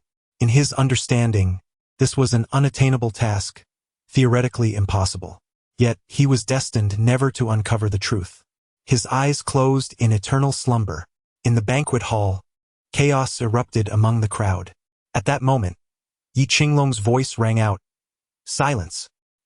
His voice thundered like a tempest, leaving the guests dazed and reeling, their eardrums pained by the intensity. A formidable presence surged forth, and the tumultuous scene fell into an immediate hush. Ning Chen's gaze remained fixed upon Lu Wan. A devil. He was nothing short of a demon. Lu Wan was on the brink of collapse. Mercenaries? At that moment, the guests began to comprehend that Ning Chen had not been indiscriminately slaughtering the innocent. Rather, he was eliminating mercenaries. They soon realized that those gunned down by Ning Chen were armed with firearms and weaponry, leaving them filled with dread. Time passed. 1 second, 2 seconds, 3 seconds. A full 10 seconds went by. He raised his gun once more, aiming it at Lu Wan. "Please, don't kill me." Lu Wan, terrified, fell to his knees before Ning Chen, pleading for mercy. "If you wish to live, you must eliminate the members of the Chen, Zhao, Yuan, and Yang families next door. I may spare your life for the time being." Ning Chen tossed the handgun before Lu Wan, whose expression shifted dramatically once again. Ning Chen was well aware that the 4 prominent families each had their own core power holders right here. Did they truly expect him to eliminate them? Lu Wan, his teeth clenched in fury, wore a face twisted by resentment. He swiftly retrieved the handgun before him, aiming it at Ning Chen with a menacing glare. "Ning Chen, the gun is in my possession." Before he could finish his threat, a formidable force struck him, sending him hurtling backward. As he soared through the air, a copious spray of blood erupted from his mouth. "What does it matter if the gun is in your hand?" Ning Chen gazed at Lu Wan. He refrained from delivering a fatal blow, yet instilled an overwhelming sense of terror within Lu Wan. The latter, filled with dread, looked upon Ning Chen with palpable fear. Ning Chen kicked the discarded handgun once more, perfectly landing it beside Lu Wan. "Here's us another chance, you die or they do." Lu Wan, seemingly driven to madness, seized the firearm and charged towards the private chamber of the influential figures from the 4 prominent families. All obstacles had been cleared by Yi Qinglong. Lu Wan rushed forward, facing no resistance whatsoever. "Lu Wan, do you dare? If you pull the trigger, the Yuan family will ensure you have no place to rest in death. Are you so tired of living?" The shouts of anger echoed faintly, accompanied by the sound of gunfire. Lu Wan expended every bullet. Meanwhile, the influential members of the 4 families fell into a pool of blood. Moments later, a collective gasp filled the air. They had previously heard Ning Chen's words. Next door were there members of the 4 families? With seemingly high status? Lu Wan, did he actually kill them? Insanity. Utter madness. They felt that the events of the day were too extraordinary, too terrifying. Setting aside how the 4 families might retaliate against Ning Chen, the fact that Lu Wan had slain a prominent figure from the 4 families meant that they would never let Lu Wan escape unscathed. Lu Wan and the Lu family would likely become a relic of the past. Ning Chen's words rang true. After today, there would be no more Lu family. This coffin is yours to collect your son's remains. And, good luck! Ning Chen cast a glance at Lu Wan, accompanied by Yi Qinglong, and turned to depart. Soon, the events at the Crown Hotel spread like wildfire throughout Chuzhou, sending tremors across the entire region. Chapter 48. The absence of Ning Chen for the past 7 years in Chuzhou. Within the Chen family, the atmosphere was stifling. The onlookers dared not breathe as they observed the dark countenance of Chen Yaowei. This oppressive silence had lingered for over 10 minutes. The elder's thoughts were troubled. This time, the losses incurred at the Crown Hotel affected not only our family but also resulted in the loss of a key figure from the other 3 families. A senior member of the Chen family tentatively spoke, attempting to offer some words of comfort to the elder. However, before he could finish, he caught sight of the almost predatory glare from Chen Yaowei. A shiver ran through him, prompting him to lower his head and fall silent, afraid to utter another word. Chen Yaowei turned to Gu Xianwu and inquired, "Have you found any news regarding Ning Chen's background, specifically concerning the past 7 years?" "None," Gu Xianwu replied, shaking his head. Ning Chen's life during those 7 years appears to be a blank slate, as if he vanished from existence only to reappear out of nowhere. Not a single lead? Chun Yaowei's expression darkened.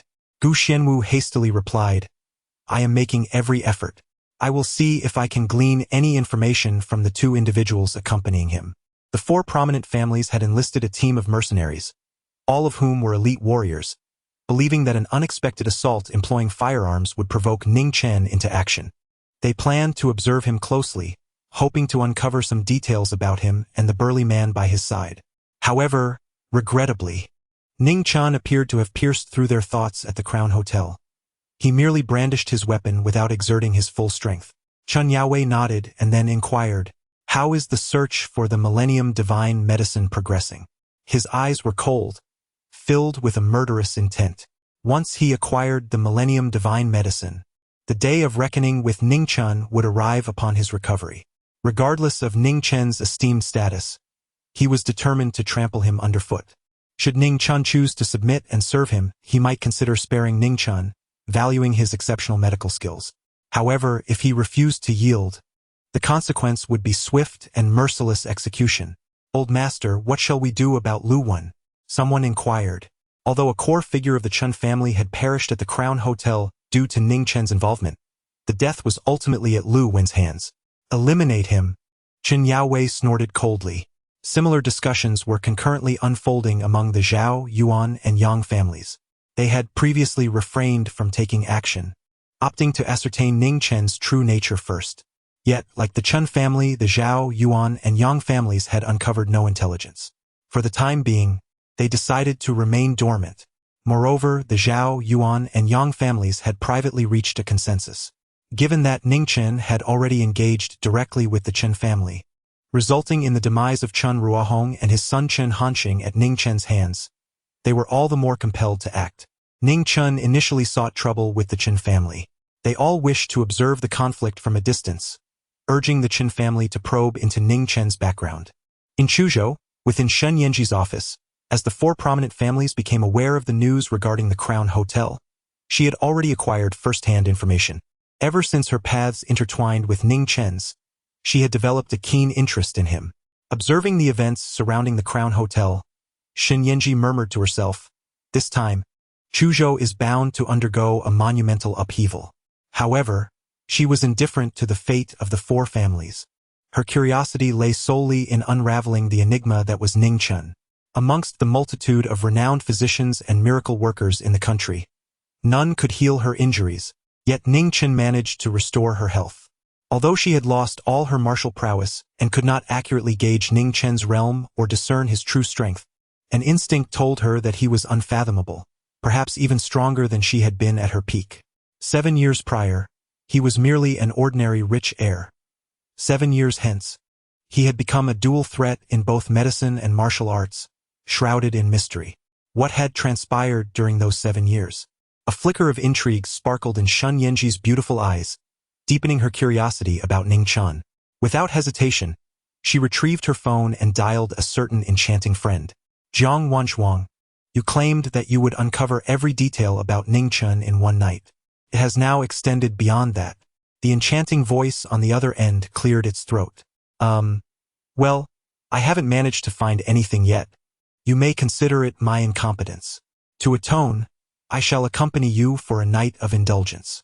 Shen Yanji ignored her friend's whimsical remarks, her eyes glimmering with concern. You haven't discovered any information about him? She was fully aware that her friend, Jiang Wanzhuang, while publicly a sizzling star in the entertainment industry, hailed from the prestigious Jiang family of Zhonghai, one of its most esteemed women.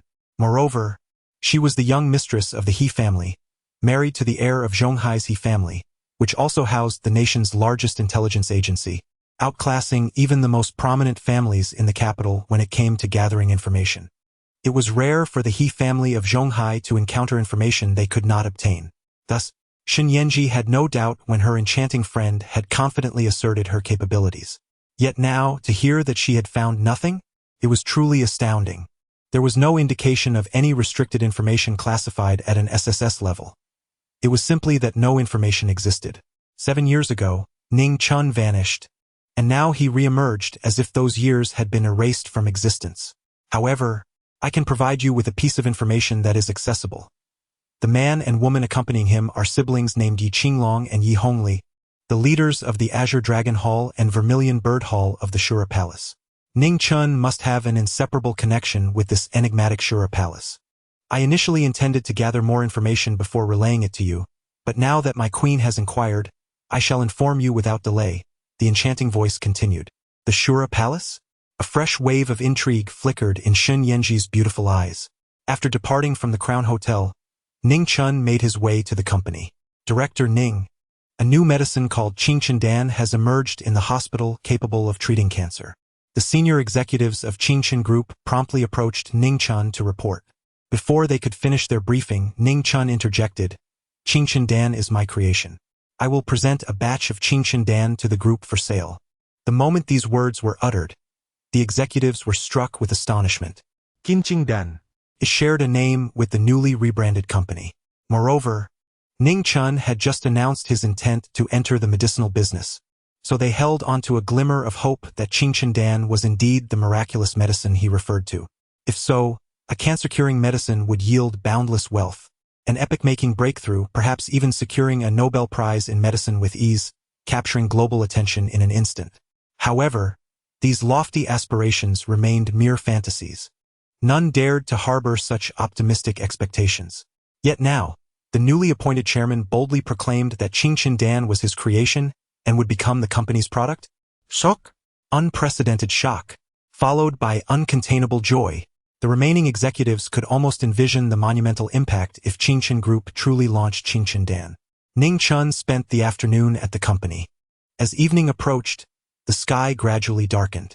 Ning Chen received a message from Yi Hongli. Ning Chen summoned Yi Hongli to return. 1 hour later, Ning Chen received a call from Lin Luoxian, who lowered her voice and said, Ning Chen, could you do me a favor? Of course. Ning Chen replied without inquiring about the nature of the request. Lin Luoxian continued softly, please pretend to be my boyfriend. Pretend to be your boyfriend? A smile instantly appeared on Ning Chen's face. Is there such a delightful opportunity? If he were to pretend to be a boyfriend just once. Ning Chen believed that even a fade could become a reality. No problem at all. Ning Chen said, come quickly to the Zhuzhou International Hotel. Tonight, the son of our company's boss, who is also our vice general manager, insists on organizing a celebration banquet and has been urging some colleagues to get me drunk. Lin Luoxian whispered, revealing that the boss's son had harbored feelings for her, though she had always tried to avoid any interaction with him. However, with the collective celebration banquet tonight, evasion was no longer an option. She had seized an opportunity to call Ning Chen from the restroom. Before she could finish her sentence, Ning Chen interjected, no more than 5 minutes. With those words, he sprang into action, leaping into the air like a streak of light, heading straight for the Zhuzhou International Hotel. Grandpa, look, it seems like someone is flying overhead, a child exclaimed during the journey. When his grandfather looked up, the sky was pitch black, the city illuminated by flickering neon lights, and the streets bustling with traffic. There was no one flying. Child, do not tell lies, the grandfather admonished. But I really saw it. The child murmured. Ning Chen claimed it would take 5 minutes. In reality, he arrived at the Zhuzhou International Hotel in merely 2 minutes. For Ning Chen, racing at full speed and soaring through the air, his velocity surpassed that of an aircraft. When he located Lin Luoxian, scarcely 4 minutes had elapsed. Upon seeing Ning Chen, Lin Luoxian glanced at her phone, astonished by the time. For minutes, a look of disbelief filled her beautiful eyes as she wondered how he could have arrived so swiftly. Ning Chen chuckled softly and said, I am not in a hurry at all. Rather, I possess great endurance. Lin Luoxian, well aware of the implication behind Ning Chen's words, felt a faint blush rise to her cheeks. Yet, her gaze did not waver. Instead, she retorted with a smirk, a virgin daring to claim such perseverance? What audacity! Ning Chen stepped forward. Why not give it a try? The two were in close proximity. Lin Luoxian could distinctly sense a robust masculinity emanating from Ning Chen, coupled with an indescribable allure that captivated her. Her cheeks flushed a deeper shade of crimson, prompting her to hastily step back as she retorted with irritation. Who would want to try anything with you? If you dare to tease me again, be wary of my telling your sister. Ning Chen chuckled. Perhaps my sister would support me. Lin Luoxian shot Ning Chen a glare, dismissing his comment, and instead said, Enough joking. Come with me and help me untie this. Is this how you treat your boyfriend? Ning Chen followed suit. It's not true, Lin Luoxian insisted. A fake boyfriend is still a boyfriend, Ning Chen retorted. He offered Lin Luoxian no chance to resist, swiftly stepping forward to grasp her hand. Her face flushed even more, and she glared at Ning Chen. Ning Chen remarked, A boyfriend ought to embody the essence of a boyfriend. If you do not wish to hold hands, I can embrace your waist instead. Lin Luoxian hastily responded, Holding hands is sufficient. Please refrain from any unnecessary embraces. Very well, Ning Chen replied, intertwining their fingers seamlessly. Lin Luoxian cast another glance at Ning Chen, suddenly pondering whether she had unwittingly fallen into a trap. Yet, she offered no resistance. Instead, she found that at this moment, Ning Chen exuded a certain dominance, a charm that was indescribable. This private room served not only as a backdrop for their interaction but also as a reminder for her employer's son to cease his advances towards her. She opened the door, but when he beheld not just Lin Luoxian alone, he was momentarily taken aback. Upon realizing that Lin Luoxian was not only accompanied but was also holding hands with a stranger, his expression darkened instantaneously. It was not just him. The other 6 individuals in the room were equally stunned. The previously jubilant atmosphere abruptly stifled. They were all acutely aware that this celebratory banquet, ostensibly held to commemorate the expansion into the provincial capital's market, had a singular focal point: Lin Luoxian, the son of their company's chairman and the deputy general manager, Ding Jian, had long harbored intentions of pursuing her. But now, Luoxian, who is he? Ding Jian inquired in a low voice. Ning Chen released Lin Luoxian's hand and, without allowing her to refuse, directly wrapped his arms around her waist, declaring, It is evident that I am her boyfriend. Chapter 50. Toast caught off guard by Ning Chen's sudden embrace. Lin Luoxian's delicate frame stiffened slightly, her face betraying a hint of surprise. She bit her lip and then lifted her gaze, glaring at Ning Chen as if to warn him against his reckless behavior. However, in front of the crowd, she refrained from breaking free, allowing him to hold her, even adopting a posture of intimacy with him. Such actions, observed by Ding Jian and others, seemed to confirm Ning Chen's assertion. When did you acquire a boyfriend? Ding Jian seethed, a flame of anger igniting within him, though he managed to suppress it as he questioned Lin Luoxian. Mr. Ding, my relationship is a personal matter and does not require reporting to the company, Lin Luoxian replied, her displeasure evident in her furrowed brow at Ding Jian's cold demeanor. Ding Jian's expression darkened further. He had believed Lin Luoxian to be single, perhaps even untouched, but now it appeared she had already lost her innocence. He resolved to execute another plan, to drug her, intoxicate her, and take her to bed. Thus, his gloomy countenance lasted but 3 seconds before he suddenly donned a smile, saying, Of course, your relationship is your private affair and need not be disclosed to the company. I merely inquired out of concern. Come, please take a seat and introduce us to your boyfriend. Let us see what sort of exceptional individual has captured the heart of our director Lin. Ding Jian's reaction took Lin Luoxian somewhat by surprise. Mr. Ding, my boyfriend has matters to discuss with me, Lin Luoxian interjected. Matters? Very well, then I shall toast you with a glass of wine. After you drink, you may leave, Ding Jian commanded, pouring red wine into a glass and presenting it to Lin Luoxian. Do not consume it. It has been laced, Ning Chen whispered to Lin Luoxian. Her gaze flickered as she responded nonchalantly. Mr. Ding, I am afraid I cannot drink at the moment. Director Lin, I arranged this celebration banquet for you, and now you suddenly bring a boyfriend and wish to leave early. It would be rather disrespectful not to drink my toast, wouldn't it? Or do you truly regard me, Ding Jian, with such disdain? He spoke in a low tone. Mr. Ding, I simply do not wish to drink, Lin Luoxian stated flatly. With that, she showed no regard for Ding Jian and attempted to leave. Lin Luoxian, if you do not drink this toast, it signifies a lack of respect. Should you refuse my courtesy, then you shall not leave today, Ding Jian retorted, a cold snort escaping his lips. Lin Luoxian paused for a moment, then reached out to accept the glass of red wine. Ding Jian beamed with satisfaction, saying, "Now that's more like it, you." But before he could complete his sentence, Lin Luoxian abruptly splashed the glass of wine across his face. "Ding Jian, I have tolerated you for far too long. What if I refuse to show you respect?"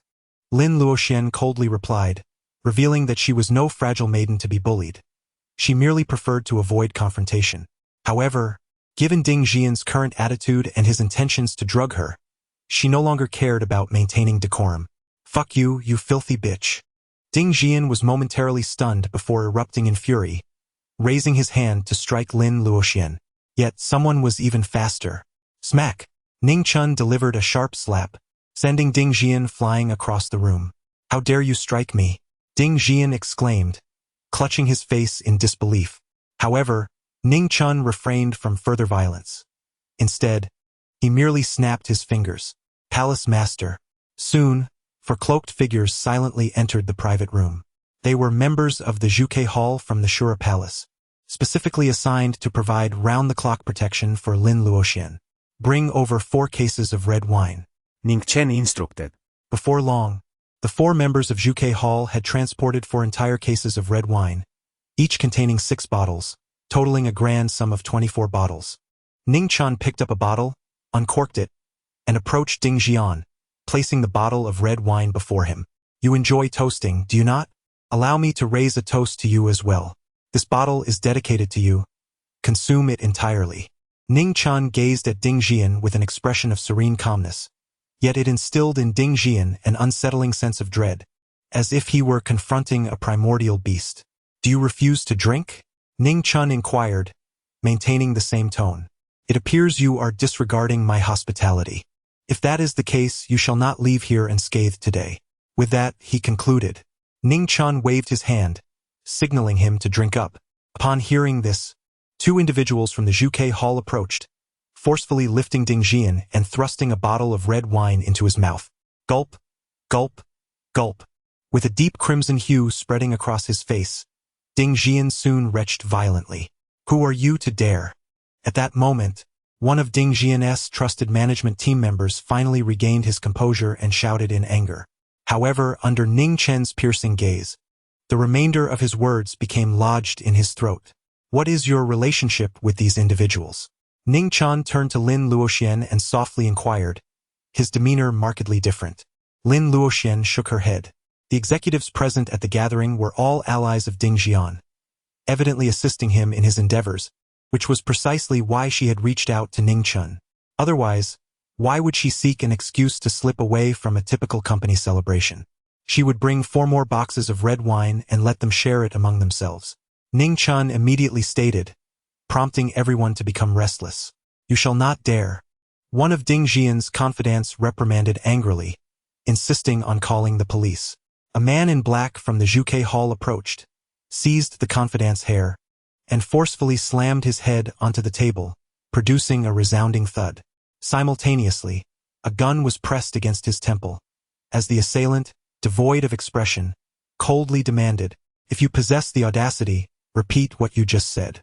Upon the sight of the firearm, Ding Jian and his senior associates turned ashen, particularly the one being threatened, who nearly soiled himself, trembling uncontrollably, too terrified to utter a single word.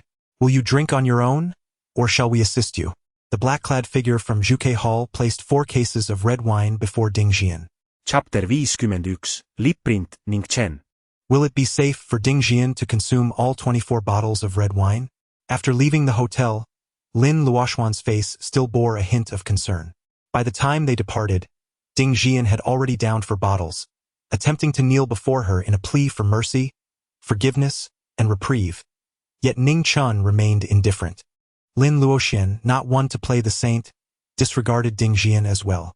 It was only after their exit that she spoke to Ning Chen. Ning Chen remarked, if he were to receive a timely gastric lavage, perhaps he might still survive. However, being forcibly inundated with 24 bottles of red wine is quite severe. He remained indifferent. Whether Ding Jian lived or perished, whether it was due to a ruptured stomach or alcohol poisoning, or gastric mucosal erosion, Ning Chen cared not. He was solely intent on ensuring that Ding Xian paid the price. Lin Luoxian appeared somewhat hesitant.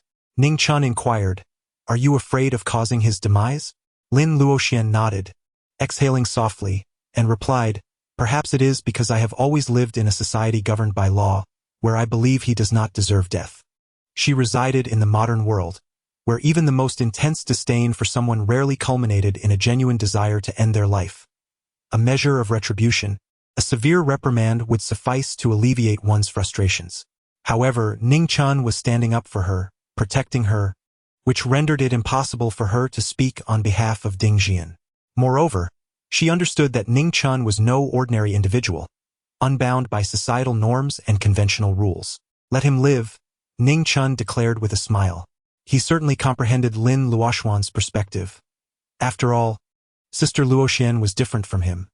She had not traversed the realms of life and death, nor was she a decisive figure in matters of violence, but rather a sophisticated urban professional. Should Sister Luoxian feel that Ding Xian's demise was a consequence of her involvement, it might impose an undue psychological burden upon her. Thus, Ning Chen promptly contacted Yi Hongli, saying, "Hongli, please inform the brothers at the Zhuzhou International Hotel not to kill Ding Xian." Moreover, he paused before adding, "Do not ply him with liquor. He has a penchant for drugging others. Instead, let us also administer some sedatives and subsequently deposit him in a pigsty, allowing him to revel in a night of debauchery, while we arrange for some journalists to ensure he graces the front pages." After concluding the call, Ning Chen became aware of Lin Luoxian's peculiar gaze fixed upon him. That tactic is rather cruel. Lin Luoxian was utterly astonished that Ning Chen could conceive such an idea, which completely reshaped her understanding. Furthermore, this outcome seemed to be more excruciating for Ding Xian than death itself. For a moment, she was uncertain whether this alternative form of punishment was ultimately better or worse for Ding Xian. It is only natural for a boyfriend to seek retribution on behalf of his girlfriend. Ning Chen raised an eyebrow and smiled. What boyfriend or girlfriend? Lin Luoxian cast a disdainful glance at Ning Chen. As for Ding Xian, as long as she hadn't caused his demise, she bore no psychological burden. Hearing this, Ning Chen feigned a wounded expression. "Sister Luoxian, are you saying you've taken what you wanted and now refuse to acknowledge me?" Lin Luoxian, annoyed, gave Ning Chen a light slap. "What nonsense are you spouting? I didn't even remove my pants. Who is refusing to acknowledge anyone?" Ning Chen inquired. "Do you not acknowledge me as your boyfriend?" Lin Luoxian replied. "Absolutely not." She hastily shook her head in rejection, her expression laden with caution as she regarded Ning Chen, this insufferable younger brother, who not only teased her with his words but seemed to have intentions of taking things seriously. Ning Chen deliberately feigned a wounded expression, saying, "I knew it. Everything you said about 'as long as you speak, I shall never refuse' was merely a ruse." Lin Luoxian widened her beautiful eyes, staring intently at Ning Chen. She had no intention of declining, but such a request must be reasonable. Yet, witnessing Ning Chen's feigned injured demeanor, she gritted her teeth and stomped her foot, letting out a soft huff. "I have always been a woman of my word. A kiss is a kiss." With that, she took a step closer to Ning Chen. As he stood nearly 6 feet tall, she had to rise on her tiptoes to plant a gentle kiss on his cheek. A warm, soft sensation lingered on her skin. Although it lasted but a fleeting moment before she withdrew, that feeling left Ning Chen's heart fluttering. Indeed, it is only the woman one truly loves who can stir such profound emotions. A smile suddenly graced Ning Chen's face. He had not resorted to any tricks. After all, at the moment Lin Luoxian leaned in to kiss him with her eyes closed, he could have easily tilted his head, allowing Sister Luoxian to plant a genuine kiss upon his lips.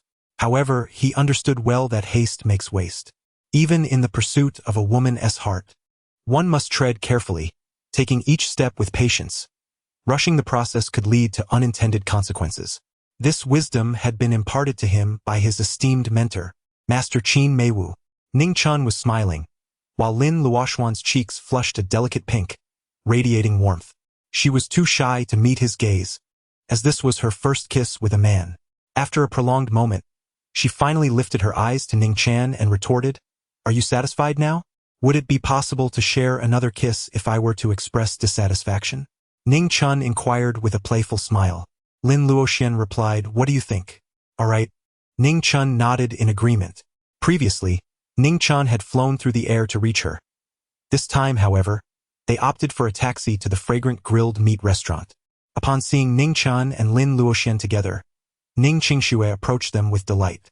However, her expression soon became somewhat peculiar as she first glanced at Ning Chen's left cheek and then at Lin Luoxian. "Sister, what is the matter?" Curiosity sparked within Ning Chen, while Lin Luoxian shared the same sentiment. Suddenly, as if struck by a realization, Lin Luoxian swiftly pulled Ning Chen closer to inspect his left cheek. Under the illumination, she discerned a faint lip imprint near his lips. Previously, outside the Juzhou International Hotel, she had overlooked it. During their taxi ride, seated to Ning Chen's right, it had escaped her notice once more. It was only now, at this moment, that the truth dawned on her. This was unmistakably a case of unintentional revelation. In her haste, she attempted to wipe it away, inadvertently signaling to Qing Shui that the lip print at the corner of Ning Chen's mouth was indeed left by her. Should her close friend discover that she had kissed her brother, how could she ever face Ning Qingxue again? Lin Luoxuan's cheeks flushed with a rosy hue, and she could only gesture towards the lip imprint on Ning Chen's left cheek, saying, "Ning Chen, you have a lip mark on your face. Who kissed you? You should have wiped it off." As she uttered these words, she dared not meet Ning Qingxue's gaze. Ning Chen, displaying a sense of ease, faced his elder sister without a hint of embarrassment, and with a composed smile remarked, "I forgot to wipe it off."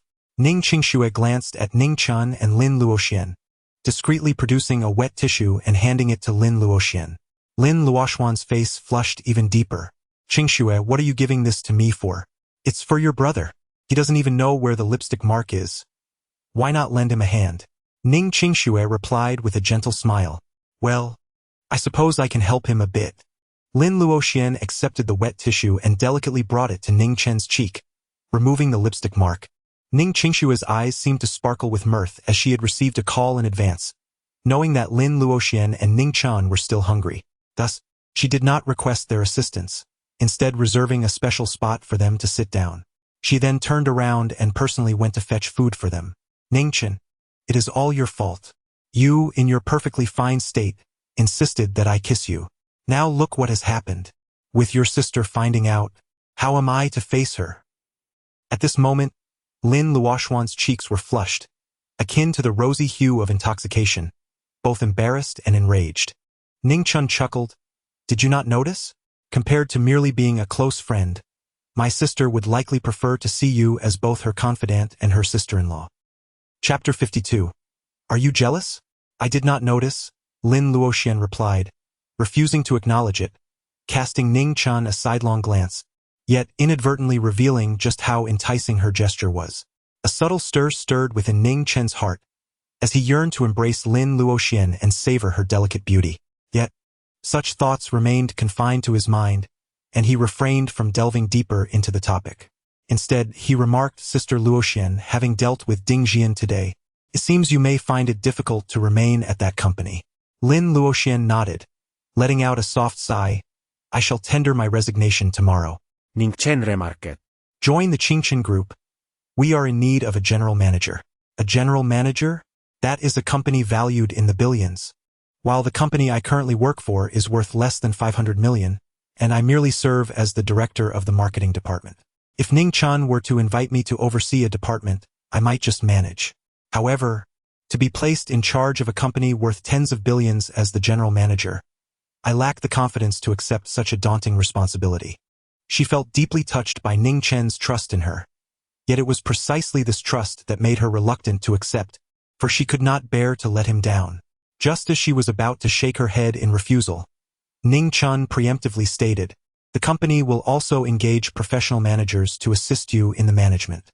You will serve as the general manager, helping to share the burden of overseeing the company. It is only with someone I trust that I can feel at ease." However, Lin Luoxian hesitated. Ning Chen chuckled and said, "There is no but in this matter. I believe in your capabilities. In due time, the company's products will include a pill capable of treating cancer, and the facial mask for you, alongside the ointment that can restore my sister's scars overnight." Do you not wish to utilize these products to disrupt the existing industry, propelling the Ning Chen group to an unimaginable height? He could not fathom that Sister Luoxian would remain unmoved.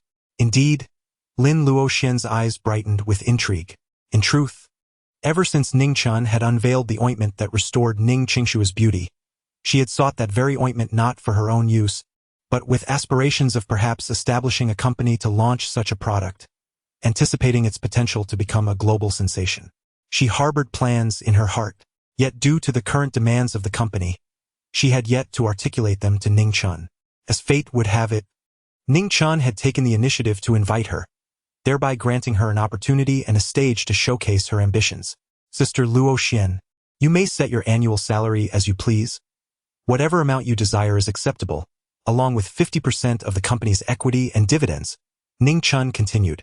This offer was astronomical by any standard. However, Lin Luoxian did not express joy. Instead, she retorted sharply, Ning Chen, are you out of your mind? How can you casually offer 50% of the equity and dividends? Do you even realize? Before she could finish, Ning Chen interjected with a serious tone. In a marriage, assets are divided equally. All of Lin Luoxian's words abruptly caught in her throat, ultimately transforming into a single exclamation, who said we are married? Her face flushed a deep crimson. Ning Qingxue approached, bearing an abundance of food, her face adorned with a radiant smile. It seemed I caught a whisper of something regarding a couple. Lin Luoxuan's cheeks flushed even deeper. You two carry on with your conversation. Ning Qingxue set down the food, her face adorned with an ever brighter smile, and hurriedly departed. Ultimately, at Ning Chen's invitation, Lin Luoxian graciously agreed to join the Ning Chen group as the general manager, taking charge of market operations, a domain that aligns with her strengths. However, Lin Luoxian explicitly stipulated that she sought merely a standard compensation and had no interest in the 50% equity and dividends that Ning Chen had mentioned. Should he insist on offering such terms, she would decline the position. Ning Chen could only acquiesce. As the clock struck 8, Shun Yanji, clad in casual attire that did little to conceal her alluring figure, made her way once more to the fragrant Kila Lila barbecue restaurant. She approached Ning Chen without hesitation. Ning Chen raised his gaze to her and remarked with a smile, It's exactly 8 o'clock. Quite punctual indeed. To my recollection, I have never been late. Shun Yanji responded with a gentle smile. Upon overhearing their exchange, Lin Luoxian curiously lifted her eyes and beheld a woman adorned with a subtle layer of makeup, deliberately concealing her inherently exquisite and beautiful visage. In an instant, she discerned that this woman was no ordinary individual. Her poise and nobility were evident, and an air of authority surrounded her, subtly revealed through her appearance and demeanor. Deputy Mayor Shin? In the next moment, Lin Luoxian suddenly realized the identity of the woman before her. She recognized Shun Yanji. In Chuzhou, Shun Yanji maintained a low profile. For the average citizen, many are unaware of who the top officials are, let alone someone as discreet as Shun Yanji. One would have to deliberately research the leaders of Chuzhou to uncover any information about her. Nonetheless, despite her modesty, Shun Yanji had attended several events. Coincidentally, Lin Luoxian had previously encountered her and was left with a profound impression of this exceptionally beautiful deputy mayor. At that moment, she instantly recognized her. Hello. Noticing Lin Luoxuan's gaze upon her, Shun Yanji returned the greeting with a smile. Hello, Mayor Shin. Shun Yanji exuded an approachable demeanor, engaging in light-hearted conversation with Ning Chen and Lin Luoxian. Ning Chen understood that Shun Yanji undoubtedly wished for him to administer the acupuncture soon, to completely heal her injuries. However, she possessed great patience and refrained from pressing him. Ning Chen did not linger. After greeting his sister Lin Luoxian, he departed with Shun Yanji. Since he had vowed to heal Sister Shin's injuries, Ning Chen was determined to act without delay. After Ning Chen and Shun Yanji departed, Lin Luoxian gazed into the distance where they had vanished, momentarily lost in thought. Was she feeling jealous? At some point, Ning Qingxue had taken a seat beside her, a radiant smile adorning her face. Of course not. Yet, there was a hint of guilt in her response. Indeed, when Ning Chen and Shun Yanji left together, a sense of emptiness had washed over her, akin to the feeling of losing someone who had always been by her side. Nevertheless, she would never concede to such emotions. A rabbit does not consume the grass near its burrow. She could never entertain the idea of a romantic relationship with a younger man, especially not with the younger brother of her close friend. She was resolute in her determination not to develop feelings for Ning Chen.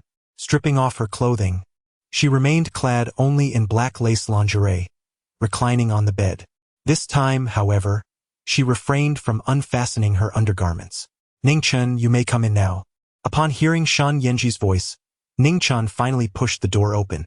Initially, he believed he would maintain his composure, yet upon seeing Shan Yenji lying on the bed, clad only in form-fitting attire, he nearly faltered. The allure of a partially concealed figure is far more enticing to a man than complete exposure. Shan Yenji, draped in delicate lace, appeared as though she awaited Ning Chen to approach, to unveil the final veil and explore the ultimate realm of mystery. Sensing Ning Chen's intense gaze upon her, Shan Yenji did not express anger. As a woman, she was acutely aware of the allure her body exuded. It was not just men who found it irresistible. Even women struggled to resist. For instance, her enchanting friend had long been captivated by her form. Moreover, Ning Chen was the first man to behold her in such a state of near nudity. Despite Shan Yenji's usual calm demeanor, the situation stirred a hint of embarrassment within her. "Shall we begin?" she finally prompted. "Indeed, we may commence." The desire for beauty is a universal inclination, and he felt no shame in acknowledging it. Ning Chen retrieved a silver needle and began to perform acupuncture on Shan Yenji's delicate, snow-white body. Although such an intimate situation inevitably stirred some alluring thoughts in his mind, Ning Chen exercised remarkable self-control, ensuring that throughout the process, his hands never made contact with Shan Yenji's skin. This further elevated Shan Yenji's regard for Ning Chen. 15 minutes later, Ning Chen's forehead was already beaded with a fine layer of sweat, his exertion considerable. This time, he had spent an additional 5 minutes. Yet at last, the task was accomplished. The damaged meridians within your body have been entirely restored, and that mysterious force which ravaged your physique has been vanquished. However, your martial arts cultivation cannot be restored. You must begin your training anew. Ning Chen retracted the needle and spoke. Although Shan Yenji had already sensed a significant improvement in her condition, hearing confirmation from Ning Chen still stirred her emotions. The inability to restore her martial arts cultivation was of little concern. She was unafraid. As long as her situation was not akin to the past 3 years, during which she had completely become a wastrel in the path of martial arts, it was far better than anything else. Ning Chen continued, stating that with the foundation already established, provided that there are no shortages of cultivation resources, under normal circumstances, you should be able to restore your former martial prowess within 3 to 5 years at the earliest. Just 3 to 5 years? Ning Chen's words filled Shan Yenji with joy and excitement. She quickly sat up and looked at Ning Chen, saying, "Ning Chen, I am immensely grateful to you this time. From now on, should you ever need my assistance, do not hesitate to ask." This was a promise from Shan Yenji. Apart from her closest kin, there were only 2 individuals in this world to whom she extended such a commitment. One was a certain enchanting being named Jiang Wanzhuang, and the other was Ning Chen. In truth, the only person she had explicitly promised was Ning Chen. Her feelings towards Jiang Wanzhuang remained unspoken, merely a silent resolve in her heart. Ning Chen nodded but did not meet Shan Yenji's gaze, his eyes naturally gravitating towards her alluring figure, barely concealed by her undergarments. After all, Shan Yenji had impulsively sat up in her excitement, clad only in lingerie. She soon became aware of this fact. Whether it was the flustered act of turning away or the immediate instinct to cover her chest, such reactions were not characteristic of Shan Yenji. Strangely enough, for the first time, she found herself unbothered by a man's gaze lingering on her décolletage. It was well known that she possessed an admirable physique, often attracting lingering looks at various events, which she typically found distasteful. Yet, inexplicably, she felt no aversion towards Ning Chen's gaze. Perhaps it was because there was no hint of lewdness in his eyes, merely a sincere appreciation. Regardless of her feelings, it was not feasible to maintain such a posture with Ning Chen. With calm composure, she retrieved her clothes and dressed herself, opting not to bathe immediately. Instead, she picked up her phone, opened a document, and handed it to Ning Chen. Ning Chen, this is a file I obtained through my connections from the Dragon Soul Division. It may be of use to you. Her gratitude was never confined to mere words. Ning Chen took Shen Yanji's phone and lowered his gaze. Upon seeing the title case files of the Ning family massacre in Chuzhou SSS grade, his pupils slightly contracted. He hurriedly flipped through the pages. The more he read, the colder his expression became. This corroborated Zhou Shihao's earlier claims that he had indeed not participated in the massacre but merely emerged to claim a share of the spoils. Furthermore, the case files explicitly mentioned the individual known as Lord Long, accompanied by a photograph. In contrast to Zhao Roland's sketch, this was a legitimate photograph, bearing a striking resemblance, 7 parts alike, indicating they were likely the same person. Lord Long, male, name unknown, identity unknown. Known achievements: single-handedly killed the 5th-ranked contender on the heavenly ranking. Strength immeasurable. Research and assessment suggest a 90 probability of being a divine realm powerhouse, and a 10 probability of being a practitioner. Practitioner?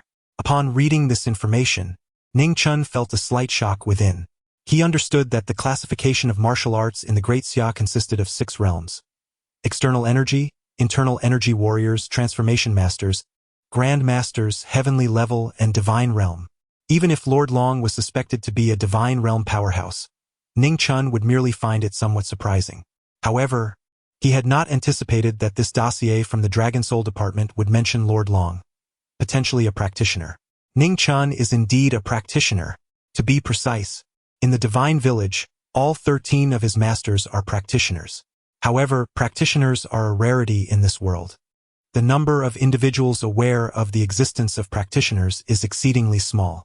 It is astonishing that the Dragon Soul Division not only recognizes the existence of practitioners but also suspects that Lord Long may be one of them. Furthermore, with such formidable strength, he had previously visited the Ning family. If he truly desired the Jade Pendant, he could have simply taken it by force, without needing to incite the 4 great families of Chu State to act against the Ning family to seize the pendant. A multitude of questions arose within Ning Chen's heart. Is there further information regarding this Lord Long? Ning Chen inquired, casting a glance at Shen Yanji. Ning Chen's expression was grave. His brow furrowed as he remarked, "If it is merely this information, the level of confidentiality surely does not warrant an SSS classification, does it?" Shen Yanji gently shook her head and replied, "When it pertains to cultivators, the confidentiality level shall never be lower than SSS."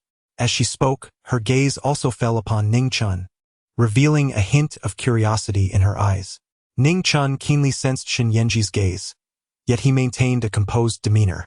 Since Shen Yanji was aware of the existence of cultivators in this world, it was only natural for her to possess some understanding of them. The true essence he employed to heal Shen Yanji's injuries differed fundamentally from the inner strength of martial artists, so it was entirely reasonable for her to harbor suspicions. As for that Lord Long, I will continue to assist you in your inquiries. Regarding your parents, I have also come across some information that I am in the process of verifying. Should I obtain definitive results, I shall inform you, Shen Yanji remarked promptly. What kind of information? Ning Chen inquired. Shen Yanji offered a slight smile. To avoid disappointing you, allow me to keep it a mystery for now. Very well, Ning Chen nodded. In an exchange of favors, he treated Shen Yanji's injuries out of respect for his sister, and she, in turn, demonstrated her gratitude by assisting him in his search for information. This interaction revealed to Ning Chen the inherent value in Shen Yanji, given her background as a member of the prestigious Shen family in the capital. If she were to rise within the ranks of the Dragon Soul Division, she might uncover even more intelligence for him. Regardless, Ning Chen was resolute in his quest to unearth the truth about Lord Long. Thus, Ning Chen stated, "I possess a method that can restore your strength to its former peak within a month, and perhaps even elevate you further to glimpse the realm of the celestial level." Chapter 54. Journey to the Chen family, a month to regain my peak, and even aspire to the celestial level? Shen Yanji's exquisite features displayed a hint of astonishment upon hearing Ning Chen's words. She almost believed she had misheard him. A month to return to Grandmaster level? Are you certain? Shen Yanji asked, her incredulity evident. She had not dared to hope for such a remarkable recovery, let alone the possibility of transcending to a higher level. The mere prospect of regaining her peak prowess within a month left her utterly astounded. certain, assured, and unequivocal. Ning Chen remarked. If it were anyone else making such a statement, Shen Yanji would undoubtedly be skeptical. However, Ning Chen had managed to completely restore her damaged meridians in just 3 days with 3 acupuncture sessions. Furthermore, she harbored a strong suspicion that Ning Chen might indeed be the legendary cultivator she had heard about. Thus, Shen Yanji believed him. Once again, she found herself somewhat flustered, unable to conceal her excitement. What should she do, or what was required? The simplest, most direct, and effective method was to engage in dual cultivation with me. Ning Chen smiled. Dual cultivation? Shen Yanji's expression momentarily stiffened. In the realm of martial arts, the concept of dual cultivation exists. Therefore, she understood precisely what Ning Chen meant. It involved the principles of yin and yang, necessitating an intimate relationship between a man and a woman. Shen Yanji shook her head and sighed softly, asking if there were any alternative methods. If the only way to restore her martial prowess within a month was through dual cultivation with Ning Chen, she would certainly refuse. There were certain principles one must adhere to. For Shen Yanji, it was inconceivable to engage in dual cultivation with another man merely to hasten her recovery of strength. Of course, I merely suggested that dual cultivation is the simplest, most direct, and most effective approach, as well as the one most beneficial for you, because it would allow a portion of my power to be shared with you during the process. However, beyond dual cultivation, there are other methods available. For instance, I could forcibly channel my strength into you through a form of enlightenment, and if you could withstand it, you might even recover to the level of a grandmaster within just a few days. Yet, this would be akin to hastily nurturing a seedling, making any future breakthroughs exceedingly difficult. Alternatively, if you could procure sufficient rare herbs and treasures, I could concoct some elixirs to assist in your cultivation. Provided you can gather the necessary ingredients, restoring you to grandmaster level within a month is not out of the question. Ning Chen spoke slowly. What celestial treasures do you require? Shen Yanji, with unwavering determination, promptly chose the third option. Ning Chen immediately presented her with an extensive list of medicinal herbs. The older the herbs, the better. The greater the quantity, the more desirable. Ning Chen remarked that a portion of it was indeed necessary for him, and it would be fortuitous for Shen Yanji to gather some as well. Very well, I shall promptly arrange for the procurement of these medicinal herbs, Shen Yanji replied without hesitation. The following day, Ning Chen did not wait for news from Shen Yanji regarding the medicinal herbs. Instead, he received a call from Chen Yaowei. Ning Chen, I have prepared the Millennium Divine Medicine you mentioned. Is your previous promise still valid? Indeed, Ning Chen replied, a cold smile gracing his lips. Shall I send someone to collect you now? An unmistakable excitement flickered across Chen Yaowei's face, yet he endeavored to suppress his voice. That would be acceptable. Ning Chen ended the call. Shortly thereafter, a Rolls-Royce arrived at the base of the Ija apartment building. It picked up Ning Chen and transported him to a manor where Chen Yaowei was recuperating in the outskirts.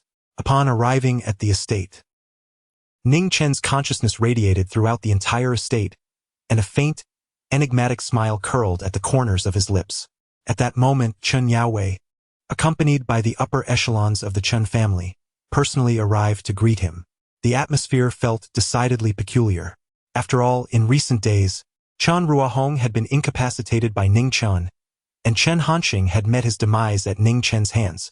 Furthermore, another influential core member of the Chen family had perished at the Crown Hotel.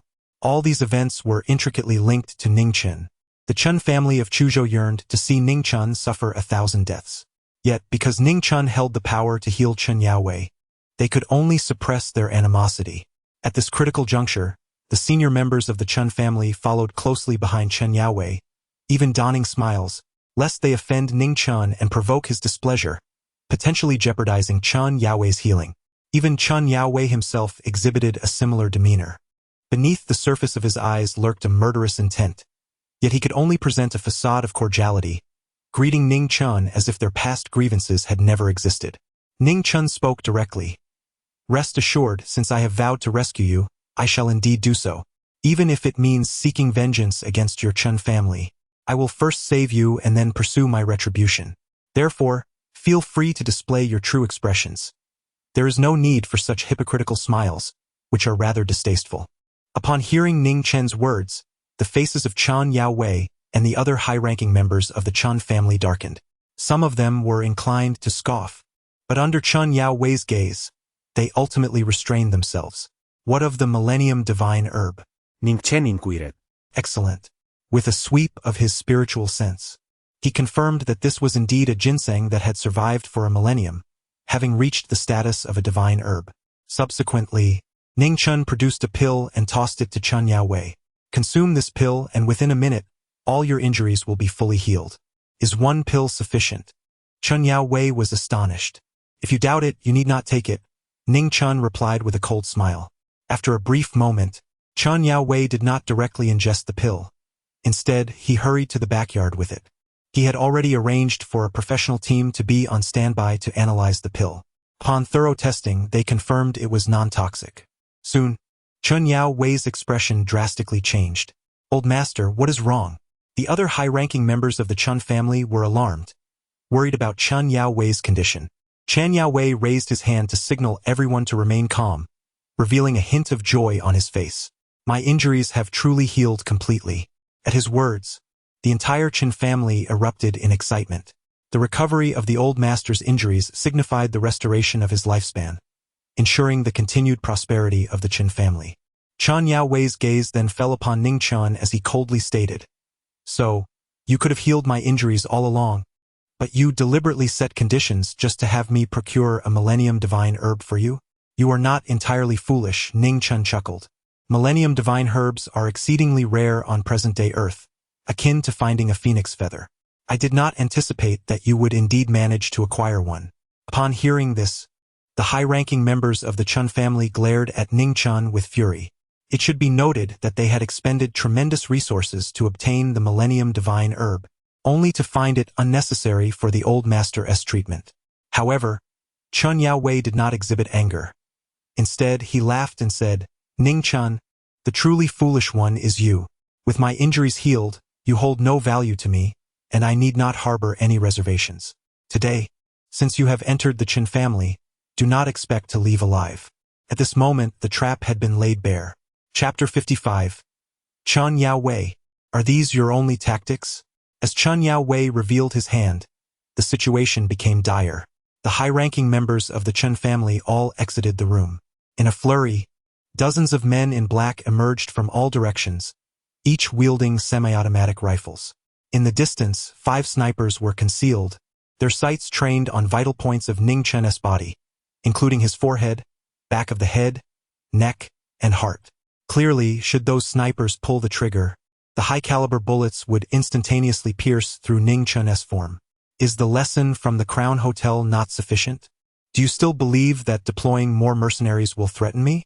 Ning Chen smiled, his face betraying not a hint of panic. Even now, maintaining such composure, one cannot help but admire this temperament. Even I, an old man.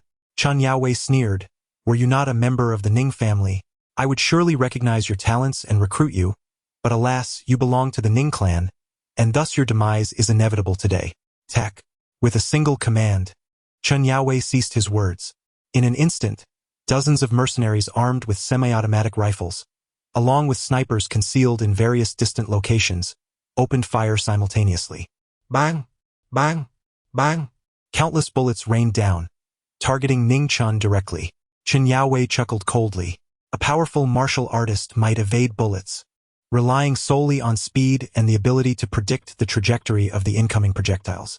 Yet, faced with such a saturated assault, no matter how swift Ning Chen may be, he could not possibly dodge every bullet and would inevitably be riddled with holes. In his estimation, Ning Chen should be a near master, a formidable opponent, particularly for one of such youth to possess such martial prowess, which is indeed rare. However, even a master like him would find it exceedingly difficult to withstand the deluge of semi-automatic rifle fire, let alone the devastating power of sniper bullets. Thus, this time, Ning Chen was destined for death. Yet, in an unexpected turn, the expressions of all the shooters, including Chen Yaowei, suddenly froze. Countless bullets, just inches away from Ning Chen, inexplicably halted in mid-air, as if they had been forcibly suspended. Even the sniper bullets followed suit. How could this be? The crowd's pupils constricted in disbelief. Some even forgot to continue pulling the triggers, rendered motionless in shock. Whoosh, whoosh, whoosh, ah, ah, ah. In an instant, the air was filled with screams of agony, cries echoing across the field. All the shooters, including the hidden snipers, were struck by the very bullets they had unleashed, resulting in countless casualties. Chun Yaowei's expression shifted abruptly. Without hesitation, he dashed towards the exit. Simultaneously, he pressed the button on his remote. To ensure absolute certainty, he had previously planted explosives within the room, sufficient to level the entire building. Even a true martial arts master would find no escape within. The explosive force was indeed immense. Although Chun Yaowei's escape was swift, he was still caught in the blast wave, yet as a martial artist, he was able to withstand the force without issue. Boom! The entire villa collapsed, creating a massive crater in the ground, as though an earthquake had struck the estate. Now, even if Ning Chen possessed the strength of 3 men, he would still find no avenue for survival. 7 years ago, he had narrowly escaped. 7 years later, he was once again sent on his way, a fitting end to his tale. The higher-ups of the Chun family wore expressions of satisfaction. The authority of the Chun family in Chuzhou was not to be trifled with. Ning Chen should have perished without a trace. However, it appeared that there was indeed a figure present. At that moment, a senior member of the Chen family suddenly pointed toward the explosion's epicenter, shrouded in smoke and obscuring their vision, where a vague silhouette could be discerned. All the prominent members of the Chen family turned their gaze in unison. As they focused intently, the figure gradually became clearer. Ning Chen. Ultimately, they all discerned the truth. It was indeed Ning Chen. The senior members of the Chen family were struck with astonishment. How could this be possible? Ning Chen did not perish? How could that be possible? The explosive force was equivalent to that of a tank. Even a tank would be obliterated by such a blast. How could a mere mortal like Ning Chen survive? At this moment, Chun Yaowei felt an unprecedented sense of dread welling up within him. He was a master of martial arts. Moreover, he was not merely a novice in this realm. He had already attained the rank of a 3rd-tier master. The hierarchy of masters consists of 9 ranks, and he stood at the 3rd tier. In the realm of Chuzhou, he could reign supreme, and even in the entirety of Jiangnan province, his prowess would earn him recognition in the provincial capital. Yet now, he was gripped by a profound and genuine terror. What manner of creature is Ning Chen, capable of withstanding such an immense quantity of explosives? He observed clearly. Emerging unscathed, Ning Chen's attire remained pristine, and even his hair was meticulously arranged, exhibiting not a trace of disarray. It was as though the recent explosion had left no impact upon him whatsoever. Ning Chen stepped out, his expression serene, as if unaffected by the prior explosion. Yet, the more composed he appeared, the more uncertain Chun Yaowei felt within. He had expended a fortune to discreetly hire a group of mercenaries, and invested considerable resources in procuring weapons from the black market to equip them. Ultimately, to ensure absolute certainty, he had even planted a substantial amount of explosives. He was convinced that this would suffice to eliminate Ning Chen. Even if one were to entertain the most pessimistic scenario, should Ning Chen somehow survive, he would undoubtedly be gravely injured, allowing Chen to personally intervene and easily dispatch him. However, the situation unfolded in a manner that was utterly beyond his expectations. Every move deviated significantly from his predictions. Flee! At this moment, Chun Yaowei was consumed by this singular thought. Once a master, brimming with confidence, he now found himself devoid of any desire to confront a creature like Ning Chen.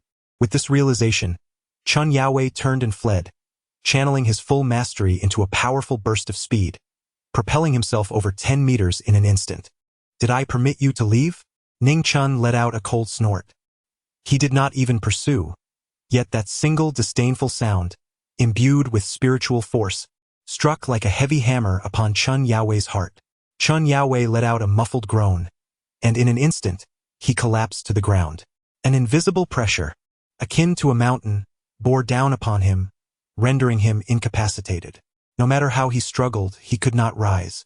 The senior members of the Chun family stood frozen in shock, paralyzed by terror, unable to move. Ning Chen stepped forward as though traversing the distance in an instant, arriving before Chun Yaowei. It seems I have somewhat overestimated you. Ning Chen stepped onto Chun Yaowei, his expression gradually turning cold. Chapter 56. Heads rolling. Ning Chen, how can you be so powerful? It's impossible. You are merely 25 years old. How could you possess such strength? Chen Yaowei exclaimed in terror and disbelief. As soon as the words left his lips, beneath Ning Chen's feet, a formidable power began to coalesce, emanating an aura of terrifying might. This left Chen Yaowei trembling with fear. Ning Chen, please don't kill me. I can divulge information about Lord Long. Chen Yaowei hurriedly exclaimed. Ning Chen, my patience is limited. Chen Yaowei hastily remarked. Dragon Master can indeed be contacted. I can reach him. If you wish to meet him, I can facilitate the introduction. How can we establish contact? Ning Chen inquired.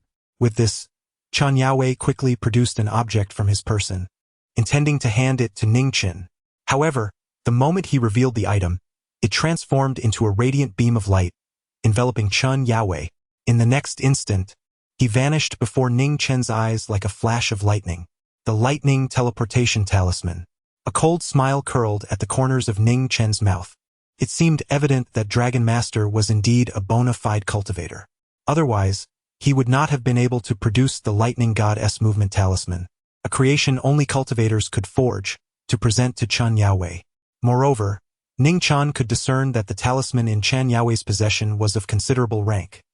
Otherwise, it would not have enabled him to slip away from Ning Chen's presence in the blink of an eye.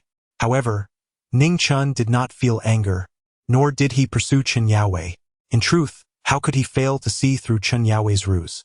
Had it not been for his deliberate decision to allow Chen Yaowei to escape, the latter would have been incapable of utilizing the Lightning Goddess Movement Talisman. Even if he had, Ning Chen would have easily caught up with him once more. And even after letting Chen Yaowei go, Ning Chen has also taken measures against him, allowing him to monitor Chen Yaowei's movements at any given moment, knowing precisely where he is. It is hoped that this time, they can use Chen Yaowei to lure out the elusive Dragon Lord. Ning Chen contemplated silently. He had several strategies in place. He intended for Yi Hongli and Yi Qinglong to utilize the intelligence system of the Shura Palace to thoroughly investigate Lord Long. His aim was to assist Shen Yanji in regaining her strength, enabling her to access more information about Lord Long through the Dragon Soul Division system. Furthermore, he planned to engage with Chen Yaowei, who had connections with Lord Long, to see if any fruitful insights could be gleaned. Thus he proceeded. Ning Chen's gaze turned towards the other senior members of the Chen family. At this moment, all the high-ranking officials within the estate were filled with trepidation, their fear reaching its zenith. What, I wonder, shall be your fate? Ning Chen appeared to be both questioning and conversing with himself. We are not involved in this matter. It is entirely the head of the family's decision. We were unaware. It is the head of the family's fault. A senior member of the Chen family, filled with trepidation, hastily knelt down and spoke. Those who are fearful of death, in their desperation to survive, are willing to betray their own kin without hesitation. Ning Chen formed a sword with his fingers, slicing through the air. Heads rolled to the ground, blood gushed forth, staining the surroundings crimson. In an instant, the other high-ranking members of the Chen family were left pale with fear. Upon hearing Ning Chen's declaration, another individual promptly stepped forward, affirming, Ning Chen, today's actions are indeed the responsibility of our Chen family. We dare to act and we shall face the consequences. Since we dare to act, we must be accountable for the harm inflicted today. Proceed with the killing. Ning Chen flicked his fingers, unleashing a surge of energy that pierced through the head of a high-ranking member of the Chen family in an instant. The individual collapsed, lifeless.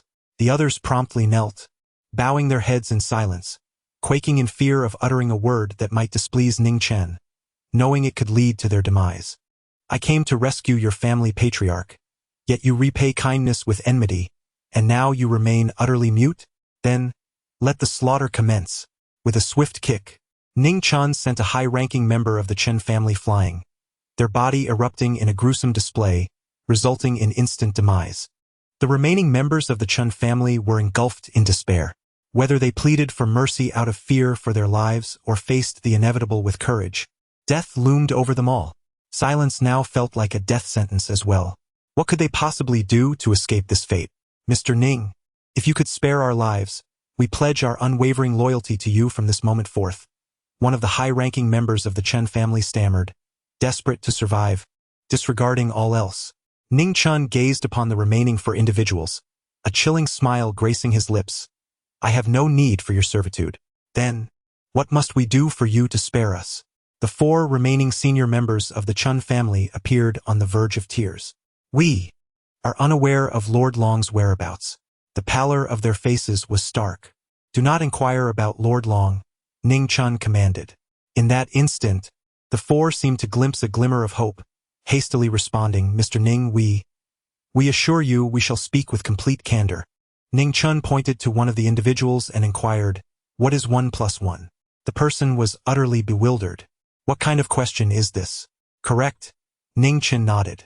The senior member of the Chen family immediately breathed a sigh of relief. Ning Chen inquired of another individual, what is 11 plus 11? Without hesitation, the other promptly replied, 22. Correct. Ning Chen nodded in approval. Subsequently, he posed a question to a third person, what is 111 multiplied by 111? The third senior member of the Chen family was left bewildered. Why had the operation shifted from addition to multiplication in his case? Moreover, what was 111 multiplied by 111? He was well aware that 111 plus 111 equaled a certain value. Yet the product of 111 and 111 eluded him. The more anxious he became, the more his mind felt like a blank slate, akin to thick paste, rendering him incapable of arriving at an answer. 3, 2, 1. I apologize, time is up. Ning Chen spoke slowly. The third high-ranking member of the Chen family appeared ashen, as if mourning a profound loss. Ning Chen did not hesitate. He swiftly severed the head with a single stroke of his sword, tidying up the remnants of the chaos that lingered here. Ning Chen refrained from further action. His decision to cease the killings was not born from a sense of excessive bloodshed, but rather from the realization that the remaining 3 senior members of the Chen family were recent appointees, having risen through the ranks only in the past few years, and bore no significant connection to the massacre of the Ning family that had transpired 7 years prior. Ning Chen then left them to tidy up the aftermath. Chapter 57. The Plan of the 4 Great Families. In the old district of Chuzhou, a secluded spot, Chen Yaowei finally came to a halt, leaning against the wall, his face ashen. The lightning teleportation talisman was simply extraordinary. He was unable to control the power of the talisman, and thus, he could not stop until its energy was exhausted. Upon arriving in the old district, he finally managed to regain control of his body. While he was astonished by the immense power of the talisman, Chen Yaowei's expression was exceedingly grim. Ning Chen, I swear I will not rest until I avenge this grudge. He gritted his teeth, his voice icy. However, at this moment, Chen Yaowei dared not to underestimate Ning Chen any further. He realized that it was no longer feasible for him to confront Ning Chen alone. I have gathered information on Ning Chen. This man must be eliminated. Subsequently, a plan formed in Chen Yaowei's mind as he contacted the leaders of the other 3 great families in Chuzhou, who had once joined him in eradicating the Ning family. Zhao family, Zhao Yuanbua; Yuan family, Yuan Qingkai; Yang family, Yang Kaiti. An hour later, the 4 gathered. You are injured? The other 3 family heads looked at Chen Yaowei with solemn expressions. The news of Chen Yaowei's confrontation with Ning Chen, which led to the massacre of high-ranking members of the Chen family, had yet to reach the other 3 families. They were unaware of the circumstances. Ning Chen's strength is formidable, even surpassing my own. Chen Yaowei spoke gravely. What? Zhao Yuanbua, Yuan Qingkai, and Yang Kaiti were all taken aback. Although the 4 families were usually in competition, they had maintained a consensus regarding Ning Chen and had exchanged information, concluding that his martial prowess was certainly not at the level of a master. Yet now, Chen Yaowei claimed that Ning Chen was stronger than him? At that moment, the other 3 family heads felt that it was indeed wise of them to have sent the Chen family to probe Ning Chen. If not, any one of them who rashly attempted to confront Ning Chen might have met the same fate as Chen Yaowei. This is the information I have gathered regarding Ning Chen. Chen Yaowei presented the fabricated documents he had prepared. He handed them to the other 3 family heads. Zhao Yuanbua, Yuan Qingkai, and Yang Kaiti each took a copy, their brows furrowing as they studied the contents. After a moment, they all frowned. Are you saying that Ning Chen, by sheer luck, escaped from Chuzhou in the past and was taken in by a Chinese master in the West, who accepted him as a disciple and brought him to the Western world? Zhao Yuanbo was the first to inquire. Chen Yaowei nodded. Indeed, that master was unparalleled in both medicine and martial arts. His martial prowess was that of a master, while his medical skills were extraordinary. He passed away 3 months ago in the West, and his death was reported in the domestic news. Ning Chen received his true teachings. Of course, all of this was fictitious, fabricated by Chen Yaowei, aimed at alleviating the other family's apprehensions regarding Ning Chen's mysteriousness, thus emboldening them to unite against him. What about the young man and woman who accompany Ning Chen? Zhao Yuanbo asked again. Those 2 young individuals are the legacy left to him by his master. They are solely loyal to Ning Chen, Chen Yaowei replied. Both Ning Chen and the young couple must be eliminated. Otherwise, their talents are too formidable, and if given another 3 to 5 years, we will be even less capable of contending with Ning Chen. Our enmity with him is irreconcilable. I have learned from past experiences, so this time, we must join forces and strike first. We must eradicate this threat in one decisive move, ensuring no future troubles. A murderous glint flickered in Chen Yaowei's eyes. Agreed. The other 3 family heads readily consented. The time was set for the day of Ning Chen's parents' memorial. We shall lay a trap for him. In any other location, Ning Chen would be wary and might not attend. Therefore, we will prepare an ambush at the Lotus Flower Cemetery, awaiting Ning Chen's arrival to meet his demise. Ultimately, the 4 great families of Chuzhou reached a consensus. On the other side, as Ning Chen stepped into his home, Lin Luoxian was already there, adorned in a chic and elegant fitted dress that accentuated her slender waist. The hem of her dress gracefully fell just above her knees, revealing her fair and radiant calves that seemed to shimmer with every movement. With her high heels, she exuded an air of sensuality and sophistication, embodying the essence of an alluring femme fatale. Having recently resigned, she now embraced her newfound freedom. Lin Luoxian entered the room, carrying her handbag, her face illuminated by a relaxed and cheerful smile. Congratulations, indeed. As Ning Chen gazed at Luoxian today, he found her remarkably stunning. By the way, let me show you some news. Lin Luoxian retrieved her phone from her bag, settled beside Ning Chen, and handed it to him. The headline read, General Manager of a certain group spends a night of revelry with a pig, accompanied by censored images. Below, a plethora of comments ensued. For instance, Commenter 1, I knew it. Last night, I kept hearing the agonizing cries of a pig. I thought someone was slaughtering it in the dead of night. I never expected something so absurd. This general manager certainly has peculiar tastes. Commenter 2, why was the pig crying at midnight? Is it a distortion of humanity or a decline in morals? Commenter 3, seeking an unfiltered video. Another commenter left a particularly striking remark. I'm nauseated. This guy once courted me, and now I feel utterly unwell. Thankfully, I had protection at the time, but it's still revolting. This is all you're doing, Lin Luoxian chuckled. He brought it upon himself. Who told him to have designs on my girlfriend? Ning Chen replied. Who is your girlfriend? Lin Luoxian scoffed lightly. Far yet near, Ning Chen's gaze lingered on Lin Luoxian, a hint of a smile gracing his lips. Lin Luoxian remarked, your audacity knows no bounds. A mentor of mine once said, thin skin makes it difficult to win a wife, Ning Chen responded. Such words were naturally spoken by his 13th mentor, Qin Wumei. Ning Chen deeply agreed. With your thick skin, you could surely attract many wives, Lin Luoxian remarked. Rest assured, even if I were to have numerous wives, Sister Luoxian, you would undoubtedly be the primary consort, Ning Chen replied with a smile. Who would desire to be your primary consort?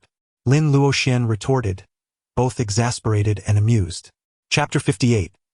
Bentley, do you have time to accompany me for a stroll? After staying at home for a while, Lin Luoxian touched up her light makeup and sought out Ning Chen once more. Shopping? Ning Chen inquired, surprised. Are you not joining my Qingchen group soon? You must acquire a few new outfits. Otherwise, how can you fulfill your role as my beautiful president? The people you bring along must be presentable. You cannot afford to lose face, Lin Luoxian explained. Then Lin Luoxian continued. Ning Chen chuckled, I truly don't mind. Lin Luoxian cast him a playful glance, You may be indifferent, but since you reside under my roof, I must take responsibility for you. Otherwise, others might say that the women of this household only care for themselves, neglecting a certain brazen younger brother. Very well, then let it be today. Ning Chen rose to his feet. What do you mean by very well? A glimmer of curiosity flickered in Lin Luoxuan's beautiful eyes.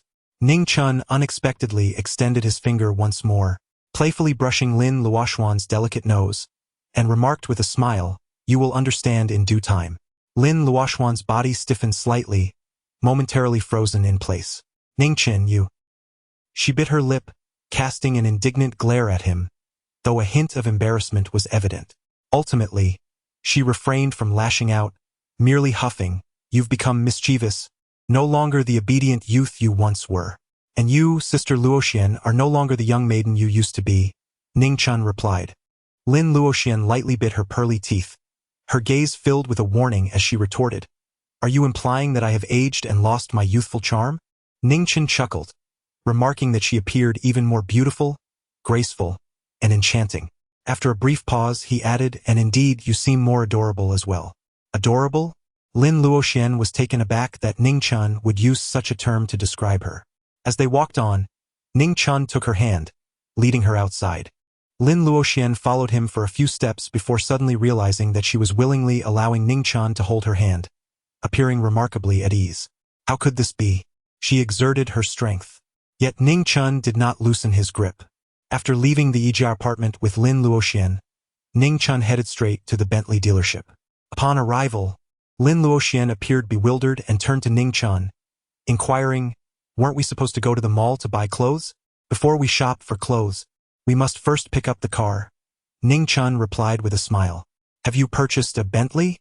Lin Luoxian asked, and then added, "Well, it makes sense. As the chairman of the Qingchen Group, you indeed require a fine vehicle for your travels." Ning Chen offered no explanation as he led her towards the Bentley dealership. Soon, a saleswoman approached them with a warm smile and courteously inquired, "Sir, are you here to view a vehicle?" "I am here to pick up a car. My surname is Ning," Ning Chen replied. He had arranged this matter days prior through Yi Hongli. "Ah, so you are Mr. Ning. Please follow me to complete the necessary formalities," the saleswoman responded. Ning Chen nodded. Soon, the formalities were completed. Ning Chen and Lin Luoxian arrived at the vehicle delivery area, where an elaborate car handover ceremony was set to take place. I assent that Lin Luoxian. As Ning Chen and Lin Luoxian entered the delivery zone, the couple was already present. The woman, upon spotting Lin Luoxian, appeared somewhat taken aback.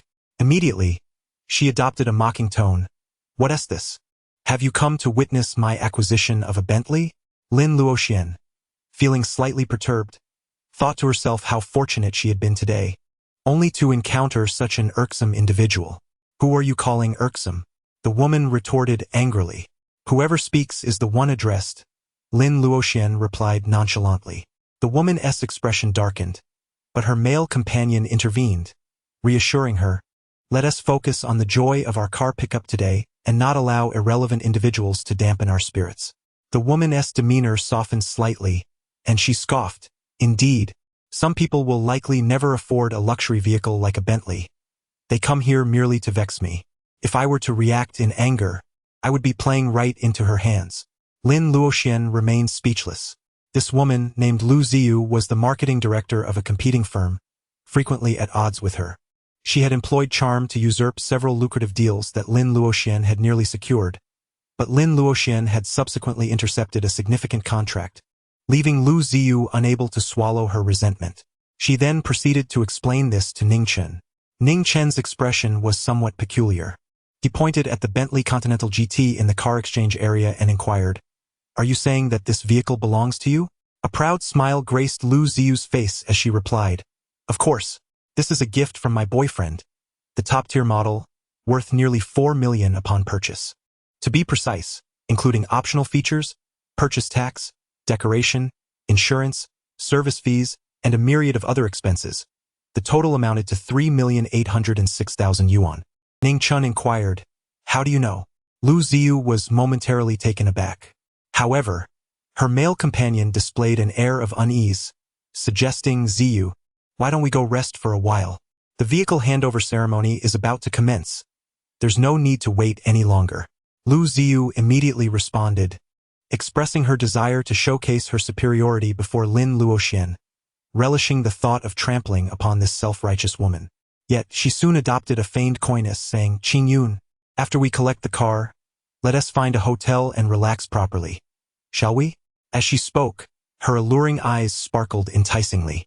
Lin Luoxian tugged at Ning Chen's sleeve and whispered, "Ning Chen, since they are collecting the car first, let them proceed with the ceremony. I wish to avoid the sight of that woman. She truly repulses me." Ning Chen chuckled. "What nonsense are they talking about? This car is a gift I procured for you." "A gift for me?" Lin Luoxuan's beautiful eyes widened in disbelief. "Of course," Ning Chen replied with a smile. "Did you not mention that your favorite car is the Bentley Continental GT? I merely brought it up in passing." Lin Luoxuan's eyes flickered. "You truly are amusing. How dare you claim this car is yours?" "It is, without a doubt, a present from my boyfriend," Lu Ziyu scoffed. Ning Chen did not refute but merely inquired, "Do ask him if he dares to claim that this car is his purchase?" Lu Ziyu immediately turned to Li Qingyun, urging him to expose their deceit. Li Qingyun's gaze faltered slightly as he replied, "I prefer not to stoop to their level. I am rather fatigued. I shall take a moment to rest." Lu Ziyu instantly sensed something amiss. Suddenly, Lin Luoxian interjected, "Lu Ziyu, could it be that you have fallen victim to a fraud, deceived in both finance and romance?" Lu Ziyu's countenance shifted dramatically. "Is it possible that you assert this car is yours simply because you claim it so? How absurd. It is undeniably a gift from my boyfriend." Lu Ziyu gritted her teeth, resolute in preserving her dignity. At that moment, a female sales representative hastened forward with the license plate in hand, exclaiming, "Mr. Ning, all other procedures have been completed, and we have retrieved the license plate from the Vehicle Administration Office. We can affix it now and proceed with the ceremony." Then the saleswoman turned to Lin Luoxian, her face brimming with envy, and remarked, "Miss Lin, Mr. Ning truly adores you. Even the license plate bears your name." "My name?" Lin Luoxian was taken aback, as her visit to the Bentley dealership had been entirely unforeseen, far beyond her expectations. "Indeed, just look. It reads Nanbi 520LX. The saleswoman showcased the license plate.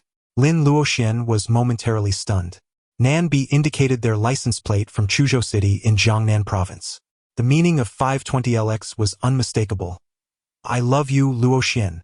Lin Luoxian gazed at Ning Chen, her eyes glistening with emotion. "Ning Chen, you? You truly?" Ning Chen smiled and asked, "Do you like it?" Lin Luoxian bit her lip and nodded vigorously. "I really like it and I am very happy." What moved and delighted her was not merely the vehicle itself, but the fact that Ning Chen had remembered her casual remark and had taken the initiative to make elaborate preparations to surprise her. Since she felt such joy, why not share a kiss to celebrate this moment?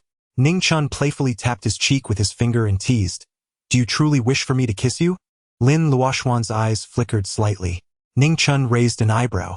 Before he could utter a word, Lin Luoxian suddenly leaned in and bestowed a gentle kiss upon his cheek. Ning Chen was momentarily taken aback, utterly surprised that Lin Luoxian would actually kiss him. Was she satisfied now? A faint blush crept across Lin Luoxuan's cheeks. In any other setting, she would never have dared to kiss Ning Chen. But given their location in the Bentley dealership, surrounded by staff and Lu Ziyu, she refused to let Ning Chen lose face. "Excuse me, sir and miss. Please step aside as we are about to commence the car delivery ceremony for Mr. Ning and Miss Lin." At that moment, the female salesperson directed the staff to install the license plates while clearing the area of onlookers. The only onlookers left were Lu Ziyu and Li Qingyun.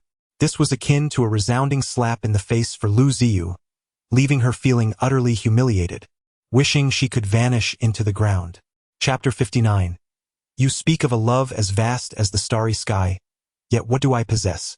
Lu Ziyu felt an overwhelming sense of disgrace, and unable to contain her frustration, she sought to provoke Lin Luoxian one last time before leaving. "You," Lu Ziyu faltered, but under Ning Chen's piercing gaze, she shivered and refrained from uttering any further insults, leaving with a face full of resentment. "Ziyu!" Li Qingyun hurried to catch her. "Don't touch me!" Lu Ziyu shouted in fury, her anger boiling over. If it weren't for Li Qingyun's deceit, She would never have found herself in such a humiliating predicament. Ili Ingun attempted to explain. What do you mean From this moment on, we have no relationship whatsoever. Leave, Lu Ziyu roared. Li Qingyun's expression darkened, and he chose not to pursue her further. Instead, he retrieved his phone and dialed a salesperson at the Bentley dealership. Lu Xingchen, what is going on? The rightful owner of the Continental GT is here, and you've exposed me in front of everyone. I was just about to contact you. I don't understand why Mr. Ning arrived ahead of schedule. On the other end, Lu Xingchen, the male salesperson, was equally perplexed. However, he quickly regained his composure and replied, "Please hold on. I will come right over to rectify this situation." Oui, Li Qingyun urgea. 1 minute later, Lu Xingchen rushed over and intercepted Lu Ziyu. "Miss Lu, why are you alone? Where is Mr. Li? I tried calling him but couldn't get through. I sincerely apologize. I just realized that I made a mistake. The Continental GT is not the one Mr. Li ordered, but rather Mr. Ning's. The vehicle Mr. Li ordered will only arrive tomorrow morning and be delivered in the afternoon. I was on my way to the delivery area to find you." Upon hearing this, Lu Ziyu's expression shifted. "Are you saying you made a mistake? Mr. Li truly ordered a Bentley Continental GT for me?" Lu Xingchen affirmed, "I am the salesperson here, Mr. Li was under my care. It cannot be false. He truly went to great lengths to make you smile." Meanwhile, Li Qingyun caught up. "Ziyu, please don't leave." Lu Ziyu bit her lip, her demeanor softening as she feigned a pout. "I was just waiting for you."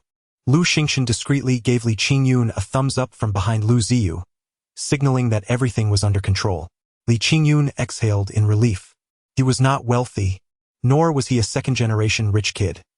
He merely took advantage of his childhood friendship with Lu Xingchen, often borrowing cars from other clients to impress women. He had hoped to orchestrate a private car delivery ceremony today, using an excuse to say the car couldn't be taken home, hoping to win Lu Ziyu's affection. This tactic had worked well for him in the past, charming many women. However, today had taken an unexpected turn. Fortunately, his collaboration with Lu Xingchen had salvaged the situation. "Since the car didn't arrive, let me present you with another gift," he said, retrieving an exquisite box. Opening it revealed a stunning bracelet. Lu Ziyu's eyes sparkled with intrigue. "Ziyu, do you know what this bracelet is?" Li Qingyun inquired. Lu Ziyu shook her head. "This is a piece from one of the world's top 10 jewelry designers, Mr. Henriette, specifically crafted for the Starry Sky collection. Known as Starry Sky Love, a globally limited edition, only one exists. Starry Sky Love? I read online that a mysterious tycoon purchased the entire Starry Sky series for 2 billion. And you possess this." Lu Ziyu gasped in disbelief. "That mysterious tycoon is my father. After acquiring it, he gifted the other pieces to my mother and sister, while Starry Sky Love was intended for my future daughter-in-law. I've brought it out early to give to you," Li Qingyun explained. "Are you truly giving this to me?" Lu Ziyu's heart raced with excitement, yet she found it hard to believe. The Starry Sky collection was valued at 2 billion, and even one piece, like Starry Sky Love, was worth tens of millions. She never expected Li Qingyun would present it to her. "Well, it's just a few million. While it's not trivial, it remains within my means." Li Qingyun smiled, confident that this faux Starry Sky Love would surely win Lu Ziyu over tonight. He could already envision the sultry girl succumbing to his charms later on. "Qingyun, you are too good to me. I adore you," Lu Ziyu exclaimed, pulling Li Qingyun's face in for a kiss. "Could you help me put it on?" She extended her hand. Of course, Li Qingyun eagerly complied, fastening the bracelet for her. Then, Lu Ziyu headed toward the delivery area. "Where are you going?" Li Qingyun quickly inquired. After a moment's thought, he decided to follow her. Ning Chen and Lin Luoxian had just concluded the car handover ceremony, and Ning Chen intended to take Lin Luoxian to the mall for a shopping spree. However, before they could depart, Lu Ziyu and Li Qingyun approached them. Upon seeing Lu Ziyu, Lin Luoxian's brow furrowed slightly. What could this woman want now? Lu Ziyu was quite forthright, stepping directly in front of Lin Luoxian, raising her wrist to showcase her bracelet, and proudly proclaiming, "Lin Luoxian, do you see what this is?" "I do not see anything," Lin Luoxian replied nonchalantly. "Do you not see?" Lu Ziyu's expression shifted dramatically, as if she had struck a blow against soft cotton. She then smirked and continued, You truly are a country bumpkin. This is no ordinary bracelet. It is crafted by Mr. Henriette, one of the top 10 renowned designers worldwide. It is the only piece from the globally limited Starry Sky collection, valued at 200 million. Just this single bracelet alone is worth at least several tens of millions. Do you comprehend? This was a gift from my boyfriend. Did you really think I would covet your mere 3 to 4 million car? Compared to my starry love, your dilapidated vehicle pales in comparison. Lu Ziyu reveled in her superiority, relishing the exquisite delight of the moment. However, at that instant, Ning Chen unexpectedly produced a box and opened it, revealing a bracelet that shimmered like a flowing galaxy. You claim that is starry love. But what then is this? Ning Chen spoke softly. Chapter 60. We shall discuss it when that day comes. The atmosphere instantly became tense, and Lu Ziyu's smile abruptly froze. Li Qingyun's expression also changed dramatically. A thought raced through his mind. Could it be that yet another disaster had struck? That Bentley Continental GT had already met its match. Now, had the starry love also encountered its rightful owner? Even Lin Luoxuan's beautiful eyes were filled with astonishment. She understood all too well that if Ning Chen were to present his evidence, it could not possibly be fabricated. Hence, only one conclusion could be drawn. The starry love in Lu Ziyu's possession was counterfeit. Impossible. Do you think you can just present any bracelet and pass it off as the starry love? A sense of foreboding had already begun to settle in Lu Ziyu's heart. Yet she gritted her teeth and declared, "Yours is fake. Mine is the genuine article." Li Qingyun, bracing himself, spoke up as well. After all, he felt that, for the moment, it was impossible to discern the truth. He resolved to assert that the bracelet he had gifted Lu Ziyu was indeed the authentic starry love. With Li Qingyun's words, Lu Ziyu gained a measure of confidence. She quickly retorted, "All the jewelry from the starry series has been purchased by Qingyun's father. Do you dare to flaunt a fake starry love and deceive others? Aren't you afraid of facing legal consequences?" Ning Chen smiled. "Are you certain that the jewelry from the Starry Sky collection was purchased by your father?" At this moment, Li Qingyun could only muster the courage to respond, "Of course. My father acquired it at an auction, spending a staggering 200 million. Ning Chen inquired, "Is your father named Ning Chen?" Li Qingyun scoffed, "Of course not. My father's surname is Li. Are you aware that the jewelry from the Starry Sky series was auctioned off at the auction house in Chu City, and the buyer was one Ning Chen?" Ning Chen observed them both with a smile that was neither here nor there. Li Qingyun's expression stiffened immediately. "If you insist on claiming a paternal bond, it would not be an issue to say that your father purchased the Starry Sky series. However, I have no regard for you and shall not acknowledge you as my son," Ning Chen added. Beads of sweat formed on Li Qingyun's forehead. "What evidence do you possess to assert that the starry love in your possession is genuine?" Lu Ziyu hissed through gritted teeth. "Indeed, what proof do you have?" Li Qingyun echoed, intending to feign ignorance. "What are you to demand that I prove myself?" Ning Chen retorted coldly. Although Li Qingyun felt a pang of frustration, a flicker of satisfaction arose within him. The other party could not substantiate the authenticity of their claim, thus failing to disprove his own. Just as Li Qingyun was about to speak, Ning Chen suddenly snapped his fingers and said, "However, it is indeed necessary for you to self-destruct." Li Qingyun immediately resembled a marionette, his expression somewhat dazed, as he began to speak. "Lu Ziyu, the Starry Sky love bracelet I gave you is fake. It was merely a replica that cost me 50 yuan. Lu Ziyu's complexion shifted dramatically. "Li Qingyun, you." Li Qingyun continued, "Moreover, the car I promised you is also a fabrication. I collaborated with a sales friend to orchestrate this ruse. I never had the funds to purchase a vehicle.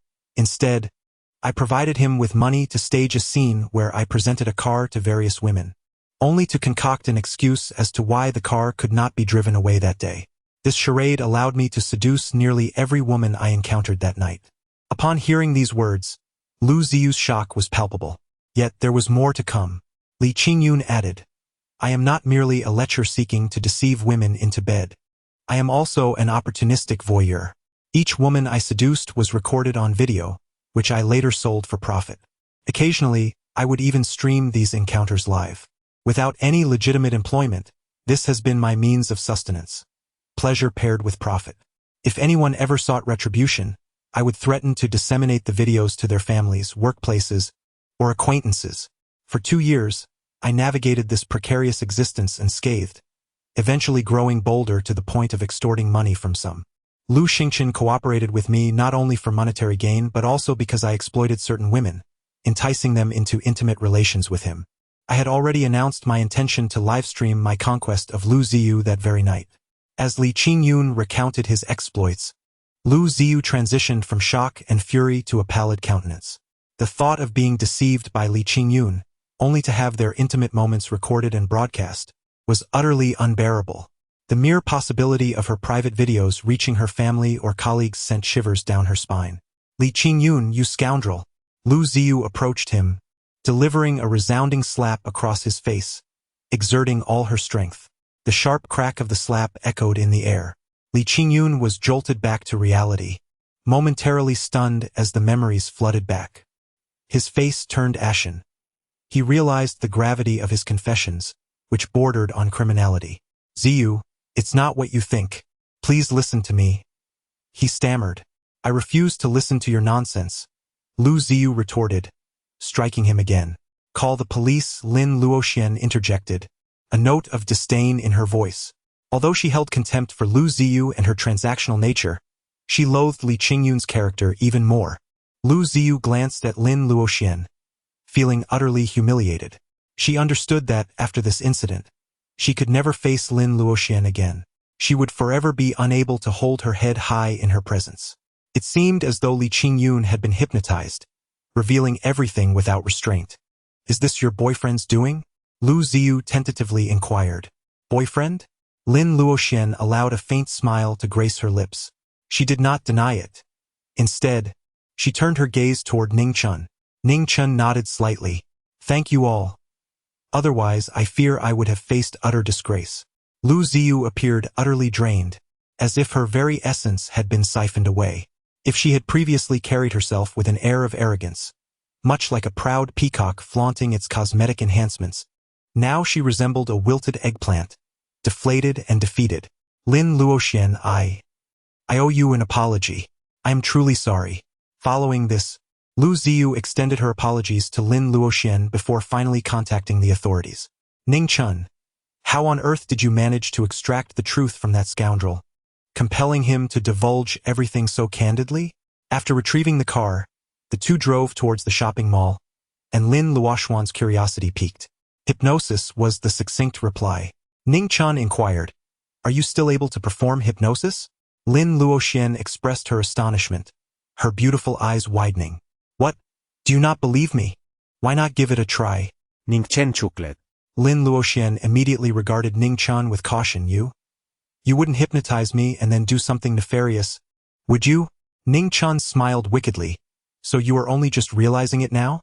I have long since hypnotized you, devoured you entirely, and erased your memories of that moment. Lin Luoxian was taken aback for a moment. She quickly collected herself, her fair hand clenched into a fist, and struck Ning Chen's body, exclaiming with annoyance, I let you scare me. Ning Chen then chuckled, Sister Luoxian, I am too busy pampering you to even think about hypnotizing you or engaging in any wrongdoing. Even if I were to consider such mischief, I would undoubtedly do so with the utmost transparency. Lin Luoxian, both exasperated and amused, retorted, You must not commit any wrongs against me.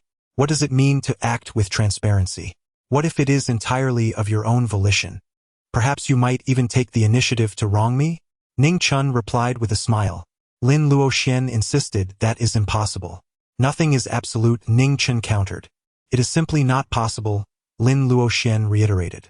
What if such a day were to come? Ning Chen pressed on. This time, Lin Luoxian did not hastily retort. Instead, she finally huffed, If that day ever arrives, we shall discuss it then. Chapter 61. The arrival of Lin's mother after leaving the Bentley dealership. Ning Chen and Lin Luoxian headed straight for the largest and most luxurious shopping mall in Chuzhou. Lin Luoxian was quite at ease with Ning Chen. Ning Chen expressed his intention to purchase clothing for her, prompting her to select 6 complete outfits in one go. However, when it came time for her to choose garments for Ning Chen, she was resolute in her desire to cover the expenses herself. In her own words, she articulated, Your gift to me reflects your goodwill, while my purchase for you embodies my own sentiments. Ning Chen understood that Lin Luoxian was never a woman who merely took without giving. When others treated her kindly, she reciprocated in kind. Hence, Ning Chen allowed her to make the payment. After a delightful shopping spree, Lin Luoxian thoughtfully selected 2 outfits for Ning Chen before they returned home. As soon as they arrived, Lin Luoxian's phone rang. She glanced at her phone and saw it was her mother. About a minute later, Lin Luoxian hurriedly walked out. What happened? Upon observing her anxious demeanor, Ning Chen promptly inquired, "My mother has arrived." Lin Luoxian replied, "Are you referring to Aunt Lin, who has come to Chuzhou?" Ning Chen was momentarily taken aback. 7 years prior, Luoxian was a classmate and close friend of his sister, and he was quite familiar with her family circumstances. He knew that Lin Luoxian came from a single-parent household, with only her mother, whose residence was in Pingjiang County, under the jurisdiction of Chuzhou. Lin Luoxian also bore her mother's surname and was exceptionally filial towards her. "Yes, my mother has indeed come to Chuzhou and is about to arrive here. Moreover, she has arranged several blind dates for me under the pretense of celebrating my birthday, but in reality, she intends to take me on these dates," Lin Luoxian expressed with a sense of helplessness. "Blind dates? Absolutely not," Ning Chen immediately declared. Lin Luoxian raised an eyebrow, gazing at Ning Chen, remarking that this matter could not simply be dismissed by his words. "I say it cannot be," Ning Chen asserted as he stood up.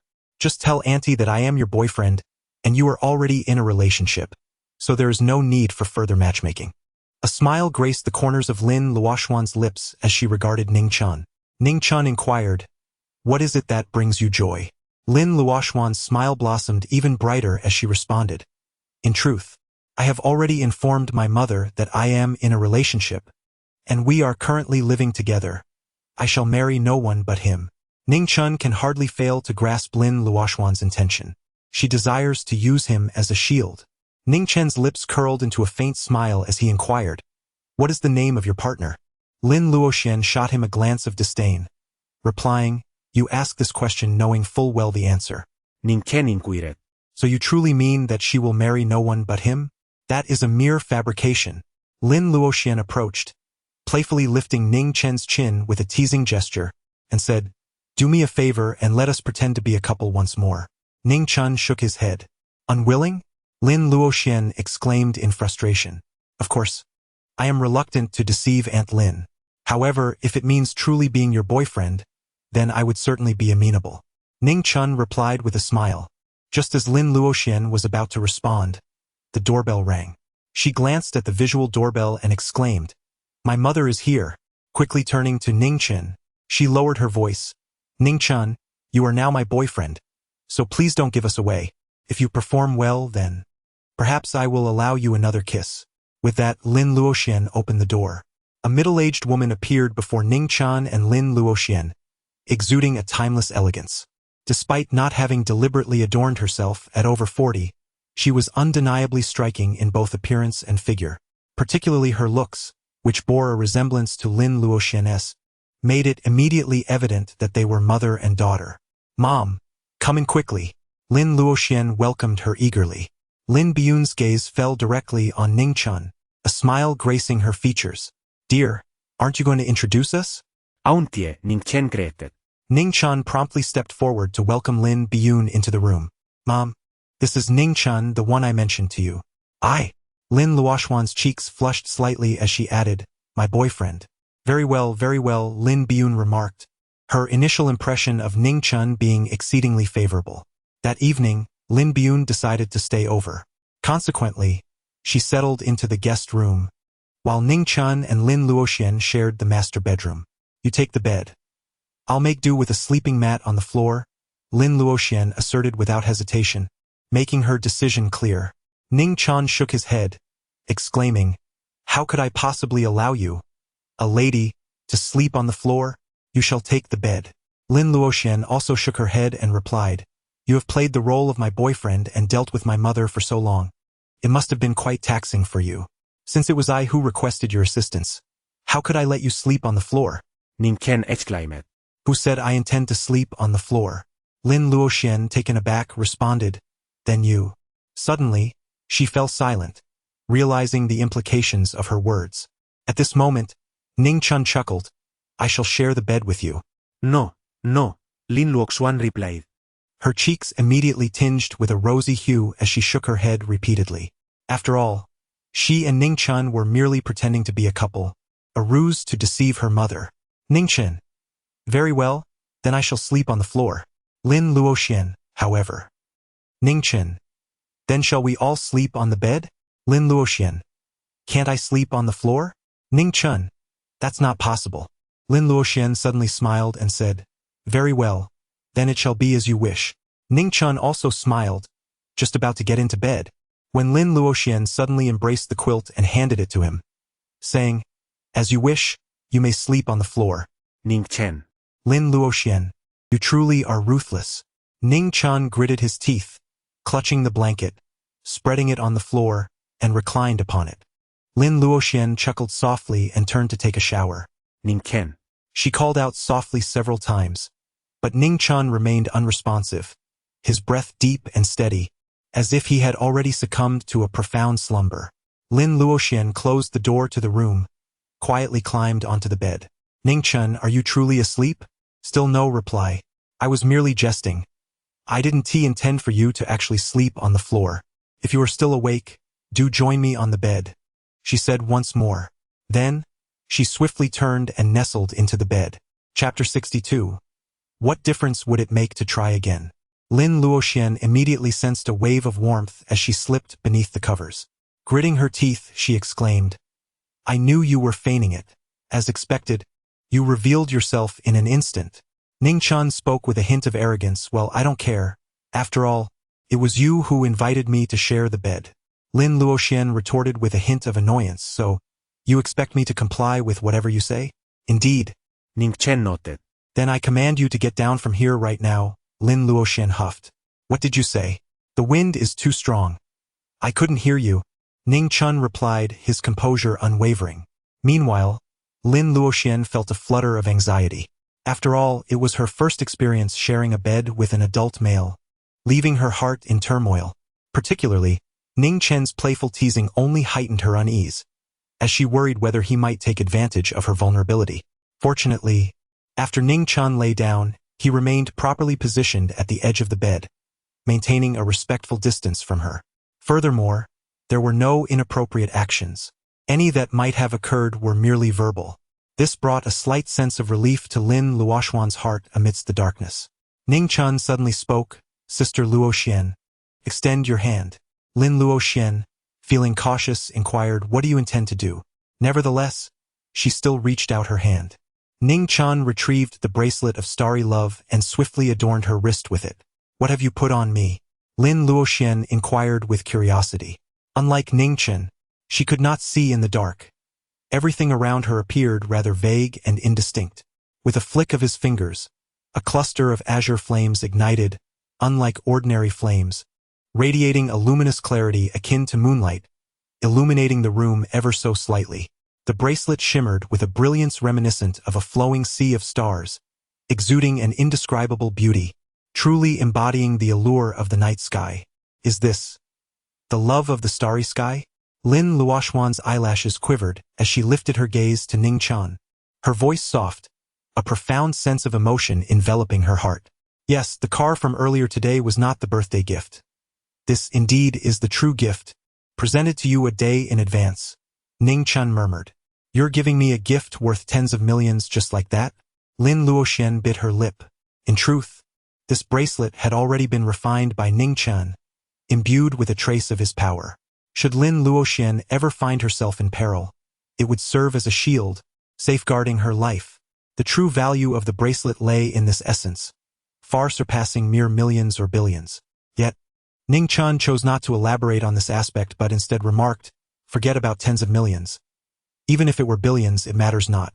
As long as you cherish it, one day, I shall pluck the stars and the moon from the sky to present to you. Ning Chen possesses enigmatic abilities and exceptional martial prowess, a fact already known to Lin Luoxian. However, feats such as plucking stars and seizing the moon are beyond the realm of human capability, rendering them utterly impossible. Yet, despite this awareness, Lin Luoxian finds herself engulfed by an inexplicable sensation. Ning Chen's words held a certain weight. Perhaps he truly could fulfill his promise. Very well. I shall await the day you pluck the sun, moon, and stars for me. Lin Luoxian beamed with a radiant smile. Then, unexpectedly, she leaned in and gently kissed Ning Chen's cheek. From beneath the covers, a voice emerged. This is my promise to you. Should I wish to kiss you again, rest assured, I am a woman of my word. Ning Chen gently caressed his cheek, as if he could still feel the lingering warmth and softness of those delicate lips. A smile involuntarily graced his face. The following day, morning, Ning Chen had just awakened and turned his gaze to Lin Luoxian, who was still peacefully slumbering, blissfully unaware of her dreams. Her lips curled into a gentle smile. This sight stirred an impulse within Ning Chen, compelling him to lean in and kiss her. However, at that very moment, a sudden knock echoed through the room.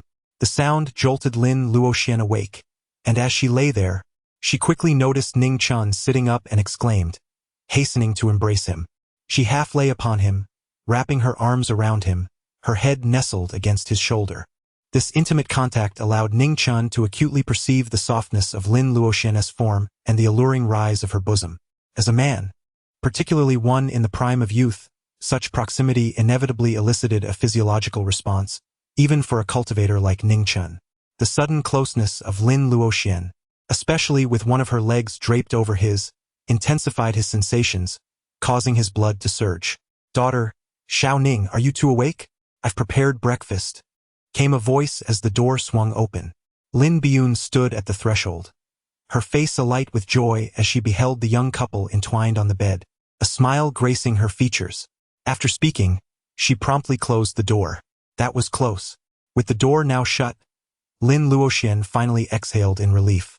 However, her face flushed a deep crimson, primarily due to their current position, which was far too intimate, akin to that of genuine lovers.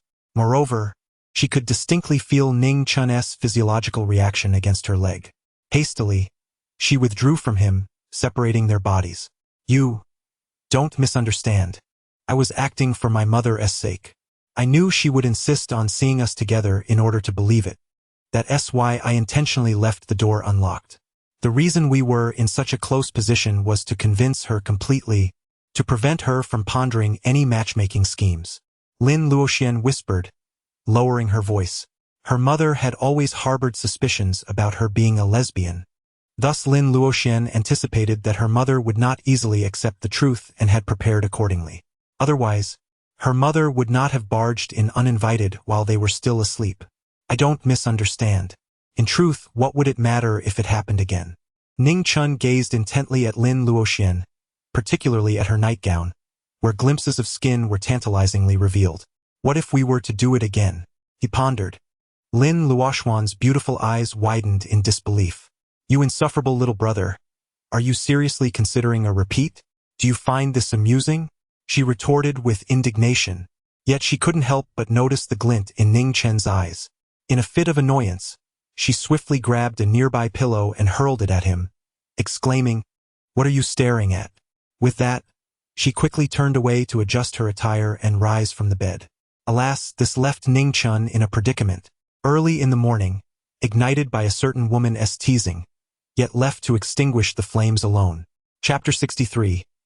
I have 13 masters. Today marks Lin Luoxian's birthday, and it is also the day she embarks on her new role at the Ning Chen Group. After enjoying breakfast, Ning Chen accompanied Lin Luoxian to the Ning Chen Group, preparing for the launch of the Ning Chen elixir. It was only at this moment that Lin Luoxian discovered that Ning Chen had developed a pill capable of treating cancer and intended to sell it to the public. This revelation left her utterly astonished once more. Ning Chen, I find myself increasingly curious about what has transpired in your life over the past 7 years. Inside the office, Lin Luoxian gazed intently at Ning Chen, as if trying to see through him, wondering what secrets lay beneath. It was merely a matter of learning from various masters. Ning Chen smiled and remarked, "Thus, your martial arts, medical skills, and this alchemical mastery are all imparted to you by your various mentors."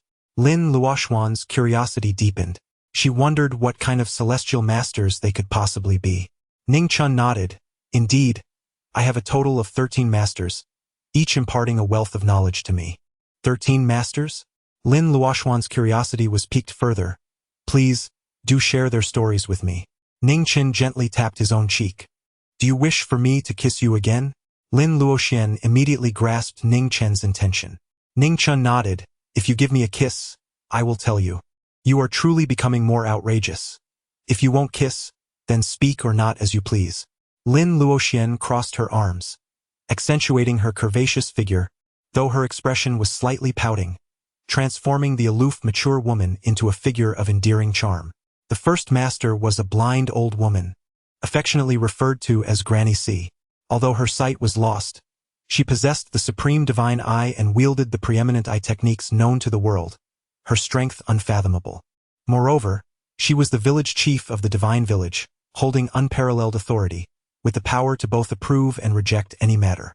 The second master was a limping old man, known to everyone as Grandpa Wang, residing next door to Granny C, whom I jokingly referred to as the neighborly old Wang. Despite his limp and the way he walked with a noticeable hobble, he claimed mastery of the swiftest methods known to man, able to traverse to the ends of the earth with a single step and cause the heavens to tremble with a single stomp. Yet, after 7 years in his company, I had never witnessed him demonstrate such prowess. The third master was a disheveled uncle who indulged in drunkenness daily, perpetually clutching a wine gourd and existing in a state of inebriation. He was nicknamed the Wine Sword Immortal, boasting that he could compel the world of swordsmanship to bow before him. However, his right arm had long been severed, leaving him with only his left hand, and I had never seen him wield a sword. Nonetheless, I did learn the art of swordsmanship under his tutelage. The fourth master, who called himself the Pill Emperor, was a mad old man obsessed with the mystical world pharmacopoeia. He often treated himself like a colossal medicinal herb, throwing himself into the alchemical furnace alongside various herbs for concoction. I too had been subjected to his peculiar methods many times. Ironically, my eye techniques underwent a breakthrough during one of those sessions in the furnace, reminiscent of the legendary Monkey King and the Supreme Old Lord. The 13th master was a captivating and alluring young woman, who claimed to have mastered the most powerful dual cultivation techniques known to humanity, though I had never witnessed it. I often suspected that her engagement in such practices was not entirely voluntary.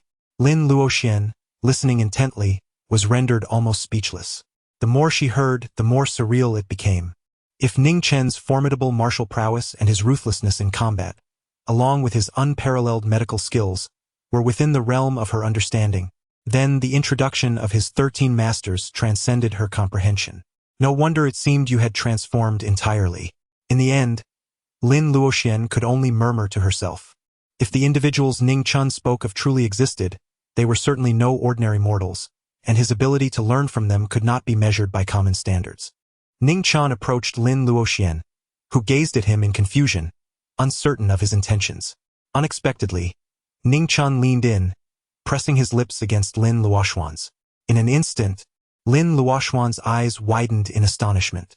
She had not initiated the kiss with Ning Chen, yet he had taken the initiative to bring his cheek closer.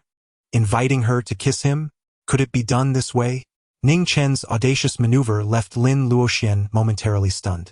After a brief pause, a mix of embarrassment and anger washed over her. Ning Chen remarked with my striking handsomeness, "If you kiss me, it would not only be a loss for you, but rather a gain." Lin Luoxian could no longer contain herself, exclaiming, "I truly have never encountered someone as shameless as you." Ning Chen maintained an unwavering smile, his demeanor remarkably thick-skinned. Lin Luoxian felt both embarrassed and infuriated. Yet ultimately, she retrieved a wet tissue and approached Ning Chen, exclaiming with irritation, "Stay still. I must remove the lip print from your face, or else what will others think when they see it?" Chapter 64. Lin Luoxian, the beautiful CEO, a joint effort to suppress. On the very day Lin Luoxian assumed the role of CEO of Ning Chen Group, the company publicly declared that Ning Chen Dan, a product under its banner, would be launched in a press conference the following day, detailing purchasing methods and regulations. This announcement sparked tremendous excitement in Chuzhou. After all, the news of Ning Chen Dan successfully treating several terminal cancer patients had already made waves on local hot searches multiple times, stirring considerable public interest. In the medical community, Among hospitals and patients, the buzz was even more palpable. Wealthy individuals from the provincial capital and beyond came seeking the miraculous remedy, driven by desperation, only to leave empty-handed. However, the imminent launch of Ning Chen ignited a fervor amongst them. I said it. The sudden rebranding of Tianzheng Group to Ning Chen Group must be related to Ning Chen. You didn't believe me before, but now you see I was right. Those previous news reports were probably just hype. Without a doubt, this is sheer promotion. If there were indeed a drug capable of curing all cancers, it would surely win a Nobel Prize in no time. This foolish company is courting disaster with such advertising. They should be wary of being exposed and dealt with by the authorities. I can't wait to see them face consequences. My grandfather is in the late stages of lung cancer. I'll wait until Ning Chen is genuinely launched. If they are exaggerating claims and exploiting cancer patients, I will not hesitate to denounce them vehemently. But if it truly can cure cancer, I swear to champion their cause. As news of Ning Chen Group's press conference for the launch of Ning Chen spread, a flurry of opinions erupted online. The four prominent families in the region were equally informed. Chen Yaowei, Zhao Yuanbo, Yuan Qingkai, and Yang Kaintai, though not face-to-face, engaged in discussions over the phone. According to investigations, the Ning Chen produced by Ning Chen was indeed capable of curing cancer, and it demonstrated efficacy against various types of the disease. If he could mass-produce and launch this miraculous remedy, its value would be unfathomable. In time, it could surpass the combined worth of all their family enterprises. Zhao Yuanbo remarked. Yet I remain skeptical. Is there really such a drug in the world? A single pill that can cure all cancers is simply unbelievable. Furthermore, even if it exists, the ingredients for Ning Chen must be rare and precious. How could it be produced in large quantities? Yuan Qingkai, having reviewed the investigation materials, confirmed that Ning Chen's elixir had indeed saved cancer patients in hospitals, yet he still found it hard to fathom. This was entirely beyond his comprehension. While the other three harbored a trace of doubt regarding Ning Chen, Chen Yaowei had no reservations. After all, Ning Chen was the bearer of the long-lost Shantian divine needle, capable of treating his internal injuries and extending his life. He had resurrected individuals deemed dead by medical professionals at the First People's Hospital of Chuzhou, all while being a master at such a young age. Chen Yaowei believed that if Ning Chen claimed to have developed a cancer-curing elixir, it must be true.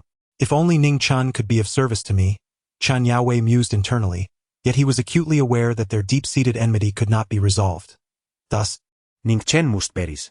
Before eliminating him, he could first obtain the formula for Ning Chen from him. This notion received unanimous agreement from the others. Ultimately, they resolved to sabotage the upcoming launch event for Ning Chen. They were convinced that Ning Chen's elixir was genuine and intended to seize the formula for themselves, thus controlling it for future release. The potential profits were unimaginable. They reasoned that if they were afflicted with cancer and faced death, they would willingly part with a significant portion of their fortunes to save their lives. The same sentiment would be shared by other influential figures who valued their lives. With Ning Chen in their grasp, the four families could transform from minor players in Chuzhou to leading families in Jiangnan province, or even ascend to national prominence. Possessing Ning Chen would not only grant them control over immense wealth, but also allow them to forge connections with elite individuals battling cancer. The more they contemplated, the more they felt compelled to acquire Ning Chen.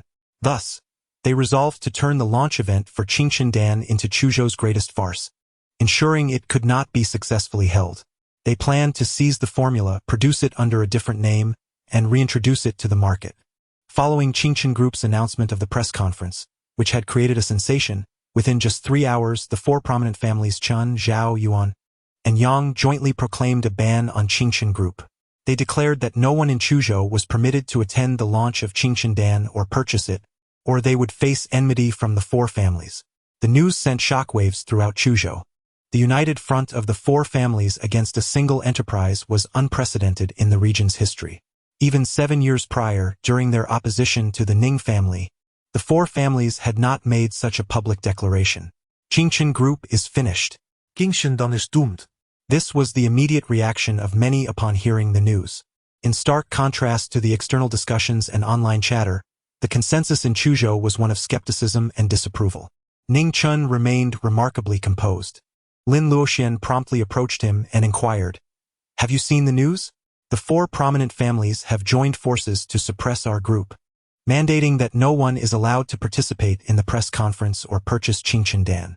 Anyone who defies this edict will be considered an enemy of the 4 families and will face severe retribution. Now that the news has spread within the company, there's an atmosphere of unease. Everyone is speculating whether Ning Dan is doomed. Suppress us? Ning Chen scoffed. They can barely safeguard their own interests, yet they wish to suppress us? They should first assess whether they possess the capability to do so. What do you mean?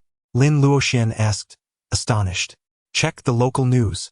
There may already be reports. Ning Chen suggested. Lin Luoxian hurriedly looked it up.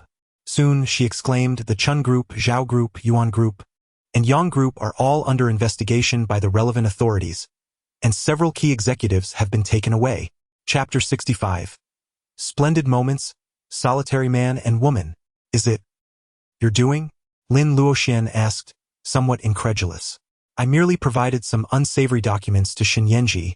Ning Chen replied with a faint smile. Those documents were undoubtedly acquired by his associates from the Shura Hall. Even within the 4 families, such information was classified.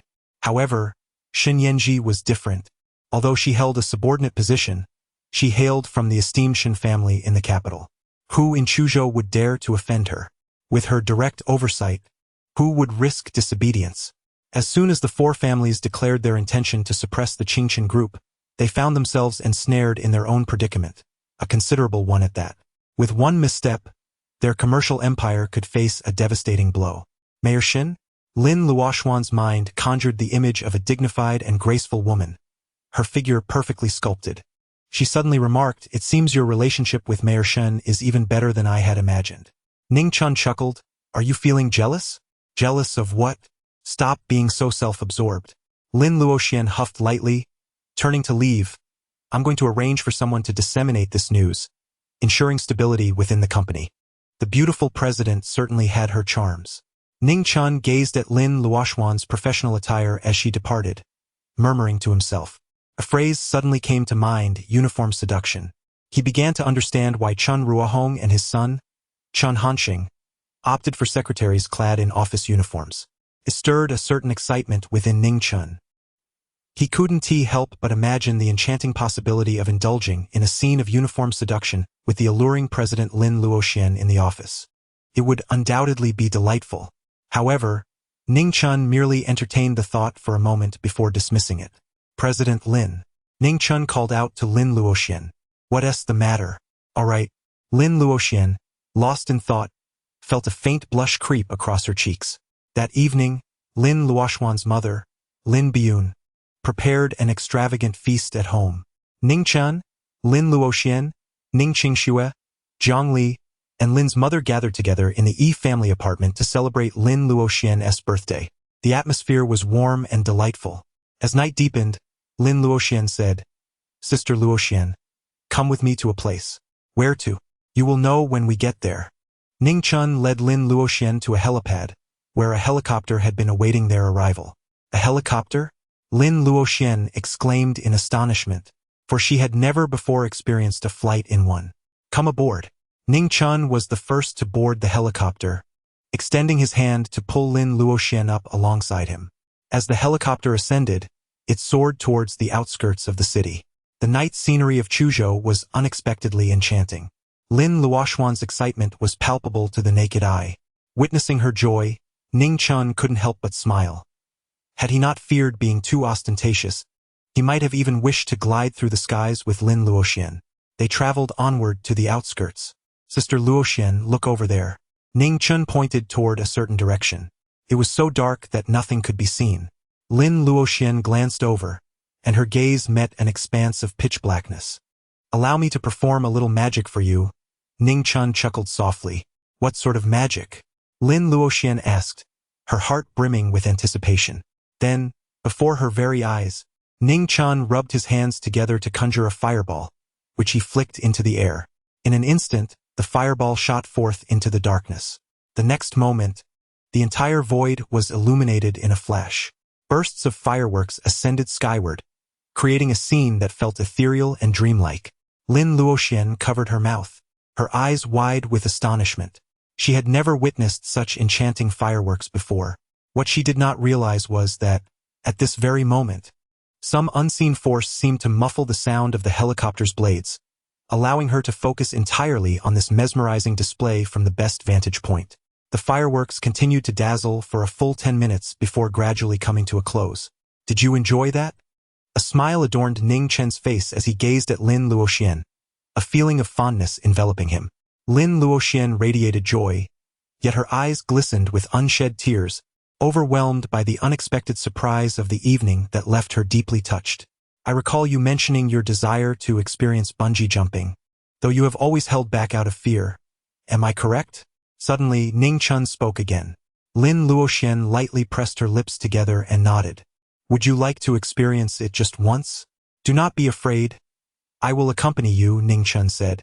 Lin Luoxian was aware that bungee jumping could be done in pairs, especially for couples. Today was her birthday, and if given the chance, she truly wished to try it. However, there was no bungee jumping facility in sight. After contemplating, Lin Luoxian responded, If you are willing to trust me, close your eyes, and I will guide you through the experience. What do you think? Ning Chen proposed. From Lin Luoxian's perspective, bungee jumping seemed utterly impossible here. Parachuting from a helicopter seemed more plausible. Yet, she chose to place her faith in Ning Chen. I believe in you, she declared as she shut her eyes and stretched out her arms. Ning Chen embraced her and whispered in her ear, Hold me tightly. Lin Luoxian clutched Ning Chen with both hands. Ning Chen took her and leaped into the air. In an instant, Lin Luoxian was engulfed by a profound sensation of weightlessness. The sound of the wind howled around her ears, compelling her to stifle a scream. All right, you may open your eyes now, came Ning Chen's voice, resonating beside her. Upon hearing his words, Lin Luoxian suppressed her urge to cry out and cautiously opened her eyes. In that moment, she was rendered speechless. Surrounding her was not the anticipated darkness. Instead, it was a breathtaking sea of blossoms. From her position, the enchanting scenery unfurled in all directions, reminiscent of cinematic special effects. Yet, at this very moment, she was not merely a spectator. She was immersed in an experience far beyond the realms of film. The visual spectacle was profoundly stunning, leaving Lin Luoxian utterly astonished. Ning Chen embraced her, gently and steadily, as they descended upon the ground. Surrounding them was an endless sea of blossoms, with a myriad of vibrant flowers arrayed before them, filling the air with their intoxicating fragrance. Is this truly real? Lin Luoxian found it hard to believe. Give it a try, Ning Chen encouraged, releasing his hold on her. Lin Luoxian's beautiful eyes were wide with astonishment as she crouched down, her fingers caressing the myriad of colorful petals around her. The tangible sensation sent a thrill through her. Ning Chen, how did you accomplish this? She asked, lifting her gaze to meet his, her eyes brimming with emotion and delight. Ning Chen plucked a flower and handed it to her, proclaiming, I told you, it's magic. Lin Luoxian accepted the bloom, and in an enchanting moment, it transformed into a radiant stream of light, swirling gracefully around her palm. Simultaneously, the entire sea of flowers began to change. Petals floated into the air, dancing and enveloping both Ning Chen and Lin Luoxian. Lin Luoxian covered her mouth, overwhelmed by an unprecedented astonishment. No, it was not merely astonishment, but an overwhelming sensation of awe. Do you like it? Ning Chen inquired of her. Lin Luoxian nodded vigorously, expressing her fondness. It seemed that this was insufficient to convey her feelings, so she added, I really like it, especially exceptionally like it. I like you as well. Ning Chen interjected. Lin Luoxian's heart raced, and she lifted her gaze to meet Ning Chen's, stating, What I meant was, I adore the sea of flowers. No worries. You cherish the sea of flowers while I cherish you, Ning Chen remarked. Lin Luoxian's eyes flickered. She gently bit her lip. Was this fellow confessing his feelings? However, upon observing Ning Chen, it appeared he was merely speaking casually, lacking the earnestness typically associated with a confession, which relieved Lin Luoxian's heart. Yet, there lingered a fleeting sense of disappointment. Nevertheless, Ning Chen's next words made her want to punch him. Ning Chen's eyes sparkled with a glimmer of mischief as he spoke. Sister Luoxian, in such a splendid moment, with only a man and a woman present, Wouldn't it be a disservice to the enchanting atmosphere if we did not indulge in some form of engagement? Chapter 66. Are you going to kiss me? Lin Luoxian inquired warily. What are your intentions? Ning Chen gazed at her, then gently tapped his own cheek. The intention was unmistakable. This fellow, does he wish for me to kiss him once more? Lin Luoxian internally scoffed and inquired. Is all of this merely to coax me into kissing you? Ning Chen chucklet. Of course not. It is to bring you joy. Yet, in the spirit of celebration, a kiss seems quite permissible. Given your earnest efforts, I shall reluctantly bestow upon you another kiss. Lin Luoxian shot Ning Chen a glance, but she truly rose onto her tiptoes and gently pecked his cheek. Ning Chen turned his head to look at her, gesturing towards his lips, indicating here, too. No way. Lin Luoxian quickly shook her head. She felt that Ning Chen was becoming increasingly audacious, persistently attempting to breach her boundaries. Why? Ning Chen inquired. It's simply not acceptable. There's no reason needed. For Lin Luoxian, a kiss on the cheek could be easily dismissed as a mere gesture of sibling affection, but a kiss on the lips held a vastly different significance. Suddenly, Ning Chen leaned in and kissed her. You kissed me? Lin Luoxian exclaimed in disbelief, her eyes widening in astonishment. Ning Chen leaned in once more, planting a gentle kiss upon Lin Luoxian's soft lips. Lin Luoxian froze in place, astonished. Another kiss. At last, she regained her composure, hastily retreating 2 steps, a blend of embarrassment and anger illuminating her features. You dare to kiss me again? Ning Chen was perplexed. Did you not ask me to kiss you? What nonsense are you spouting? Lin Luoxian felt a mix of embarrassment and anger. Ning Chen blinked and remarked, what you just said. You kissed me. Does that not imply that you wish for me to kiss you?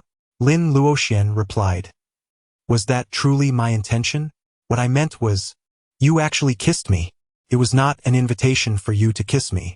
Lin Luoxian gritted her teeth, momentarily unable to discern whether Ning Chen had genuinely misunderstood her or was merely being deliberately provocative. You! Lin Luoxian fumed. Ning Chen's audacity left her speechless. Ultimately, she seized Ning Chen's hand, rolled up her sleeves, and bit down hard on his arm, leaving a deep imprint of her teeth. I commanded you to kiss me. This is your punishment. Lin Luoxian glared at Ning Chen. She intentionally applied extra pressure, hoping to inflict some pain upon him. Yet, to her astonishment, a radiant smile blossomed on Ning Chen's lips.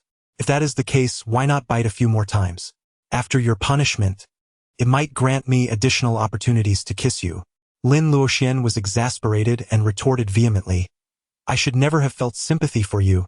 I should have been resolute and bitten down harder, ensuring you felt pain, so that you would have no energy left for your smooth-talking ways. Ning Chen smiled gently, his gaze fixed tenderly upon Lin Luoxian. She, in turn, met his eyes, feeling herself captivated by the warmth they exuded. Quickly averting her gaze, she could not bear to maintain the connection, her heart racing uncontrollably. Luoxian, you. Ning Chen began to speak, but was promptly interrupted by Lin Luoxian. Call me Sister Luoxian, not just Luoxian. Such familiarity is unbecoming. Ning Chen smiled and corrected himself. Sister Luoxian. However, Lin Luoxian immediately interjected, Ning Chen, how did you create this floating sea of flowers? Ning Chen was acutely aware that this was a deliberate act on her part. Although Sister Luoxian must have been equally perplexed about the origin of the flower sea, her sudden interruption and inquiry could not have stemmed from a genuine desire to uncover the truth at that moment. In reality, Lin Luoxian's heart raced tumultuously. It was a chaotic fluttering. At that precise moment, Ning Chen provided an explanation, revealing that it was a manifestation of the ethereal energy of heaven and earth, rather than a genuine flower sea. Ethereal energy? This was yet another term that Lin Luoxian had never encountered before. However, she was no longer astonished. After all, Ning Chen had 13 enigmatic masters, and his own capabilities were beyond imagination. In her mind, she had gradually come to perceive Ning Chen as omnipotent. Thus, she maintained a semblance of composure. However, had other cultivators learned that Ning Chen squandered his own power and wasted precious energy merely to create a flower sea to impress a girl, they would undoubtedly condemn him as a prodigal. A wastrel, a veritable wastrel. That night, Ning Chen refrained from further teasing Lin Luoxian, remembering that haste makes waste. He was acutely aware that, given the current trajectory, it was merely a matter of time before he and Sister Luoxian broke through the final barrier of their relationship. The following day, at 10 in the morning, the Qingchen Group officially convened the launch conference for Qingchen Dan at the Peninsula Hotel's conference hall. Chapter 67. The launch conference, have you heard? The four great families have hastily decided to host a banquet, set for 10 in the morning at the Baoshan Hotel adjacent to the Peninsula Hotel.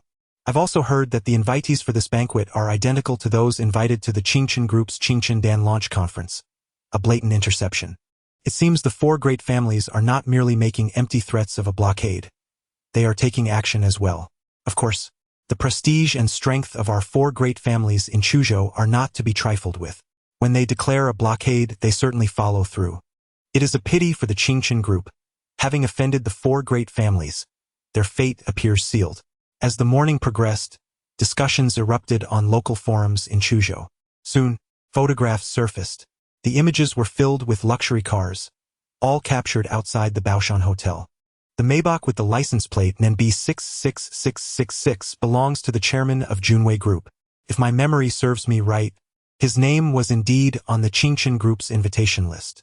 Yet here he was, at Baoshan Hotel instead of the Peninsula. Could this confirm the rumors that the four great families were indeed hosting a banquet to humiliate the Qingchen Group? Another car, an Audi A8 with the license plate NB 56789, belonged to the chairman of Jingtu Ben. He too was on the Qingchen Group's invitation list. But now he had opted for the banquet over the launch conference. Then there was the solid gold Cullinan, its license plate obscured, but it appeared that only one such vehicle resided in Chuzhou, owned by the founder of Noyu Pharmaceuticals. I had previously spotted him near the biotech city, and he too was listed among the invitees of the Qingchen Group. It seemed he had also forsaken the Qingchen Group in favor of the four great families gathering. The audacity of the four great families was astounding. Right next door, they orchestrated a banquet, effectively hijacking all of Qingchen Group's guests. This was an outright affront. The Qingchen Group was in dire straits. As time slipped by, an increasing number of photographs and videos surfaced, illustrating the stark contrast between the desolate Peninsula Hotel, where the Qingchen Dan launch conference was held, and the bustling Baoshan Hotel, teeming with luxury vehicles and prominent figures. To heighten the spectacle, numerous media outlets gathered opposite the two hotels, even conducting live broadcasts, allowing countless netizens to witness the glaring disparity in real time. In the live stream, viewers flooded the chat with comments. I anticipated that, with the four great families uniting to besiege the Qingchen Group, the conference would be rather quiet, but I didn't expect it to be this desolate. Apart from the staff, there were hardly any guests. None at all. Not a single acquaintance of the Qingchen Group showed up for the launch. I must say, the four great families' power in Chuzhou is undeniably formidable. I have gained a new understanding today. It appears the Qingchen Group is truly finished. Just yesterday I came across news stating that the heads of the Chun, Zhao, Yuan, and Yang families had all been taken in for questioning, but that news quickly vanished. Clearly, it was fabricated. The four great families are genuinely impressive. I just learned another piece of news. Individuals from the medical community and patients, willing to support the Qingchen Group despite the risk of offending the four great families, were also intercepted.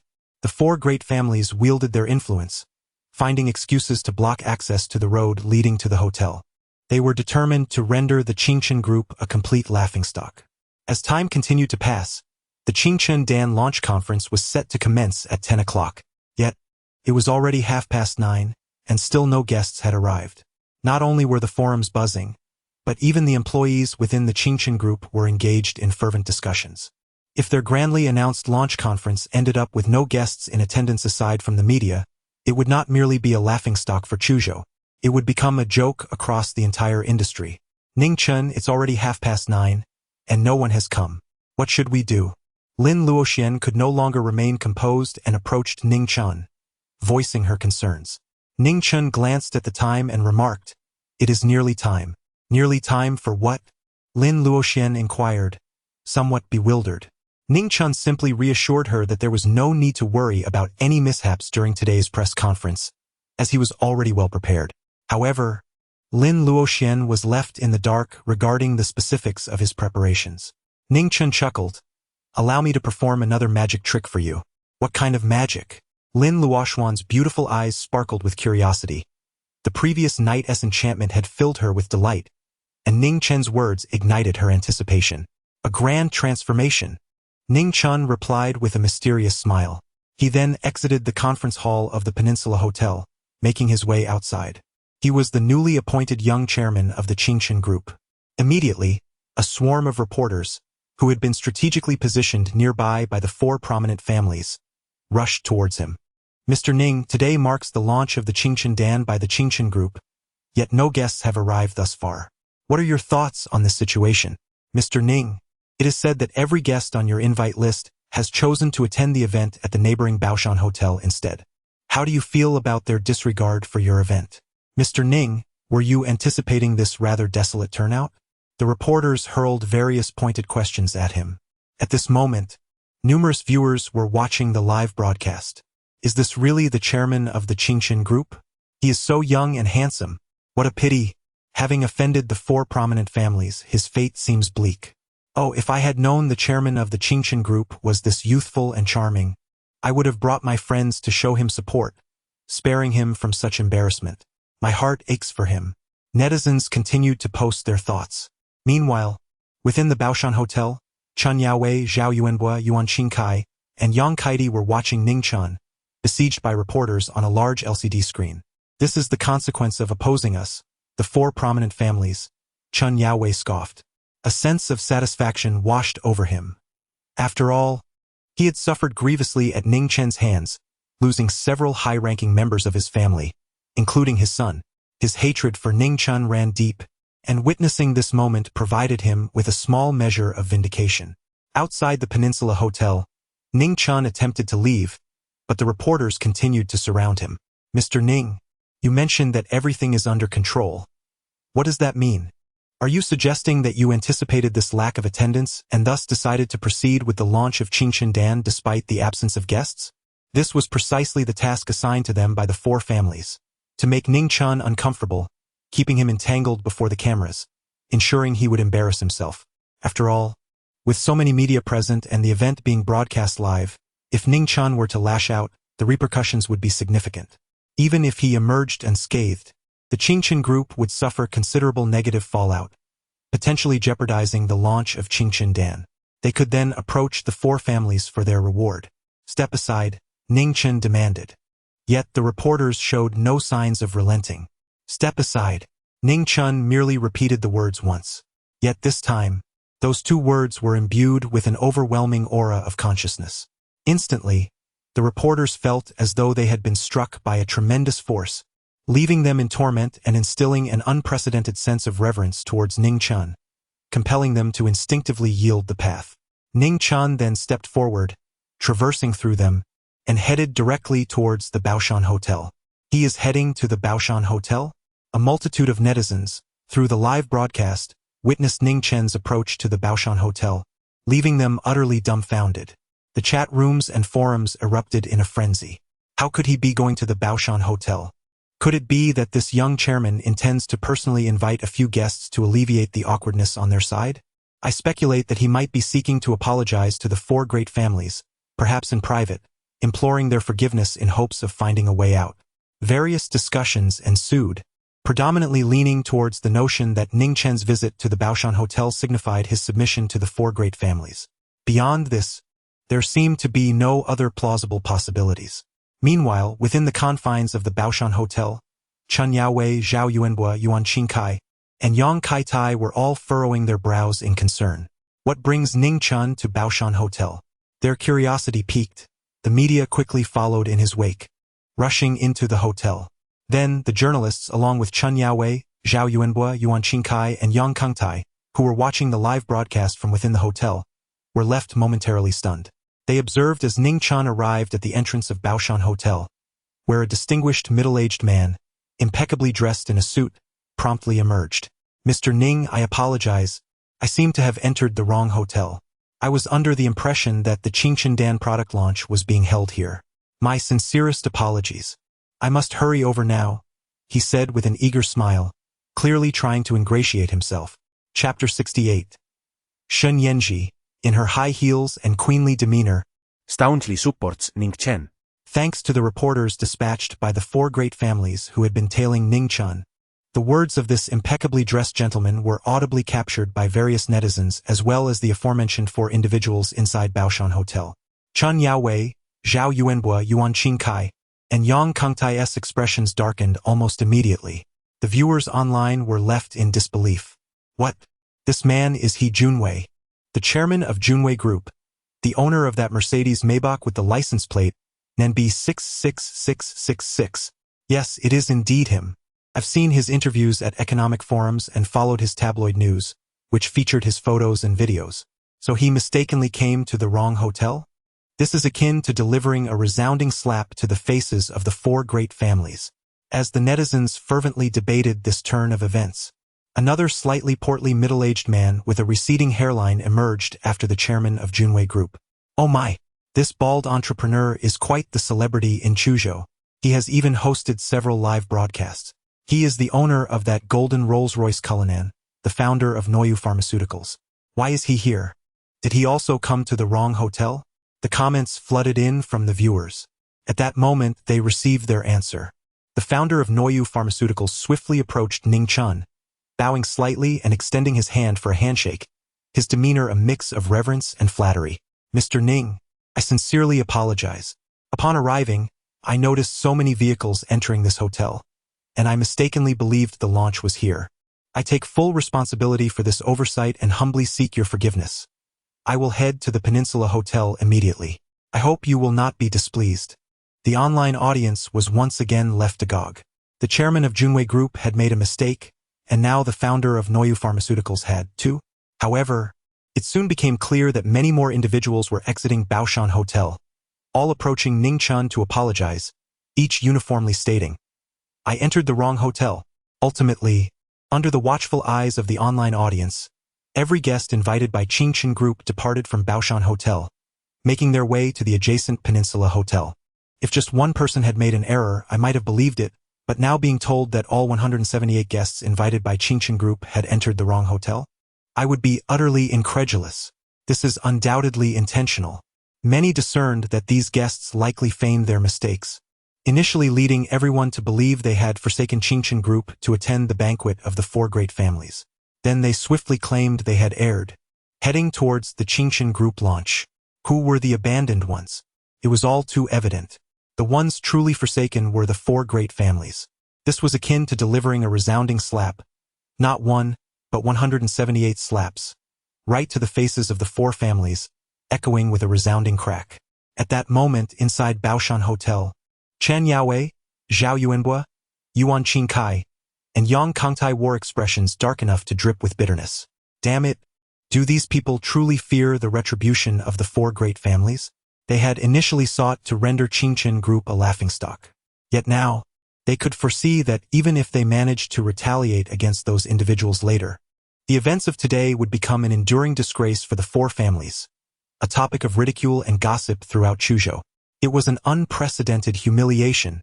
Dear heads of the four families, I have already reserved seats for you at the adjacent launch event. Yet, just as their anger reached a boiling point, a voice suddenly rang out. Chen Yaowei, Zhao Yuanbua, Yuan Qingkai, and Yang Kangtai turned their gazes in unison. The figure of Ning Chen emerged within their line of sight, causing their expressions to grow increasingly grim. Ning Chen executed a masterstroke, undermining their plans, and now they wish to attend the event in support. Just yesterday, they declared their alliance to suppress Ning Chen, and after being thoroughly humiliated, if they were to show up in person, it would indeed render them a complete joke. You seek your own demise, Chen Yaowei exclaimed with fury. Zhao Yuanbua, Yuan Qingkai, and Yang Kaiti rose in unison, their gazes icy as they regarded Ning Chen, an aura of lethal intent surrounding them, a palpable urge to eliminate him. The media is outside broadcasting live. Should you possess the audacity to act, I would commend you as true men, Ning Chen remarked with a hint of disdain upon his lips. The expressions of Chen Yaowei and his companions grew increasingly grim. Indeed, the reporters and media were their own hires. Even if they felt confident in their ability to slay Ning Chen, they would not dare to act. A private confrontation among warriors could result in death, Yet to commit such acts in front of the news media, under the scrutiny of countless viewers, and to unleash extraordinary power that incites widespread panic among the populace, would invite severe repercussions. Even if they succeeded in killing Ning Chen, the Dragon Soul Division would not spare them. The very existence of the Dragon Soul Division is to oversee and restrain martial artists. At that moment, Zhao Yuanbua snorted coldly. They had organized a banquet aimed at Ning Chen and the Qingchen group, only to be met with disgrace. There was no possibility of them making another appearance, let alone supporting the Qingchen group. It seems you have resolved to abandon your own offspring, he remarked. Ning Chen spoke lichtly. The 4 individuals present were the current heads of the 4 prominent families, the leaders of their respective clans, and were all intimately connected as their children. Previously, they had been taken away for investigation and, as of now, had yet to be released. Do you dare to threaten us? Chen Yaowei exclaimed, his fury palpable. Indeed, I am threatening you, Ning Chen replied candidly. Chen Yaowei and the others felt an overwhelming urge to strike Ning Chen down, yet they refrained from making an impulsive move. Particularly Chen Yaowei, who understood that he was no match for Ning Chen. His frustration simmered within him, nearly causing an internal injury. Ultimately, Chen Yaowei merely scoffed, Ning Chen, this is Chuzhou, our territory. Even if you possess evidence, what of it? Within 3 days, our children will return safe and sound. This was the confidence of the 4 families. Otherwise, how could they find the leisure to personally witness Ning Chen and the Qingchen group's misfortunes? Obstructing the launch of the Qingchen Dan? Is that so? Just then, a woman's voice unexpectedly emerged.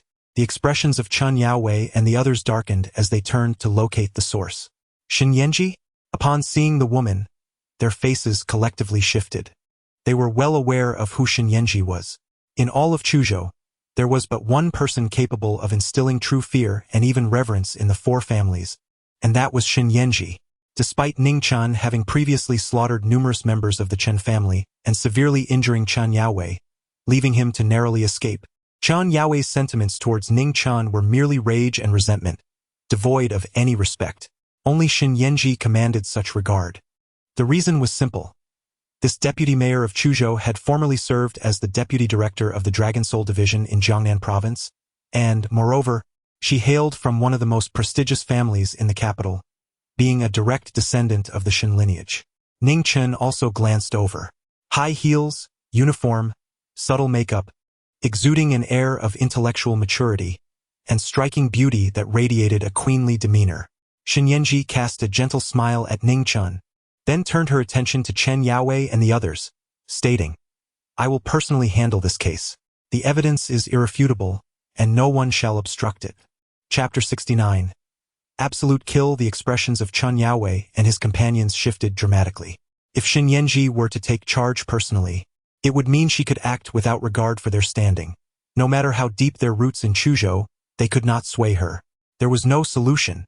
However, Chen Yaowei and his companions, being astute individuals, quickly deduced the implication of Xin Yanji's words. As long as the evidence is undeniable, does this not suggest that if the evidence is lacking, Xin Yanji would not pursue a thorough investigation, or perhaps would be unable to do so? Where would the evidence come from? Ning Chen's submission has incited a palpable tension among Chen Yaowei, Zhao Yuanbua, Yuan Qingkai, and Yang Kai Tai, whose expressions are fraught with discontent. With Xin Yanji intervening in such a resolute manner, the implications of a thorough investigation extend far beyond the potential repercussions for their children. It threatens the very foundations of their esteemed family enterprises. They are acutely aware that many of their ventures, including their tax affairs and financial records, could not withstand scrutiny. A meticulous examination could jeopardize the economic lifelines of their formidable clans, triggering a cascade of consequences. Should Xin Yanji decide to unleash a severe reckoning upon them, the ramifications for their families would be profoundly detrimental. The mere notion that Xin Yanji could issue a decree to dismantle the 4 prominent families is not beyond the realm of possibility, particularly when compared to the illustrious Xin family of the capital, for the 4 families of Chuzhou are but small fish in this vast ocean. Over the past 2 years, they have endeavored in vain to cultivate a rapport with Xin Yanji, only to meet with failure, yet they never anticipated that Ning Chen would forge a connection with her. Cursed be the fate. At this moment, Chen Yaowei and his associates harbor an intense animosity towards Ning Chen. Gentlemen, please proceed. Ning Chen spoke once more, a cold smile gracing his lips. Let us depart. Ultimately, Chen Yaowei, Zhao Yuanbua, Yuan Qingkai, and Yang Kaiti, compelled by the formidable presence of Xin Yanji, walked out of the hotel with expressionless faces, resigned to attend the press conference at the adjacent Peninsula Hotel. However, they regarded this as an unparalleled affront, a humiliation of the highest order. Observing the unwillingness and dissatisfaction etched on the faces of Chen Yaowei and his companions, Ning Chen felt a sense of satisfaction in his heart. Thank you, Sister Xin. Ning Chen turned to Xin Yanji and smiled. Sister Xin? Upon hearing this address, Xin Yanji was momentarily taken aback. However, she quickly responded with a smile. Your assistance to me is beyond repayment. In comparison, my efforts are trivial. Let us go together. With that, she followed Ning Chen as they made their way outside. Are you joining as well? Ning Chen inquired, somehat surprised. Xin Yanji replied with a smile. Are you unwilling? Ning Chen remarked, of course not. It is merely due to your unique identity that I assumed you would prefer to remain in the shadows. Xin Yanji naturally understood that when Ning Chen referred to her special identity, he was not alluding to her status in Chuzhou, but rather her lineage from the esteemed Xin family of the capital. Although she had not explicitly disclosed her background to Ning Chen, her preliminary understanding of him led her to believe that he had discerned her identity. As for others, I certainly would prefer to keep my distance, but you are different. Xin Yanji replied with a smile. They arrived outside the hotel, where a throng of media reporters still lingered. Upon Ning Chen's emergence, the online buzz reignited. Is that an extraordinary beauty by his side? Who is she? Amidst the clamor, an astute individual dropped a bombshell. The mature lady beside Ning Chen is Xin Yanji, the vice mayor who was transferred to Chuzhou 2 years ago, and the 4 individuals with him. They are the heads of the 4 prominent families of Chuzhou: Chen Yaowei, Zhao Yuanbua, Yuan Qingkai, and Yang Kai-tai. The revelation sparked immediate uproar across the internet. Simultaneously, some reporters assigned by the 4 families approached Ning Chen, attempting to put him in a difficult position. Mr. Ning, it has been rumored that your visit here is to apologize to the 4 families and seek their forgiveness. Is it true that this is why the previous guests attended your Qingchen Dan launch event at the Peninsula Hotel? Unexpectedly, Ning Chen addressed the media with composure. These 4 gentlemen are indeed the heads of the Chuzhou 4 families: Chen Yaowei, Zhao Yuanbua, Yuan Qingkai, and Yang Kai-tai. I have come to inform them to attend the launch event for my Qingchen group's Qingchen Dan. His words incited another wave of astonishment. Notify. Everyone noted Ning Chen's choice of words. No invitation, let alone an apology, merely a notification. This was undeniably audacious. What was more striking was that the heads of the 4 families had truly accompanied Ning Chen. Had they appeared cheerful, one might suspect pretense. However, their expressions were as grim as if they had just encountered calamity, clearly reluctant yet compelled. This further validated Ning Chen's assertion. Incredibly, the heads of the 4 families, who had vehemently declared a ban on the Qingchen group and orchestrated a banquet to intercept all guests, were now to attend the Qingchen Dan launch event. Where was their authority? They had been utterly humiliated. What a stunning turn of events. The public discourse shifted dramatically. A ban? It seemed futile. After all, nothing could be more convincing than the heads of the 4 families attending the Qingchen group's event, rendering them a complete laughingstock. Chapter 70. Threats. It felt almost surreal. Lin Luoxian's eyes sparkled with intrigue. She now understood that Ning Chen's promise of a magic trick meant a remarkable transformation. The once empty venue was now filled to capacity. Was this not the very essence of transformation? How on earth did you achieve this? It's utterly astonishing, Lin Luoxian exclaimed, her fair cheeks flushed with excitement. By coercion and persuasion, Ning Chen replied. The guests who had been intercepted by the 4 families could not have offended them without reason. They were now here to support the Qingchen group. This was all orchestrated by Ning Chen, who had dispatched Yi Qinglong and Yi Hongli to uncover their vulnerabilities, compellingly persuading them to attend. As Lin Luoxian pondered, the launch event commenced seamlessly at 10 o'clock, featuring live demonstrations with cancer patients, astonishing the audience with results within 10 minutes. However, The pricing of the Ning Dan reignited fervent discussions. Nevertheless, Ning Chen remained steadfast in his pricing strategy. By noon, the Ning group hosted a lavish banquet at the Peninsula Hotel to honor the esteemed guests.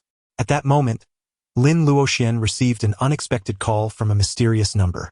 "Is this Lin Luoxian?" a female voice inquired. Seeing the provincial number, she replied, "This is Lin Luoxian. May I ask who is calling?" "I am Lu Qinyue," came the response. Hearing this name, Lin Luoxian's expression stiffened, her earlier joy evaporating as she coldly asked, "What do you want?" Without a word, Lu Qinyue hung up. Lin Luoxian quickly dialed her mother, but the line was dead. Trying again yielded the same result.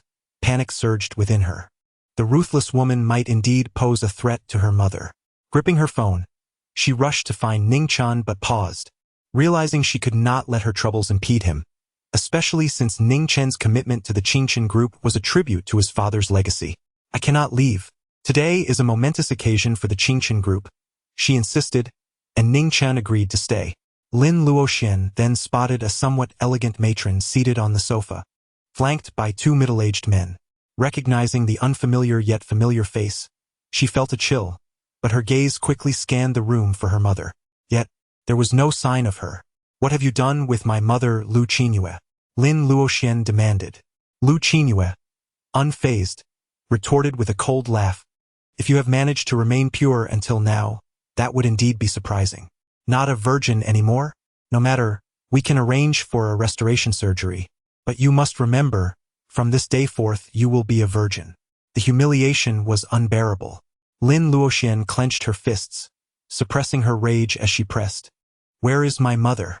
With a gesture, one of her subordinates produced a phone and initiated a video call, confirming her mother's safety and revealing that she had indeed been taken to the Lin family in the provincial capital. "What do you intend to do, Lu Qinyue?" After confirming her mother's safety, Lin Luoxian finally breathed a sigh of relief. She inhaled deeply and turned her gaze back to Lu Qinyue. Originally from the Lin family of Jiangnan, she was a daughter of the side branch, while this woman was her father's legitimate wife, who had abused her since childhood and treated her mother poorly. Lin Luoxian harbored an intense hatred for Lu Qinyue. She had hoped to live a stable life, thinking she could completely sever ties with that family and never have to interact with them again. However, she never anticipated that, after more than a decade, Lu Qinyue would suddenly appear at her doorstep, taking her mother away.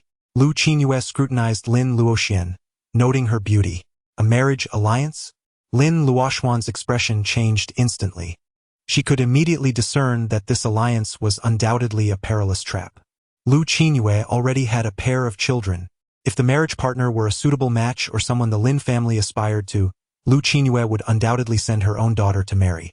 It was inconceivable that, after so many years, she would seek Lin Luoxian to form an alliance on behalf of the Lin family. Rest assured, the marriage partner is the young master of the He family in Zhonghai. For you, it would be akin to a wild chicken soaring to become a phoenix. I do not expect your gratitude. I only ask that you do not create any disturbances, Lu Qinyue reiterated. I refuse, Lin Luoxian asserted flatly. There was no way she would agree to such a union, regardless of who it was. Lu Qinyue threatened her directly, "If you refuse, you will never see your mother again, or rather, you will never see a living mother again, nor will you have the opportunity to collect her remains." Chapter 71. Lin Luoxian's decision. Lin Luoxian's body trembled slightly. She understood that this woman was capable of carrying out her threats. Lin Luoxian glared at her. If looks could kill, Lu Qinyue would have been met with 1,000 deaths. "Very well, I will give you one day. By tomorrow, before nightfall, if I do not see you at the Lin family, you will bear the consequences," Lu Qinyue declared before striding towards the door. As she reached the entrance, she suddenly paused and turned to Lin Luoxian, saying, "Do not think of playing tricks or challenging the authority of our Lin family. Otherwise, in addition to your mother, others around you will also suffer." It was a threat, a blatant threat, to prevent you from forgetting the esteemed presence of the Lin family, the foremost family in Jiangnan. "I find it necessary to remind you." As Lu Qinyue spoke, one of her subordinates, upon her gesture, struck the air towards the sofa. Bang!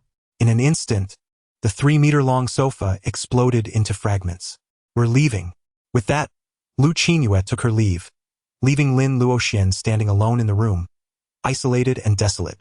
Ning Chen found her and inquired, "Is everything all right?" "That's good to hear. From now on, Auntie no longer needs to introduce you to any matchmaking prospects," Ning Chen remarked with a smile. Ning Chen nodded, particularly noticing Lin Luoxian's calm demeanor, which assuaged his concerns. That afternoon, Lin Luoxian, in her capacity as the president of Ning Group, assisted Ning Chen in managing company affairs. This was especially pertinent regarding Ning Chen's proposal to establish a production line for Ning pills, as it was impractical for him to continually refine the pills himself. Instead, he intended to improve the formula for mass production. In the evening, Chairman Ning, I will personally prepare a meal for you to celebrate the successful launch of Ning pills. What do you think? Lin Luoxian beamed with delight. That sounds wonderful. Ning Chen found it hard to refuse. My culinary skills are quite ordinary. Should my dishes prove unpalatable, you must not express disdain, Lin Luoxian remarked with a hint of playful petulance. I assure you, I shall finish every morsel, Ning Chen promptly replied.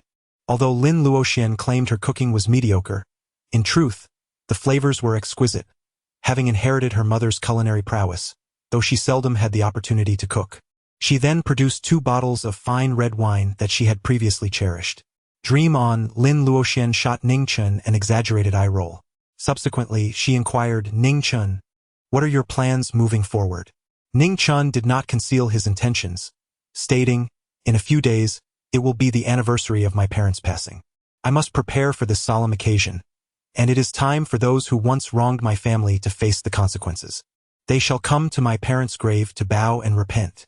Lin Luoxian fell into a moment of silence. Contemplating the significance of this day, avenging one's parents is of utmost importance to Ning Chen, a matter that cannot be postponed under any circumstances. The fleeting thought of confiding in Ning Chen and seeking his assistance was suppressed within her. She could not allow her personal concerns to hinder Ning Chen on such a crucial day. Moreover, she was acutely aware of the formidable power of the Lin family. The Lin family was not merely one of the 4 prominent families of Chuzhou. It was the illustrious Jiangnan Lin family, a prestigious clan that exerted its influence over the entire Jiangnan province, and one of the rare 3 great martial arts families within the region. The clan was filled with experts and masters. She vividly recalled the formidable individual, Lu Qinyue, who could shatter a sofa with a mere gesture from afar.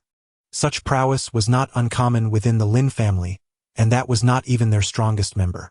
Although Ning Chen was undeniably powerful, the Lin family's strength was deeply ingrained in her mind, a sense of awe established since childhood. She instinctively felt that the might of the Lin family was insurmountable. After much contemplation, she ultimately decided against involving Ning Chen in her troubles, as it could place him in peril. She fervently wished to avoid any harm befalling him, even if it meant enduring her own burdens alone. After a hearty meal and drink, she remained resolute in her thoughts. Ning Chen was relatively fine. However, Lin Luoxian, after consuming a considerable amount of red wine, was somewhat intoxicated.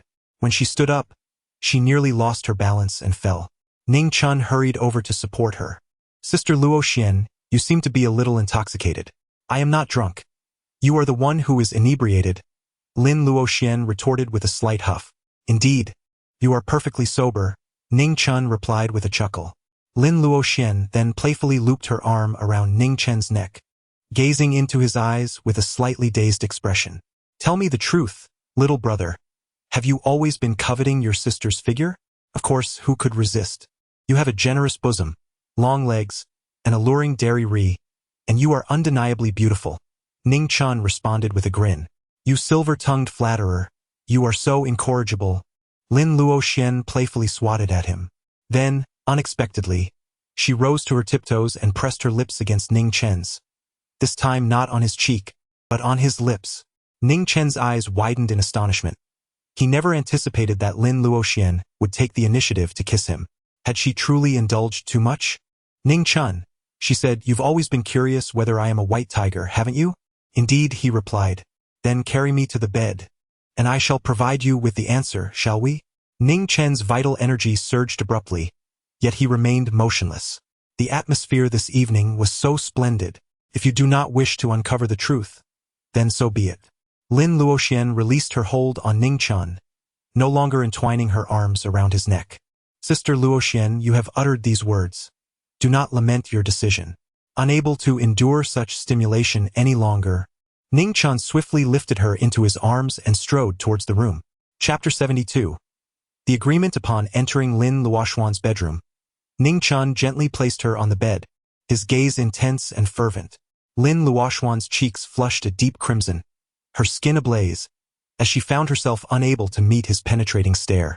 After a moment of silence, noticing that Ning Chen remained inactive, she raised her eyes to meet his and softly said, "You are a man. Do you truly expect me to take the initiative?" As her words fell, the heat of embarrassment enveloped her further, prompting her to avert her gaze once more, unable to face Ning Chen. Those words ignited something within Ning Chen. Then I shall take the lead. Although Ning Chen felt that today's sister Luoxian was somewhat excessively proactive, he could hardly concern himself with such thoughts at that moment. With labored breaths, he extended his hand, peeling away the layers that enveloped Lin Luoxian.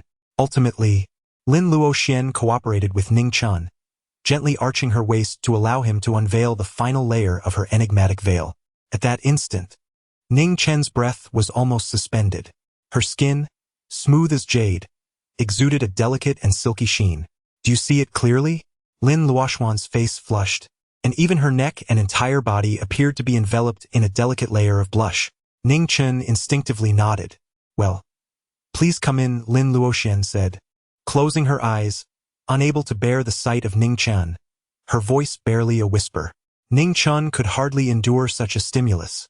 He was so overwhelmed that he didn't even wish to waste time removing his clothing, opting instead to shatter it. However, Ning Chen remained but a novice, momentarily at a loss, unable to penetrate the door of understanding. After several attempts, each ended in failure. Lin Luoxian finally opened her eyes once more, gazing at this man, who usually appeared omnipotent, now resembling an inexperienced youth. A smile graced her lips as she gently remarked, "You are usually so glib and smooth-tongued, a veritable veteran among flowers. Now, I genuinely believe you have never encountered a woman before." Although she herself lacked experience, she was well acquainted with her own body and reached out to guide Ning Chen, assisting him in finding his bearings.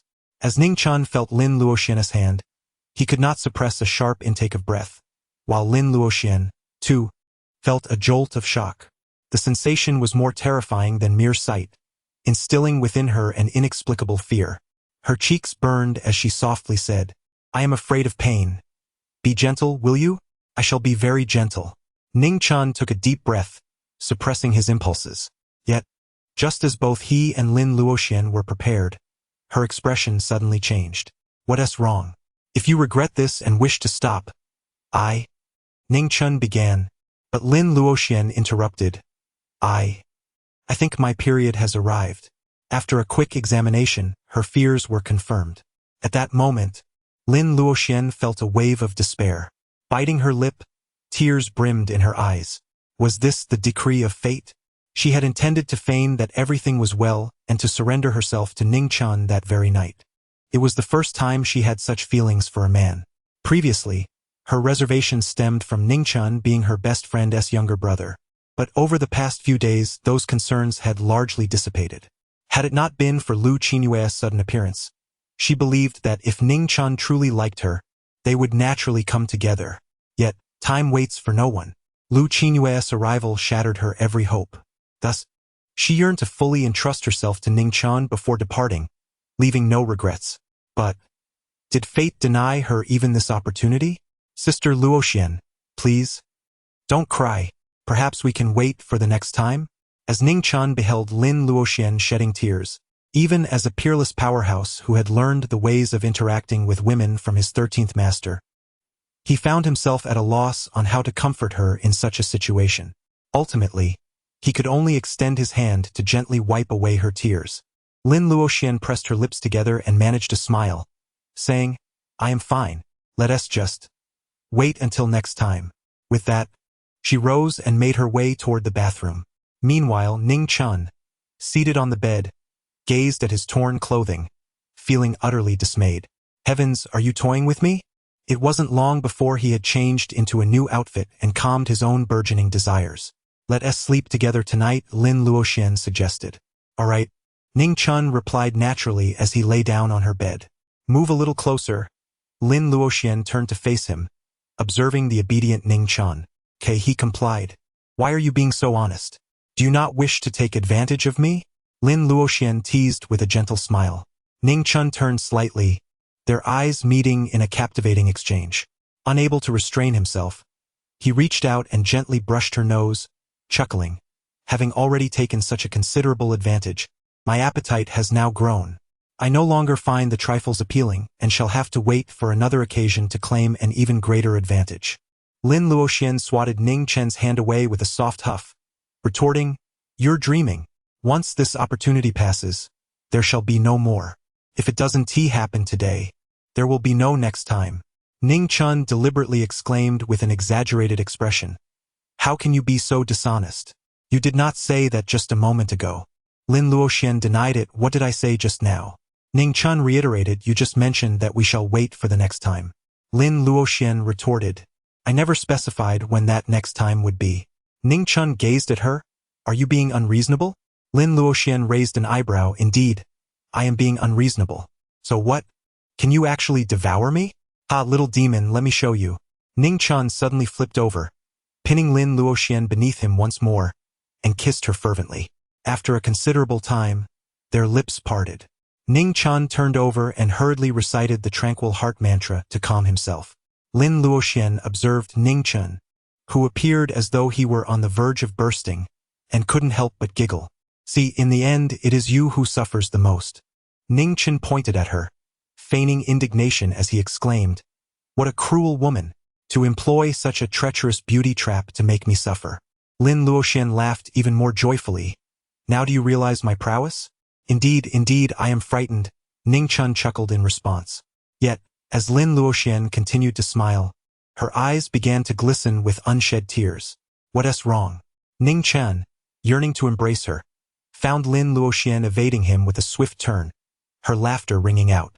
Now we stand on opposing sides, akin to the Chu River and Han border. We are neither husband and wife nor lovers. Let us observe the boundaries of propriety. Ning Chen fell silent for a moment. Suddenly he said, Sister Luoxian, now that we have reached this point, you. However, before he could finish his sentence, Lin Luoxian abruptly extended a finger and pressed it against Ning Chen's lips, silencing the words he had yet to utter. Ning Chen comprehended perfectly well that Lin Luoxian wished to prevent him from uttering the subsequent words, to avoid shattering that delicate barrier. Thus, did Sister Luoxian harbor any lingering reservations?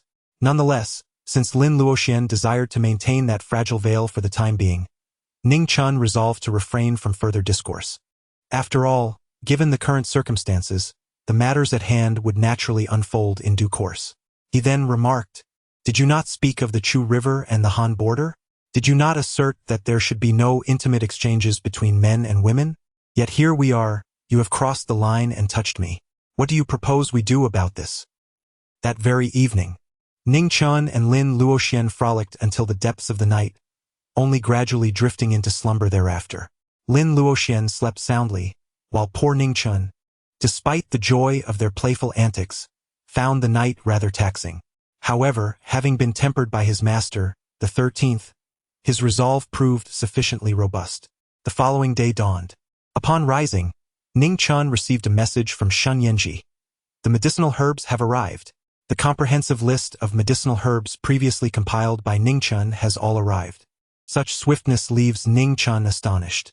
Although Shun Yanji has recently strained her relations with the Shin family in the capital, due to her impaired martial prowess and diminished significance within the family, her status as the legitimate daughter of the Shin clan still commands respect. The speed with which she has gathered these herbs surpasses his expectations. In truth, the reason Ning Chen endeavors to manage the Qingchen group is precisely this objective. Initially, he introduced the Qingchen pill for the treatment of cancer. However, that was merely the beginning. Subsequently, what Ning Chen truly intends to pursue is a venture within the martial arts realm. In due course, he will no longer demand monetary compensation. Instead, he will seek rare and precious medicinal herbs, uncommon treasures of nature, and various artifacts imbued with the essence of the cosmos. He will offer elixirs capable of enhancing a warrior's prowess, while the counterpart will be expected to provide corresponding treasures in exchange. As his Ning Chen group expands significantly, it is conceivable that within a single day, he could amass an overwhelming abundance of natural treasures, thereby transforming them into a vital source for cultivating his resources. However, that is a matter for the future. For now, after enjoying breakfast with Lin Luoxian, Ning Chen set off for Xin Yanji's location, intending to acquire the medicinal herbs necessary for refining elixirs to restore her strength. However, before he could reach Xin Yanji, he received a message from Lin Luoxian. Ning Chen, I am sorry, but I can no longer serve as the president of your Qingchen group for the time being. I have some personal matters that require my attention. Once I resolve these issues, if the opportunity arises and you are still willing, I will gladly be your girlfriend and fulfill our next chapter. Reading this message, Ning Chen sighed softly, reflecting on his foolish sister. He then called Yi Hongli, inquiring, Hongli, how is the investigation progressing? Chapter 73. Alchemy, the Lin family of Jiangnan? Ning Chen furrowed his brow.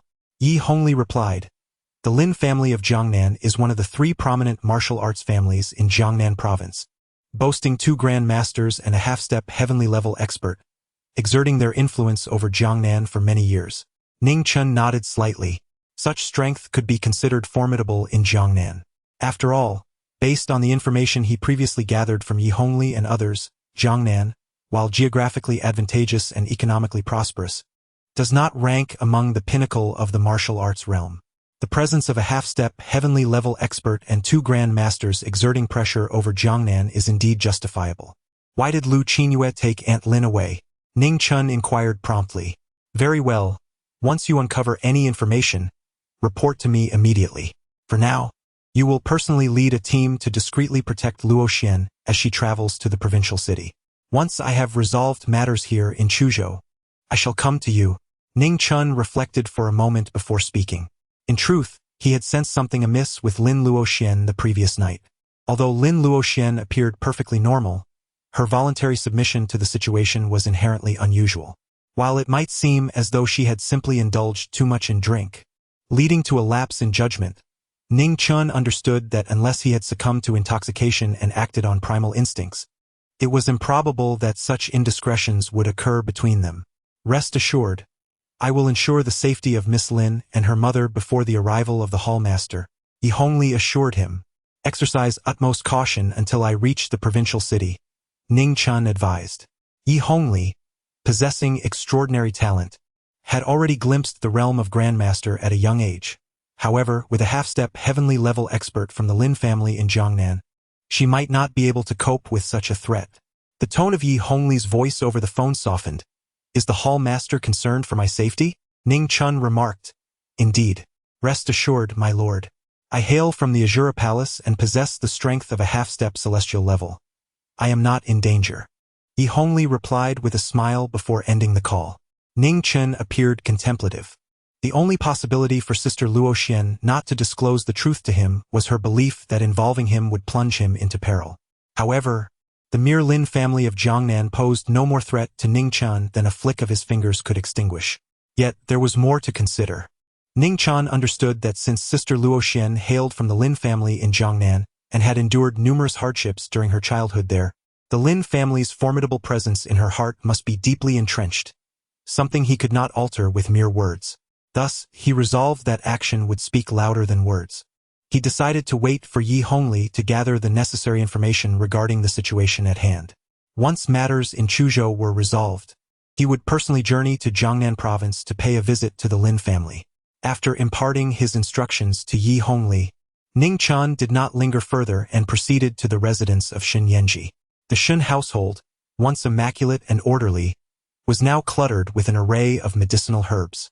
Upon entering the room, he was greeted by the invigorating aroma of herbs that filled the air. Ning Chen, Xin Yanji remarked, her gaze brimming with anticipation.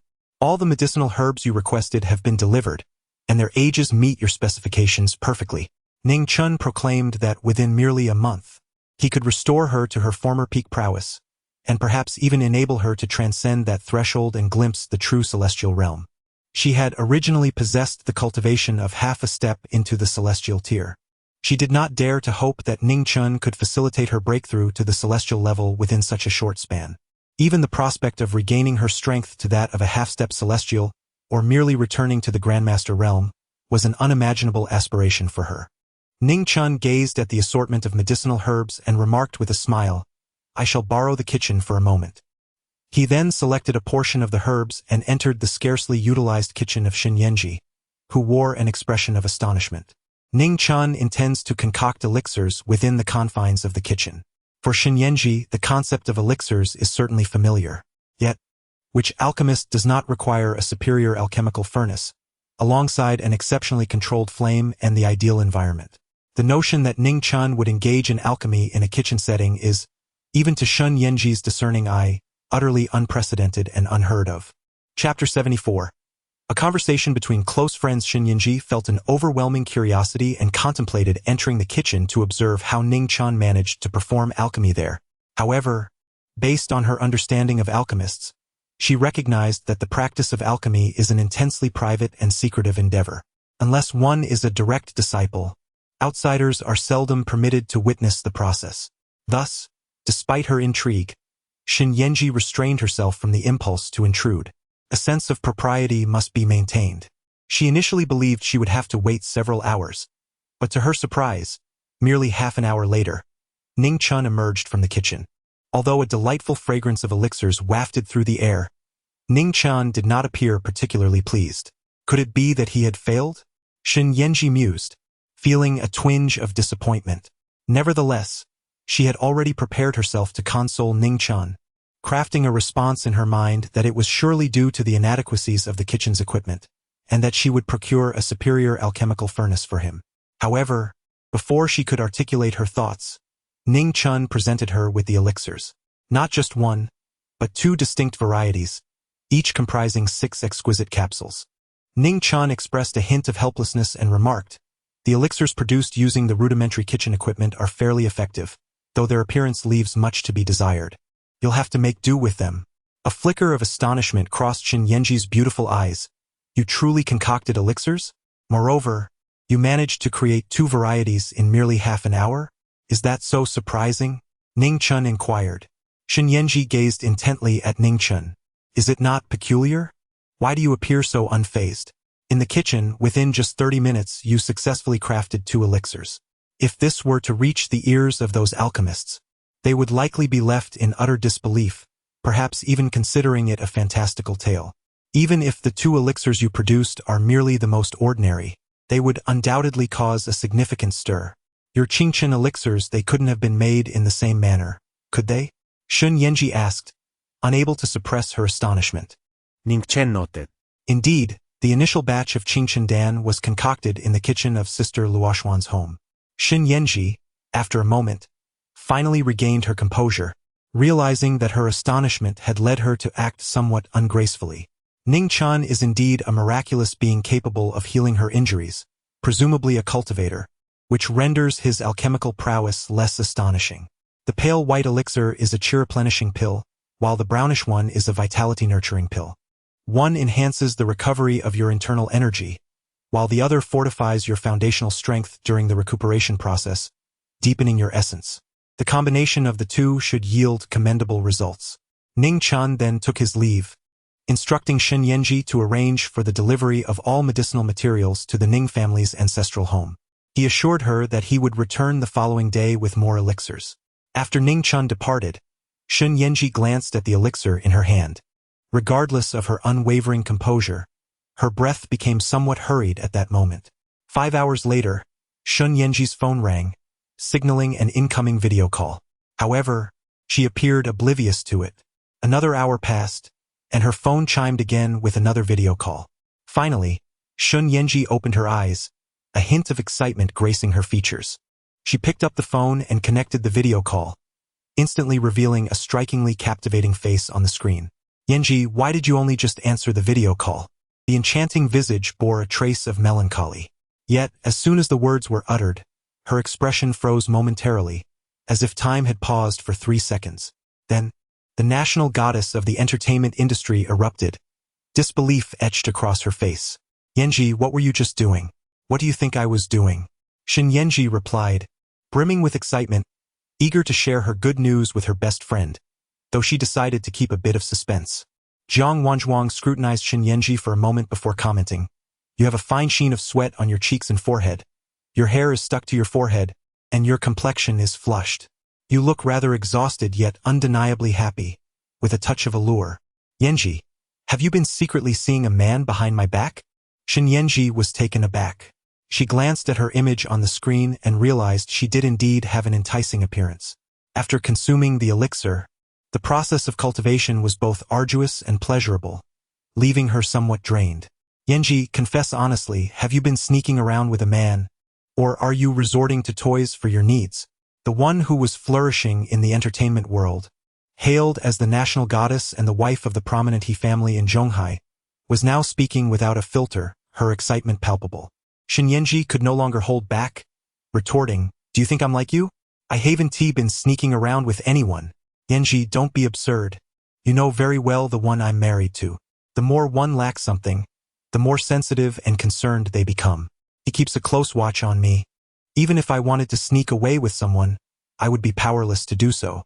Jiang Wanzhuang pouted and then added playfully, "Well, if it were to steal you away, that could be arranged." "Mind your image," Shen Yanji admonished. "My dear Yanji, tell me, what were you really doing just now? Surely, you didn't actually buy a toy to satisfy your needs?" Shen Yanji replied, somewhat exasperated, "I have completely recovered from my injuries. I was just cultivating. I have now regained my status as a master of transformation." Even though she felt a bit speechless in front of her mischievous friend, Shen Yanji couldn't help but feel a surge of excitement. For her, this was simply incredible. After all, it had only been 6 hours since she ingested 12 elixirs given by Ning Chen. Following his guidance, she had managed to recover to the level of a transformation master in merely 6 hours. How could she not be astonished? How could she not be exhilarated? At that moment, Shen Yanji genuinely believed Ning Chen's promise that within a month, she could regain her former peak prowess, perhaps even advance further to the realm of heavenly mastery. Injuries healed? Cultivation? Master of transformation? What? Jiang Wanzhuang's eyes widened in unprecedented shock. "Yanji, are you serious? You're not trying to deceive me, are you?" Shen Yanji's joy was unmistakable as she nodded gently, affirming the truth. Jiang Wanzhuang immediately became animated, exclaiming, "So, Yanji, you can practice martial arts again? This is wonderful. Once you restore your strength, I can't wait to see you deliver a resounding slap to those who wronged you and vent your frustrations." Shen Yanji remained composed, remarking, "They are merely inconsequential individuals." With a cold smile, she added, "Ultimately, it's merely about returning to sycophancy." For her, the most significant aspect was that the Shen family could no longer consider her a pawn for marriage, forcing her into an unwanted union. Jiang Wanzhuang soon inquired curiously, "Yanji, your injuries were deemed unhealable. Even with the might of your Shen family in the capital, I sought help from my family, yet we couldn't find a remedy. Who is the divine being that healed you? You wouldn't believe it if I told you. It was a young man." Shen Yanji recalled Ning Chen's image in her mind. "Surely it isn't that Ning Chen you asked me to investigate?" Jiang Wanzhuang pondered. After a moment of contemplation, Shen Yanji smiled, affirming, "It is indeed him." "Is it truly him? Who is this Ning Chen that he possesses the ability to heal your injuries? I must meet him and express my gratitude." Shen Yanji chuckled. "Are you planning to seek him out to see if he can cure the hidden ailment of your family member?" After a brief silence, Jiang Wanzhuang replied mysteriously, "If I do find him, it would merely be to request his help. If the He family ever seeks me out, I shall unequivocally refuse." Shen Yanji sighed helplessly. "It's been years, and you still haven't cultivated any feelings?" Jiang Wanzhuang scoffed. "It's simply a marriage, a matter of interests. What need is there for feelings? As long as I maintain my dignity and don't embarrass them, that's good enough. Why should I expect any emotional connection with them?" Shen Yanji sighed softly, fully aware that her dear friend was merely a victim of familial alliances. Without the ability to cultivate martial arts, she could not wield any significant power or influence, ultimately becoming a mere pawn in her family's game of strategic unions. The only solace for Jiang Wanzhuang was that her marriage was merely formal, devoid of any genuine bond. The man she wed had a hidden ailment. Though he was not a eunuch, he was hardly different. This, of course, was a closely guarded secret, known to few, and only because Jiang Wanzhuang had confided in Xin Yanji. Perhaps out of the man's wounded pride, the heir of the He family seldom met with Jiang Wanzhuang. Xin Yanji also understood why Jiang Wanzhuang, as the matriarch of the foremost family in Zhonghai, chose to make a name for herself in the entertainment industry. Ultimately, it was a silent rebellion against her confinement within the He family, refusing to be relegated to the role of a docile and virtuous wife. And prior to this, as Xin Yanji cultivated and restored her martial prowess, Ning Chen made his way to the ancestral home of the Ning family. The atmosphere here seemed to be steeped in an ominous energy. Upon entering the old residence, Ning Chen pondered silently. During his previous visit, his attention had been solely focused on his sister, and having eliminated several of Zhou Shihao's subordinates in this very place, he had been oblivious to the surroundings. However, this time, as he stepped into the ancestral home, he felt an unsettling awareness. This reflection also brought to mind another matter. Zhou Shihao had once contemplated transforming the Ning family estate into a palace for the underground emperor of Chuzhou, rebranding it as the Zhou residence. Yet, after consulting a geomancer, he abandoned that notion. Consequently, the Ning family ancestral home remained under Zhou Shihao's control for 7 long years, during which he never made any alterations. Otherwise, the old residence would have undergone a significant transformation. How could it possibly exude such a heavy aura? Ning Chen furrowed his brows. Soon after, he shut his eyes, and when he opened them once more, it seemed as though a divine light surged within his gaze. Supreme divine eyes. Ning Chen acquired the art of ocular techniques from the blind old woman, who was also a master craftsman. It was a swift learning process. Ning Chen soon discerned the crux of the issue. His expression darkened instantly. Who could have laid a gathering of Yin energy array within the ancestral home of the Ning family? Lin Bei's gaze swept across the surroundings, where nothing could escape his scrutiny. Even the imagery from the depths below was reflected in Ning Chen's pupils. In the subterranean depths, there lay a shadowy serpent? Ning Chen's countenance grew increasingly grim. He had not anticipated that beneath the Ning family estate, there existed a hidden crypt, protected by a formation undetectable to the untrained eye. Moreover, within the abode, there was a passageway leading to this very crypt. Ning Chen, with a solemn expression, descended into the subterranean crypt of the Ning family ancestral home. A chilling, sinister aura surged towards him, akin to entering an icy abyss.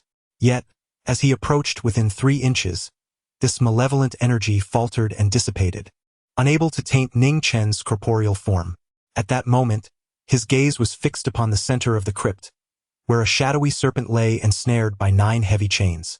This creature, reminiscent of both a snake and a dragon, coiled within the depths, measuring approximately 20 to 30 meters in length and as thick as a barrel, its body adorned with scales that shimmered with a dark green hue. Upon Ning Chen's arrival, it unveiled 2 vertically shaped pupils that shimmered with a dark green luminescence, fixated intently upon him. Within this subterranean palace, a sinister serpent lurked, exuding an aura of chilling malevolence. The atmosphere was so oppressive and devoid of light that it surpassed even the most haunting scenes from horror films. Any ordinary person who beheld such a sight would likely be paralyzed by terror. However, Ning Chen maintained a stoic expression, devoid of any semblance of fear. He discerned that this shadow serpent was imprisoned in this very location.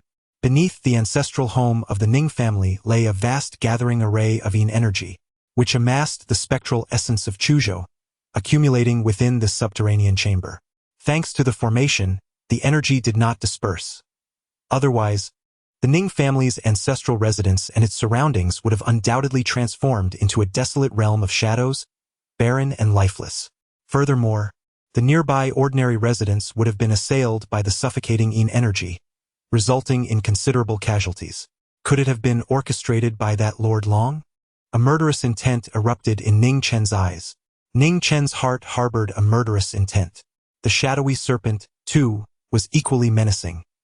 Its 30-meter-long body stirred, accompanied by the jarring clinks of the chains that ensnared it. In its vertical pupils glimmered an emerald light, and it opened its gaping maw, preparing to charge towards Ning Chen. However, the moment it moved, it found itself ensnared by the very chains that bound it. This predicament plunged the serpent into a frenzied struggle. Who is it that has confined you here? Ning Chen directly communicated with the shadow serpent through his spiritual sense. This serpent, having already transformed into a demon, may not yet possess the ability to articulate human speech, but it should be capable of comprehending the transmission of spiritual thoughts. Instead, it emitted a roar, becoming even more frenzied. Was it devoid of consciousness?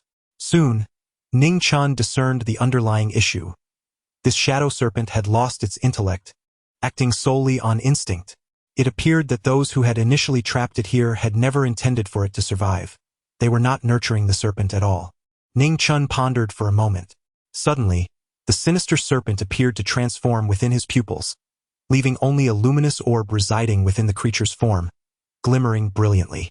The serpent's inner elixir? Ning Chen immediately comprehended that the individual who had imprisoned this shadow dragon had obliterated its intellect and, in this very place, constructed such a subterranean palace to establish a gathering of information, undoubtedly in pursuit of the shadow dragon's inner elixir. A radiant expression of joy immediately appeared on Ning Chen's face. If the purpose was to cultivate the Yin Jiao inner elixir, it would signify that within 1,000 miles, there surely existed a place of extreme yang, nurturing another Yang Jiao and fostering its inner elixir.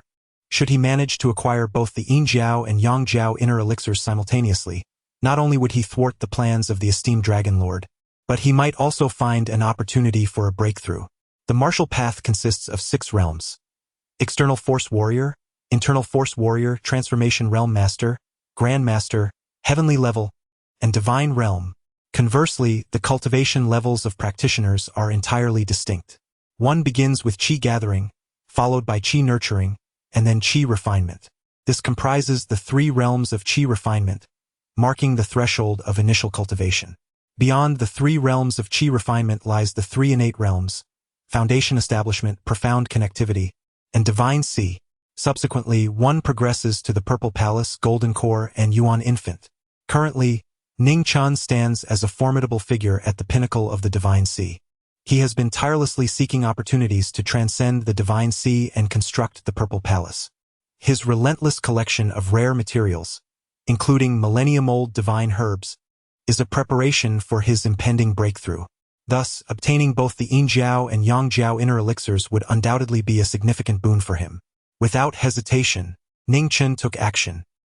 He formed his fingers into a sword and, with a swift stroke, unleashed a sword qi akin to the sharp horns of an antelope, slicing through the void and striking the Yin Jiao directly. The Yin Jiao was formidable. According to Ning Chen's estimation, it possessed cultivation at the pinnacle of profound connectivity.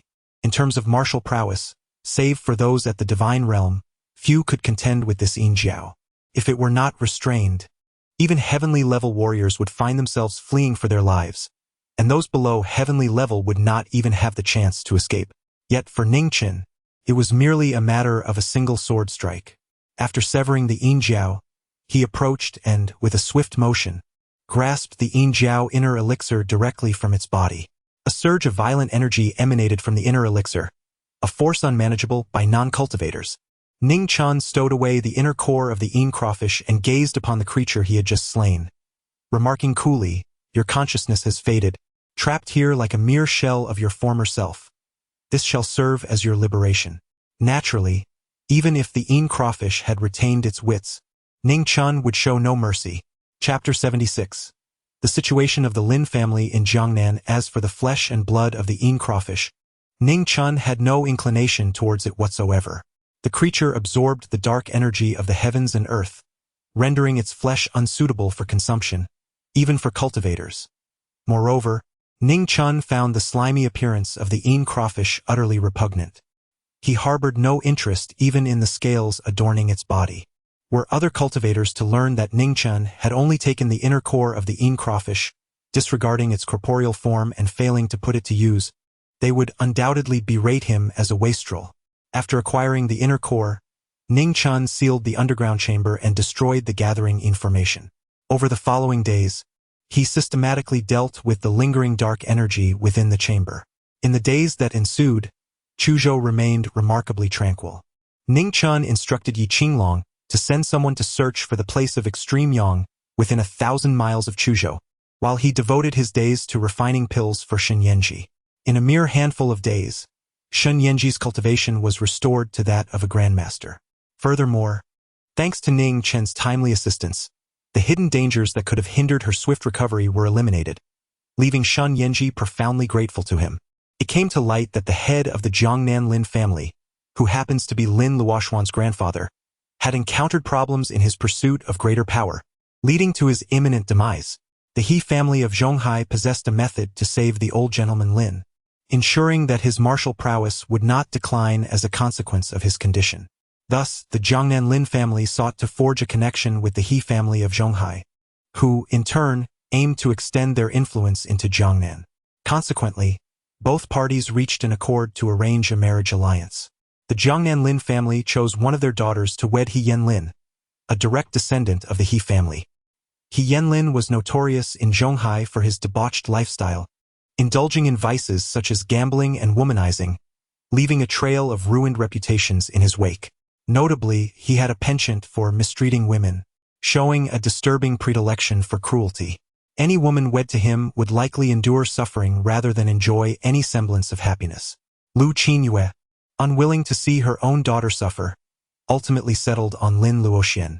Lin Luoxian was not only beautiful but also the daughter of the Lin family's next head, boasting a pure lineage, albeit one that was not particularly favored. Should she be married off to the He family of Zhonghai, her plight would likely go unnoticed. Crucially, according to Yi Hongli, the Jiangnan Lin family presented Lin Luoxuan's photograph to He Yanlin, who expressed his satisfaction with her appearance and verbally confirmed his desire for her. In 5 days, he would personally come to Jiangnan to formalize the engagement and bring with him the method to save the old gentleman Lin. 5 days? Ning Chen let out a cold snort. There was indeed time to spare. After all, 3 days hence marked the anniversary of his parents' passing. Once that solemn day had passed, he would personally journey to the provincial capital. Thus, in these final 3 days, it was time to take action against the Chen, Zhao, Yuan, and Yang families. Ning Chen let out a cold smile. On the anniversary of his parents' passing, he intended to compel the Chen, Zhao, Yuan, and Yang families, all connected to the events surrounding his parents' deaths 7 years prior, to don mourning attire and kneel before his parents' grave to seek forgiveness. However, to his surprise, on the very day he learned of the news from the Lin family in Jiangnan, the Jiangnan Dragon Soul Division dispatched an investigative team to Chuzhou. After Yi Qinglong reported the news, he frowned and said, "Master, this investigative team sent by the Jiangnan Dragon Soul Division is likely aimed at you." Chapter 77. The arrival of the Dragon Soul Division. In truth, this investigative team had indeed come for Ning Chen, but not of their own volition.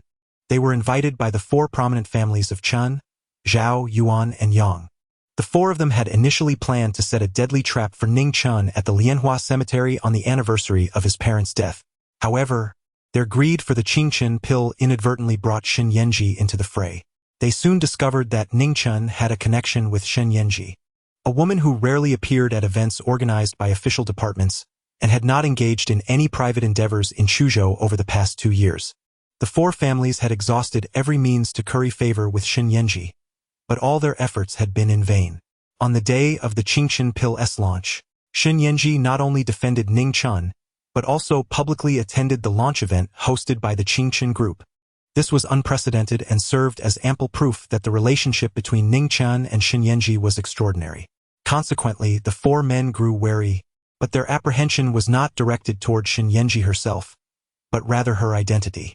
They were well aware that Shen Yanji had long since lost her former glory.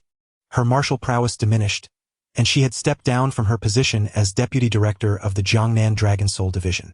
Nonetheless, her status as the legitimate daughter of the Shen family in the capital was enough to instill fear in them. Coincidentally, the current deputy director of the Jiangnan Dragon Soul Division was also from the Shen family in the capital, named Shen Junzuo. It was said that he and Shen Yanji were not on good terms. Thus, they decided to invite members of the Jiangnan Dragon Soul Division to investigate the situation. At the Yunjin Manor in Chuzhou, Chen Yaowei, Zhao Yuanbua, Yuan Qingkai, and Yang Kaidi personally welcomed the members of the Jiangnan Dragon Soul Division's investigative team. As the vehicles of the investigative team arrived at Yunjin Manor, Chen Yaowei was the first to greet a burly man. Group leader Geng, Your reputation precedes you. It is indeed an honor to meet you today. The stout man was named Gung Sanyu, the leader of the Jiangnan Dragon Soul Division's investigative team. In the hierarchy of martial arts masters, he was a 7th grade master. Chen Yaowei approached him, followed closely by Zhao Yuanbua, Yuan Qingkai, and Yang Kaidi, who all offered their respects to the investigative team. In truth, they dared not show any disrespect. Not only did Gung Sanyu hold a significant position within the Dragon Soul Division, but his strength as a 7th grade master was also sufficient to overshadow the 4 of them. Gung Sanyu looked at the 4 and said, "Gentlemen, there is no need for formality. I am here on official business." Chen Yaowei immediately replied, "We fully understand that Group Leader Gung is here on official matters. Our 4 families hold some influence in Chuzhou.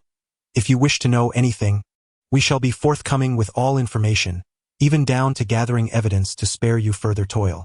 As Gung Sanyu and his team followed Chen Yaowei into Yunjin Manor, he inquired, "Now let us discuss Ning Chen." Inside Yunjin Manor, the hosts and guests enjoyed a lively gathering. In the presence of Gung Sanyu and his team, the 4 men from the prominent families relinquished their airs of authority and adopted a more humble demeanor. They understood that Gung Sanyu was not only the leader of the Dragon Soul Division's investigative team, but also a trusted aide to Shin Junzuo, the current deputy director of the Jiangnan Dragon Soul Division. In essence, Gung Sanyu was aligned with the Shin family in the capital. Although he did not bear the surname Shin, he worked for them. After a hearty meal, Gung Sanyu perused the materials presented by Chen Yaowei and his companions, sneering as he remarked, "This Ning Chen truly possesses audacity, daring to commit offenses in Chuzhou, relying on his formidable strength. He deserves punishment." Hearing these words, the faces of Chen Yaowei and the others lit up with delight. They had not anticipated that Gung Sanyu would accept the authenticity of their claims regarding Ning Chen's various actions in Chuzhou without question. It seemed that they would not even need to intervene. The Dragon Soul Division would take care of Ning Chen for them. What they did not realize was that, for Gung Sanyu, the veracity of the evidence was inconsequential. His mission to Chuzhou to deal with Ning Chen was a direct order from Shin Junzuo, the deputy director of the Jiangnan Dragon Soul Division. There were 2 reasons for this directive. First, Ning Chen possessed the Qingchen pill, capable of curing cancer. A man innocent of wrongdoing could face repercussions for possessing such a treasure. Second, and most importantly, was Ning Chen's connection to Shin Yanji. Shin Junzuo would never permit a martial artist to serve Shin Yanji, even if they considered Ning Chen merely a martial arts master, insignificant in their eyes. However, that was irrelevant. Thus, Gung Sanyu's visit to eliminate Ning Chen was inevitable. Accepting the substantial bribes from the 4 prominent families was merely a matter of convenience. "I would appreciate it if you 4 family heads could send a message to Ning Chen, requesting him to come to Yunjin Manor for an investigation. I wish to meet him personally." Gung Sanyu produced a token engraved with the words Dragon Soul Division, clearly intending to grant the 4 families a taste of favor after accepting their generous offerings. After all, possessing a Dragon Soul Division token was tantamount to acting on behalf of the division. This token could not bind ordinary people, but for all martial artists, it was akin to a shackle. Who would dare defy it? "Excellent. We shall ensure your message is delivered promptly." "No, we will go ourselves." Chen Yaowei and the others eagerly accepted the Dragon Soul Division token, brimming with excitement. Despite their immense wealth and status as martial arts masters, they were unable to suppress their exhilaration upon receiving this token. Soon after, their faces broke into smiles of anticipation.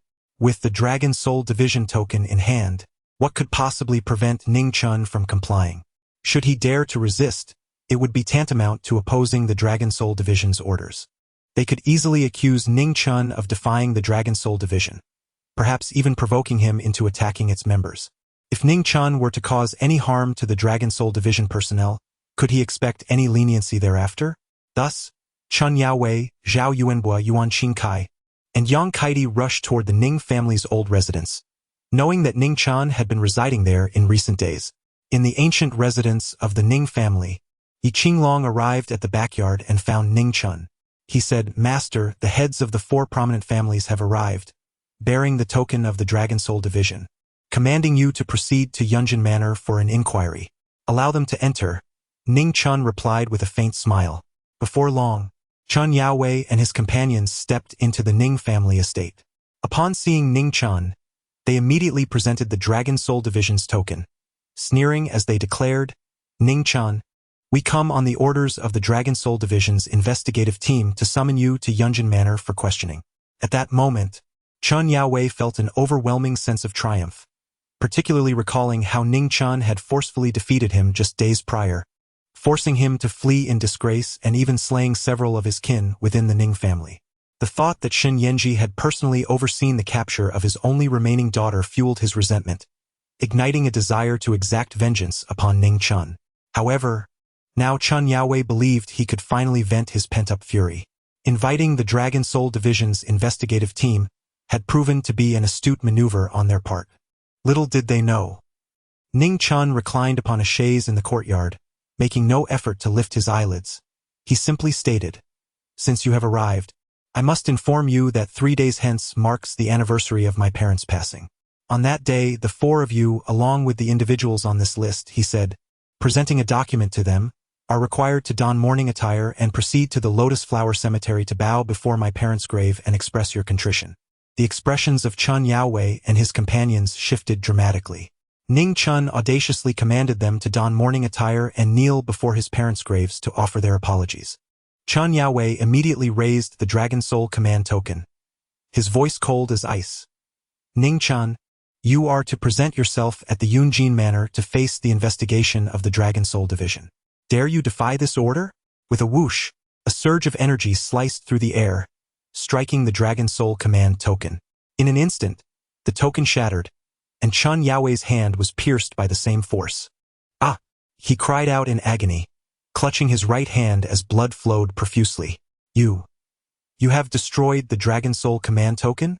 Chen Yaowei's expression was a tempest of fury and disbelief. Zhao Yuanbua, Yuan Qingkai, and Yang Kengtai gritted their teeth in anger. Such arrogance! Ning Chen displayed utter disdain for them, not to mention the Dragon Soul Division itself.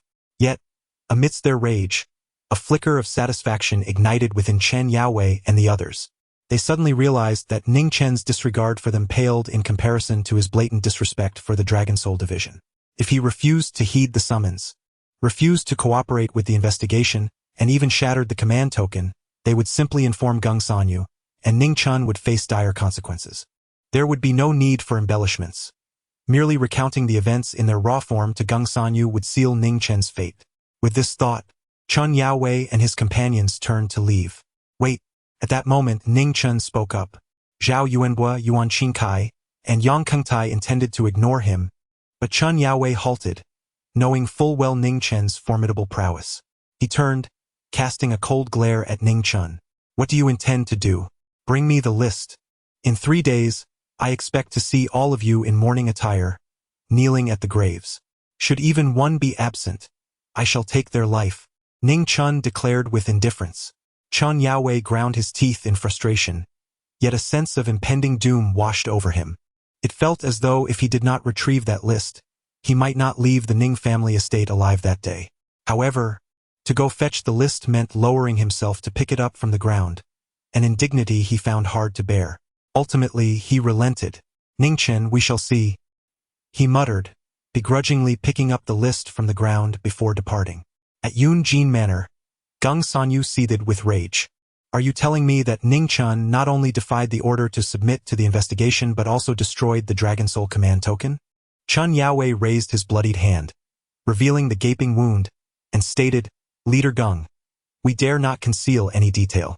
The Dragon Soul command token was in my grasp when he obliterated it, piercing my hand in the process. This serves as irrefutable evidence, and it is precisely why I have left my injury untreated." Very well, very well. It has been a long time since I encountered someone so audacious, daring to openly oppose the Dragon Soul Division. Geng Sanyu scoffed. Rising from his seat, he commanded, "Lead the way to the Ning family estate. I wish to ascertain the identity of this Ning Chen who dares to show such disrespect towards the Dragon Soul Division." Chapter 78. Confrontation in Chuzhou. At the Ning family estate, Yi Qinglong entered the courtyard once more. Before he could speak, Ning Chen inquired, "Has the Dragon Soul Division arrived?" Surprised by the master's foresight, Yi Qinglong nodded. Indeed, the head of the Dragon Soul investigation team, Gung Sanyu, has come with his team, along with the heads of the 4 prominent families of Chuzhou. I have barred their entry at the door. Since they have come, let us go greet them. Ning Chen finally rose and strode towards the entrance. At this moment, outside the ancestral home of the Ning family, Gung Sanyu's countenance was grim, shrouded in shadows. Ning Chen, oh Ning Chen, the head of the Longhun Division's investigative team has come personally, yet you have barred him from entry, offering him no semblance of respect. There is no need for further elaboration. You have undoubtedly alienated this esteemed leader. Meanwhile, Chun Yaowei and his companions were stern expressions, but inwardly, they reveled in delight. At last, the grand entrance of the Ning family residence swung open once more, revealing 2 figures emerging from within. At the forefront stood a young man, seemingly in his early 20s, clad in casual attire. He possessed a tall and slender frame, complemented by a subtle smile that graced his face, exuding an indescribable allure. This was Ning Chen. Beside him stood Chun Yaowei, gesturing towards Ning Chen as he stood next to Gung Sanyu. Gung Sanyu's expression was icy as he fixed his gaze upon Ning Chen. Do you acknowledge your crimes? He inquired. Ning Chen met his gaze with calmness. However, Gung Sanyu's demeanor darkened momentarily. You may feign bravado now, but I shall see if you can maintain that arrogance shortly. With that, he waved his hand decisively. Members of the Dragon Soul investigation team sprang into action, swiftly surrounding Ning Chen and Yi Qinglong at the entrance of the Ning family estate. As members of the Dragon Soul, they were not equipped with firearms, yet each carried standardized weapons. Their synchronized movements projected an air of formidable authority. In that very moment, Yi Qinglong unexpectedly whistled, and instantly, a multitude of figures clad in black surged forth from all directions. Dressed in black attire, trousers, shoes, and even donning black hats and masks, they seemed to be shrouded in darkness. Each individual radiated an aura of bloodlust, mysterious and powerful. Upon their arrival, these dark-clad figures swiftly encircled the members of the 4 prominent families of Chuzhou, as well as the Dragon Soul investigation team. The expressions of Chun Yaowei and his companions shifted dramatically. When did Ning Chen acquire such a multitude of subordinates? Moreover, it appears that each one is a martial artist, particularly when they stand together, exuding an aura of menace that can only be cultivated by those who have endured the trials of bloody conflict. These individuals are truly remarkable, instilling a sense of trepidation within them. Such a formidable force, in Chuzhou, could likely sweep away everything in its path. Even the martial artists nurtured by their 4 esteemed families, including the most elite subordinates of Zhou Shihao, pale in comparison to the 100 or so figures clad in black that have now emerged. What is most alarming is that this power has manifested in Chuzhou, yet their 4 families remained utterly oblivious. This is terrifying. However, amidst their astonishment, a smile inevitably surfaced on the faces of Chun Yaowei and his 3 companions. This is indeed a reckless act, a complete and utter folly. Ning Chen actually dares to confront the Dragon Soul Division with his own strength? The Dragon Soul Division must eradicate Ning Chen. Otherwise, how could they uphold their authority? Gung Sanyu's expression darkened, almost exuding an aura of malevolence. He fixed his gaze on Ning Chen and declared, very well, it seems there is no need for me to concern myself with evidence any longer.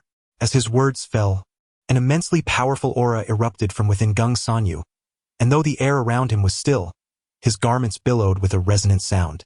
Chun Yaowei and the others, though also masters, could not help but feel a profound sense of murderous intent emanating from Gung Sanyu. They were taken aback. Indeed, Gung Sanyu was worthy of being a master of the Dragon Soul Division. His strength was formidable. Ning Chen.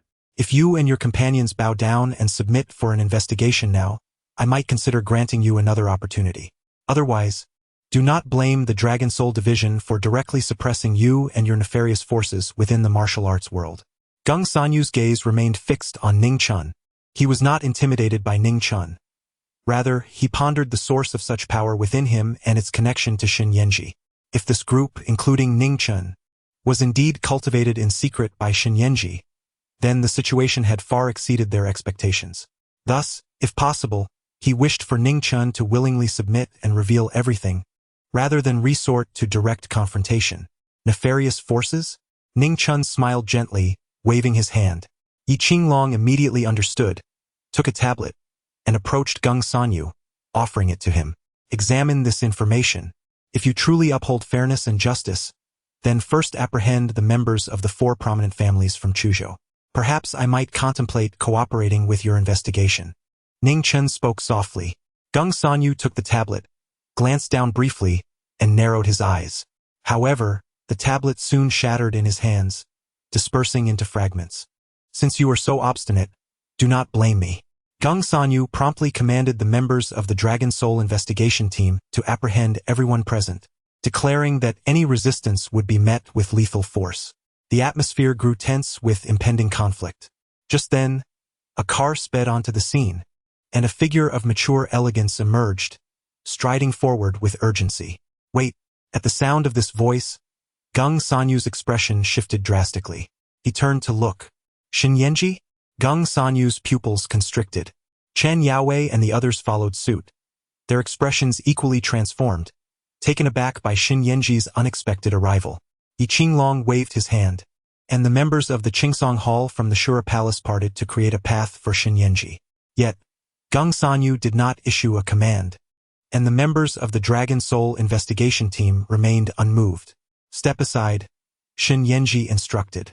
Geng Sanyu furrowed his brow and replied, Miss Shen, you are no longer the deputy director of the Dragon Soul, nor do you hold any position within the organization. I fear you lack the authority to command the Dragon Soul. Without a word, Xin Yanji raised her hand and delivered a sharp slap to Geng Sanyu's face.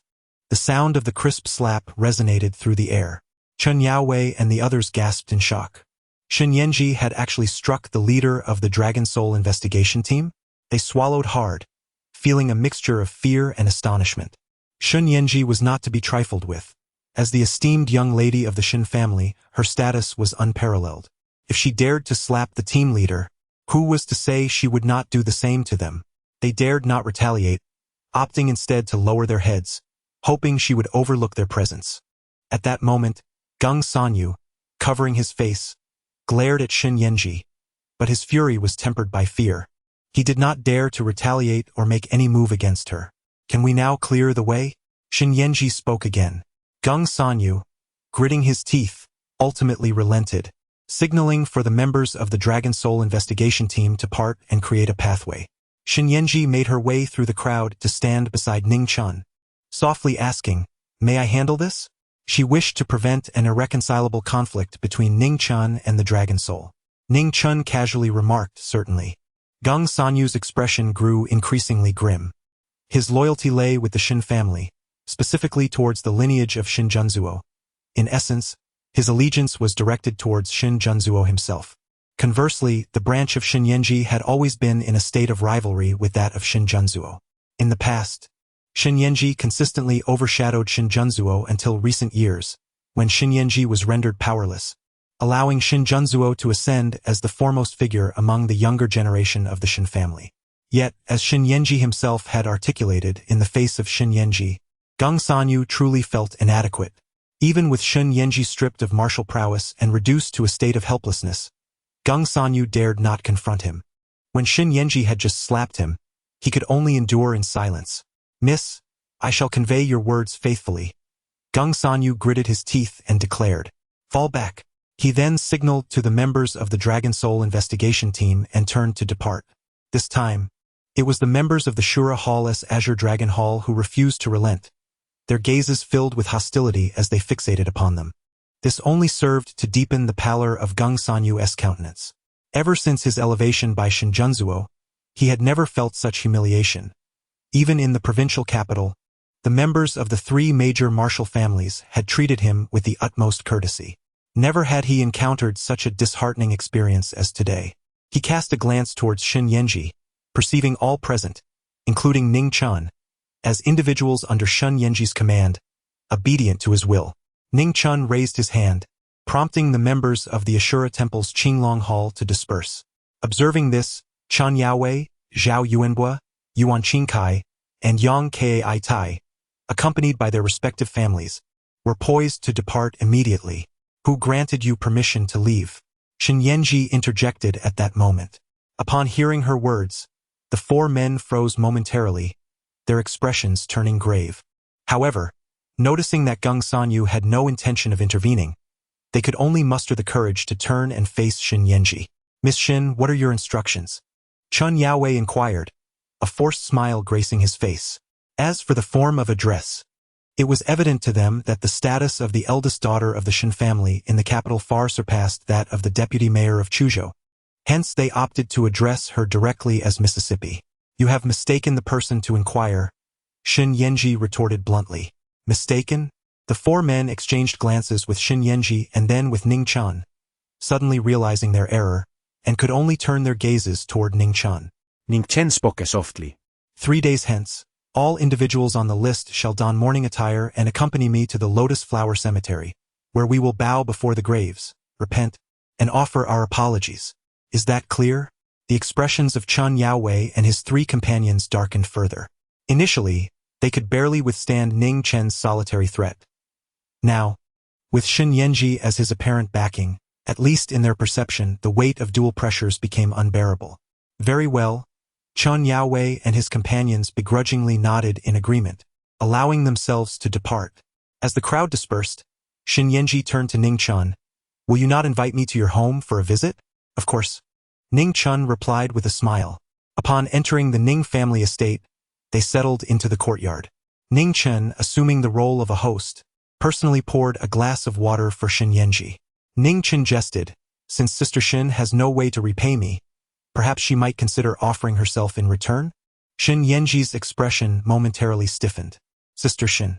Once again that appellation. Offering oneself? This was the first time in her life that a man dared to utter such words to her. If such teasing remarks had come from any other man in the past, Shin Yanji would have certainly responded with disdain. Yet, hearing it from this enigmatic young brother, she found herself surprisingly amused rather than angered. Ning Chen appeared somewhat taken aback. He promptly seized the opportunity to respond, saying, "Very well, I shall remember your words. When the day arrives that I venture to the capital, I shall seek to propose to your esteemed family, the Shin clan." Shin Yanji chuckled. "Indeed, if you dare to come, I shall dare to wed." Ning Chen chuckled. "If you dare to marry, I shall dare to come." Shin Yanji smiled lightly, indicating her intention not to delve deeper into this topic, as it was merely a jest aimed at drawing closer to Ning Chen. Nevertheless, the effect was indeed immediate. Their relationship had, in an intangible way, become significantly more familiar. In truth, Shin Yanji and Ning Chen had only interacted a handful of times, hardly enough to be considered close, and she typically maintained a demeanor of aloofness, keeping others at a distance. Others feared her status, and even those who approached her often had ulterior motives, treating her with a mix of reverence and flattery. This was equally true among her relatives, who were bound to her by blood. Consequently, she had found it difficult to genuinely open her heart to anyone or to regard anyone as a true friend. Ning Chen, however, appeared to be indifferent to her identity as the young lady of the Shin family. As a cultivator, he did not view the Shin family with a sense of reverence, allowing for a more relaxed interaction between them. Yet, due to their limited familiarity, even though she had nearly laid herself bare before him, there remained an air of politeness between them. This time, however, that politeness had diminished considerably. After a moment's contemplation, Shin Yanji spoke. "Ning Chen, I did not intend to meddle in your affairs today. I understand you do not regard Gung Sanyu highly, but I wish to avoid any conflict with the Dragon Soul Division. On one hand, living in the city means that tearing relations with the Dragon Soul Division would ultimately lead to numerous inconveniences. After all, you cannot possibly eliminate every member of the Dragon Soul Division. Furthermore, Gung Sanyu's visit to Chuzhou to trouble you is likely due to my influence. I would prefer that you not bear the brunt of this without your knowledge, becoming embroiled with the Dragon Soul Division to the point of no return." Upon hearing Shin Yanji's words, Ning Chen silently nodded. This Sister Shin exhibited commendable character, justifying his efforts in healing her wounds. Ning Chen chuckled and said, "I do not intend to blame you for your interference. Rather, I am indifferent to whether I sever ties with the Dragon Soul Division. Should I be pushed to my limits, while I would not annihilate every member of the Dragon Soul Division, it would be entirely within my capacity to systematically eliminate all of their senior powerhouses." Upon hearing these words, Shun Yanji felt a slight chill run down her spine. Is Ning Chen truly that formidable? Or is it that Ning Chen, being rather youthful and not a core member of the Dragon Soul division, lacks a profound understanding of its deep-seated heritage and the multitude of hidden powerhouses within? Even if Ning Chen is indeed a cultivator, it does not necessarily guarantee triumph over all the formidable beings of the Dragon Soul division. However, her perception of Ning Chen's strength remains merely speculative, and she refrains from voicing any dissent against Ning Chen's assertions. Ning Chen remarked, "As for Gung Sanyu seeking trouble with me, I am indifferent to his motives. In any case, if he comes to disturb me, he must be prepared to pay the corresponding price. Today you have essentially saved him. However, it seems he will not comprehend this." Shin Yanji replied with a smile, "Perhaps I should remind his master to seek some benefits. Shall I take half?" Ning Chen chuckled. "And what about you?" Shin Yanji responded, "I have no affinity with Shin Junzuo. I have no desire for his possessions. You may take them all." Ning Chen promptly declared, "In that case, I have no desire for it. I shall forgo it." This remark elicited a gentle laugh from Shin Yanji, who suddenly found Ning Chen to be rather intriguing and effortlessly endearing. After a brief pause, Shin Yanji continued, "Ning Chen, I suspect that Shin Junzuo has mistakenly assumed you to be my ally. Consequently, he is unlikely to relent easily. May I implore you to refrain from engaging in conflict with the Dragon Soul division for the time being? Once I have fully regained my strength, I shall address the matter myself." She wished to prevent Ning Chen from becoming adversarial with the Dragon Soul division due to Shin Junzuo's misunderstanding. Ning Chen shook his head, unable to comply. Shin Yanji was momentarily taken aback, as if he were the first man in her life to refuse her so unequivocally, decisively, and directly, especially to her face. The Shangri-La barbecue restaurant, the chain hotel, and Shun Yanji's residence. Through meticulous analysis, Gung Sanyu ultimately traced the interactions between Ning Chen and Shin Yanji, revealing that apart from the day of the Qingchendan launch conference, they had met at these locations. Notably, surveillance footage showed Ning Chen carrying Shin Yanji into a hotel room. This was entirely inconsistent with Shin Yanji's character. Although the surveillance was not comprehensive and could not capture all their movements, Gung Sanyu deduced that Ning Chen had visited Shin Yanji's home 3 times in total. He felt as though he were a paparazzo, secretly documenting the romantic escapades of celebrities. However, this revelation sparked a thrill within him.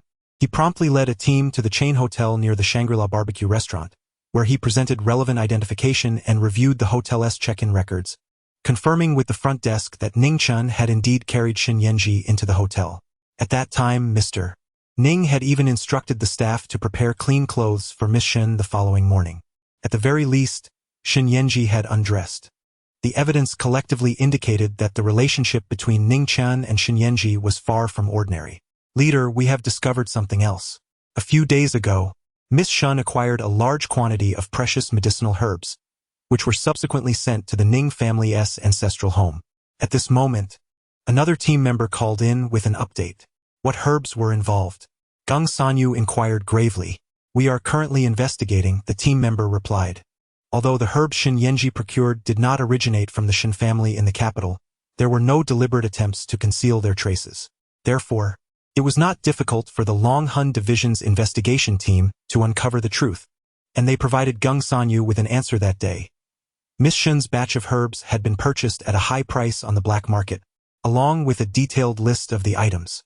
Upon reviewing the list, Gung Sanyu immediately confirmed that these herbs were not intended for healing but rather for martial arts training, aimed at enhancing one's abilities.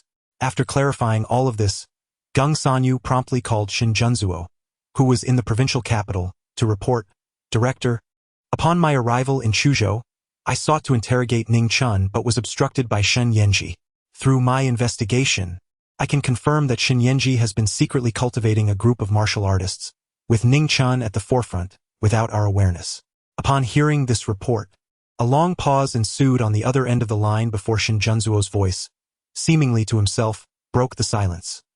"My sister has nurtured a cadre of martial artists, yet there's no need for concern. She has rendered herself useless. How formidable can her cultivated martial artists be if she herself is incapable? They could be easily extinguished with a mere flick of a finger."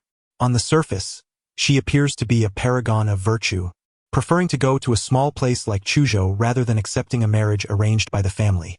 Yet behind the scenes, she stealthily harbors a young man. Quite intriguing. Subsequently, Shin Junzuo instructed Gung Sanyu, gather all evidence and transmit it to me discreetly. I am curious to see what will transpire if I make this information public. Once the martial arts families of the great Xia learn that she has clandestinely kept a man, her reputation will be irreparably tarnished. A person who cannot cultivate martial arts loses all value for marriage. I eagerly anticipate the outcome she will face. As he spoke, Shin Junzuo could not suppress his laughter. Remain on standby in Chuzhou. Ning Chen intends to confront the so-called four great families of Chuzhou. Contact the four families and inform them that I will be their backing, allowing them to act freely against Ning Chen without fearing Shin Yanji. If they worry about insufficient manpower, assure them that I will send reinforcements, and if necessary, I will personally come to Chuzhou. In the following 3 days, a news story broke in Chuzhou, revealing the past atrocities committed by the four great families against the Ning family. As this news concerned the local four great families, it quickly ignited widespread discussion within Chuzhou. It became apparent that the Ning family had been victimized by the four families. No wonder the Ning group had fragmented and been largely absorbed by the four families after its collapse. Even those from Chuzhou living abroad, undeterred by potential repercussions from the four families, expressed their sentiments online. Chuzhou has long suffered under the four great families. While many in Chuzhou hesitated to voice such bold opinions for fear of retaliation, they nonetheless expressed their support through likes. However, even more explosive news soon emerged. Taking the spotlight, an extensive list of names: Chen Yaowei, Zhao Yuanbua, Yuan Qingkai, Yang Kaitai, Zhou Shihao, Lu Wan. People stared at the lengthy list in confusion. But it quickly became apparent that this compilation was likely related to individuals involved in the destruction of the Ning family. Who compiled this list? Such audacity! As this unfolded, many in Chuzhou noted that shortly after the list was released, another news story surfaced, once again trending locally. On the 3rd of September, the individuals named in the list donned mourning attire and bowed before graves, expressing their remorse and seeking forgiveness. Upon witnessing this news, Chuzhou was shaken. The leading four names on the list belonged to the heads of the four great families, figures whose influence could reverberate throughout Chuzhou with a mere stamp of their feet. Additionally, Zhou Shihao, known as the Underground Emperor of Chuzhou, was also included. Besides them, the list comprised other prominent figures from the four families and some notable individuals, yet the notion that these individuals were to don mourning attire and bow before graves was utterly absurd. Many were skeptical. They believed that such news would soon vanish, suppressed by the four great families. However, contrary to everyone's expectations, the trending news stories continued to roll out, dominating the local news landscape. The four great families did not intervene. This revelation sent shockwaves throughout Chuzhou once more. Was the list genuine? Did the mourning and bowing truly occur? Discussion érupted. As for Chen Yaowei, Zhao Yuanbua, Yuan Qingkai, Yang Kaitai, and the upper echelons of the four great families, they were seething with suppressed anger, feeling utterly humiliated. Yet, they could only endure it. It was evident that these trending stories were orchestrated by Ning Chen, intended to humiliate them. They had contemplated strategies to suppress the trending news, but to no avail. Ning Chen possesses a network of skilled professionals, and the trending topic has, without a doubt, been artificially secured at the forefront of public discourse through technical means. Most crucially, this matter has stirred widespread discussions throughout Chuzhou, permeating the air with its rumors, and it is beyond suppression. They can only swallow their bitterness in silence, comforting themselves with the thought that the higher Ning Chen leaps and the more joyfully he smiles, the harder he will inevitably fall, suffering the consequences of his actions. Meanwhile, Zhou Shihao remains steadfastly silent. Ning Chen, the day my son returns will mark your demise. Zhou Shihao awaits the return of his eldest son, Zhou Tianyu, who will emerge triumphant after achieving mastery. 3 days later, a multitude gathered outside the Lianhua Cemetery in Chuzhou, eager to witness the spectacle, curious whether the four prominent families, along with Zhou Shihao and others, would indeed don mourning garments and bow in repentance at the gravesite. After a prolonged wait, a ripple of excitement coursed through the crowd. They have arrived. As the murmurs spread, All eyes turned toward a procession clad in mourning attire, slowly approaching. At the forefront stood Ning Chen. Beside him were a man and a woman, known to insiders as Ning Chen's sister and brother-in-law. Following them were Chen Yaowei, Zhao Yuanbua, Yuan Qingkai, Yang Kaidi, Zhou Shihao, and others from the infamous list, all with heads bowed, trailing behind Ning Chen. Heavens above! The upper echelons of the four families and Zhou Shihao have truly come in mourning attire? The crowd erupted in astonishment. The impact of this revelation was profound. As the prestige of the four families plummeted in an instant, it became evident that the four families in Chuzhou were not as omnipotent as they had believed. There were indeed forces capable of challenging them. This moment evoked memories of the day of the Qingchen pill launch, when the heads of the four families attended the event with a similar air of suppressed frustration. From this day forth, it seems that Chuzhou may no longer be under the dominion of the four families, but rather under the influence of Ning Chen. Many contemplated this shift in power dynamics. Chen Yaowei and his cohorts wore expressions of deep dismay, their fists clenched in a silent vow. Endure. They must hold their composure. Once they reached the Lianhua cemetery and Ning Chen stepped into the deadly trap they had meticulously set, they would unleash their pent-up resentment then. As for the spectators gathered outside the cemetery, none would escape. After today, they would ensure that every last one would face retribution, leaving no stone unturned. Amidst the eager onlookers, the atmosphere thickened with anticipation. Ning Chen and his companions made their way on foot to the Lotus Flower Cemetery, arriving at the graves of his parents. Meanwhile, the onlookers wished to follow, but upon their entrance into the cemetery, a barrier was established, preventing any uninvited individuals from approaching. This was not orchestrated by Ning Chen himself, but rather a precautionary measure arranged in advance by the four prominent families. My brothers, let us first pay our respects by lighting incense for our parents. Ning Qingshua's eyes glistened with moisture, filled with poignant emotion. Ning Chen grasped his sister's hand and said, "Sister, please wait a moment. What is it?" A flicker of confusion crossed Ning Qingshua's eyes. Today marks the 7th anniversary of their parents' passing, and she yearned to witness the perpetrator kneeling before their graves, bowing in penance and seeking forgiveness, to avenge their parents and bring solace to their souls. However, before that, she wished to pay respects to their parents alongside Ning Chen, to assure them of their peace. Some individuals come with ulterior motives. I must extinguish those spirits first, Ning Chen remarked with a smile. He then turned to Chen Yaowei and the others, stating, "Today, I must admit, I am somewhat impressed by your ability to endure thus far. Since we have arrived at our destination, if you do not act now, the opportunity will slip away." Upon hearing this, a flicker of alarm flashed in Chen Yaowei and his companion's eyes. Did Ning Chen already discern their scheme? Regardless of whether he was aware or not, it no longer mattered. The arrow is knocked. It must be released. Today, only by eliminating Ning Chen could they reclaim their dignity and restore the prestige of their four prominent families. Fortunately, they were well prepared and brimming with confidence. "Attack!" Chen Yaowei commanded. In an instant, Chen Yaowei, Zhao Yuanbua, Yuan Qingkai, and Yang Kaitai leaped forward, creating distance between themselves and Ning Chen. A formidable aura erupted from their bodies, revealing their mastery of martial prowess. "Ning Chen, your arrogance has brought you to this moment. Today marks your demise, and I shall send you and your sister to hell to reunite with your parents." Chen Yaowei scoffed. Simultaneously, around Ning Chen's parents' grave, strange phenomena unfolded as an array was activated, revealing a murderous intent that pointed directly at Ning Chen. Chapter 82. Ning Chen strikes, instant annihilation of the array. Ning Chen squinted slightly. When Chen Yaowei noticed that Ning Chen was able to discern their formation right away, he was somewhat taken aback. However, he soon scoffed again, acknowledging Ning Chen's insight, yet declaring that with this formation in place, he was fated to meet his demise today. As his words fell, Chen Yaowei and the others activated the formation. This particular array, left behind by Lord Long years ago, was known as the Spirit Locking Array.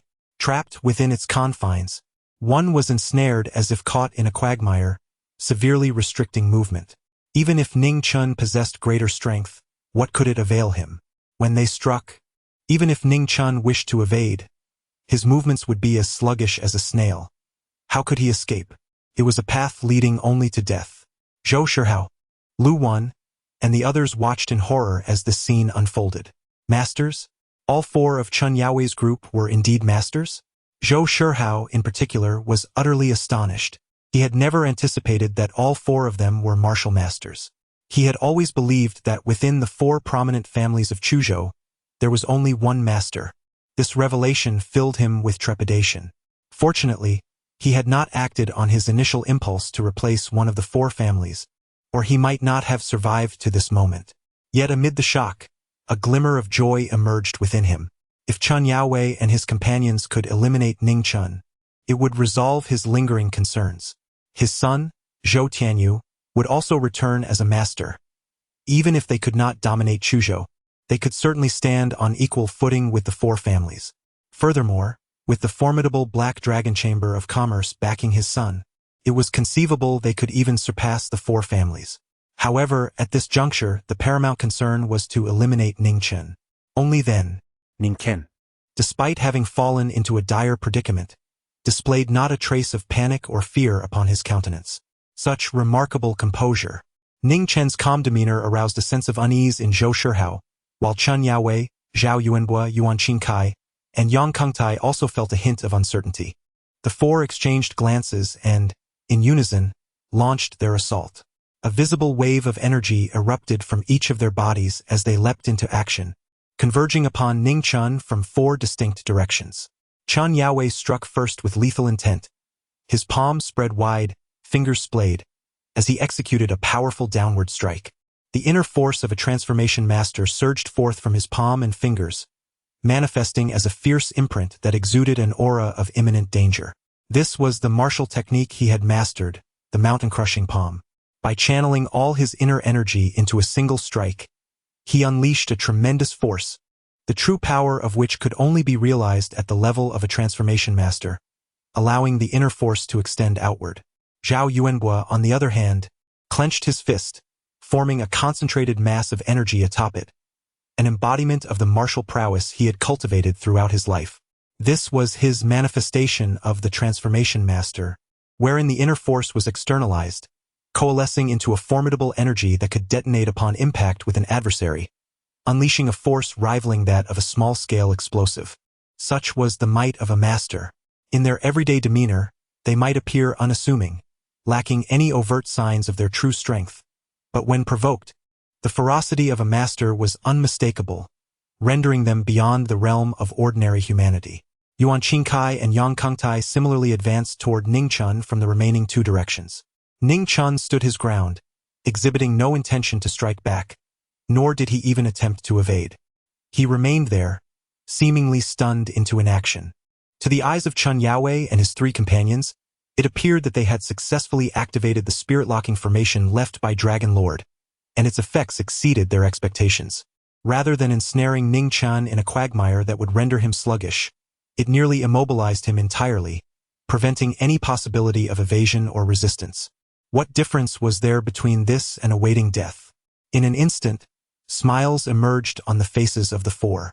However, Ning Qingsno and Jiang Li were utterly taken aback. Unable to comprehend Ning Chen's failure to dodge, their concern for his safety mounting. Yet, in the blink of an eye, before the attacks from Chen Yaowei and his companions could reach him, a surge of energy erupted from within Ning Chen, propelling the four adversaries backward. With a series of muffled thuds, Chen Yaowei, Zhao Yuanbo, Yuan Qingkai, and Yang Kengtai found themselves airborne, expelling torrents of blood mist before they could even touch the ground. By the time they landed, their faces were ashen, and their vitality visibly diminished, as if their very essence had been drained. The four stared in terror at Ning Chen, incredulous. How could this be? They were four martial masters. Although their rank among masters was not particularly high, merely third-tier masters, their combined strength was formidable enough that they had anticipated easily overcoming Ning Chen. Yet, they had not even grazed his form before being violently repelled by the energy emanating from him, suffering severe injuries instead. In this moment of sheer horror and disbelief, they felt as though their chests were about to explode. A coppery taste filled their throats, and they coughed up more blood. Meanwhile, Zhou Shihao, Lu Wan, and the others stood utterly dumbfounded. How could this be? Just moments ago, It had seemed that Chen Yaowei and his companions were assured of victory, their confidence radiating palpably.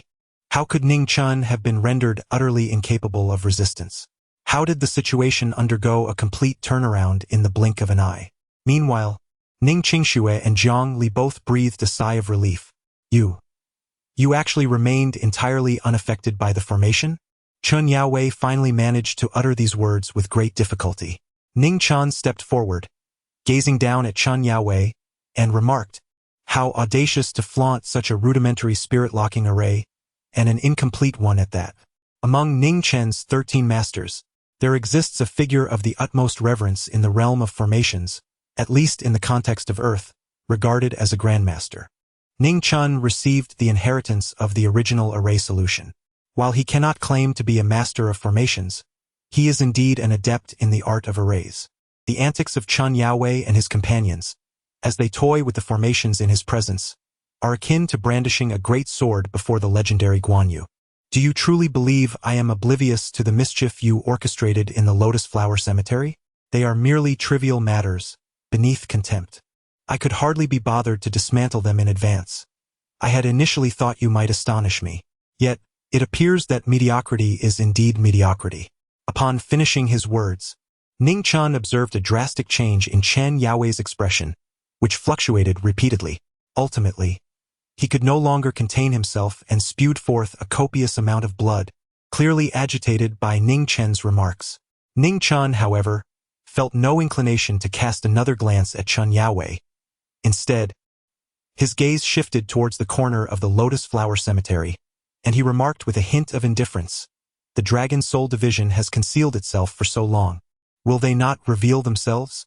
Chapter 83, High-Ranked Master. Ning Chen meets his fate, the Dragon Soul Division? Upon hearing Ning Chen's words, the onlookers turned their attention in that direction. At that moment, emerging from the corner of the Lotus Flower Cemetery was a group of individuals, among them the leader of the Dragon Soul Division's investigative team, Gung Sanyu, who had previously suffered humiliation before the Ning family estate. Gung Sanyu's entourage was small, consisting of only 6 members, yet each one was undeniably a master. At the forefront stood an elderly man, whose eyes sparkled with vitality and whose steps were light, exuding an air of profound strength. To an ordinary person, he might simply appear to possess an extraordinary presence, hinting at his significance. However, for martial artists, the mere sight of him instilled an intangible sense of pressure. Imposing, remarkably imposing, this individual was stronger than any present. Even Gung Sanyu, a 7th-rank master, trailed behind him, clearly indicating that the elder's prowess and status surpassed his own. "I truly did not anticipate that at such a young age, you would possess such martial prowess. You are almost on par with me," the elder stated as he approached. This declaration startled Gung Sanyu and the others, especially Gung Sanyu who, despite having just witnessed Ning Chen effortlessly overpower 4 opponents, felt a surge of confidence in believing that Ning Chen's strength was comparable to his own, not vastly different. Yet now, Elder Wei suggested that Ning Chen was nearly at his level. It was essential to recognize that Elder Wei was a grandmaster of martial arts. The realm of martial arts mastery is defined by the title of master, which is further categorized into 9 ranks. Above the 9th rank lies the title of Grandmaster. Though the distinction may seem slight, the difference between the two is profound, akin to a mere hair's breadth leading to a 1,000-mile divergence. Under normal circumstances, a Grandmaster can easily vanquish a 9th-rank master. Is Ning Chen's strength truly so formidable? They had previously encountered Old Wei and were aware that he was a guest elder of the Shin family in the capital, as well as a capable assistant to Shin Junzuo, the deputy director of the Dragon Soul Division in Jiangnan, sent to represent Shin Junzuo. This knowledge provided them with the confidence to disregard Shin Yanji's wrath. Most importantly, Old Wei is a grandmaster. With the presence of this grandmaster, Ning Chen's demise is inevitable. Consequently, their own lives would undoubtedly be secure. As Old Wei and his companions drew closer, he spoke once more. "Regrettably, your choice was misguided. Aligning with the wrong individuals has sealed your fate." Ning Chen turned to him and uttered an unexpected remark. "Who are you wretched creature, to put on such airs and affectation?" Wei Hongbao's expression immediately darkened. Nevertheless, he maintained his composure and replied, "I am Wei Hongbo, hailing from the Shin family of the capital. I have come to Chuzhou as a representative of the second young master of the Shin family, the emerging leader of our generation, deputy director of the Jiangnan Dragon Soul Division, Shin Junzuo. Considering your potential, I extend to you an opportunity. If you are willing to abandon the shadows and serve my young master, I shall spare your life today and promise you a radiant future." Ning Chen gazed at him and inquired, "Have you finished speaking?" "I have," Wei Hongbo replied solemnly. Before he could utter another word, Ning Chen interjected, "You have disturbed my remembrance of my parents. In consideration of Shin Yanji, I shall overlook this incident this time. Now that you have concluded, be gone." Wei Hongbo's expression instantly darkened, and he retorted, "So it appears you are refusing the courtesy of an invitation and opting for punishment instead? Do not blame me for being uncivil." "Uncivil? With you? How dare you?" Ning Chen scoffed. Wei Hongbo seemed to find amusement in the situation, chuckling as he regarded Ning Chen. "Youthful arrogance. Indeed, relying on a modicum of talent and skill, you have become haughty and dismissive." As these words fell, his gaze sharpened. "In that case, it is essential that you understand the might of the Shin family in the capital to grasp what true reverence entails. Subdue him," he commanded decisively. He intended to demonstrate to Ning Chen that even without his direct intervention, the latter would be unable to escape his fate, to impart a lesson in humility. Upon Wei Hongbo's command, 5 masters, entirely loyal to Shin Junzuo from the Jiangnan Dragon Soul Division, moved in unison. Gung Sanyu and his companions, united, charged toward Ning Chen. These 5 were Shin Junzuo's trusted aides, devoted to the Shin family and had received ample cultivation resources from him, rendering them high-ranking masters. Among them, 2 were ranked at 7, 2 at 8, and 1 at 9, far surpassing the 4 of Chen Yaowei. United, these 5 masters were invincible against those beneath the Grandmaster tier. Ning Chen was doomed. Chapter 84. The emergence of half-step heavenly class confronted by Gung Sanyu and his 5 companions. Although they were all high-ranking masters, to Ning Chen, they were no different from Chen Yaowei and his cohort. However, Ning Chen refrained from striking back. Yi Qinglong soared into the air, unleashing his fists, channeling his inner strength explosively through them, manifesting as 2 formidable imprints that struck the 2 8th-rank masters. In an instant, both 8th-rank masters were sent flying, despite their martial prowess being a tier above Gung Sanyu. Yet the outcome remained unchanged. Under Yi Qinglong's might, they could not withstand a single strike and were grievously injured.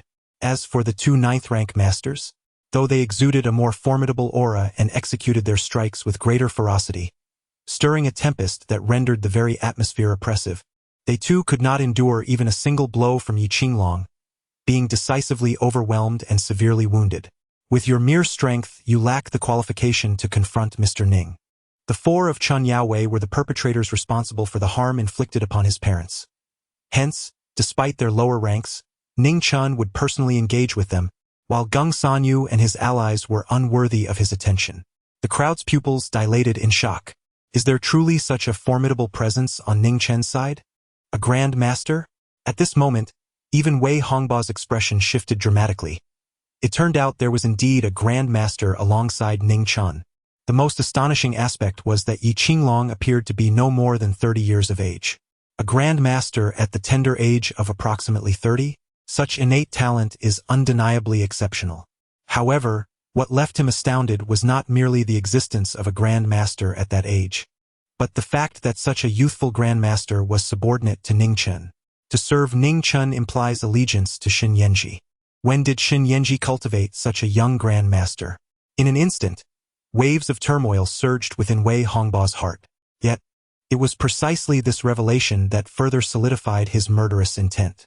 A mere Yi Qinglong, a Grand Master at around 30, is an extraordinary talent in the entirety of the Great Xia. Moreover, Ning Chen appeared to be in his 20s, and his true prowess must be at least at the 9th grade master level, which is truly remarkable. Such individuals must not be allowed to serve Shin Yanji. Therefore, regardless of the circumstances, both Yi Qinglong and Ning Chen must perish today.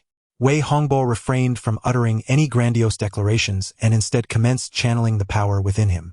As he raised his hand, his internal energy surged forth, and the mere release of his force stirred up a tempest around him, emanating an overwhelming sense of pressure from his being. At this moment, Yi Qinglong prepared to strike once more. Ning Chen raised his hand to halt Yi Qinglong, and he gazed at Wei Hongba, stating, "To attempt to overpower others with sheer strength, one master alone is insufficient, is it not?" Just as Ning Chen's words trailed off, a formidable aura surged forth from another direction, as a group of several individuals emerged. Feiyu? Upon seeing this group, Zhou Shihao's eyes widened in astonishment and delight. He beheld his eldest son, Zhou Feiyu. Zhou Feiyu cast a glance at Zhou Shihao, nodding in acknowledgement, yet he did not approach his father first. Instead, he turned his attention back to Ning Chen, questioning, "So it is you who has slain my brother and compelled my father to don mourning attire, is it?" Ning Chen cast his gaze towards Zhou Feiyu and his companions, among whom was a Grand Master, a revelation that took him by surprise. He chose to disregard Zhou Feiyu's inquiry and merely remarked, "What of 2 Grand Masters? It is still insufficient." However, at that moment, another voice emerged, stating, "If 2 Grand Masters are inadequate, what if we add a quasi-celestial level?" Upon hearing this, everyone turned their attention anew. The young master, the director, Wei Hongba and Geng Sanyu were taken aback, realizing that Shinjunzuo had indeed journeyed from the provincial capital to this place. Chapter 85. Did I permit your departure? Ning Chen's gaze also turned in that direction, and he beheld a man clad in a suit, standing tall and upright, approximately in his 30s, approaching slowly. He exuded an aura reminiscent of a societal elite, rather than that of a martial arts master. Alternatively, one might say he bore a closer resemblance to a suave thug in a tailored suit. "Shinjunzuo?" Ning Chen spoke softly.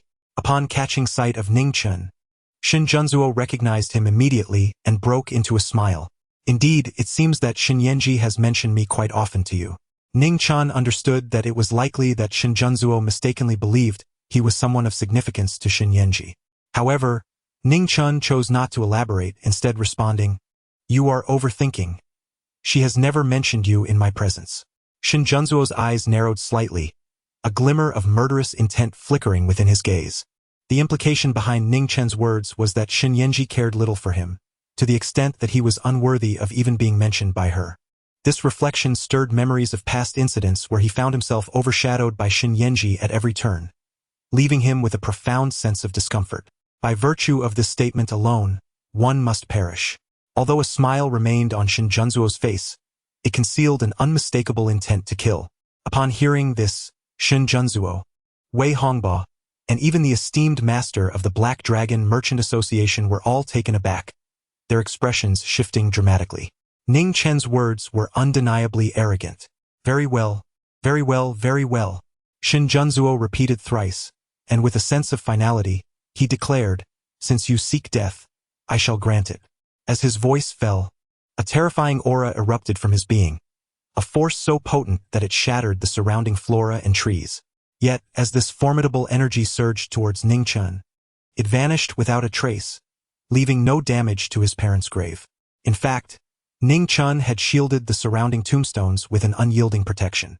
As Shinjunzuo prepared to strike, Wei Hongba leaped across a distance of 10 meters, positioning himself to block Ning Chen's escape. Observing this, Zhou Feiyu turned to the esteemed master of the Black Dragon Guild, saying, "Master, I implore you to intervene. We must not allow Ning Chen to flee. He has slain my younger brother and compelled my father to mourn. I am determined to avenge both my father and brother." The master of the Black Dragon Guild, known as Luo Hongtao, a towering figure, nodded in agreement. With a powerful stamp of his foot, he ascended into the air, performing several acrobatic maneuvers before landing alongside Wei Hongba, effectively sealing off Ning Chen's retreat. In that moment, the atmosphere grew tense with anticipation. Ning Chen appears to be ensnared in an inescapable predicament. "My dear brother." Before the tomb of the Ning He-tu couple, Ning Qingxue bit her lip gently, tightly gripping Jiang Li's hand, her eyes filled with concern. After all, the few individuals who had just appeared could soar and shift through the air. A cold snort from one of them caused the surrounding trees and flowers to explode, which was utterly beyond their comprehension. This made Ning Qingxue involuntarily worry about Ning Chen, fearing he might get hurt. Yet, at that moment, she hesitated to step forward, not out of fear for her own safety, but rather out of concern that she might distract Ning Chen and affect his focus. Little brother, he will be fine. Look, he is not afraid at all. He must have his own confidence, Jiang Li said, also tightly holding Ning Qingshua's hand to comfort her.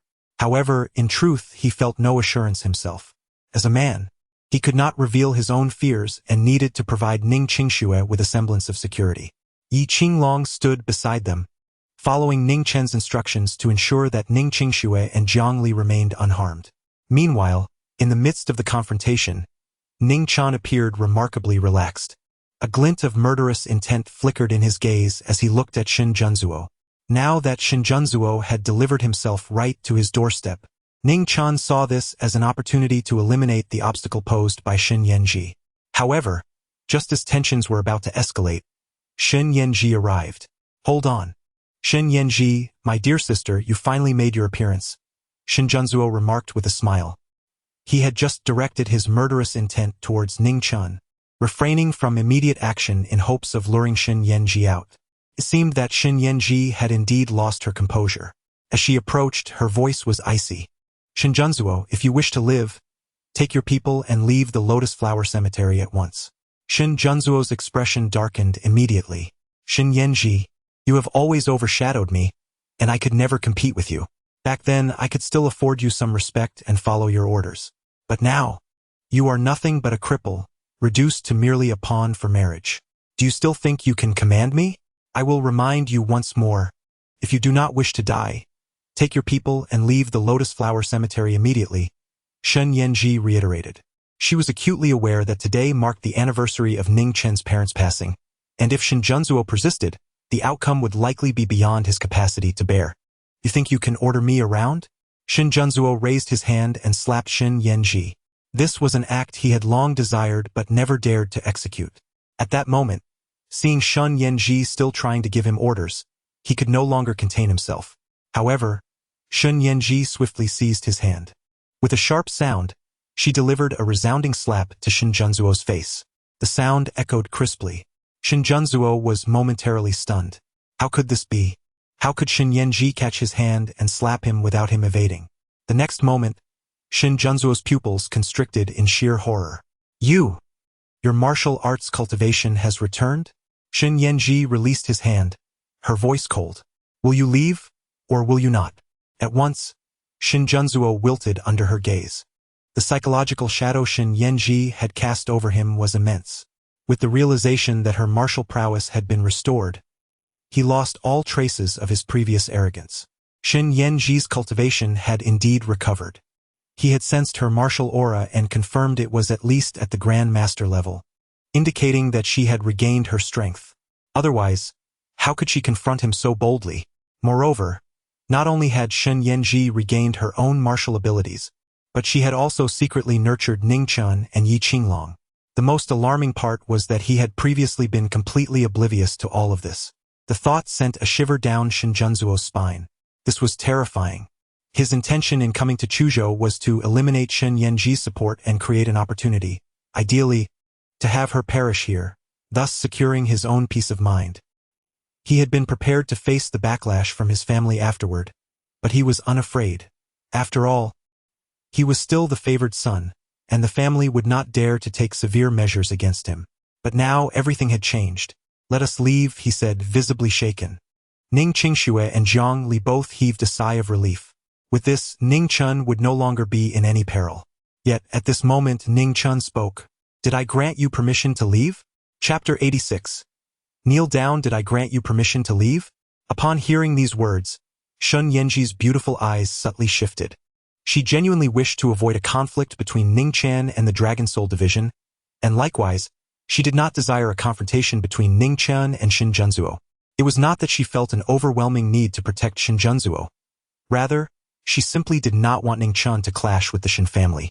After all, in her view, Shin Junzuo's trouble with Ning Chen stemmed from her own actions, leading to Ning Chen being ensnared in a quagmire. However, she refrained from intervening in Ning Chen's decisions, for she understood that today marked the anniversary of Ning Chen's parents' passing. Given that Shin Junzuo had come to provoke him, it was entirely reasonable for Ning Chen to seek retribution. Kid, what do you intend to do? In the presence of Shin Yanji, Shin Junzuo had shown signs of cowardice. But facing Ning Chen was another matter entirely. His gaze turned a shade crimson, and his expression twisted into a menacing snarl. Ning Chen stepped forward, and in an instant, he stood before Shin Junzuo. Shin Junzuo's pupils dilated in shock. However, before he could react, Ning Chen raised his hand and struck him across the face, sending him flying. Remarkably, he landed precisely at the foot of Ning Chen's parents' grave. Today marks the anniversary of my parents' passing. You have disturbed their rest, so like others, kneel before their grave and offer your repentance and apologies. Ning Chen spoke, while Shin Junzuo covered his face, his expression one of utter disbelief. He never anticipated that he would be unable to evade Ning Chen's recent slap, despite being a formidable warrior on the verge of transcending to the heavenly level. I advise you to kneel properly before my parents' graves, Ning Chen remarked coldly, fixing his gaze upon Shin Junzuo. You must be dreaming, Shin Junzuo retorted, rising to his feet. A terrifying wave of power erupted from within him as he unleashed a powerful punch towards the tombstone of Ning Chen's parents. Ning Chen's figure flickered, and in an instant, he stood before Shin Junzuo, seizing his fist. The terrifying power emanating from Shin Junzuo's hand dissipated instantaneously. Since you seek death, I shall oblige, Ning Chen scoffed coldly. Noticing Ning Chen's murderous intent, Shin Yanji could no longer contain herself. Today marks the anniversary of your parents' passing. It is improper to shed blood before the graves of your uncle and aunt. Do not disturb their rest. Ning Chen nodded slightly. In truth, even without Shin Yanji's reminder, he would not shed blood before his parents' grave. He struck directly with a powerful fist, targeting Shin Junzuo's dantian. A resounding thud echoed within Shin Junzuo's body, followed by a deep, muffled explosion. Instantly, Shin Junzuo felt the urge to spew blood. He curled up on the ground in agony, his face drained of color, drenched in cold sweat. However, it was not the pain that struck the deepest fear within him. Rather, it was the realization that he had been rendered powerless. Ning Chen had incapacitated him. With great difficulty, Shin Junzuo lifted his head, his expression a mask of torment and fury as he glared at Ning Chen, gritting his teeth. You have utterly ruined me? In response to his crude utterance, Ning Chen delivered another swift kick to Shin Junzuo's body, sending him skidding across the ground until he came to a halt 7 or 8 meters away. At that moment, the agony he felt had evidently reached its zenith. Get up, kneel properly.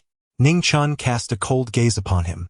Had Shin Junzuo not harbored the intention to defile his parents' gravestone, Ning Chen might have refrained from such fury.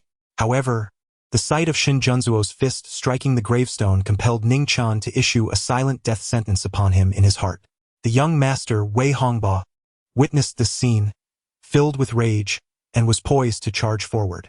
Yet, Shin Yanji intercepted him. With a soft sigh, she remarked that Shin Junzuo had brought this upon himself. If he wished to live, he should not proceed. Ultimately, Shin Junzuo belonged to the Shin family, and witnessing Ning Chen incapacitate him left Shin Yanji with a bittersweet sentiment. Nevertheless, having incapacitated one Shin Junzuo sufficed. Though Wei Hongba was not loyal to her, he remained loyal to the Shin family, and she harbored no desire for him to follow in Shin Junzuo's unfortunate footsteps. Wei Hongba's expression shifted dramatically. He gazed at Shin Yanji, ultimately refraining from acting against her or advancing. At that moment, Yi Qinglong leapt forward, directly placing himself before Shin Junzuo, seizing him and forcibly bringing him before Ning Chen's parents' grave, commanding him to kneel. And you all. Ning Chen's gaze shifted to Wei Hongba and Gung Sanyu, casting a sweeping glance over them. Instantly, Wei Hongba and Gung Sanyu felt a tremor within their hearts. At that juncture, Gung Sanyu and his companions, recognizing the gravity of the situation, dared not resist. Under Ning Chen's piercing stare, they complied and knelt in unison alongside Shin Junzuo. Your fate, be it life or death, rests upon your own choices, Shin Yanji said, glancing at Wei Hongba before stepping aside. Wei Hongba clenched his fists tightly, yet ultimately joined them, kneeling beside the others. In an instant, the entire contingent of the Jiangnan Dragon Soul Division was vanquished. The half-step heavenly level Shin Junzuo, the Grand Master Wei Hongba, and the high-ranking Master Gung Sanyu, all knelt in a row before the grave of Ning Chen's parents. Ning Chen's gaze settled upon the members of the Black Dragon Chamber of Commerce, particularly on the esteemed Grand Master, Luo Hongtao. The expression on Luo Hongtao's face shifted abruptly. As a renowned master of martial arts, his body had undergone decades of rigorous training, resulting in an extraordinary density of muscle. Coupled with the cultivation of the golden bell shield and iron cloth shirt techniques, along with the protective aura of a Grand Master, he had reached a state impervious to weapons. Ordinary bullets posed no threat to him, not even those from rifles. He only felt a slight apprehension towards large-caliber sniper rounds. He was undoubtedly a formidable presence, capable of entering and exiting the battlefield with ease, claiming the heads of enemy commanders amidst throngs of adversaries. Within the Black Dragon Chamber, his status was exceedingly high, ranking among the influential elders. Yet now, the implication was that he was to kneel before the gravesite? Chapter 87. Do you acknowledge your transgressions? We harbor no ill intentions. Our presence here is merely coincidental, Luo Hongtao stammered, his pride unwilling to submit, yet he had inadvertently acknowledged his defeat. Disturbing the spirits of my parents above, and you claim it is without malice, merely coincidence? Ning Chen smiled, his figure flickering like lightning as he appeared before Luo Hongtao in an instant. A palpable sense of impending doom enveloped him. Startled, Luo Hongtao quickly responded, "I apologize." He then hastened to the gravesite of Ning Hichu and his wife, kneeling despite his reluctance, acknowledging that one must bow when under a roof. Zhou Feiyu and the two others, filled with trepidation, hastily followed suit, kneeling alongside Luo Hongtao. Zhou Shihao's face turned ashen, despair seeping into his being. In an instant, even the Grand Master found himself kneeling before Ning Chen. His son dared not utter a word. It was over. Zhou Shihao suppressed any rebellious thoughts, resigning himself to kneeling obediently. Ning Chen cast his gaze over the crowd before approaching his parents' graves, accompanied by his sister and brother-in-law, to pay homage by lighting incense and burning paper offerings. Father, mother, I have apprehended a portion of those who perpetrated the heinous act against you. They are now kneeling before your grave, seeking solace for your spirits in the heavens. Rest assured, I shall unearth that dragon lord, and by any means necessary, I will ensure that he faces justice for the wrongs committed against you. Ning Chen's eyes glistened with unshed tears, as the tender expressions and affectionate gestures of his parents, along with their admonitions, replayed vividly in his mind. The memories of the past surged forth, overwhelming him.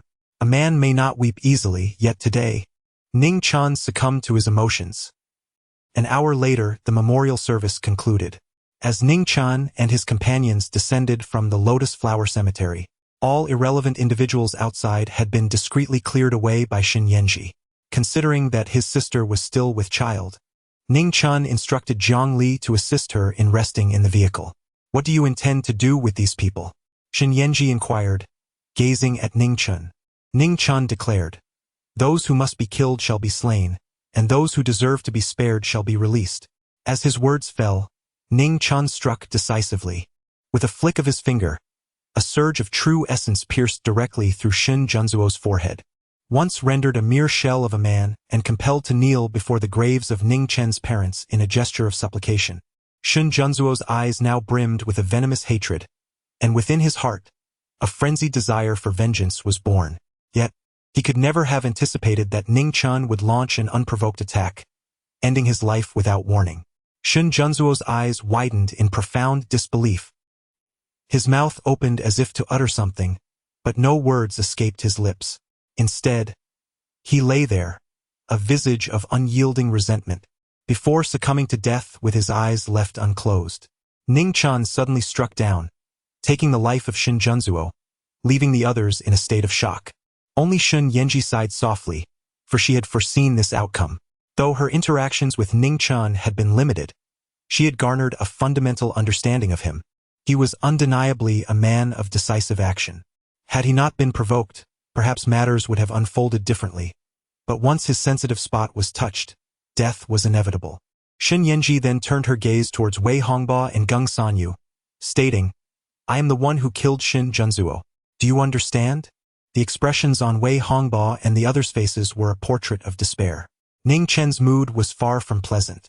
Observing the demeanor of Wei Hongbo and the others, he expressed his impatience, stating, "These individuals are loyal to Shinjunzuo. They likely harbor ulterior motives. It would be best to eliminate them all." With that, he prepared to take action. Amidst the looming threat of death within the Jiangnan Dragon Soul Division, an 8th grade master loyal to Shinjunzuo hastily stepped forward, exclaiming, "Please, do not kill me. From this moment forth, I shall unwaveringly follow Director Shin's lead." Ning Chen nodded slightly, then turned his gaze towards the others. One among them, also a 7th-rank master like Gung Sanyu, gritted his teeth and declared, "If you possess the courage, then eliminate us all and witness whether the Shin family will spare you." He too bore the surname Shan, originating from the 2nd branch of the Shin clan, and was a loyal confidant who had truly followed Shinjunzuo to Jiangnan. "Very well, I shall facilitate your endeavor." Ning Chen formed a sword with his fingers and executed a swift strike through the air. In an instant, blood spattered, and severed heads tumbled to the ground.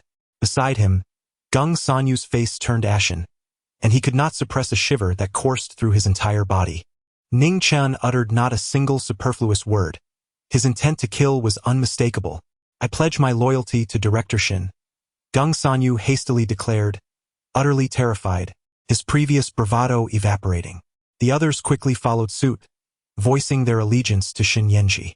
Only Wei Hongbo remained silent. Shin Yenji addressed him, saying, "Old Wei, you have long been a member of the Shin family. This time, I shall not hold it against you, but I trust you will remember what is appropriate to say and what is not."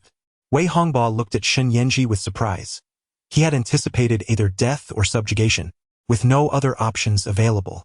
To his astonishment, Shin Yenji was willing to spare him. Taking a deep breath, Wei Hongbo sighed, "Young Master Junju cannot compare to you. You are the most deserving figure of the younger generation in the Shin family." With that, he knelt on one knee before Shin Yenji, stating, "From this day forth I, Wei Hongbo, am willing to follow Miss Shin." Shin Yenji regarded Wei Hongbo with a nod. "Rise." At this juncture, Ning Chen's gaze shifted toward the members of the Black Dragon Chamber of Commerce. Ning Chen, capable of vanquishing even the formidable Shinjunzuo, who has yet to reach the pinnacle of the celestial realm, finds himself in no position to offend such a powerful figure, especially considering the superficial connection with the esteemed young lady of the Shin family in the capital. The entirety of the Black Dragon Commerce Association, barring a significant conflict of interests, would not dare to antagonize such a presence lightly. This time, he has indeed encountered an insurmountable obstacle. "You may depart, but he must remain," Ning Chen declared, gesturing towards Zhou Feiyu. A flicker of concern crossed Luo Hongtao's face. Zhou Feiyu was the favored disciple of their esteemed elder, groomed for greatness under his watchful eye. Should he stay, it would surely incite the elder's ire. In his trepidation, Zhou Feiyu implored, "Please, Uncle Master, do not leave me here." With a forced bravado, Luo Hongtao ventured, "Mr. Ning, it seems that Feiyu has not committed any egregious offense. Perhaps I could persuade him to offer you an apology. Surely, you possess the magnanimity to forgive." Yet, before Luo Hongtao could complete his entreaty, a mere glance from Ning Chen silenced him, rendering him unable to continue. Ning Chen gazed at Zhou Feiyu, his eyes turning icy as memories from 7 years ago resurfaced in his mind. He spoke coldly, "Zhou Feiyu, do you acknowledge your crimes?" Zhou Feiyu, in a state of panic, stammered, I. Beside them, Zhou Shihao was utterly dumbfounded, his face a mask of disbelief as he looked at Zhou Feiyu. After a moment, he nervously turned to Ning Chen, asking, "Mr. Ning, is this acceptable?" He assumed that Ning Chen's accusation was a consequence of his father Zhou Shihao's influence. At that moment, the onlookers regarded Zhou Feiyu with contempt. Even Gung Sanyu and others, driven by the instinct for survival, had bowed their heads in fealty to Shin Yenji, yet their actions paled in comparison to Zhou Feiyu's disgraceful behavior. Even Luo Hongtao's expression darkened as he observed Zhou Feiyu. He had not anticipated that Zhou Feiyu would sink so low in his desperation for survival. All Zhou Feiyu could think about was preserving his life. He had achieved the status of a martial arts master, a position of great significance, and he had even taken the elder of the Black Dragon Chamber of Commerce as his mentor. His future appeared boundless, replete with opportunities, power, wealth, and beauty awaiting him. He was resolute in his determination not to perish. Thus, in his quest for survival, he was willing to do anything. However, Ning Chen seemed impervious to Zhou Feiyu's plight. Growing increasingly frantic, Zhou Feiyu suddenly proposed, "Mr. Ning, if you are not satisfied, I could personally eliminate Zhou Shihao. What do you think?" A wave of shock swept through the crowd. Even Zhou Shihao, taken aback, erupted in anger. "You ungrateful wretch." He then cautiously glanced at Ning Chen, seeking his reaction. Ning Chen finally spoke, uttering a single phrase. "You are truly repulsive." Zhou Feiyu was taken aback in shock. With a mere gesture, Ning Chen sent Zhou Feiyu flying, causing him to cough up blood, his body seeping crimson from every pore, instantly transforming him into a figure draped in blood. In that single strike, Zhou Feiyu found himself gasping for breath, his life hanging by a thread. With a face etched in despair, he gazed at Ning Chen, refraining from uttering any harsh words, instead pleading, "Mr. Ning, I am in this state, why must you still seek to end my life? Do you not recall 7 years ago, when you pursued a pair of siblings?" Ning Chen replied coldly. Zhou Feiyu's eyes widened in shock. He certainly remembered. Ning Chen personally paid tribute to the couple Ning Hichu. As a first-hand witness to the annihilation of the Ning family 7 years prior, Zhou Feiyu certainly recalled his pursuit of Ning Chen and Ning Qingxue. At that time, his younger brother, Zhou Tianyu, was still quite young and did not partake in the affair. However, he had accompanied their father and thus was involved in the tragic demise of the Ning family. He had led a group to hunt down Ning Chen and Ning Qingxue. Yet now, their appearances had transformed, and given that the incident had occurred under the cover of night, Zhou Feiyu presumed that Ning Chen would not recognize him after 7 years. After all, since his arrival, Ning Chen had exhibited no particular reaction, but it became evident that Ning Chen had always been aware. From the moment he appeared, Ning Chen had recognized him. It turned out that guilt lingered. Because of this, I. Zhou Feiyu attempted to utter more words, seeking to plead for his life, but as soon as he spoke, he coughed up blood and perished. Similarly, he died with his eyes wide open. At this moment, Luo Hongtao and his companions gazed upon Zhou Feiyu's lifeless body, their expressions grim. They had never anticipated that a past grudge existed between Zhou Feiyu and Ning Chen. No wonder such events unfolded today. Luo Hongtao and his group were merely caught in the crossfire of Zhou Feiyu's entanglements. At this moment, Ning Chen spoke. "You may leave, but you can also convey a message to the Black Dragon Chamber of Commerce. It was I who killed Zhou Feiyu, and should the Black Dragon Chamber seek vengeance, I shall be ready to welcome it at any time." Luo Hongtao remained silent for a moment, then clasped his fists towards Ning Chen, saying, "All of this is Zhou Feiyu's own doing. I will report everything as it is." With that, Luo Hongtao led his companions away. After all, he perceived Ning Chen to be a formidable figure of celestial caliber. Such individuals are best avoided unless they are sworn enemies. However, they did represent the Black Dragon Chamber of Commerce. Thus it could be said that the chamber had lost face in this encounter with Ning Chen. Once he reports the events to the chamber, the decision to let the matter rest or pursue further action would not lie solely in his hands, especially considering the involvement of the Shen family from the capital. As the members of the Black Dragon Chamber departed, the personnel from Jiangnan Dragon Soul Department bowed respectfully to Shen Yanji. Thus, only the members of the 4 prominent families of Chuzhou remained, along with Zhou Shihao.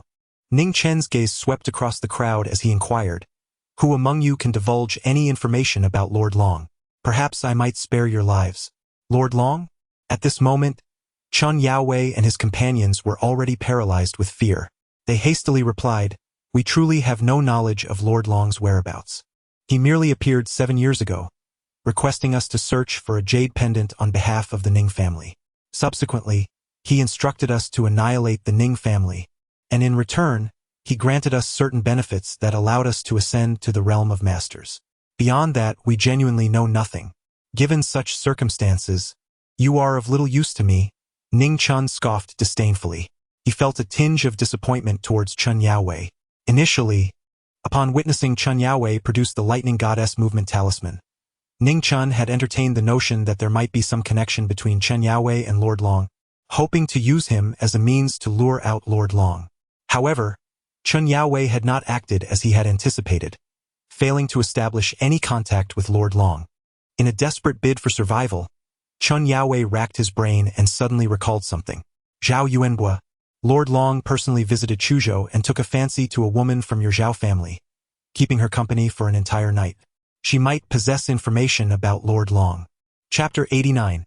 Lin family of Jiangnan. I shall pay you a visit. She is already deceased.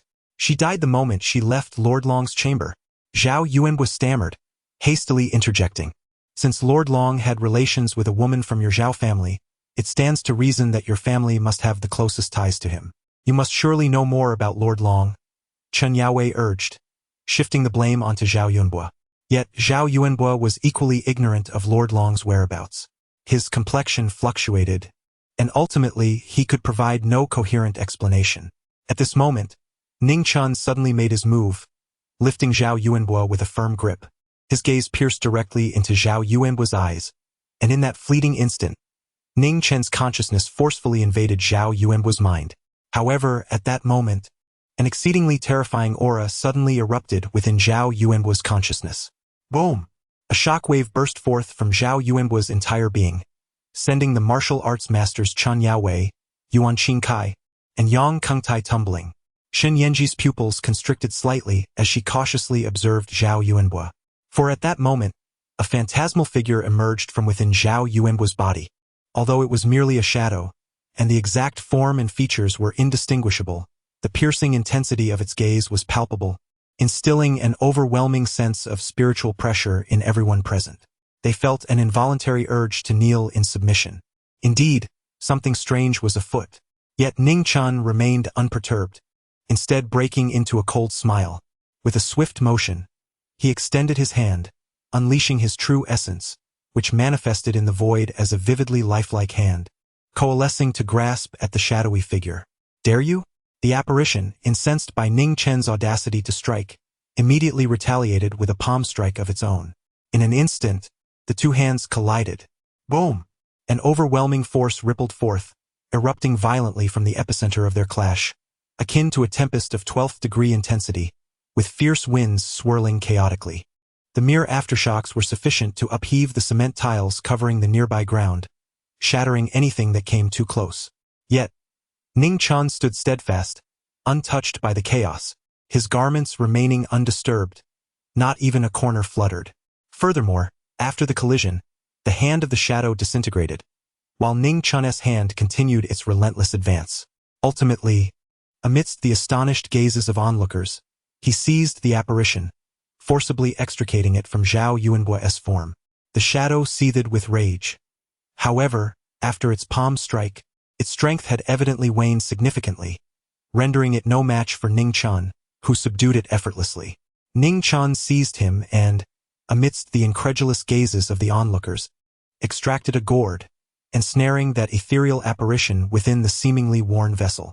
The spectacle left the crowd utterly astonished. Could such feats truly be accomplished by a martial artist? Once the phantom was secured, Chen Yaowei and his companions felt a profound tremor within their hearts. Was there truly no escape from their grim fate? They raised their eyes to Ning Chen, only to be met with the despondent realization that they lacked even the courage to fight for their lives. To them, the power Ning Chen had previously exhibited appeared godlike. As the crimson sun descended, many flocked to the Lotus Flower Cemetery that day, witnessing the patriarchs of the four prominent families of Chuzhou, along with key figures and the underground emperor Zhou Shihao, donning mourning attire as they followed Ning Chen into the cemetery. The news reverberated throughout Chuzhou, creating a sensation. However, what transpired in the end remained shrouded in mystery for many. Ultimately, someone arrived to clear the scene, and apart from those who experienced it firsthand, no one could witness the final outcome. This led to an entire day of fervent discussion across Chuzhou, from esteemed officials to ordinary citizens, both online and in reality, all inquiring about the final results, for it held the potential to reshape the very fabric of Chuzhou. At last, as evening fell and darkness enveloped the land, the four families released a video to the public. The protagonists were the heads of the four families, accompanied by those who had, on that day, donned mourning attire and bowed before the graves. In front of the camera, they revealed the truth behind the annihilation of the Ning family 7 years prior, expressed their remorse, and recounted the various malevolent deeds committed by their families over the years. Instantly, Chuzhou was thrown into an uproar. That night, the news of the deaths of Chen Yaowei, Zhao Yuanbua, Yuan Qingkai, and Yang Kengtai spread throughout Chuzhou. They left behind words of farewell, claiming they could no longer face the world or the citizens of Chuzhou, wishing only to atone with their deaths. As for the other high-ranking members of the 4 families, particularly those who had bowed at the cemetery, they were all apprehended without exception. The 4 families were on the verge of collapse. From that moment onward, the Chen, Zhao, Yuan, and Yang clans exited the historical stage, becoming nothing more than a relic of the past. And on that day of upheaval in Chuzhou, Ning Chen accomplished 2 significant tasks. Firstly, he refined 2 new elixirs, the Foundation Establishment Pill and the True Essence Pill, and entrusted them to Xin Yanji. He advised her to consume the Foundation Establishment Pill first, followed by the True Essence Pill. Given her current condition, she would be able to transcend the limitations of a grandmaster and ascend to the heavenly level within 3 to 5 days. This was feasible because Xin Yanji was originally on the brink of the heavenly level. Ning Chen's primary aim was to aid her recovery and subsequent breakthrough. It is worth noting that such a path could not be replicated by individuals who had never undergone cultivation. Secondly, he accompanied his sister, brother-in-law, and his brother-in-law's mother from Chuzhou to the Divine Village, ensuring their safe arrival. This was a mutual decision shared by Ning Chen, his sister and brother-in-law, particularly by Zhongli, who proactively approached Ning Chen, inquiring if he could teach him a technique to safeguard his sister in the future. After consulting with both his sister and brother-in-law, Ning Chen resolved to take them to the Divine Village, a place of absolute safety where they could receive guidance from the 13 masters and cultivate, thereby acquiring the strength to protect themselves. One of the 3 prominent martial arts families in Jiangnan dare to coerce Sister Luo Xian into a marriage alliance? Lin family of Jiangnan, I shall confront you. Ning Chen harbored murderous intent. Chapter 90, Reunion with Luo Xian. 6 o'clock in the morning. Jiangnan, the provincial capital. Jiangnan International Airport. Ning Chen emerged from the airport and hailed a taxi. To the Lin residence? The taxi driver's eyes instantly sparkled with interest as he inquired, "Do you mean the renowned Lin mansion located in the city center, well known throughout Jiangnan?" "Indeed." Ning Chen nodded in affirmation. The taxi driver promptly transformed into a warm and courteous companion, cheerfully asking, "Are you a distinguished guest invited by the Lin family to attend the engagement banquet?" Ning Chen's eyes narrowed slightly.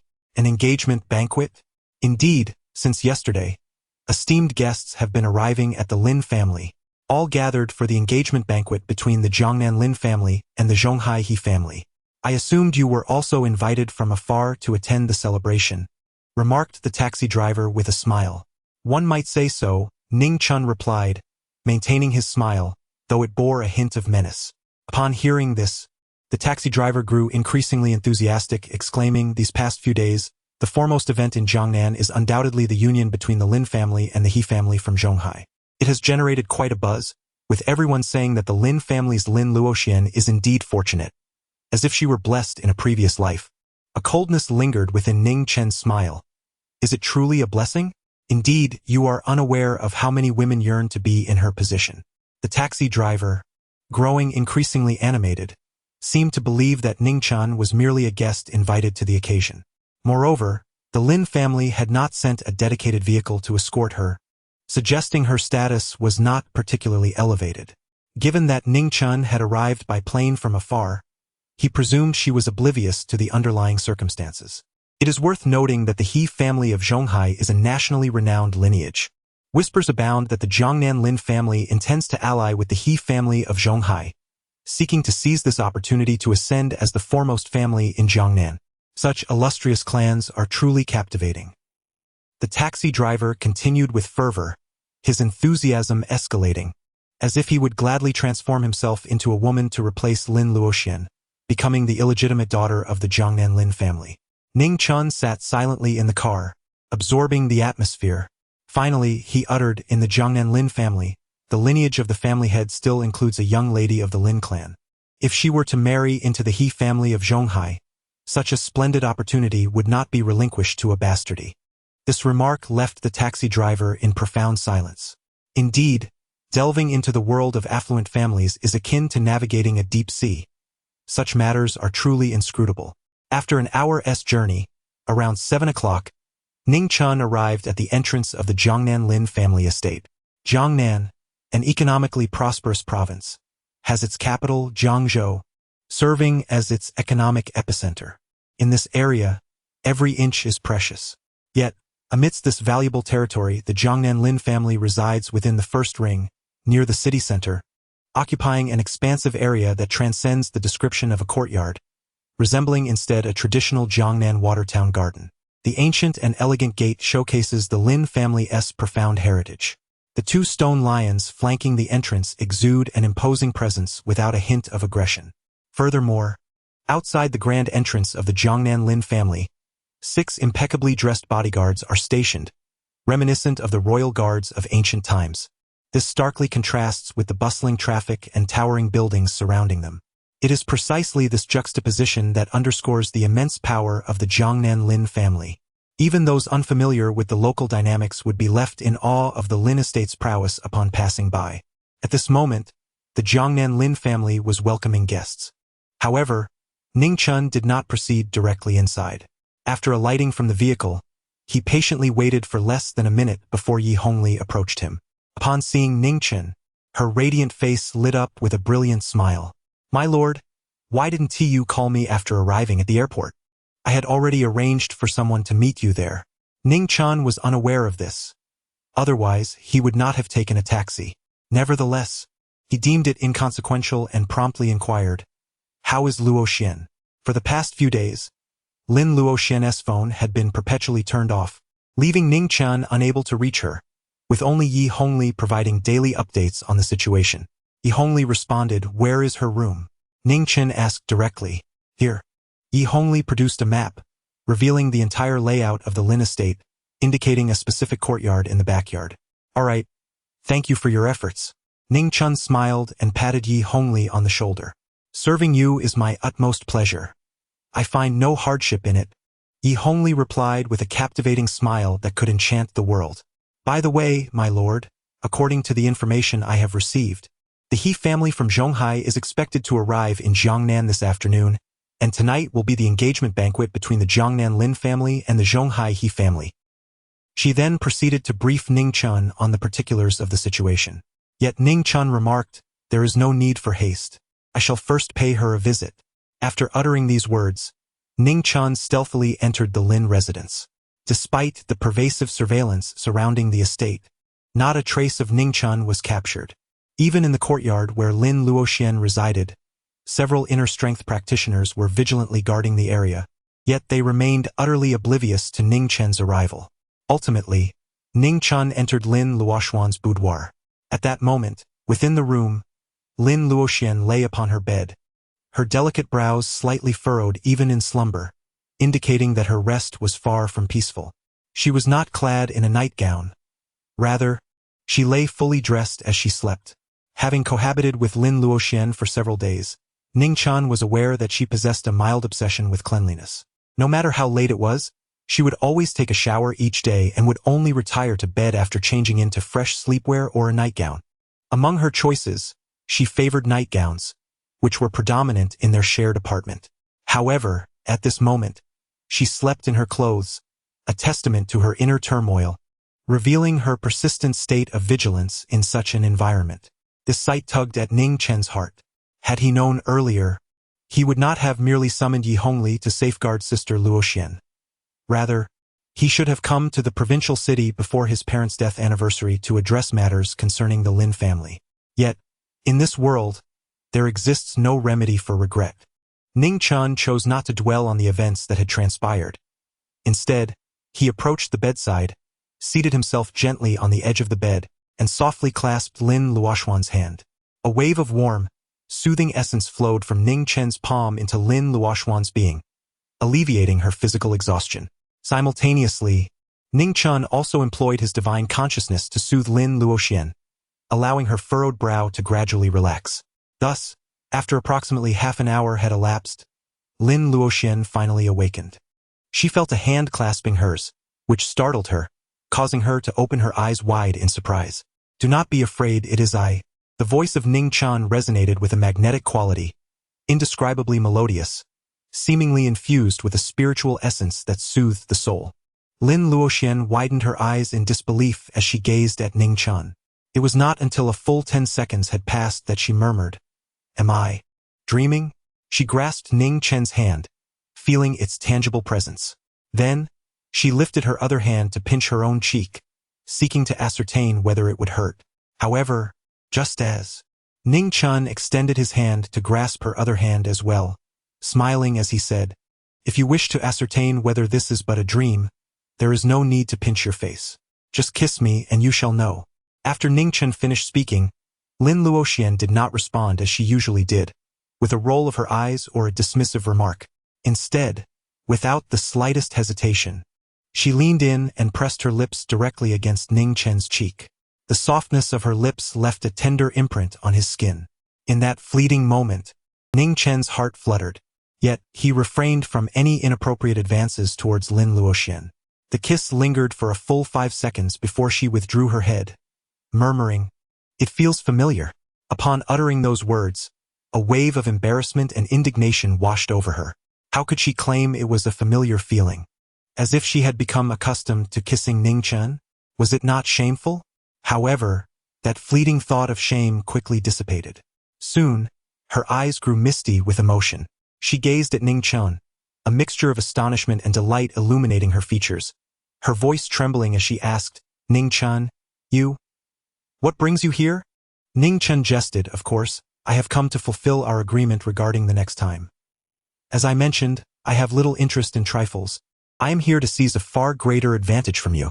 After all, who allowed you to reap such substantial benefits?" Upon hearing those words, Lin Luoxian could not help but give Ning Chen a light slap, her eyes still glistening with unshed tears. Yet, on her fair and radiant visage, a delicate blush began to bloom, and she could not restrain a hint of a smile, evoking a delightful juxtaposition of laughter and tears. Ning Chen reached out to gently wipe away the tears that had slipped from the corner of her eye, and smiled, "Sister Luoxian, we both agreed that our next time cannot be disregarded. Can it?" Lin Luoxian gazed at Ning Chen, and despite her still misty eyes, she couldn't help but let out a genuine laugh. "Is that all that occupies your mind?"